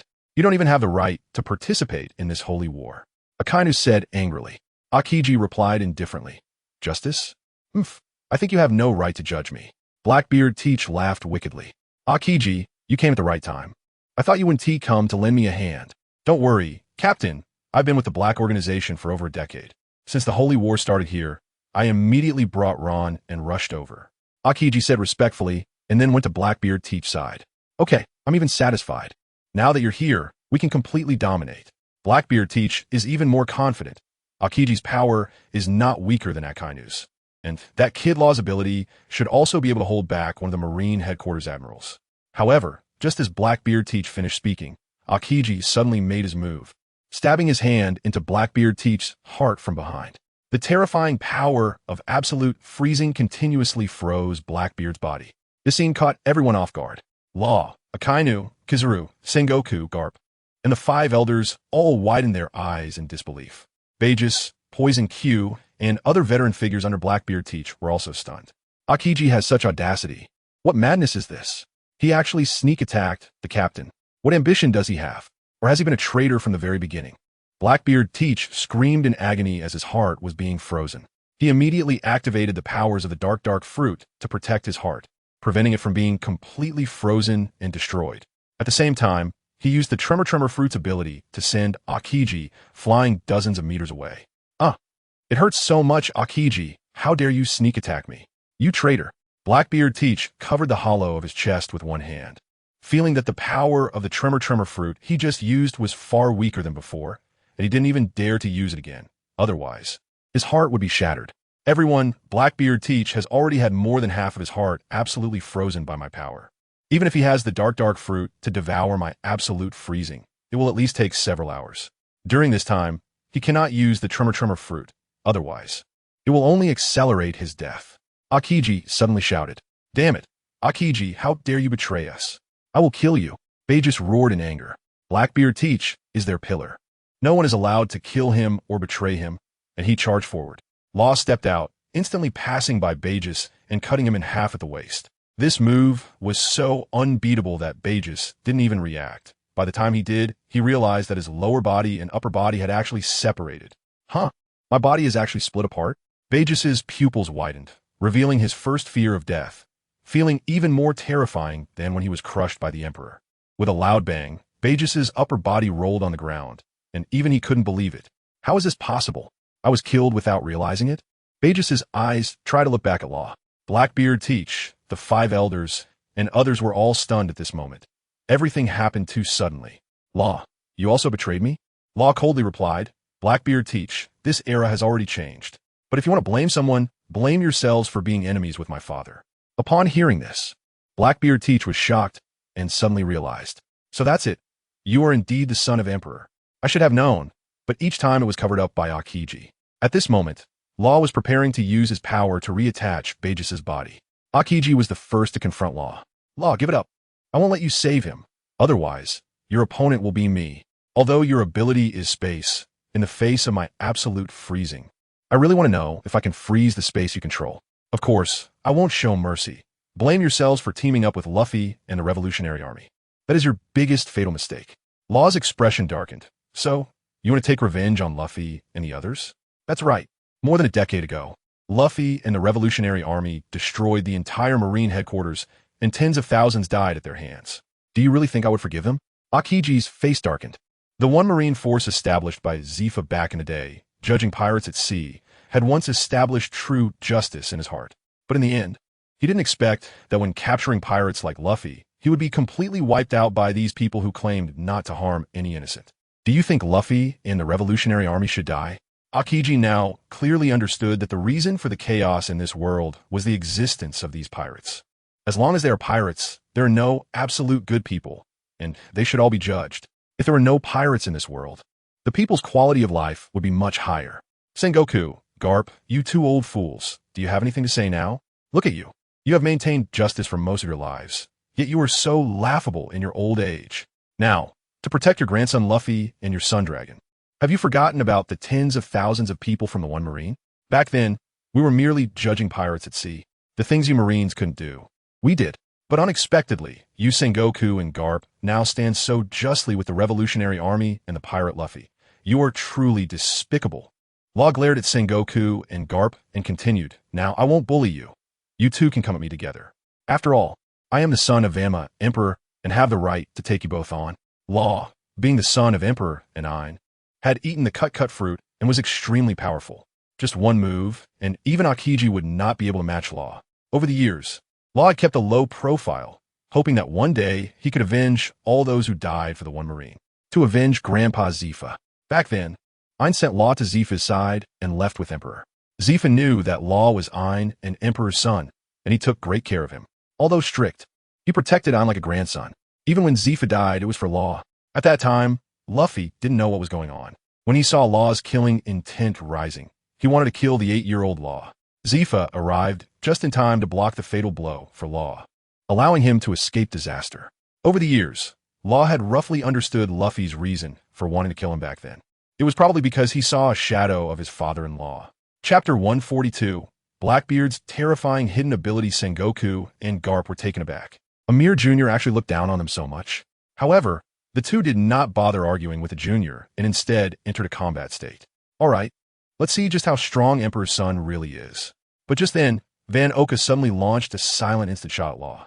Even Sengoku and Garp, who were preparing to fight Law, did not notice the attack immediately. However, at the critical moment, Law suddenly widened his eyes. An invisible blade had just turned a pitch-black bullet that was inches away into ashes. Van Oka, your strength is nothing in my eyes. If you don't sneak attack, you are completely insignificant. Moreover, I know the abilities and means of each member of your Blackbeard crew like the back of my hand. What qualification do you have to threaten me? Law's gaze was extremely sharp as he said arrogantly, in my entire life, I have only practiced one move, yet 90% of the people present will be severely injured or killed instantly by that move. And you, Van Oka, Ryuzahiryu, and you all cannot withstand my move. The members of the Blackbeard crew, upon hearing this, naturally could not tolerate it. Not to mention that Ryuzahiryu and the others couldn't bear it. Even Blackbeard Teach couldn't help but get furious, shouting, kill him, you bastards. How dare you underestimate the strength of my Blackbeard crew? They're all strong warriors I've carefully built over the past 20 years. You're just a kid who ate the chop fruit. Thinking you can be invincible like your monster father? Humph. Even if my crew can't defeat your father, killing you would be as easy as killing a dog. Seeing Blackbeard Teach so furious, the crew didn't waste any time. Ryuzahiryu instantly disappeared from his spot.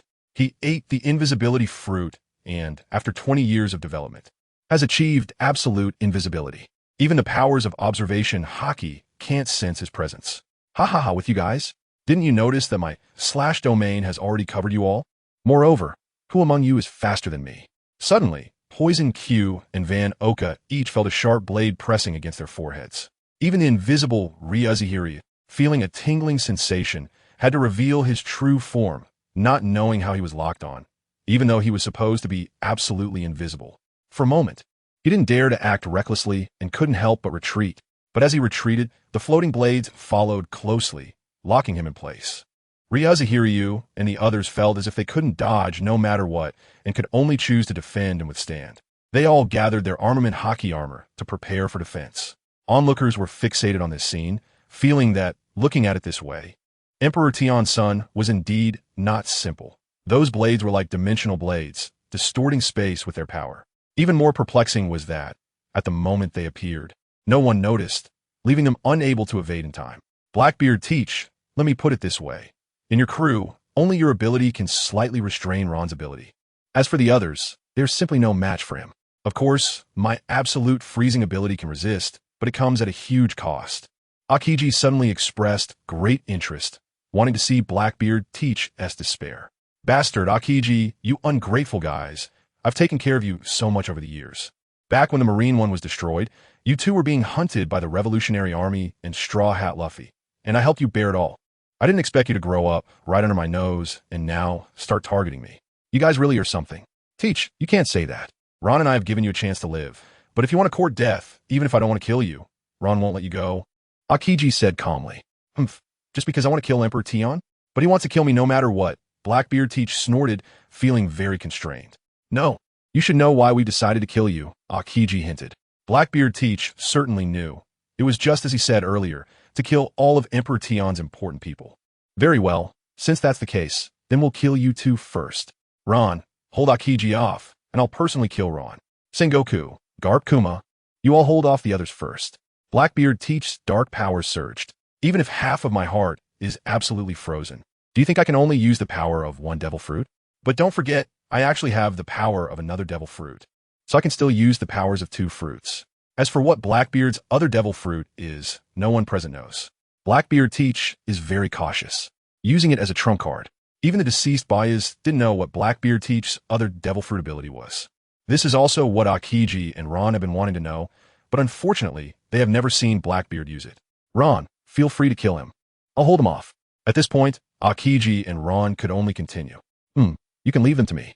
After Ron finished speaking, he suddenly vanished from his spot, appearing right in front of Sengoku and Garp. Sengoku and Garp were startled and quickly retreated. They suddenly felt that Ron was strange.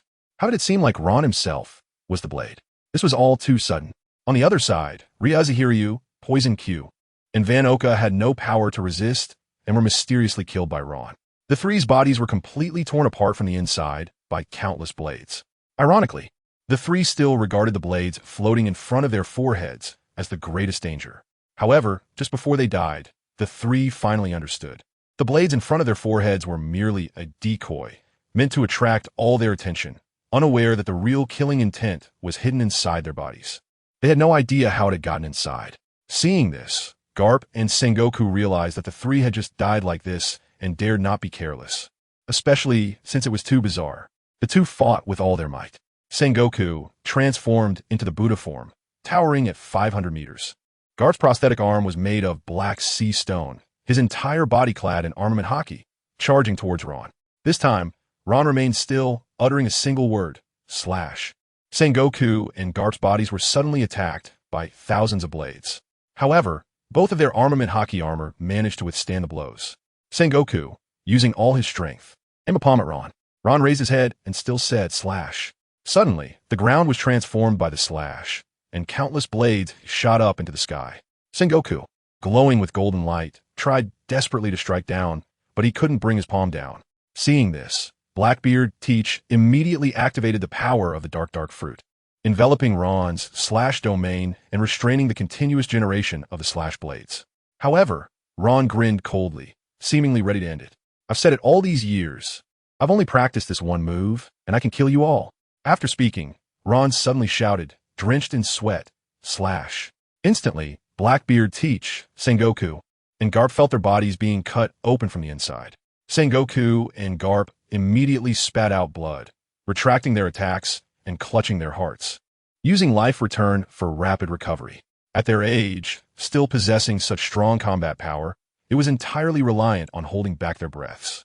Now, being eerily pierced by Ron, they felt like deflated balloons, instantly aging significantly and struggling to muster their strength. However, following this, Ron frowned and suddenly looked at Blackbeard Teach. Ron's eyes widened as he saw Aokiji's body riddled with wounds from his slash. Blackbeard Teach, on the other hand, was completely unharmed, even though he was the one who had been injured first. Bastard, Blackbeard Teach, what did you do to Uncle Aokiji? Ron reached out, directly condensing the air into thousands of air blades, densely surrounding Blackbeard Teach. Ha ha, Ron, I finally understand your alliance. You can not only turn the materials on the ground into sharp blades, but also bleedify all the elements in the air, right? No wonder. Both Ranji Lu and Sengoku and Garp were inexplicably cut to pieces from the inside. You truly are a sinister genius, but I have to admit, you are indeed the son of the Emperor. Your talent is truly more terrifying than anyone else's. We need to breathe air, so we can't escape being killed by you from the inside. But even so, do you dare to kill me now? This ability was originally meant to be used against the Emperor, but I didn't expect you to force me to use it first. Blackbeard Teach said arrogantly, displaying a terrifying method, even though everyone present did not know why. Clearly, it was Blackbeard Teach who was hit, but in reality, it was Akiji who was affected. At this moment, Akiji spat out a mouthful of blood, with hundreds of cracks all over his body. He was severely injured and unable to continue fighting Ron. Immediately kneeling on one knee, extremely weak. He had to use his ability to immediately freeze his injuries to avoid dying directly. Ron seized this moment to act, using his spatial ability to first control Akiji, and then perform spatial surgery to heal Sengoku and Garp, almost perfectly restoring their injuries. However, those like Poison Q and Range Lu had already bled out, their bodies cold, and even if Ron wanted to save them, he was powerless. Blackbeard Teach provoked Ron. Ha ha ha, Ron, come on, keep attacking me. But I can tell you for sure, Akiji will be killed by you personally. Teach, what devil fruit power do you control? Ron asked, suppressing his killing intent. Ha ha, are you stupid? Why would I tell you? This is my trump card against the Emperor. Blackbeard Teach remained mysterious. And because of this, his danger level became extremely high. Even Ron began to be cautious of him in his heart. This guy could inflict his own damage directly onto Akiji, so he could potentially affect anyone present, but how exactly this worked, no one knew. Ron, give up resistance and surrender, otherwise I will kill Akiji first. Ron immediately said expressionlessly. Ron, don't mind me. Don't forget, you still need to personally avenge Zephyr and the Marines. Akiji said seriously, without any fear of death. However, Ron couldn't do that. In the Marine, only he and Akiji were left. And for him, Akiji was not just an uncle, but an important family member. How could he abandon Akiji's life? So Ron dispelled all his abilities, and the air blades turned into nothingness. Ron used his ability to seal Ron. At the same time, he controlled the hearts of Akiji and Ron, hiding them in the void. He then imprisoned Akiji and Ron in a void space. Ha ha, now there are only a few others left. Blackbeard Teach looked coldly at Sweet, Zheng Jun, Ling Tian, Akainu, and others. But they were all engaged in their own battles. Blackbeard Teach first used the power of the dark fruit to devour all the dead, including Bayas, into the black hole space. But at that moment, Long suddenly descended from the sky, missing both arms covered in blood, even one I was missing. And his entire face was torn apart, looking extremely horrific. Blackbeard Teach, Ron, and others couldn't help but gasp in shock. How could someone as strong as Long be so badly injured? It showed how fierce the battle above was. The Emperor's methods were so brutal. However, Blackbeard Teach immediately threw Bayas out of the black hole, saying Ron, use his arms and skin to restore Long's body. Ron then severed Bayas' arms and attached them to Long's severed arms, while also tearing off the skin completely to perform surgery on Long's face. Long, how strong is the Emperor? Also, how did he attack you? Blackbeard Teach asked. Too strong. In a fight where I risked mutual destruction, close combat could only damage his flesh and blood, but I couldn't destroy his bones. Even his recovery ability is more terrifying than I imagined. The more heavily injured he is, the stronger he becomes. Long clenched his fists, recalling the battle moments ago. It was as if he was not fighting a person, but a true monster. That kind of existence no longer belonged to the realm of humanity. So it seems that when the Emperor fights us, he only brings out power on par with ours. Ron thought. Blackbeard Teach snorted. The Emperor is indeed very arrogant, but who among you can cut off his bones? It seems that destroying his flesh and blood doesn't count as breaking his invincible defense. But as long as we can destroy his bones, he will no longer be invincible and can be completely killed by us. In terms of slashing, I can match Shanks. But actually, I think the one stronger in that regard should be Mihawk and Buggy. Ron continued, it's a pity that Mihawk and Buggy 1T stand on our side. But it's certain that Mihawk will challenge the Emperor. If he comes now, we might still hope that he will strike first. But just as they were talking about him, Mihawk appeared, with the strongest black blade Yoru on his back. He had a completely pitch-black sword of dominance forming beneath his feet, flying in the air, instantaneously arriving above the Holy Land. Teach and the others felt it was too coincidental as they looked on.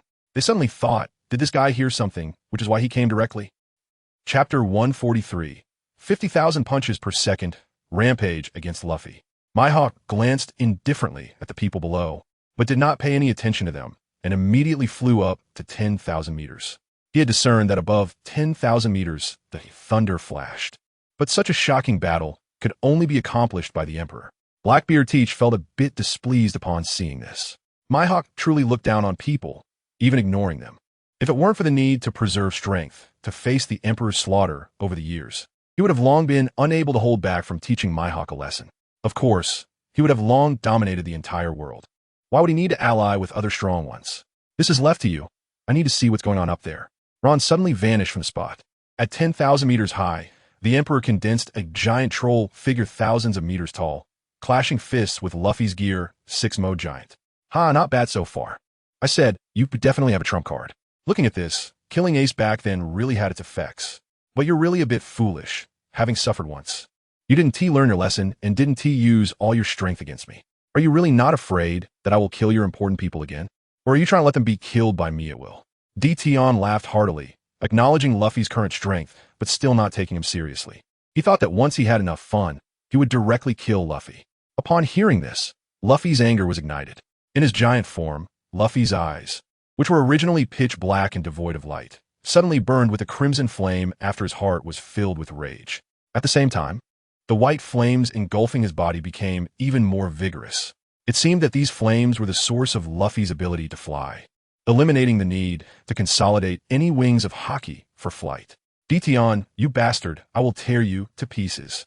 Luffy roared, his mouth feeling as if it would rip apart, as he threw a powerful punch at Tion.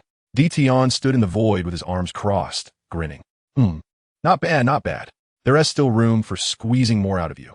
This attack is indeed a bit stronger than the last one. As he spoke, Tion maintained his demon brain mode, allowing the giant demon figure behind him to punch back. With a loud explosion, the space within tens of thousands of meters erupted.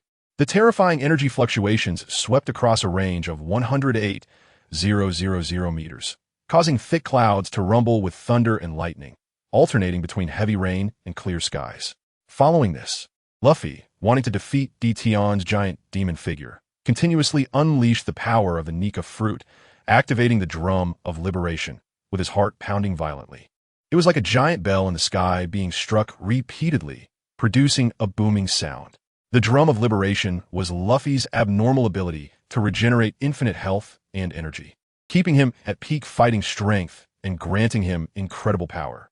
After all, no matter how reckless he was, it would be difficult to kill him. Interesting.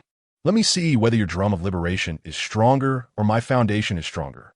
Tion immediately activated his demon bloodline, causing his blood to surge throughout his body, with crimson blood energy erupting outward like battle aura. Tion's stamina began to recover at 100% rate, allowing him to recover infinitely without expending any energy. Boom! The fists of the two giants continued to clash, with energy fluctuations sweeping across a range of 108,000 meters. This area had turned into a very dangerous energy-cutting zone. Those with weaker strength entering this range could be severely injured and sent flying beyond 108,000 meters, or even killed by the overwhelming residual energy. Luffy gritted his teeth, continuously utilizing the power of the drum of liberation, with his heart pounding more and more rapidly to maintain his strongest peak state. Time ticked by second. However, it seemed difficult for the two to determine a winner in such a short time. During this period, Tion sensed a powerful presence approaching. Upon careful sensing, it was the familiar aura of Hawkeye Mihawk. To his surprise, this guy seemed to have grown stronger, emitting an aura even sharper than Luffy's. This is getting interesting. However, seeing that it was Hawkeye Mihawk made Tion even more intrigued. Tion started to lose patience with Luffy, as he had already fought him and realized that Luffy posed little threat to his life. Since that was the case, a prolonged battle that was hard to conclude quickly was not worth it. He might as well speed things up. Tion suddenly spread his arms and activated his fruit ability. Time accelerated. An invisible force of time was imposed within a radius of several thousand meters. Double the speed. Tion controlled the flow of time within his domain. As a result, the intensity of their ongoing battle instantly doubled. At this moment, Luffy's heart was clearly beating even faster than before. From thumping, it turned into a rapid thud. Tion's recovery rate, however, did not change much. After all, such a slight acceleration in consumption was completely negligible for someone with his deep reserves. 5 times the acceleration. He directly increased the speed from double to 5 times. The power output of the two was now even more fierce and rapid, and the resulting energy fluctuations caused the entire world to flicker. During this next acceleration, although Tion's bloodline recovery rate was still at 100%, it could only manage to recover 70% of his consumption at this moment. Luffy's drum of liberation made his heart beat even faster, reaching dozens of beats per second. The frequency of the sound reverberated through the void, causing it to tremble. For Luffy himself, such a rapid heartbeat was putting a strain on his heart, and his body began to emit scorching white smoke, as if he were a ticking bomb about to explode with devastating force. Interesting. Tion snorted coldly. Luffy was still holding on, proving that the power granted by this fruit, the drum of liberation, truly deserved to be the greatest protagonist Halo. With that, Tion's heart hardened, becoming extremely frenzied. 50 times the acceleration. At that moment, the terrifying consumption and continuous output of power from both sides turned the surrounding world into shades of black, white, and gray. The bodies of Tion and Luffy resembled a chaotic mass of energy, lacking distinct features, with only rough outlines visible. However, under the 50 times acceleration, Tion's bloodline recovery rate was already insufficient, only able to recover 20% of his consumption. Tion activated his lightning healing. The recovery rate began to rise from 20% to 50%, but this was still far from enough. Although Tion's physical body contained power reserves, he was unwilling to tap into that depth. Tion then activated the power of life return. This powerful recovery rate instantly raised his stamina by 30%, bringing it to a total of 80%. But this was merely the beginning. Tion further activated time reversal at 50 times. With a loud boom, Tion's aura surged skyward, breaking through to the outside world. At this moment, his terrifying recovery rate reached 200%. The consumption from the 50 times acceleration was still not as fast as his current recovery rate.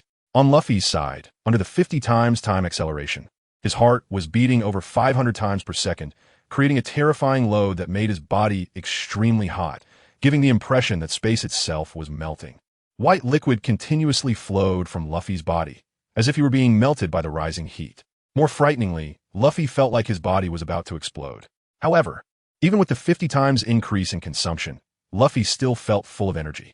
It was evident that the ability of Luffy's fruit was incredibly outrageous. Such accelerated consumption could still match his recovery, with the only burden being the rapid heartbeat and the rising heat that was gradually melting his body. This melting was something Luffy could not easily control. It felt as if once he completely melted, he would truly die. In order to expend this terrifying heat energy, Luffy used his other hand to start striking out as well. Activating the Nika rubber barrage, he could unleash thousands of attacks every second.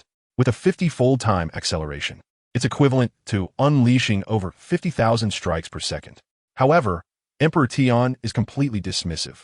The mental strength of the ghostly brain is incredibly powerful, and it immediately becomes excited.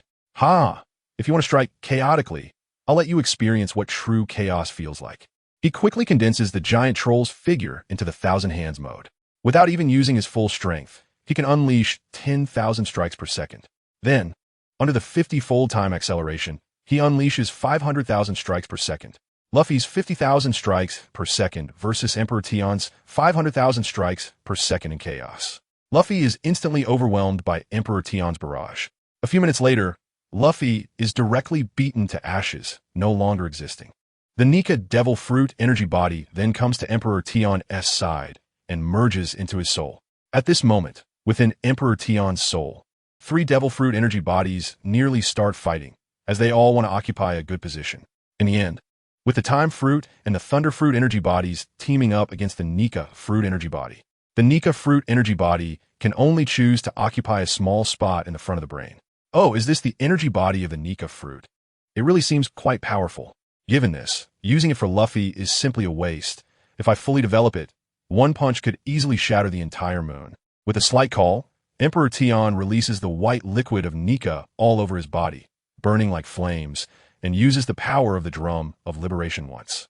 The powerful force of Emperor Tion's heart instantly erupts, multiplying his strength several times, clearly much higher than Luffy's amplification. under the drum of liberation. Luffy can at most increase his combat power by a little over double, but Emperor Tion's increase is about tenfold. In comparison, Luffy using the Nika fruit is indeed a waste. You can come. Emperor Tion suddenly looks down at a certain spot. Hawkeye Mihawk has been there for a while. But since Emperor Tion and Luffy were fighting just now, he did not take advantage of the situation to ambush Emperor Tion. Of course, Hawkeye Mihawk has no need to ambush Emperor Tion. He doesn't want to kill him, only to challenge him and prove himself as the strongest swordsman capable of cutting through everything in the world. Unlike before, when he was called the world's greatest swordsman but couldn't even cut through Emperor Tion's fist, merely slicing flesh. This irony hit him hard. Hawkeye Mihawk flies to a position not far from Emperor Tion on the same level, with no intention of underestimating him. Just now, he felt up close how Emperor Tion killed Luffy. Now, strictly speaking, he is still not Emperor Tion's opponent, but even so, he chooses to compete with him head-on, even having the confidence to defeat Emperor Tion with a single sword. Emperor Tion, it's been 20 years. To challenge you, I've been making myself worthy of battling with you. For this, I have been accumulating one strike for 20 years. Dare you to decide the victor with one move? Hawkeye Mihawk says no more, drawing out his strongest black sword, Yuru, gripping the hilt with both hands, his indomitable will and powerful three-color haki pouring into it. With a roar, the black sword releases a towering blade shadow, enormous beyond measure, breaking through to the world beyond. The power of this strike seems capable of splitting half the world in two, while a bit exaggerated.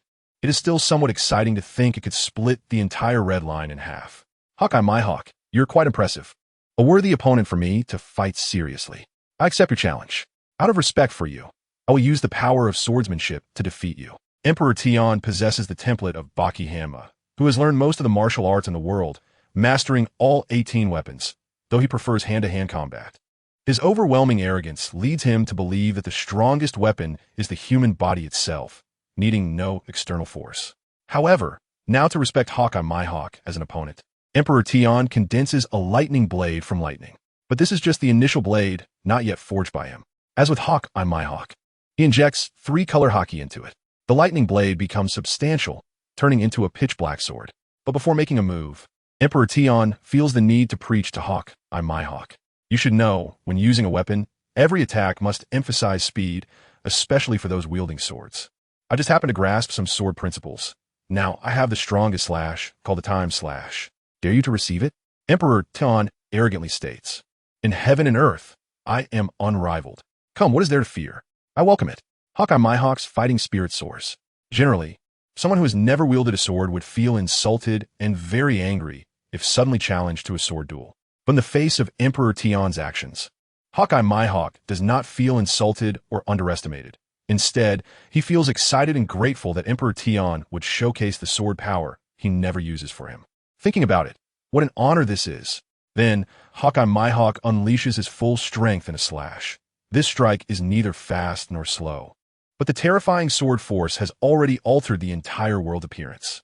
From the world beyond, a gigantic sword shadow seems to gradually slice through the planet, and the vast clouds instantly disperse to both sides, about to split the planet in two. Seeing this, Emperor Tion casually slashes out. This slash represents 10 years of time, instantly exploding, aging Hawkeye Mihawk by 10 years in an instant. The black sword is shattered into pieces, all its power completely cut off. And the power of Emperor Tion's slash is not just that. The Time Slash falls below, cutting open the entire red line, and the sea surface outside is completely split apart. At the Holy Land, everyone is left in shock. They do not know what happened. They only see the entire Holy Land suddenly split in two, with no end in sight, the two sides continuously separating. Ultimately, a fissure hundreds of meters wide, endless in sight, is created. People on both sides of the Holy Land, separated by hundreds of meters, are thoroughly frightened. Many believe it was Buggy who made the move. After all, such splitting power, aside from his dismemberment, who else could achieve it? However, they cannot be blamed. Emperor Tion's Time Slash, with a single stroke of 10 years' time, accelerated and exploded in less than a second. It's surprising they could even catch the attack. Chapter 144. The fusion of time and space powers I lost. I lost again.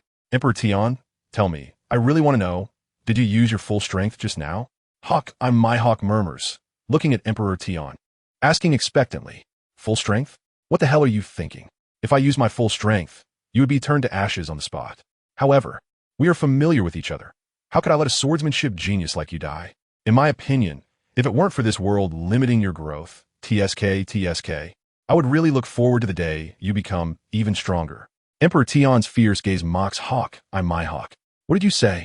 I can still become stronger? Hawkeye Mihawk is momentarily stunned, having originally felt despair after being thoroughly defeated by Emperor Tion this time. Thinking he was no longer worthy of continuing to practice swordsmanship and would never touch a sword again. But now, after being spoken to by Emperor Tion for some reason, it instantly ignited the hope and belief in his heart to pursue a stronger sword path. If someone else had said this, it would naturally have no effect on him.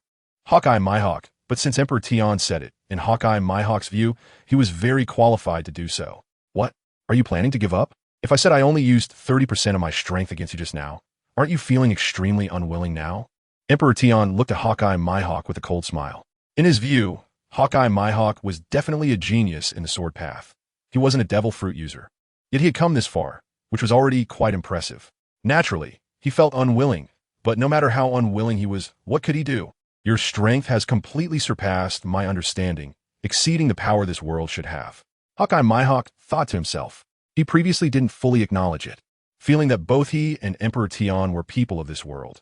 If Emperor Tion could be so strong, why couldn't he also be equally powerful, or even surpass him? But now it seemed that he was too naive.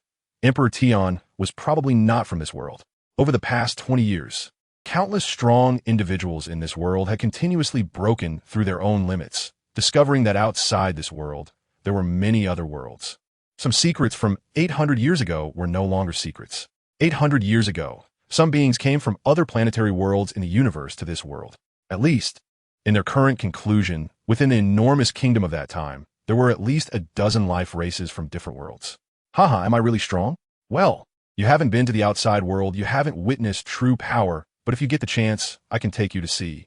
However, you currently lack a bit of ruthlessness. Your sword path no longer has that would slay everything as it did back then. However, I can show you a clear path. If you can personally slay Shanks, you will become stronger. If you can't bring yourself to do it, then in my eyes, your sword path will forever be stuck here. Emperor Tion said unequivocally. Upon hearing this, Hawkeye Mihawk was stunned. Kill Shanks? This was something he had never considered. After all, they had years of friendship. Seeing Hawkeye Mihawk hesitate, Emperor Tion reminded him again. In the path of swords, speed is key in attacks. But strength is about ruthless killing intent. If you can turn ruthlessness into the power of your sword, then you will qualify to chase after me in the future. Otherwise, you can only watch from afar, and the gap between us will only grow larger. Hawkeye Mihawk took a deep breath. The impact of Emperor Tion on him was indeed too great, and he naturally didn't want to stop here. Don't underestimate me. Even if I don't kill Shanks, he will still be killed by you, so it would be better for me to do it and become stronger, so that one day I can challenge you again. Hawkeye Mihawk snorted lightly. His previous friendship with Shanks was entirely due to Shanks having swordsmanship power that matched his own. It would be a shame to kill him. But now, Hawkeye Mihawk had a new target of interest, and that target was Emperor Tion, whose sword path power was intoxicating. As Hawkeye Mihawk flew down, his target was Shanks. Seeing this, Emperor Tion revealed a satisfied and blissful smile. Ha ha ha, now that's more like it. The person I want to elevate cannot be soft-hearted. First, let you slay Shanks, forging a path of ruthlessness. At this moment, in the void space, Law was secretly observing Emperor Tion, already scared to the point of breaking out in cold sweat. This Emperor Tion was simply a devil, an existence that could not be defeated. Just a moment ago, he had witnessed how Luffy was killed. Even if he wanted to intervene, he was completely powerless, only able to watch Luffy be obliterated into ashes. Law, are you afraid to come out and fight me? Emperor Tion looked towards a certain void. Due to his control over time and space, Law's spatial ability was not perfect, so anyone who understood a bit of spatial power could sense that someone was hiding in the void. Law's heart jumped. He had indeed been discovered. However, all this was within his expectations. Then, cautiously appearing from the void, he said, I must admit, you are really strong. Even I dare not be your enemy.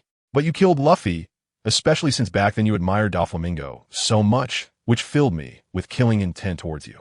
TSK, and what of it? Do you really think you have the right to harbor killing intent towards me? Just a mere space fruit, with your pathetic talent? how much further can you develop it? However, even if you beg me now, I would still kill you because I have my eyes on your space fruit. With my powerful talent, as long as I simultaneously control the time fruit and the space fruit, I can open up true time and space. Do you know what true time and space represent? It is not limited to this world. The life worlds in the universe, powerful civilizations, advanced beings are beyond your imagination. The so-called punching a planet to pieces is merely the work of a star-level powerhouse. Above that, there are even more formidable existences. What qualifications do you weaklings have to harbor killing intent towards me? In my eyes, you are truly an ant. Fighting with you is merely a momentary interest, just playing with you for fun. But once I am displeased, I will still ruthlessly put you to death.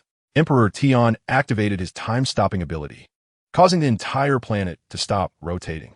Now, even if Law had some achievement in spatial abilities, he could no longer escape into space, as the whole planet was frozen. It was ridiculous that Law was so naive, thinking to threaten Emperor Tion with Ling Tian, Zhengjun, and Ron, truly overestimating himself. Emperor Tion stepped forward and slapped Law's head, exploding it with ease. The energy body of the space fruit was quite sensible. After all, possessing consciousness, they naturally sought a suitable container. And Emperor Tion was the best container for their devil fruit. Not only was his body powerful, but his talent, soul, and spirit were also formidable. And he had a very devilish nature, fully capable of bearing the true power of their devil fruit.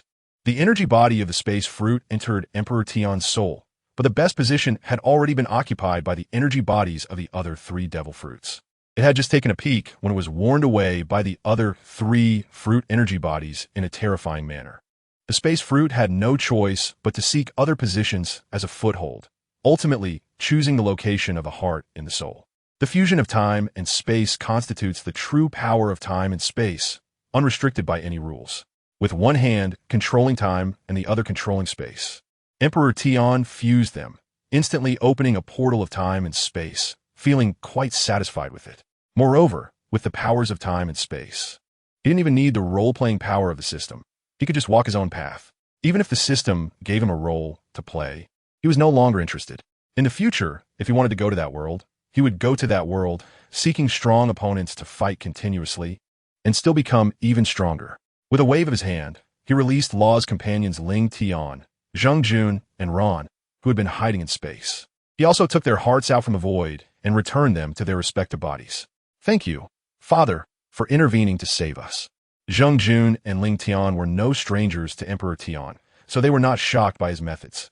Everything felt so natural. They have long believed that their father is an omnipotent being. If he didn't have these means, it would be abnormal. Ron, who was beside them, was seeing Emperor Tion for the first time. He had a vague impression of him from childhood, but it was too long ago. I've seen Father, Ron said nervously. Not bad. To develop the slash fruit to such a level, you truly are my son, barely inheriting my talent. However, this is still far from enough.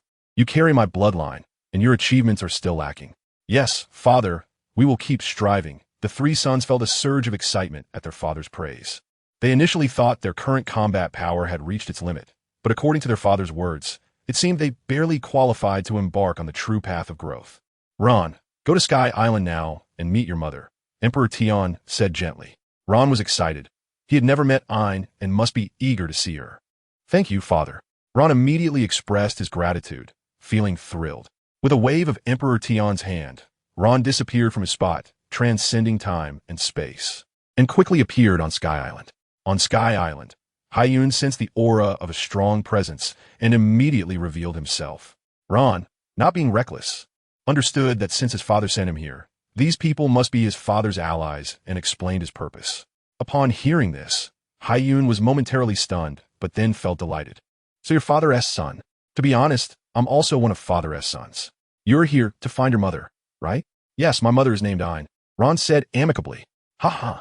Then you should call me brother. Of course, be formal and call me 8th brother. Huh, am I ranked that low? Ron was taken aback, not expecting to have so many brothers.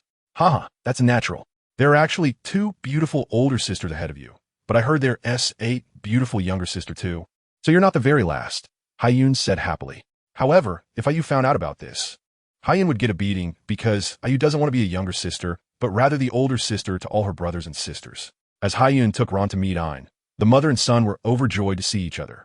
Meanwhile, the Holy Land had been split in two, and even the Red Earth continent had been completely cleaved in half. At this moment, many powerful beings had arrived. All the admirals from the Navy headquarters, all the cadres from the Revolutionary Army, and many Devil Fruit users came to witness the legendary battle. Kaido, what is going on? How did the Holy Land crack open hundreds of meters wide? Charlotte Linlin, who had rushed over, couldn't help but ask in panic. She wondered if it was Emperor Tion, but seemed too powerful. Cough, I'm not sure about this, but if I had to say how it happened, it must be my big brother, Kaido replied. That makes sense. I didn't expect Emperor Tion to become even stronger. I wonder if I still have a chance. By the way, I heard Emperor Tion has mastered the power of the time fruit. Do you think he could help me become young again to my 20s? And then could we possibly have a son? Over the years, Charlotte Linlin had never given up her desire for Emperor Tion. Even after 20 years without realizing her dream, she nearly fell into depression. Sometimes, when she went a bit crazy, she couldn't help but think about Emperor Tion's sons. After all, if she couldn't have Emperor Tion, targeting his sons would be the same. She could still carry the bloodline of the Emperor Tion family. Cough, Linlin, you're getting more ridiculous. I'm not trying to discourage you, but you're like a train on the sea. Does my big brother even look at you? Kaido said with a displeased expression, glaring at Charlotte Linlin. Linlin immediately became unhappy and started to use past events to morally bind him. Kaido, the fish fruit you ate was given to you by me. Without me, would you be where you are today? Would you have such a powerful big brother like Emperor Tion? Now I'm just asking you to help me with a small favor, and instead of helping, you insult me like this. Do you believe I? However, before Charlotte Linlin could finish her sentence, her heart was suddenly pierced by a fist from behind. With a pop, her heart was crushed. Charlotte Linlin struggled to turn around and saw it was Emperor Tion, feeling immense pain. Although she no longer had a heart, it still hurt. Kaido was right. You are just like the train on the sea. How dare you covet my body, since you have not changed your thieving heart? I will kill you, Emperor Tion said coldly. The energy body of Charlotte Linlin's soul fruit was drawn in and absorbed by Emperor Tion's soul, occupying the eye of his soul body. In an instant, Emperor Tion could unleash the powers of the soul fruit. At the same time, Emperor Tion already possessed the ability of the ghost eye, so having the power of the soul fruit was a perfect combination. Kaido, I'm going to kill her. You won't blame me in your heart, will you? Emperor Tion glanced at Kaido. Big brother, I didn't think that at all. If she insults you a couple more times, I'll personally kill her. Kaido immediately explained. You're quite good. I have high hopes for you. You'll get your share of the benefits. Emperor Tion was preparing to take a group of strong beings with him to traverse the myriad worlds and wage war across the realms. Thank you, big brother. Kaido was very excited about this. Emperor Tion then released his soul power from his eyes, projecting it into the black egg, restoring the soul energy of IU and M. Before long, the black egg cracked open, and like a phoenix reborn from the ashes, IU and M recovered. IU spotted Emperor Tion at a glance and joyfully leaped into his arms, showing more courage than any of Emperor Tion's other children.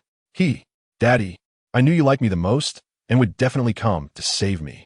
At this moment, M couldn't help but happily approach Emperor Tion. But upon seeing her daughter, IU, occupying him, she instantly became unhappy and said jealously, Emperor Tion is my man. You're just a daughter. Hurry up and move aside. It's time for your mother to come. You're not being filial to me at all. Chapter 145.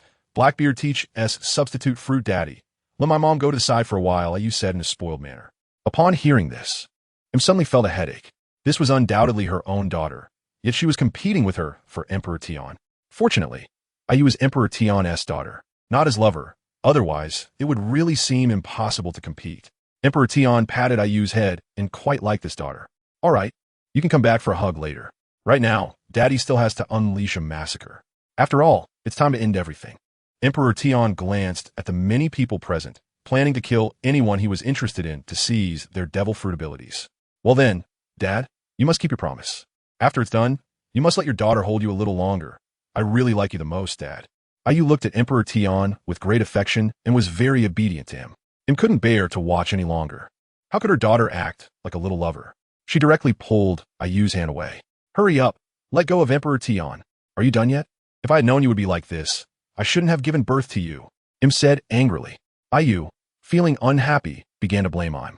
Mom, how can you say that? You claim to be the biggest boss in this world, yet you're not even Dad's first woman. Now, because you're not his first woman, I'm ranked so low among Dad's many children. Don't you know? And you are still quite powerful, even if you're not Dad's first woman. You should have given birth to me earlier, so I could be the eldest sister. But now? Mom, you didn't consider me at all. You keep saying you love me. But in my opinion, you only love Dad. How you complained about him?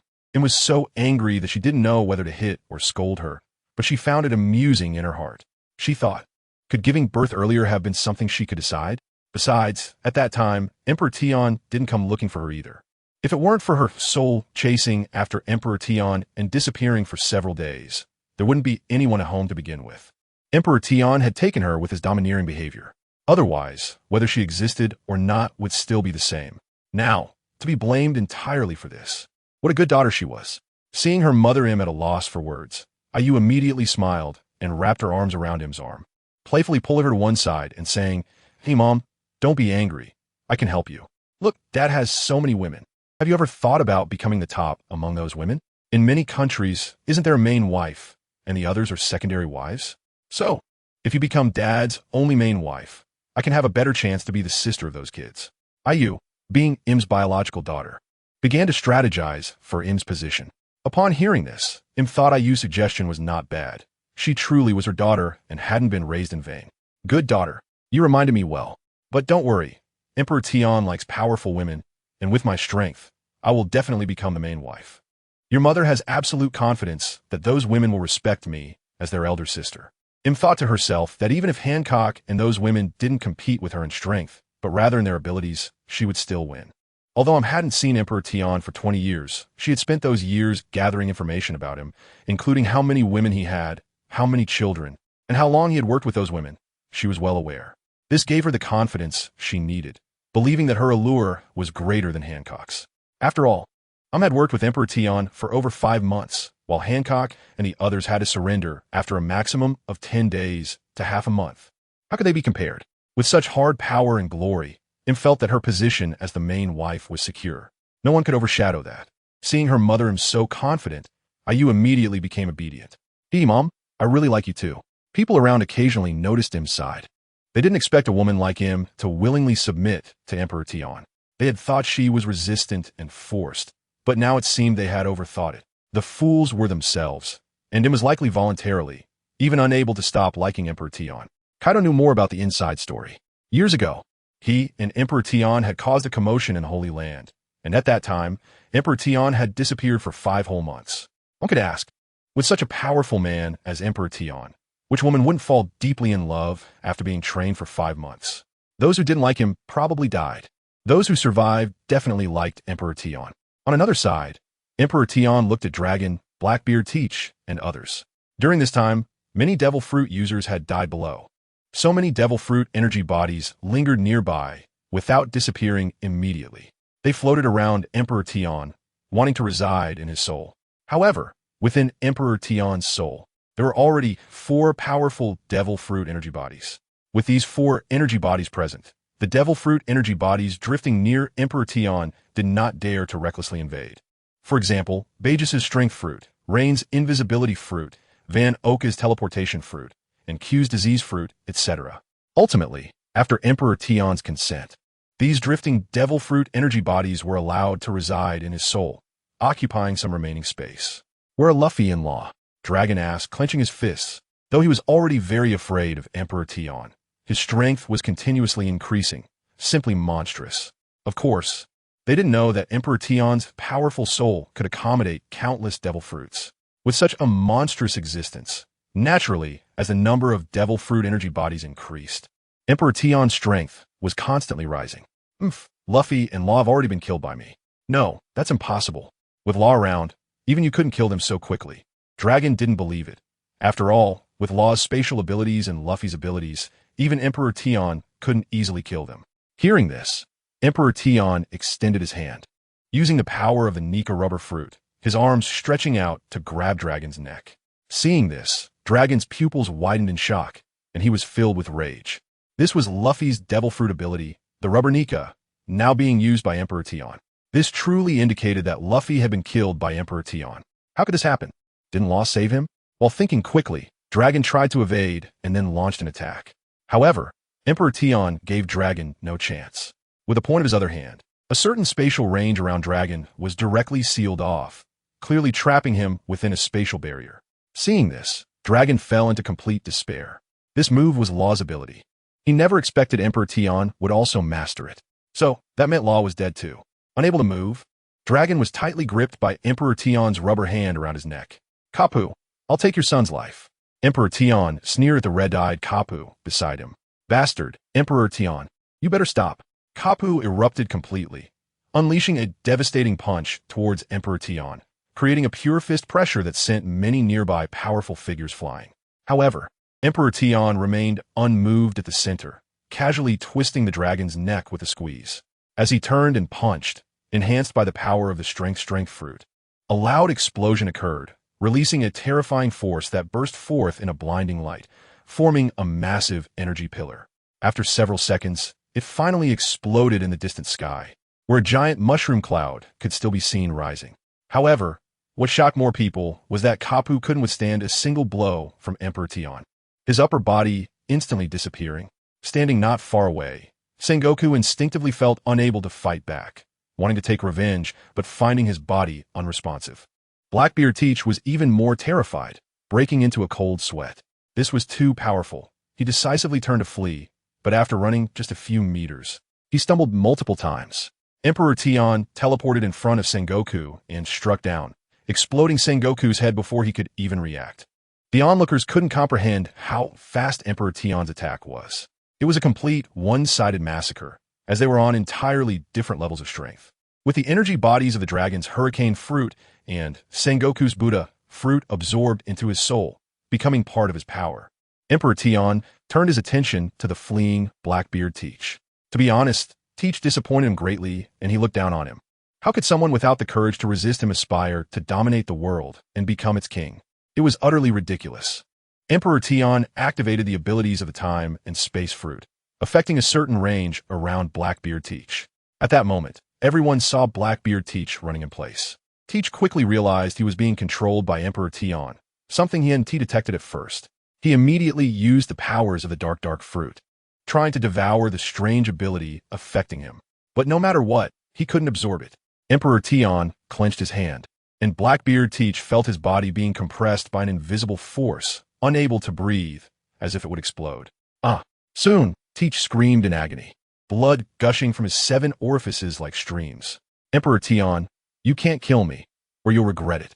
I still have the ability of the substitute fruit. If you kill me, the people around me will die in my place, and it could very well be someone important to you. Blackbeard Teach said in fear. However, what Teach didn't know was that Emperor Tian would not tolerate any threats from anyone, even from his own woman. He would punish accordingly without hesitation, let alone from a coward like Blackbeard Teach. Therefore, Emperor Tian exerted force, causing Blackbeard Teach's entire body to explode with blood. But as the blood mist dissipated, Teach surprisingly slumped to the ground, gasping heavily. Many people looked on in shock. Blackbeard, didn't he die? Could it be that he really substituted another person in the moment of death? Seeing this, Emperor Tian found it amusing. Blackbeard Teach had 3 devil fruit energy bodies within him. One was the tremor fruit, another was the dark fruit, and the last was presumably the substitute fruit. It seemed Blackbeard Teach was truly afraid of death and had found such a fruit ability. Are you threatening me? How many times can you substitute? Emperor Tian said coldly, his aura suddenly rising as he became serious. But at that moment, a soldier from one faction of the Navy shouted in terror, "Not good. Admiral Kobe has been substituted. He was just beside me and suddenly disappeared. Oh my God, Blackbeard Teach actually made Admiral Kobe die for him." Following this, countless people broke out in cold sweat. Blackbeard Teach's ability was a bit perverse, causing many present to worry for their own safety, fearing they would be suddenly substituted to take his place in death. However, Emperor Tian didn't care and immediately killed Blackbeard Teach again. Yet Teach still didn't die. Instead, someone else in the area substituted for him. Then someone else shouted in horror, I saw it. Just now. The Revolutionary Army Sabo was right in front of me and suddenly disappeared. He must have died in place of Blackbeard Teach. Oh my God, I saw it too. It's true, it's terrifying. Lord Emperor Tian, please stop. We don't want to die. How about torturing Blackbeard Teach until he dies of old age? Otherwise, we don't know who else will die in his place. Countless people were frightened and even wanted Emperor Tian to stop.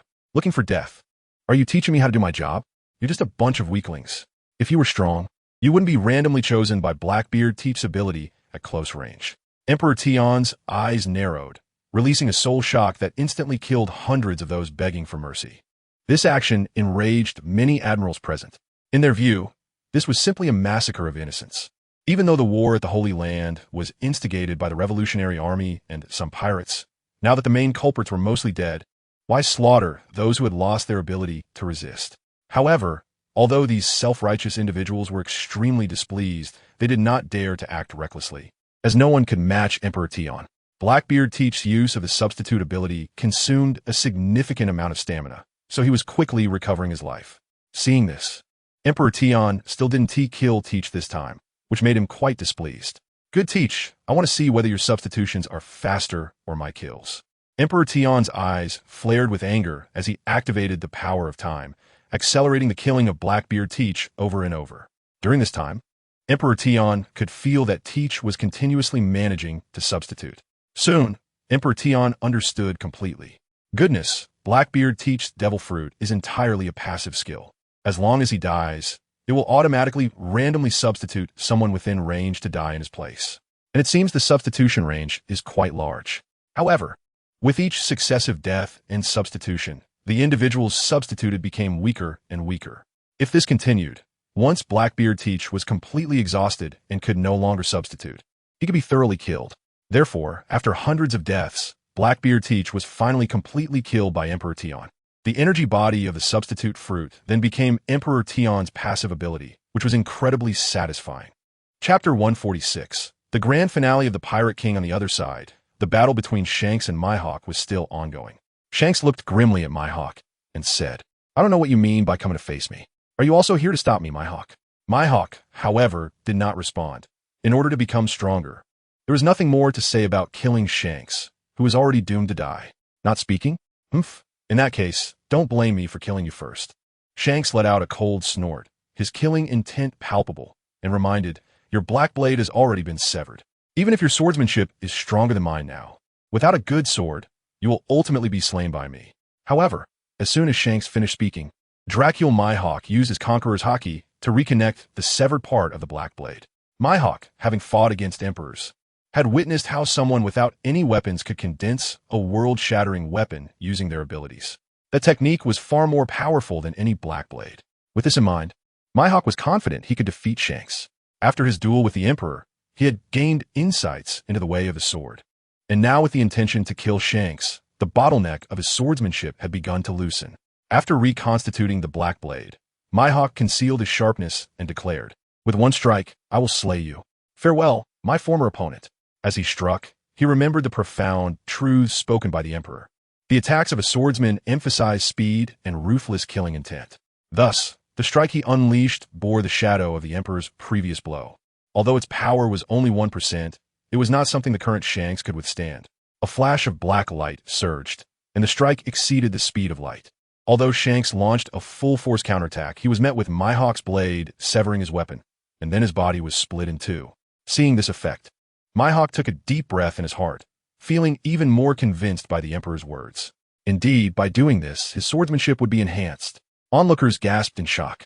They never expected Shanks to be killed by Mihawk so easily. It was a complete display of overwhelming swordsmanship. However, many were perplexed. Shanks and Mihawk had always had a close relationship. How could it come to this? Haha, well done. Now I see your swordsmanship has reached a new level. Very good. The Emperor teleported in front of Mihawk and patted him on the shoulder. Kaido immediately understood. Haha, Mihawk, I never expected you to be like me. Have you also become the little brother of Brother Emperor? If that's the case, then I'm the second brother, and you'll be the third brother. Especially when you see me, you must respectfully call me second brother. Kaido excitedly approached and said, after being a little brother alone for over 20 years without any subordinates, it was nice to have someone like Mihawk join, alleviating his loneliness. However, he had to admit, you have good judgment. You know when to join before it's too late. In any case, following my older brother will bring you more benefits. Kaido did not forget the implication of the Emperor's earlier words. He was likely to take them away from this world to a more exciting one. For these strong individuals, this world had lost all its allure. They had explored everything, and their strength had improved very slowly as a result. Mihawk, with sharp eyes, looked at Kaido and said, I am not the Emperor's opponent. I do not deny that being called the Emperor's little brother is my honor. However, if you wanted to call you second brother, you probably don't have that qualification yet. Strength is paramount, and I am currently much stronger than you. Kaido was taken aback, suddenly feeling awkward and left speechless. He knew that Mihawk's recent sword techniques were clearly guided by the Emperor, and he was certainly no match for him. The Emperor was too lazy to listen to their argument, and instead teleported in front of Fujitora. Fujitora, Green Bull, Dazbones, and Smoker tensed up immediately. What do you want? We're here to support the Holy Land. You don't intend to kill us all, do you? Dazbones said nervously, feeling uneasy about the Emperor's eccentric personality. She recalled the time in the East Blue. If Smoker hadn't urged her to leave first, she might have been caught by the Emperor and become his woman by now. Naturally, she was worried about being targeted by the Emperor and forced to become his woman. This thought arose entirely from her own beauty and the fact that after 20 years of life experience, she was now even more alluring and mature. However, the Emperor did not even look at Dazbones. How could he not have known she was on the warship following behind? But Dazbones' choice to escape was the biggest opportunity she had missed. In any case, the Emperor would not go back on his word. Instead, the Emperor focused on Fujitora and said, Admiral Fujitora, I am very interested in the gravity fruit within you. You can choose. Will you commit suicide, or shall I kill you? The Emperor said domineeringly. Upon hearing this, the surrounding Navy members became even more anxious, sweating for Admiral Fujitora. Green Bull and Fujitora, being close friends, immediately forced down their displeasure and said, Lord Emperor, after all these years, we have not betrayed the world government. Why do you have to treat Admiral Fujitora this way? You haven't betrayed the Holy Land. What does that have to do with me? Do you think I belong to any particular faction? Ridiculous.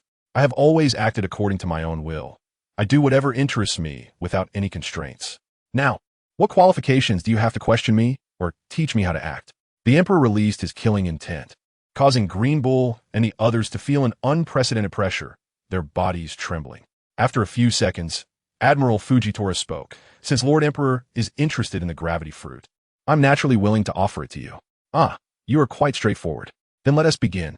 Fujitora smiled as he drew his cane sword, preparing to commit suicide. But Green Bull stopped him, saying, Lord Emperor, let me trade my fruit ability for Fujitora's life. Green Bull immediately pleaded, your fruit ability is too weak. I have no interest. The Emperor coldly rejected. Green Bull was instantly dumbfounded. Is my fruit ability that weak? Fujitora advised, second brother, don't be this way. I've lived enough. Besides, having the gravity fruit without being able to fully develop its true power is indeed a waste on me. Now that Lord Emperor is interested, it can be returned to its rightful owner. Also, I believe after this, Lord Emperor will not continue to make things difficult for the other members of the Navy headquarters. After saying this, Fujitora stabbed his cane sword into his heart and committed suicide. Facing the Emperor, he showed no surprise as he absorbed the power of the gravity fruit. When he left, the Emperor chose to use his time reversal ability to bring Fujitora back to life. Seeing this, Green Bull and the others finally felt more at ease. In the crowd, Kizuro broke out in a cold sweat, and upon seeing that the Emperor did not focus on him, he finally relaxed. That was close. Luckily my light fruit is a trash fruit, or I would have to commit suicide too. But just then, a beautiful song echoed in the sky. Those who heard the song instantly entered a state of absolute illusion. Looking at the ever-changing world around them, many people were bewildered. But some knew what kind of power this was. Not good. This is Yuta's ability. She possesses the Song fruit, which had already manifested once over a decade ago. However, at that moment, the once clear minds of the people suddenly began to forget everything and, following Yuta's will, started to commit suicide. Yuta, who created this world, appeared in the sky of the virtual space with her eyes, looking at everyone and saying, Shanks is dead, Luffy is also dead, my important people, my beloved ones are all dead. I want everyone here to accompany them in death. You all should commit suicide, all of you. Yuta was now much stronger than she was over a decade ago. In this virtual world, she could not only seal off this space to prevent anyone from entering or leaving, but also control the consciousness of everyone within it. She was almost an invincible existence, similar to Kagaya Otsutsuki from the Naruto world, using the infinite Tsukuyomi. Of course, only those with strong spiritual power would not be under her control. At this moment, in the entire virtual space, everyone except for Emperor Tion was committing suicide. However, Emperor Tion was using time stop and quickly found Yuta. Anyone who opposed him would die, especially Shanks and Luffy's people. For that, he would not hold back, even if she was beautiful. But thinking about going to other worlds soon, there would be plenty of beautiful women, and he would be too busy to handle them all. After killing Yuta, the virtual space would completely collapse. Everyone would regain clarity and retain memories of the suicide that had just occurred. That was close. It must have been Lord Emperor Tion who saved us. Yes, but I didn't expect the world singer Yuta's ability to be this terrifying. Yuta is truly insane. She actually want to kill us all. Exactly, it's too outrageous. Lord Emperor Tion didn't intend to wipe us all out, but this vile woman wanted to kill us all for just Shanks and Luffy. She's simply a devil. However, it seemed that Yuta was already dead, and Lord Emperor Tion would not tolerate it. Having absorbed the Song Song fruit, Emperor Tion said, from now on, the world government, navy, and pirates can still exist, but I will not allow any rebels or celestial dragons to exist. Therefore, except for Im and the Gorosei, kill all the celestial dragons below. As for everything else, let it be. As soon as these words were spoken, everyone present suddenly admired Emperor Tion. In their view, everything ultimately stemmed from the celestial dragons abusing the power of the world government to do unspeakable things. If the disgusting celestial dragons were gone, everything would improve, and there would be no need for revolutionary forces. After saying this, Emperor Tion stepped into the time-space and headed towards the split domain, very interested in Buggy's split fruit. At this moment, Buggy had long since left that place and was hiding. Lord Emperor Tion, what brings you here? Yerlita asked cautiously. Where's Buggy? To be honest, I haven't seen him for several hours. He must have run away. Yerlita, having stayed in the split domain for over a decade, knew Buggy very well. He was clearly powerful but overly cautious. Moreover, he was very sensitive to danger, so whenever he encountered something uncontrollable, he would hide first and wouldn't let anyone know. Upon hearing this, Emperor Tion used the power of time reversal to replay what had happened on Split Island. In the end, he indeed saw Buggy running away alone. Emperor Tion pursued him. He blocked Buggy on an uninhabited island. Feeling the powerful aura, Buggy immediately felt threatened and wanted to hide, but he had clearly been exposed. Lord Emperor Tion, what are you doing here? Have those guys heading to the Holy Land already died? You seem to know quite well. It seems you have been keeping an eye on everything, right? Emperor Tion snorted coldly. This Buggy was too timid. Hearing Emperor Tion's cold snort, Buggy immediately knelt down and begged for mercy. Lord Emperor Tion, please spare me. I can't possibly defeat you, and I've never been your enemy. I've never bullied your children either. Enough with the nonsense. I'm here because I need the devil fruit inside you. Do you want to commit suicide, or should I kill you? Emperor Tion asked unequivocally. Upon hearing this, Buggy was scared to death, constantly begging for mercy. Seeing this, Emperor Tion was utterly speechless and said, How about this? Give it your all and fight me. If I'm satisfied, I can bring you back to life. Can you really bring me back to life? Although Buggy believed that someone like Emperor Tion wouldn't lie, he still couldn't help but confirm. What do you think? Emperor Tion said coldly. Buggy shivered all over. Yes. I understand. Then, Lord Emperor Tion, I apologize. Buggy used all his strength, instantly causing the entire small island to split apart. Emperor Tion remained still, but the next moment, he teleported in front of Buggy and threw a punch. Seeing this, Buggy hurriedly split himself apart to directly nullify Emperor Tion's attack. Emperor Tion casually unleashed a storm of lightning. The sky darkened, and thousands of bolts of lightning rained down densely. Buggy was so frightened that he split the clouds above, changing the area of the lightning attack. Quite good, but this isn't your full power, is it? Emperor Tion laughed. Buggy fearfully replied, Not quite, but it's almost my full power. Is that so? Emperor Tion released gravity, and Buggy's split body fell straight into the sea. Not good, Lord Emperor Tion. There's nothing but seawater below. I'll die. Although he cried out in despair, he activated his ability, splitting the seawater below thousands of meters deep and tearing giant fissures. Emperor Tion suddenly dove down. Buggy seemed to have anticipated this, preparing for a counterattack, his arm flying towards Emperor Tion and hitting him. Instantly, Emperor Tion's body began to split apart. Buggy couldn't help but feel excited at this sight. Emperor Tion then activated time reversal, forcibly stopping himself from being split apart. Buggy was dumbfounded. How many abilities did Emperor Tion actually master? He felt he couldn't win it all and begged for mercy. Lord Emperor Tion, I've already given it my all. I choose to commit suicide. You must bring me back to life. I haven't live enough. Then right on the spot, he grabbed his own heart and exploded it, showing decisiveness. He had been watching the broadcast of the battle at the Holy Land and knew that Emperor Tian indeed had the ability to revive the dead. So he decisively committed suicide. Subsequently, Emperor Tian obtained Buggy's split fruit and ultimately revived Buggy. Without the split Buggy, he was like a deflated balloon, completely powerless. When leaving, Emperor Tian threw Buggy back into the split domain. Next, Emperor Tian began to prepare to head to other worlds. Note, the pirate world has come to a hasty conclusion, and the later parts have indeed collapsed. There's nothing to be done. Next world. Let's go to the world of Akame Kill. Although it's a niche anime, I really like his death, the tall and high-attack woman who is also a bit sadistic. I'll play the role of a tyrannical emperor. Chapter 147, Akame Kill, Killing General Bud. Congratulations, host. The role-playing mission in the pirate world has been completely fulfilled. Ding. The system detects that the host has lost all interest in martial power in this world. Ding. The system has upgraded from a role-playing system to a cross-world role-playing system. Please draw for the next world, which will be random.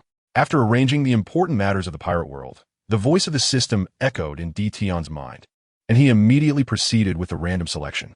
Ding. Congratulations, host. You have drawn the world of Akame Kill. Task. Please roleplay as a qualified tyrant. Roleplaying a tyrant? TSK. There's no one strong in that world, but his death is worth a visit. However, I want to bring some important people from the pirate world with me. Is there a way to take them along? Ding. Given that the host has completed the role-playing mission perfectly for the first time and in a very short time, the system has set up a condition to fulfill one request of the host, but the maximum number is 4 people. That's fine, quite accommodating. Tian was very satisfied at his heart. After some discussion, Tian ultimately took the Empress, Kaido, and Dracula Mihawk with him, leaving the pirate world. You all can rest assured, I will come back in 2 or 3 years to take you to see the new world. Tian said to the other women and his children, Husband, we will listen to you. My lord, I will wait for you and think of you every day. Daddy, I like you the most. You must come back and take me with you. Tian patted Yu's head. Although Yu has a bit of a Yandere vibe, she is very obedient to him as a father, which made Tian quite satisfied. Next, Tian decisively left. After all, the system meant that as long as the role-playing task in a certain world was successfully completed, it could connect to the previous world. This means that as long as he successfully plays the tyrant in the Akame Kill world, the system can establish a spatial passage between the pirate world and the Akame Kill world. At that time, people from both worlds could come and go freely. This is equivalent to saying that these worlds all belong to Tian, and everything is under his control. Soon after, Tian, Kaido, Dracula Mihawk, Hancock, and him arrived in the Akame Kill world. Big brother, what place is this? Have we arrived in another world? Kaido looked around at the unfamiliar surroundings, no longer sensing anything from the pirate world. In short, it completely lacked the flavor of the sea. Ding! Congratulations, host, for successfully arriving in the Akame Kill world. Task. Roleplay as a tyrant. This time there is no need to play a designated character. Upon hearing the system's voice in his mind, Tian understood that they had arrived in the Akame Kill world. That's right, we've come to a new world. Big brother, you're amazing. It seems like it happened in the blink of an eye, but what is this place called? How many strong people are there? Kaido was very curious. For example, how strong are we in this world? Who knows? To maintain the suspense, Tian did not answer directly. Just then, wrapped her arms around Tian's arm and said, Husband, it seems there is an army fighting over there. Should we go take a look? That is a good idea. Soon, Tian and his group arrived at a large battlefield. Looking at the two sides, it was clearly the Imperial soldiers and the Revolutionary Army soldiers. However, as soon as Tian appeared, some Imperial soldiers were shocked to see him. Then a general hurriedly approached Tian with a large group of soldiers and respectfully knelt down, saying, Your Majesty, why are you here in person? Tian was taken aback. Why am I suddenly Your Majesty? Is this the system's setting? He thought he would need to overthrow a small emperor of the empire. But it seems there was no need at all. Kaido and the others were also surprised. How did Tian become Your Majesty? Could it be a case of mistaken identity? However, Hancock and Dracula Mihawk felt it was indeed a mistake. Tian's appearance in the pirate world was already mysterious. Perhaps Tian actually came from this world. Otherwise, why would the soldiers call him Your Majesty? Tian, with an air of authority, said, I was just passing through, but I didn't expect you all to still not have taken down these rebels. Your Majesty, forgive us. These rebels have control over several powerful Imperial weapons and can manipulate magical beasts, which is why we have not been able to take them down for so long. Where is Generalist Death? Your Majesty, Generalist Death is still in the south suppressing the rebels. Humph, it seems that except for Generalist Death, you're all a bunch of useless fools. Kaido, go and kill all the rebels here. Yes, Your Majesty. Kaido immediately got into character. He couldn't embarrass DT on by suddenly calling him Big Brother, right? The general kneeling on the ground didn't dare to raise his head, but was filled with confusion. Who is Kaido? Is he a master brought by Your Majesty? Your Majesty, does that person come alone? Should I organize some troops to assist? No need. He alone is worth 1,000,000 lions. Upon hearing this, the imperial general was shocked. One person worth 1,000,000 troops. Isn't that another Generalist Death? Kaido transformed into a blue dragon, soaring into the sky, breathing fire, and within minutes annihilated over 300,000 rebels. The imperial army was left dumbfounded. My God, that person actually turned into a dragon. No, it's not that simple. That is a super dangerous species from Legends. Could it be the cross-tailed dragon from the Eastern Cloud Sea? No way. That is a terrifying creature that existed 1,000 years ago. It doesn't seem quite right. Countless soldiers gasped in awe and disgust among themselves. However, as they realized that this super dangerous species was actually from their empire, they instantly felt excited and thrilled. After annihilating the rebels, DT then issued the order to return to the imperial capital.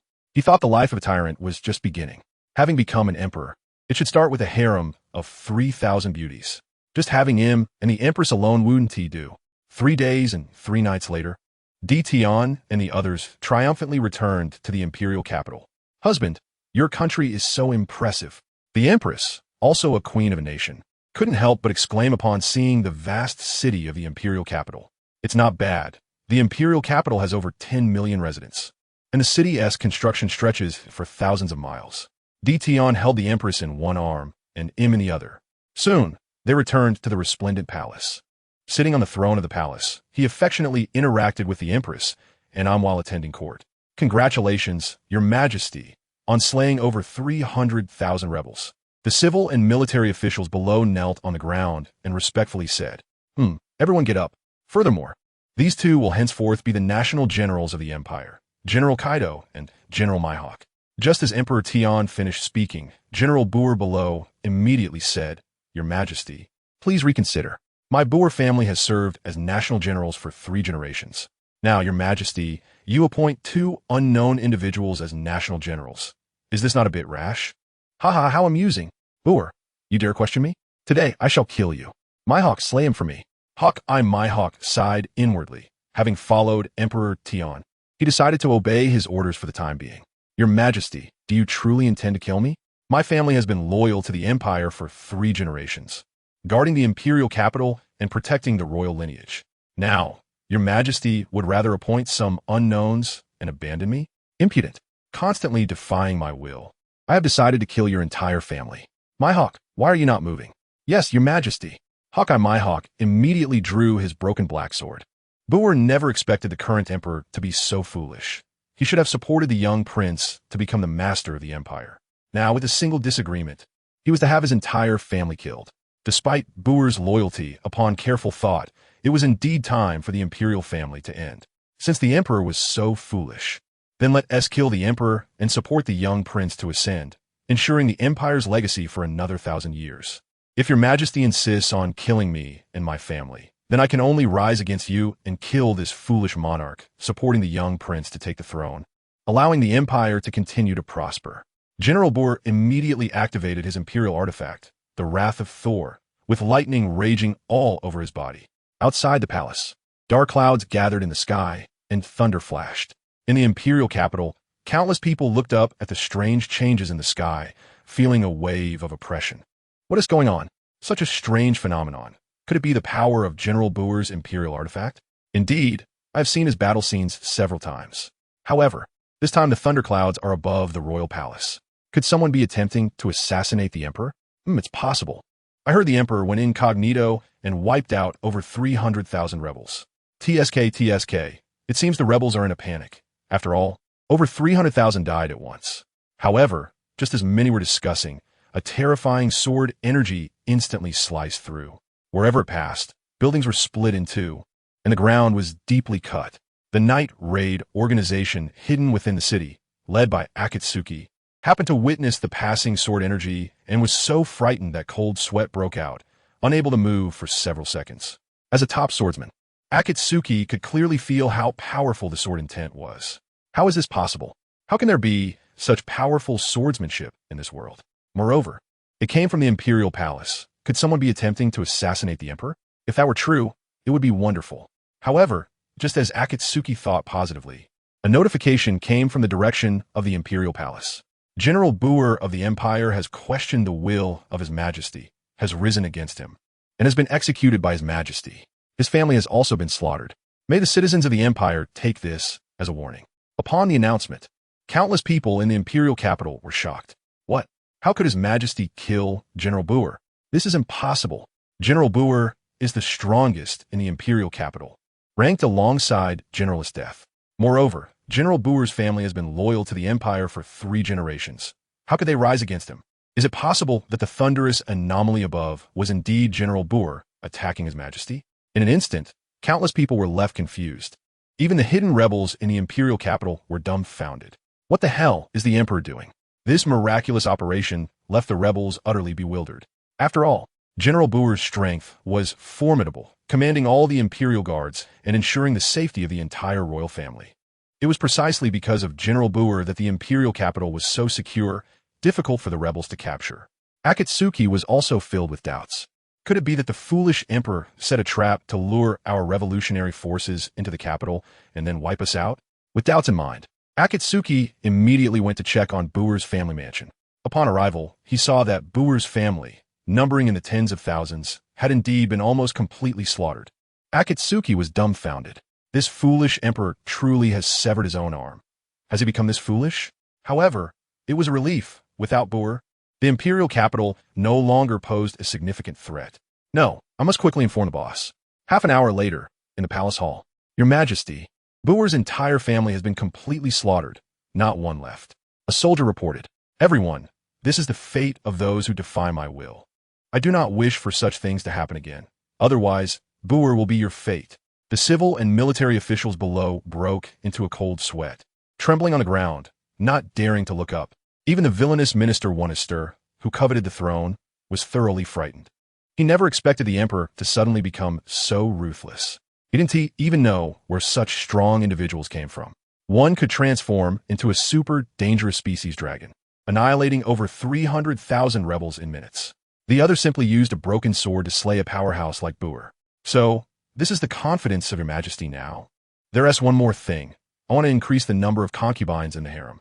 You all find these women for me. They must be alive and intact. Emperor Tian wrote down the names of Akatsuki, Kurohitsuji, Sure, Leona, and Main, throwing them down. By the way, summon His Death back.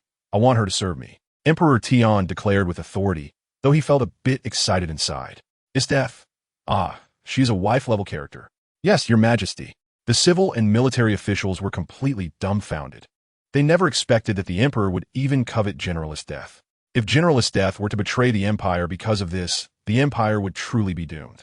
However, knowing this, no one dared to stand up and oppose Emperor Tian's will. Instead, for the first time, they felt that today's court was like hell. They wouldn't dare to attend court again. After the court session, Kaido said, Big brother, it seems there aren't too many strong individuals in this world. The guy who was just killed by Hawk, seems to only be at the level of an ordinary rear admiral in our pirate world. Indeed not bad. But my main interest upon returning this time is in a few women. However, I will soon head to the true world of the strong. Emperor Tian believed that worlds like One Punch Man, Dragon Ball, Food Wars, and others were the true realms of the strong. In these worlds, if Kaido and Hawk went and did not continue to grow stronger, they would likely only be supporting characters and wouldn't survive for long before meeting their demise. I thought so. Next, Kaido, my Hawk, I entrust you with the task to unify this world for me. The sooner the better, without any mercy. If they do not surrender, kill them all. Tian commanded without any doubt. P.S. Sorry, I'm a bit out of it and didn't write well. Let's take down His Death in a few chapters, and I think I'll go to the One Punch Man world instead. Chapter 148, Slashing Crimson. His Death returns to the Imperial capital overnight, with Kaido and Mihawk leading the army to conquer the surrounding countries or minority groups of the Empire. Tian doesn't need to worry at all. He just needs to focus on matters within the Empire. Husband, It seems you are very interested in this woman's death. I wonder what kind of woman she is. In the inner palace, Im and the Empress nestled beside Tian, unable to help but ask. You can see for yourselves. Tian activated his ghost brain to conjure the image of his death. Is it really her? Both the Empress and Im were taken aback upon seeing this. During their time in the pirate world, Tian had conjured this female figure more than once, and he didn't expect this woman to be his death. At this moment, both Im and the Empress felt the immense pressure that his death would bring them. In front of Tian, Im and the Empress were gentle and submissive, but to anyone else, they were proud and aloof. Just from the illusion of his death conjured by Tian, they sensed her overwhelming aura. What is wrong? I suddenly feel that you two are very alert. Tian looked at Im and the Empress with a faint smile. Husband, to be honest, we feel that this woman's death is not easy to deal with. Haha, that is natural. You might end up fighting each other often, but that will be a matter between you women. Tian was somewhat looking forward to it. Having several strong women vying for his attention was indeed a very happy thing. However, Hancock immediately said, "Never mind, I know I'm not as strong as his death. After all, that move should be the power to freeze time and space. It's too strong. So, I want to monopolize my husband's time now. Please don't leave, okay?" Seeing the Empress so shy and charming, Tian naturally enjoyed it. Instead, Im said strongly, "Hancock, you've been the main wife for a while now. How come you haven't faced his death yet, and you're already backing down? If that's the case, you will lose your status, and I can only admit she is the second sister. Originally, Hancock was the leader among the sisters, the main wife, but after I intervened, Hancock couldn't defeat Im and had to relinquish her position. Im became the main wife, and the Empress was ranked second. Sister Im, since you say that, you will definitely help your sister keep this position, right? Look, since we came to this world, apart from our husband, we only have each other, don't you think? Moreover, we both came from the same world." The Empress played the emotional card for her position. "Ahem, don't worry, since you so readily abdicated and called me sister. Therefore, when we really face his death, if we join forces, it should be fine. In the end, his death can only be our third sister." What Sister Im said is right. The Empress thought for a moment as well. Even if she and Im teamed up, perhaps they could forcibly defeat his death.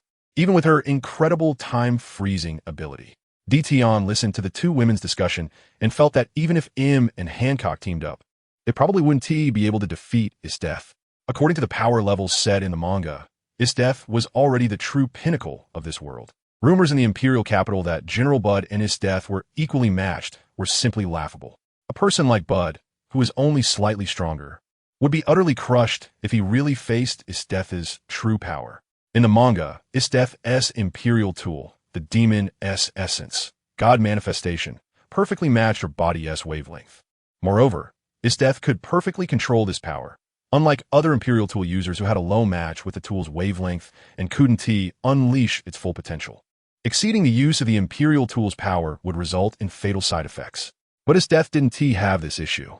As a sadistic queen, the violent power in her bloodline had already suppressed the restless factors of killing, rage, and tearing that the imperial tool carried.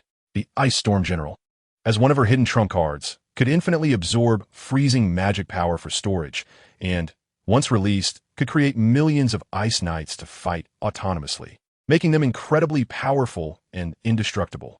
Even these ice knights, when instantly released into freezing magic power by his death, could turn an area equivalent to 1/3 of the world's landmass into thick ice and snow that wouldn't dissipate for months.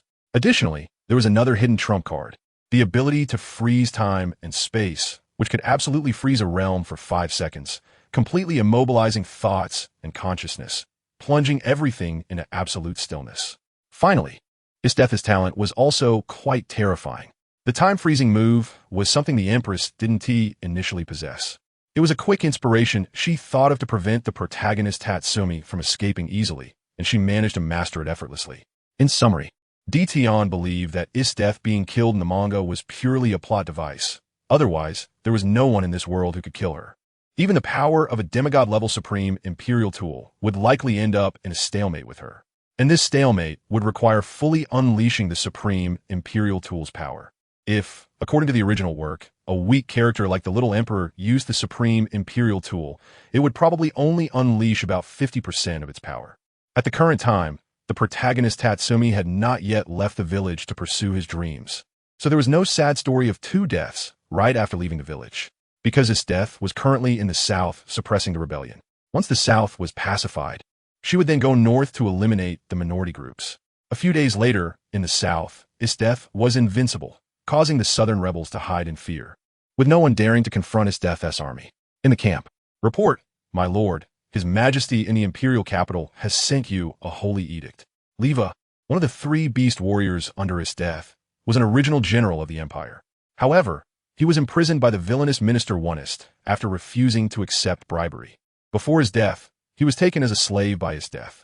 Leva felt an unprecedented powerful force from Isteth, as well as her gentleness towards her subordinates, and was deeply impressed. He had always been very loyal, and wouldn't hesitate to die for Isteth. To Leva, Isteth had given him a true new life. His Majesty summoned me back. What is it about? Isteth sat on her exclusive throne, resting her hand on her temple, and asked lightly, my lord, this. You should see for yourself. Leva dared not speak out, because what was written above made him unable to suppress his urge to kill the current emperor after seeing it. No problem, you read it. I will listen, said Esther's. Esther's was not in the mood. The enemies in the south were too weak, and the battle here would end quickly, leading to boredom again. Yes, my lord. The imperial edict stated that the emperor wanted you to return to the imperial capital within 3 days to serve him. Leva couldn't help but break out in a cold sweat as he spoke. After all, even if the emperor asked General Esters to do such a thing, it would definitely be a death wish and an offense. However, upon hearing this, Esters became interested. What did you say? That incompetent emperor wants this general to return to serve him? My lord, that's what the imperial edict says. Leva handed the edict to Esters. Esters took a serious look and immediately became incredibly excited and pleased. The emperor has actually grown some courage. Interesting. However, if he wants this general to serve him, he must conquer me with strength first. Leva, the remaining unoccupied territories in the south will be handed over to you. This general will rush back to the imperial capital overnight, looking forward to what the emperor intends to do. Yes, my lord, but please be careful. Currently, there is news from the imperial capital that the emperor beheaded General Bud and executed his entire family for a disagreement. Upon hearing this, Esters became even more excited, her expression extremely joyful. Hey, it seems our emperor has hidden strength. Although Bud was just a mediocre character in my eyes, the emperor's ability to kill Bud indicates he is stronger than Bud. After leaving a remark, Esters boarded her special dangerous beast and flew back to the imperial capital overnight. The next morning, Esters arrived outside the city gate of the imperial capital. Quick, open the city gate. General Esters has returned. Although Esters held the title of general, she always adhered to the order of the imperial capital and would not act above the laws of the empire due to her status. At the same time, people in the imperial capital began to discuss. The emperor wouldn't want to kill General Esters, would he? It feels like this is all a conspiracy by Minister Onist. Yes, it must be. Minister Onist wants to use the emperor's supreme power to eliminate any threats to him. Now that General Bud is dead, only the powerful General Esters remains. You guys are just making up stories, right? I heard it was the emperor who wanted General Esters to come back and serve him. What? Serve him? Has the emperor lost his mind? How dare he let General Esters serve him? Shoo, keep your voice down. If someone hears you, be careful that they don't kill your entire family. With Esters returning quickly, many people in the imperial capital were eagerly anticipating the follow-up. Who doesn't know that General Esters is a war maniac? Even the current emperor would probably not easily succeed in conquering a woman like her, who is a dominant S-type. In the harem, a maid nervously came to report, Your Majesty, General Esters has returned and is in the main hall. The emperor, who is still working, immediately ended his current tasks upon hearing that Esters had returned. After donning his black dragon emperor robe, he brought him and the empress to the court. The following maids looked at the emperor, who appeared so energetic, and were astonished. The emperor was truly remarkable. He and T left the house for 4 days and nights, and hadn't T stopped working, yet he seemed as if nothing had happened. Furthermore, the 2 empresses beside the emperor seemed extraordinary as well. It appears that if the emperor could really make General Esters serve him, the harem would indeed become lively. Minister, I greet your majesty. Upon seeing the emperor, Esters immediately knelt on one knee and respectfully greeted him. You rushed back overnight?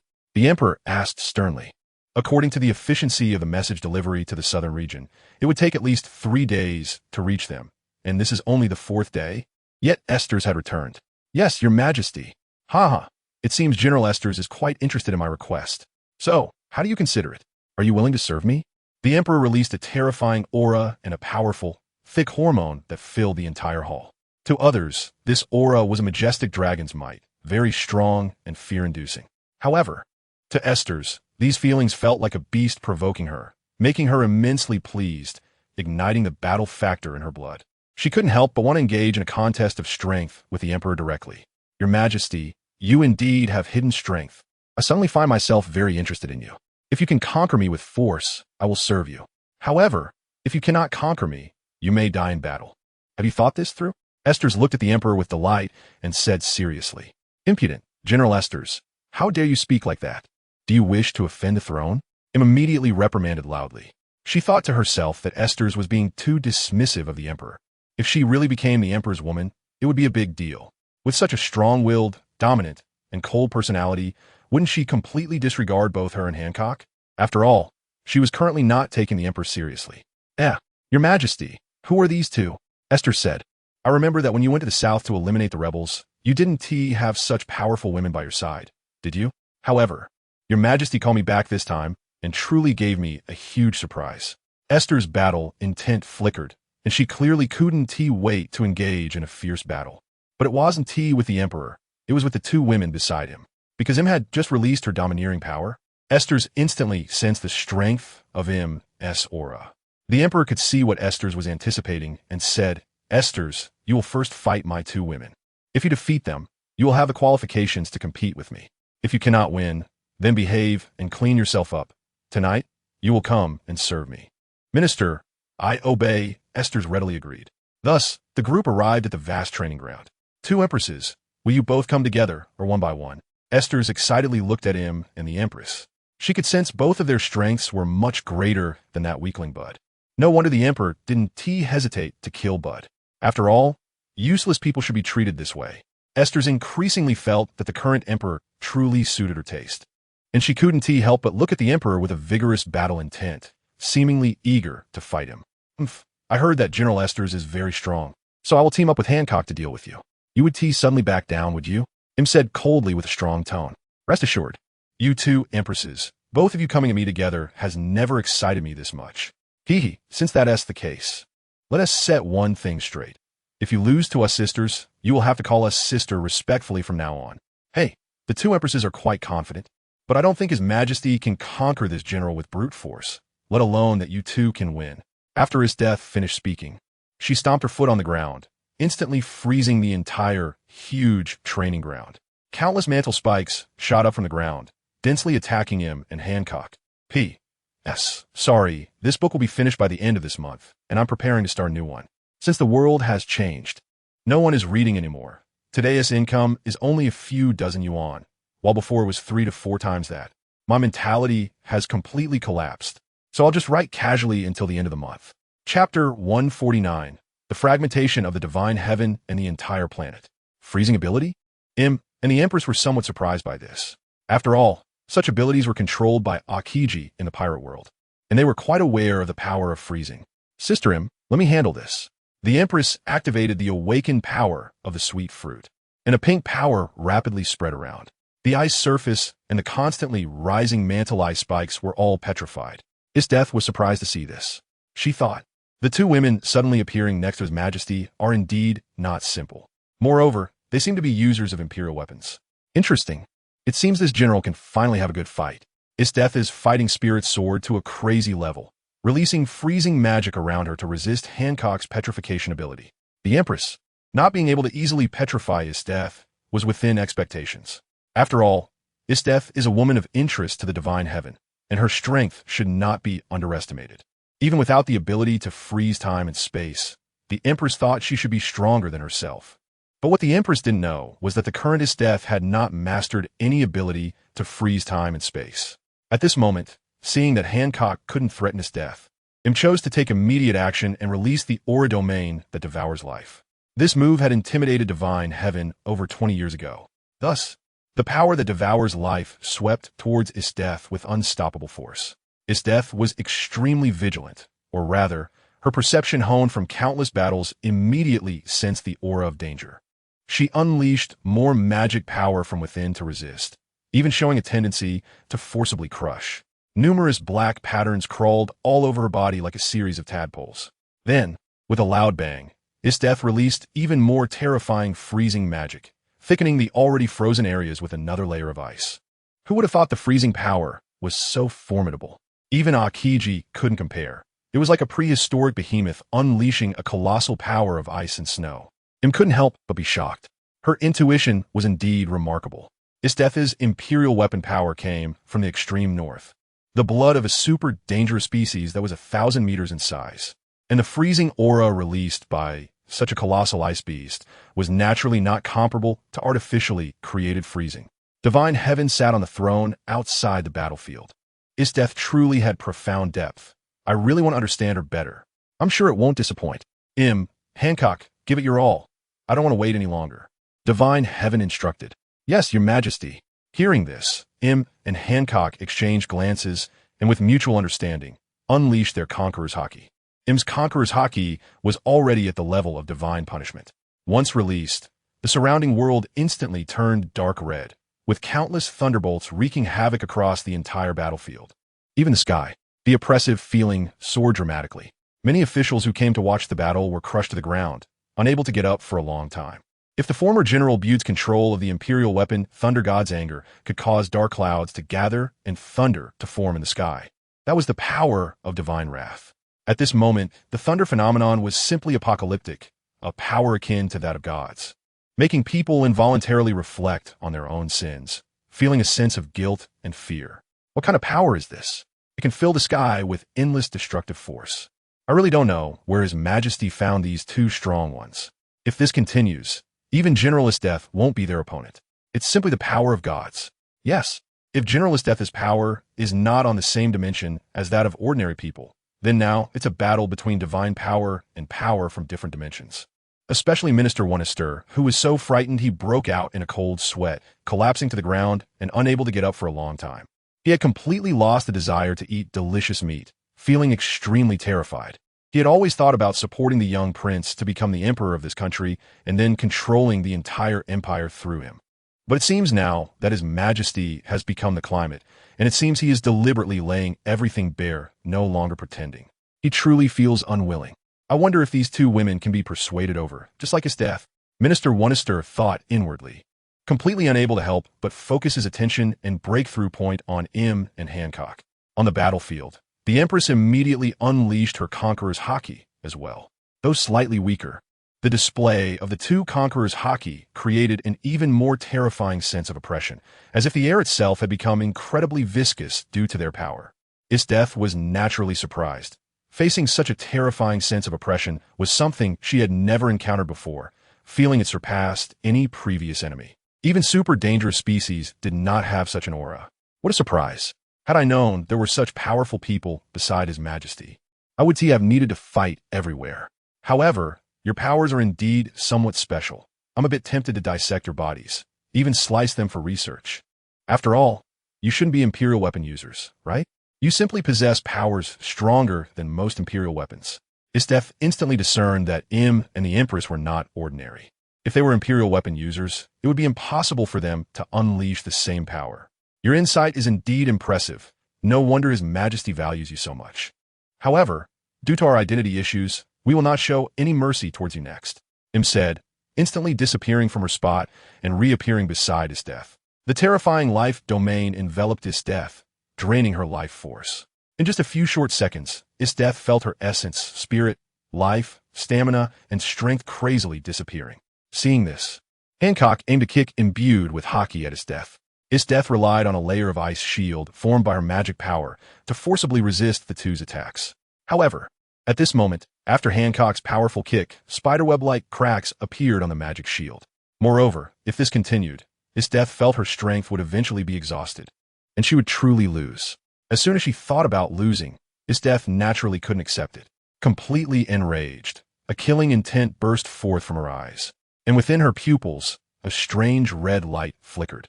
At this moment, Isteth unlocked many of the magic seals within her body, and her terrifying magical power erupted once again. However, this time she concentrated her magical power into a single point and then released it in an instant. General Ice Storm. With a loud bang, a powerful freezing aura spread overwhelmingly, enveloping the entire battlefield and the sky as if it were a tangible force. Even the Empress and were almost frozen. Had it not been for their armed hockey for defense, they might have been completely frozen. However, the two were only forced to retreat. Tap, tap, tap. At this moment, in the low-visibility snowstorm, the sound of dense hoofbeats echoed. It was a troop of ice knights wielding ice spears, charging toward the Empress and with an unstoppable momentum. The Empress and activating their observation hockey, displayed powerful martial arts to continuously destroy the ice knights. However, these ice knights kept coming, and after fighting for more than half an hour, it still showed no signs of ending. At this rate, they couldn't get close to his death at all. Additionally, they had to prevent her freezing time ability. If they accidentally fell into her trap, they would undoubtedly lose. Communicated with the Empress through observation hockey. That's right. It seems we can only eliminate these ice knights in one go. Otherwise, it would be very unfavorable for us. The Empress thought for a moment and said, Sister your ability is the life fruit, right? Next, I will use my strongest power, but my stamina might not keep up. That's simple. I will maintain your vitality, and your stamina will stay at its peak. Okay, with that, and the Empress joined forces completely.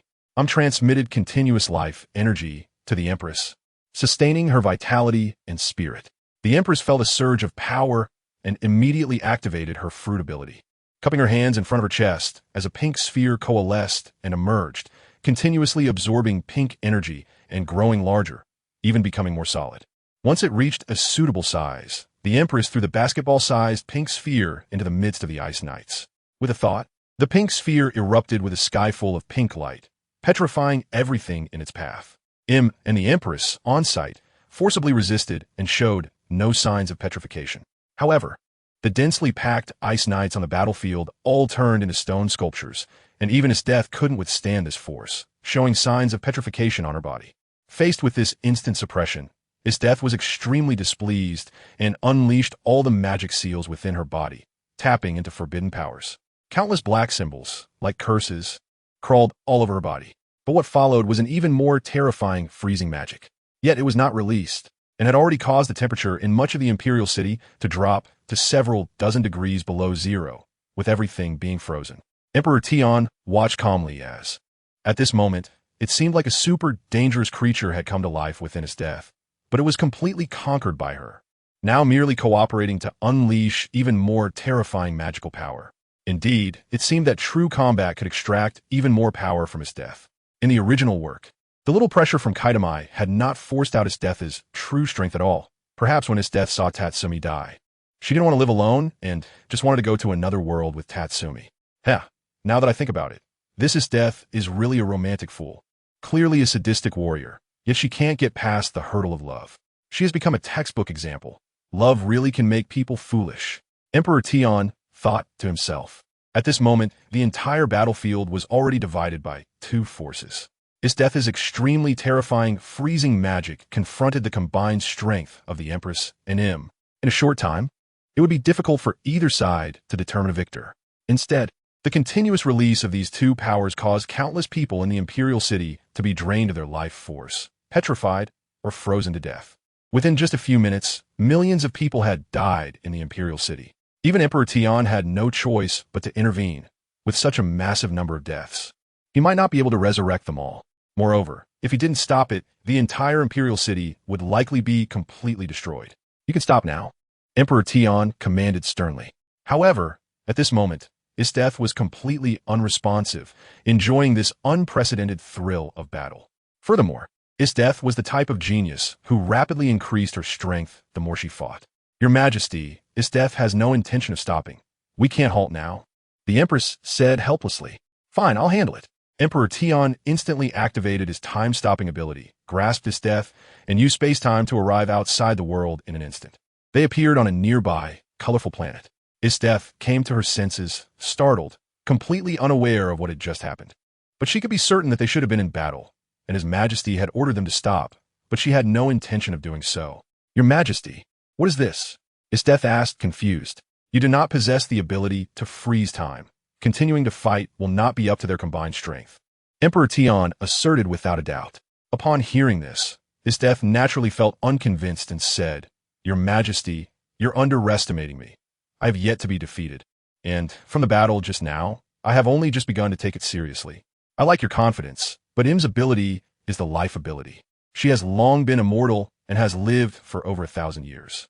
The Empress's ability is the petrification ability, and her true power, in Medusa form, is comparable to divine strength. Even if the ice beast soul within you were to come out, it might not be able to deal with her. Moreover, she has Im's life energy constantly replenishing her. Even if the battle lasted for a month, she wouldn't weaken. Now, do you think you can hold out that long? Or do you not trust my words at all? Emperor Tian spoke calmly, but to his death. It was unexpected that her hidden powers had been completely seen through by His Majesty. However, even so, his death remained unconvinced and said, "If your Majesty wants me to fully believe your words, it can only be done by competing with me. Though I don't know where this place is, it is vast enough to allow us to unleash our full strength in battle." Isteth's fighting spirit erupted. Hearing this, Emperor Tian laughed heartily and looked at Isteth with dominance. "No, you currently do not have the qualifications to fight me. There is no one in this world who is my opponent. I am far stronger than you. But to make you truly convinced, I will show you a portion of my immense power." With a clap, Emperor Tian brought his palms together. He had already activated the power of fragmentation, and as his palms slowly separated, it was as if there was a resistance of millions of pounds. But then, the planet beneath their feet began to crack and disintegrate, presenting a terrifying scene of world destruction. Upon seeing this, Isteth's pupils trembled. After feeling this power, a sense of insignificance like an ant arose in her heart. "Come, follow me." Suddenly, Tian took Isteth to a higher place, watching the constantly shattering planets below. Everything was in sight. After Isteth clearly saw it, not to mention that she was in the universe, but the planets below were so huge. Yet they were truly destroyed by His Majesty with one move. Realizing Tian's strength, Isteth instantly became tense, because Tian had already conquered her. In other words, next, she would have to serve His Majesty, which felt so thrilling. How should she put it? This was her first time doing such a thing. Chapter 150. Isteth is completely convinced. How about it? Do you like me now? Tian domineeringly reached out, pinching Isteth's chin and asked. At the same time, smelling the fragrance on Isteth, he had to admit that different women had different natural scents. But there was one common point. No matter how different they were all very fragrant. Isteth's face was already flushed, and Tian's power not only excited her, but also made her heart race. In her view, only such a powerful man, an invincible man, was worthy of being her man and had endless charm to attract her. At this moment, with this thought in Isteth's heart, she was influenced by Tian's strong hormones and couldn't help but feel anticipation for the first time.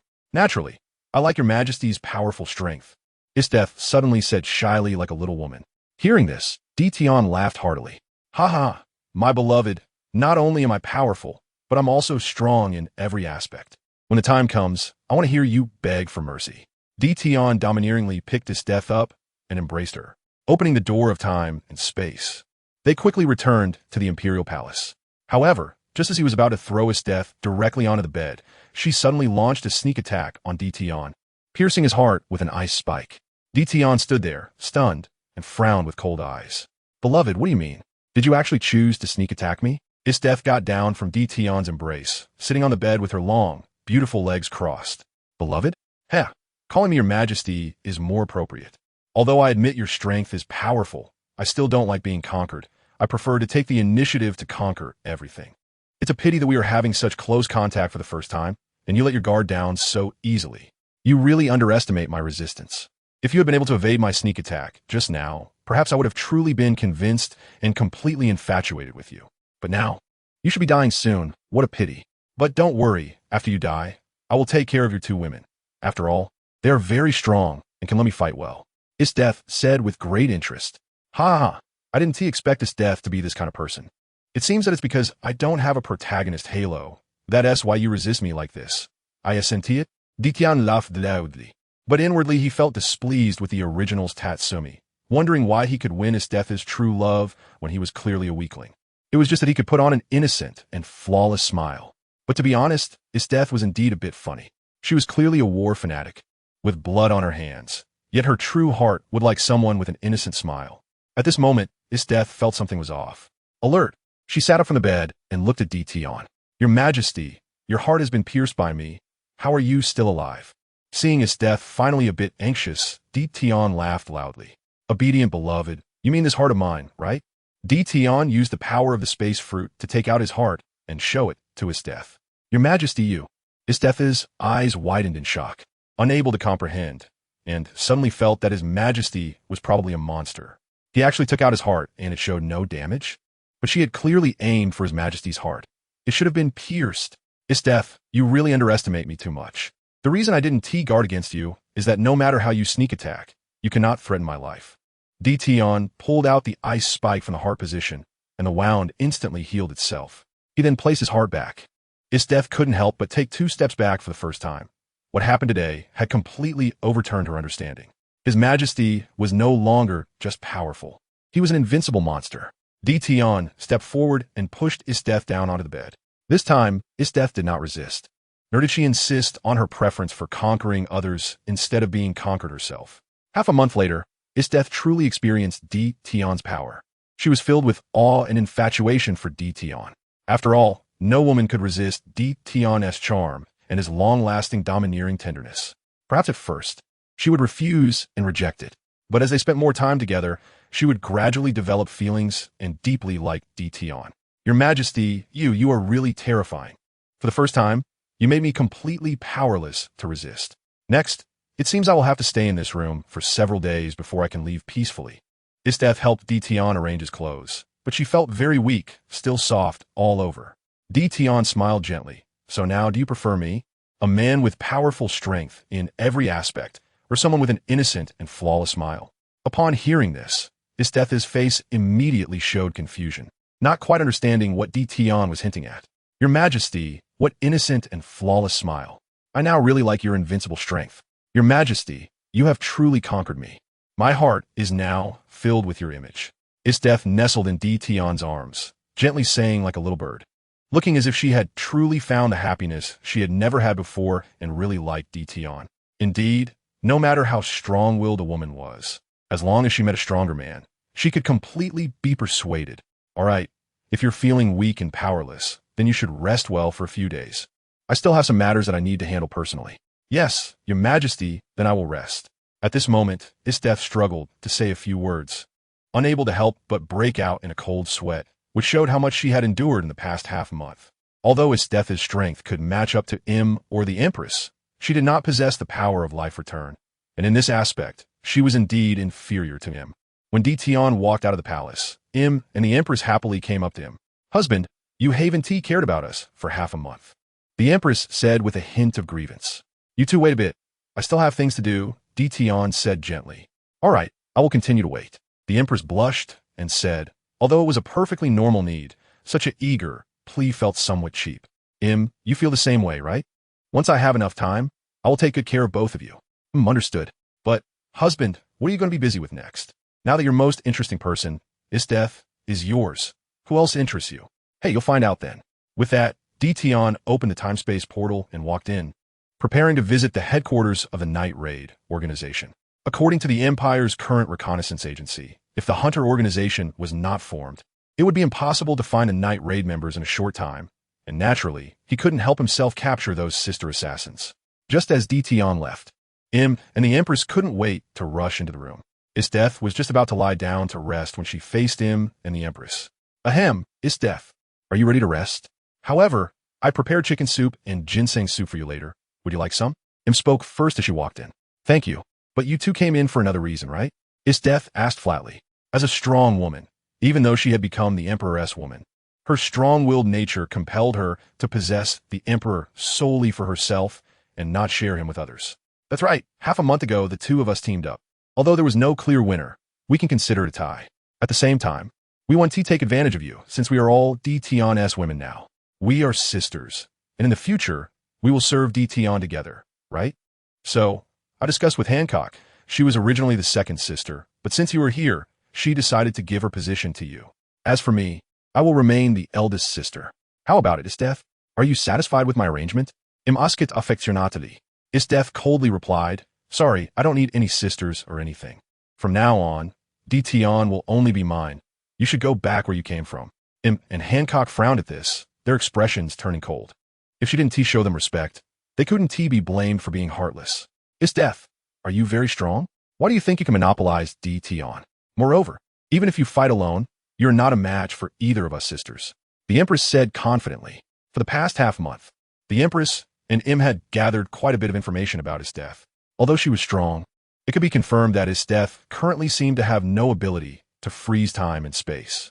As for why DT, who gathered Death in the pirate world, would have that ability, it was likely that it would be mastered by a future version of Death. Why not? I was with DT for a full half-month the first time we were together. And to be honest, we have been at it nonstop. Would you say I'm not impressive? Or do you have any such achievements? Death said forcefully, feeling a bit proud about it. Upon hearing this, the Empress had no reason to refute. After thinking about it, she realized that she indeed didn't have achievements like Death's. She remembered her best performance was surrendering after 10 days and nights. The Empress clenched her fists. Although she was unhappy, she found it hard to argue. On the other hand, suddenly laughed. Death, how could you say that? Then what I'm about to say next is fair. You've been with DT for half a month, which indeed shows some strength, and you are better than Hancock. However, that level of strength is completely insignificant in front of me, and was immensely pleased with herself, thinking about her own incredible record over the past 6 months, which even tennis deaths couldn't match. Wasn't this a guaranteed victory? Oh, then I wonder what your record is, Death asked coldly, thinking to herself that if she had become like this in half a month, could really be better? Being women, the gap in this aspect couldn't be that large. Besides, she wasn't afraid of lying. She could always ask DT for verification later. Ahem. To be honest, I also only held out for half a year without stopping. If you don't believe me, you can ask my husband. Said happily. Thinking back to that time made her feel nostalgic for the joy back then. Death was stunned upon hearing this. What did you say? Half a year? Why not? Do you think big sister is weak? I'm an immortal person, and I've lived for over 1,000 years. How could you, in your 20s, possibly win against me? Hancock said coldly, arms crossed. Upon hearing this, Death finally remembered that DT had mentioned something about and Hancock's abilities outside of this world. She and thought of it earlier, completely lost in happiness for the past half-month. DT had said that possessed the power of infinite life and had lived for over 1,000 years. Although Hancock had the ability to petrify, she also had the power to restore life. Therefore, if she continued to confront and the Empress, she would end up losing due to insufficient magic power. All right, half a year is indeed a staggering number. I may not accept it, but I have to admit you are impressive. So, does this mean you have no objections to my position as the eldest? I guess so, Death reluctantly replied. Thinking that she couldn't possibly go back on her word. She couldn't afford to lose face like that. However, she truly wanted to know how thrilling it must have been to last for half a year. All right, from now on, I'll call you sister. As for Hancock, she can call you sister too, because she only has a record of 10 days. Smiled while covering her mouth. Hancock, feeling awkward and unhappy, said, Humph. This is only temporary. Next time, I will definitely last longer. Just wait and see. Okay, don't be angry. Death came after us. We both have DT daughters now, so let us not bully Death too much. Comforted Hancock as she pulled her outside. Next, the two brought Death a lot of nourishing soup to strengthen her body. Sister, drink more to nourish your body. You can't let the fetus be malnourished. Upon hearing this, Death almost spat out the nourishing soup she was about to drink. This is just the beginning. It's not that exaggerated. Besides, about a child, I'm not ready for that yet. Just thinking about a child made Death feel nervous and flustered, as she had never considered the day she would be pregnant. It's not exaggerated. Your husband is so capable, it's impossible for you not to have one. Like Hancock and I, our daughters are already 20 years old. They're that old?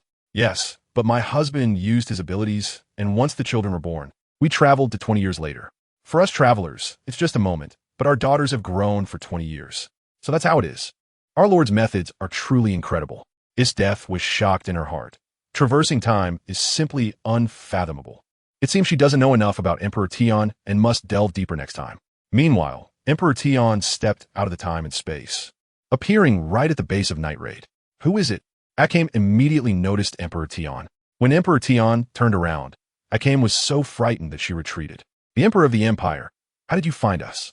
Akame was extremely vigilant, feeling that the surroundings must be filled with the Emperor's men lurking about.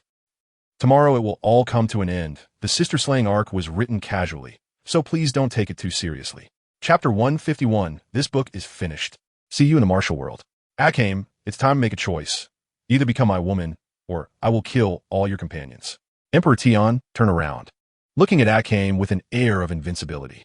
That contemptuous gaze made Akame, a powerful assassin, feel an unprecedented sense of oppression, as if she were staring into an endless abyss. However, Akame frowned instantly. To become this dog emperor's woman, was the dog emperor out of his mind? Or did she miss here? Did he come all the way to Night Raid's base just for this?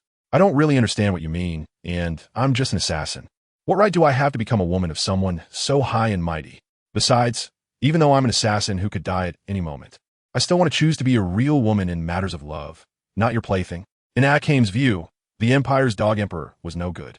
Whether it was managing the people of his country or treating the women in the palace, he probably saw them as mere playthings, not worthy of being treated as human beings. Is this your choice?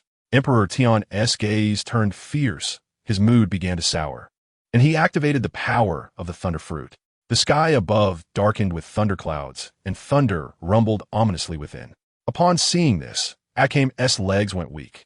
This unprecedented sense of oppression was truly the power that the dog emperor of the empire should possess. Could this be the imperial tool, Thunder God's wrath? It was said that half a month ago, General Bud had already been killed by this dog emperor, and his imperial tool could manipulate thunder. Soon, everyone in Night Raid was startled and rushed to the scene. Najenda, Brand, Shira, Mine, Leon, and Lubbock. Akame, what happened? Najenda immediately asked Akame, thinking that Akame must have exposed their location, leading the dog emperor to find them. Boss, I don't know either. This dog emperor just suddenly appeared here. Akame cautiously replied, did you fight him? Seeing the tense atmosphere, Najenda thought the two had already clashed. Not all, and I'm not his match. This intuition is very strong. If I make a move, I will be killed on the spot. Although I'm not afraid of death. I don't want to die without having done anything, Akame said seriously. This was the first time Najenda felt how tricky the situation was. After all, if even Akame had no confidence, the people present, even if they teamed up, probably wouldn't be able to threaten this dog emperor. However, what puzzled Najenda was how the dog emperor had become so strong. That terrifying aura really was the same emperor from before. By the way, boss, this dog emperor is giving me a choice to become his woman in exchange for sparing us. What do you think I should do? Akame reported immediately. She thought that although she was reluctant, as long as the boss agreed, she could sacrifice herself to become this dog emperor's woman. If she had to be trampled, then so be it. Upon hearing this, Najenda was momentarily stunned. This emperor still had a strong lust for women. He personally came to Night Raid's base just for this reason, enraged only for beauty. Your Majesty, it's been a long time. I didn't expect you to become so powerful now, or have you been hiding your strength all along? Najenda asked calmly, forcing herself to remain composed as the leader of Night Raid. She couldn't show weakness or panic, or the morale would quickly collapse. After all, at this moment, Mine, Shira, Leon, and Lubbock, even someone like Brand who had become a true man, couldn't help but break out in cold sweat, their bodies trembling slightly. But they couldn't blame themselves for being timid. The thunderclouds above were too terrifying. It seemed the thunder within the clouds obeyed the commands of the Emperor before them, ready to unleash countless terrifying bolts of lightning at any moment. Boom! However, Emperor Tian had no intention of conversing with Najenda. He immediately controlled a bolt of lightning to strike Najenda directly. Najenda was instantly engulfed in flames, unable to even evade. It was so sudden. Akame, Shira, Mine, and the others were shocked, their pupils trembling. Ah, boss! They all shouted, completely unsure what to do, knowing in their hearts that their boss had just been killed right before their eyes. Look, Akame, this is the price of making the wrong choice. But now, I will give all of you another chance. I now want Leon, Shira, Mine, and Akame to please me, and I will let your boss come back to life. Otherwise, you all will be destroyed. Emperor Tian said with authority. At this moment, he seemed like a god of the heavens, utterly overwhelming. Although Akame and the others didn't believe that Emperor Tian could truly resurrect their boss, for some reason, they felt that he wasn't lying and might really be able to do it. Mine stepped forward immediately. I promise you, I will become your woman. Just save her. Mine said while crying. She really didn't want to see Najenda die. Back when she was lost and alone on the streets, not having enough to eat or wear. She was fortunate to encounter Najenda's shelter and had lived to this day. You alone cannot represent everything. I also want her. Emperor Tian said indifferently. At this time, Shira stepped forward as well. As long as it can resurrect the boss, I will do anything. The naturally naive Shira was very calm at this moment, fully entering the state of a natural killer. Leon sighed. It seems fate is like this.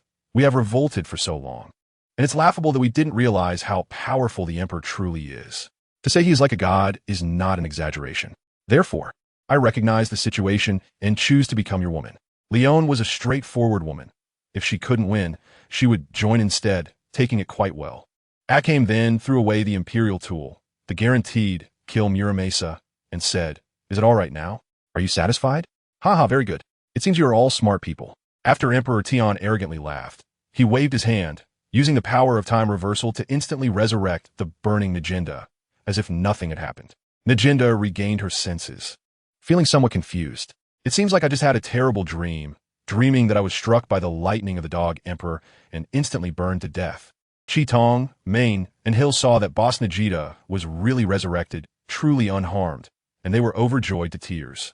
However, they were even more shocked by the dog Emperor's power. It was truly unbelievable. What kind of ability is this? Could it really be a godlike existence? "Boss, we have chosen to become his women. Also, boss, you shouldn't work for the Revolutionary Army anymore. It's impossible to be an enemy of the Empire. With him around, the Empire cannot be overthrown by anyone." Chi-Tong said seriously. Najida was still hesitating, and Main immediately cried out, "Boss, really don't be enemies anymore. You were just killed by him once, and only because we chose you were you resurrected." So, upon hearing this, Najida was taken aback. Does that mean she wasn't dreaming just now, but was really killed once? "Yes, boss, we can't win." Leonai also said seriously, "Stop talking nonsense. Now you're all my people. Come and call me husband. If I am happy, you might soon feel happiness. This way, you will truly become my women, and I will treat you gently. And Najita, this time I will let you go. If there's a next time, I will wipe out all of you in the Revolutionary Army." Najita sighed inwardly. In the face of absolute power, any schemes are indeed futile. This time, just the Emperor alone showcased power that made them feel unprecedented despair. What Revolutionary Army force? If they really attacked the Imperial capital, they would all die.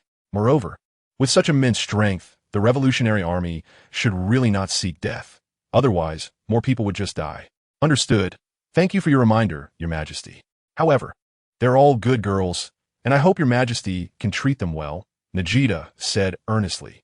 "Whether I treat them well depends on their own choices. I have always been the gentlest to my women. As long as they are obedient, I can satisfy all their wishes." Emperor Tian said majestically. Upon hearing this, Najida thought to herself that the Emperor was not joking. Since he said so, she might as well trust him once. So she said, "Chi-Tong, you all be obedient and quickly call His Majesty husband. In the future, with you in the Empire, it will surely get better." Najida felt that if Chi-Tong and the others became the Emperor's women, they could gain his trust through favoritism and manage the Empire, which was quite possible. Chi-Tong nodded and immediately called out to Emperor Tian with a straight face, "Husband." Main pouted and also huffed, calling out husband. Leonai was quite charming. Her voice magnetic as she said husband. The naturally silly Hill, for some reason, felt nervous and stammered, "Husband." Emperor Tian shook his head at this and said, "This won't do. The way you called lacks any excitement and instead makes me feel angry. Do you still have fantasies, thinking I am taking advantage of you?" In a fit of anger, Emperor Tian condensed a giant troll figure 1,000 meters tall, looking down at Chi-Tong and the others as he spoke. "In this world, I am an invincible existence. In your hearts, I should be like a god. Yet you wish to overthrow my 1,000-year empire right under my nose. That I haven't killed you all in my rage is my mercy." Emperor Tian's voice resounded throughout the empire, his might unparalleled. Chi-Tong and the others were already so frightened by the giant that appeared from Emperor Tian that their legs went weak, feeling as if they were suffocating. At that moment, they felt complete despair. They never expected that the empire they had been resisting was such a terrifying existence. How could they dare? Moreover, this emperor possessed such immense power, but did not act personally, which indeed showed mercy. Otherwise, if he had acted, it would only result in rivers of blood. Brand and Laibach also began to question the existence of the Revolutionary Army. Were they really mad? To awaken such a terrifying emperor. Fortunately, the emperor had no common sense. Probably just to avoid bloodshed. Seeing Chi-Tong and the others turn pale, Emperor Tian retracted the troll figure and walked up to Chi-Tong, saying, "Get up, look into my eyes, and call me dear husband." Chi-Tong was filled with towards Emperor Tian and dared not disobey, carefully calling out, "Dear husband. You all too, stand up. Come to me, And call me dear husband, he commanded. Leo Nai forced herself to calm down, mustered her courage, linked arms with Emperor Tian, and alluringly called out, dear husband. Mane approached with red eyes, feeling overwhelmed, but still tremblingly called out, dear husband. Hill gazed into Emperor Tian's eyes, as if she saw that he truly cared for them. And she couldn't help but blush, becoming her naturally silly self, as she called out, dear husband. Well, this time I didn't see you all with expressions wanting to kill me.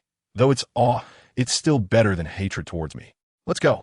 Follow me back to the imperial capital. Emperor Tian waved his hand, opening a portal before them. He stepped in first. Qi Tong and the others, seeing this, were so shocked they didn't know what to say. Is this ability all the Emperor's power? But isn't it terrifyingly powerful? Nevertheless, they quickly entered the space portal. Brand and Laibach watched as Qi Tong and the others left with the Emperor of the Empire, finally breathing a sigh of relief. However, they were already at the end of their strength and lay flat on the ground. Boss, everything we have done has been wrong, right? But fortunately, this Emperor is merciful. Not only did he save us, but he also saved countless innocent people from death. Najida said lightly, perhaps. But I need to quickly relay this back to the Revolutionary Army headquarters, so they stop resisting the Empire. It is impossible to overthrow it. Boss, I fear they won't believe us, right? So I think we might as well fly far away, Laibach said, who had always liked Najida and was thinking about living a sweet life with her after the war ended. 6 months later, Qi Tong and the others had completely fallen for Emperor Tian. After continuously getting to know him, they realized that he was actually a very good man, a great emperor. Moreover, just as Emperor Tian had said before, he cared for them and treated them well, so they helped the empire correct many decaying systems, revitalizing it. At the same time, Kaido and Mihawk had unified the entire continent for Emperor Tian. 2 years later, the entire empire, under Emperor Tian's rule, was vigorously constructing palaces, building the Great Wall, and waging wars against other continents. Slowly, I reached a certain level of tyrannical requirements. Thus, through the power of the system, I completed the connection to the pirate world and established a spatial passage, allowing people from both worlds to interact with each other. As a result, the family of Emperor Tian was reunited, and they lived a supremely happy life. Synopsis: Emperor Tian, a muscular man. I traveled to the pirate world and obtained a system to play as characters. The higher the degree of portrayal, the stronger the powers and talents I gain from the character. I started off by drawing the character Baki Hanma. I am Baki, Emperor Tian. Remembering how Baki Hanma kidnapped my mother, it was to break the taboo and become stronger, which later led to the emergence of my blade.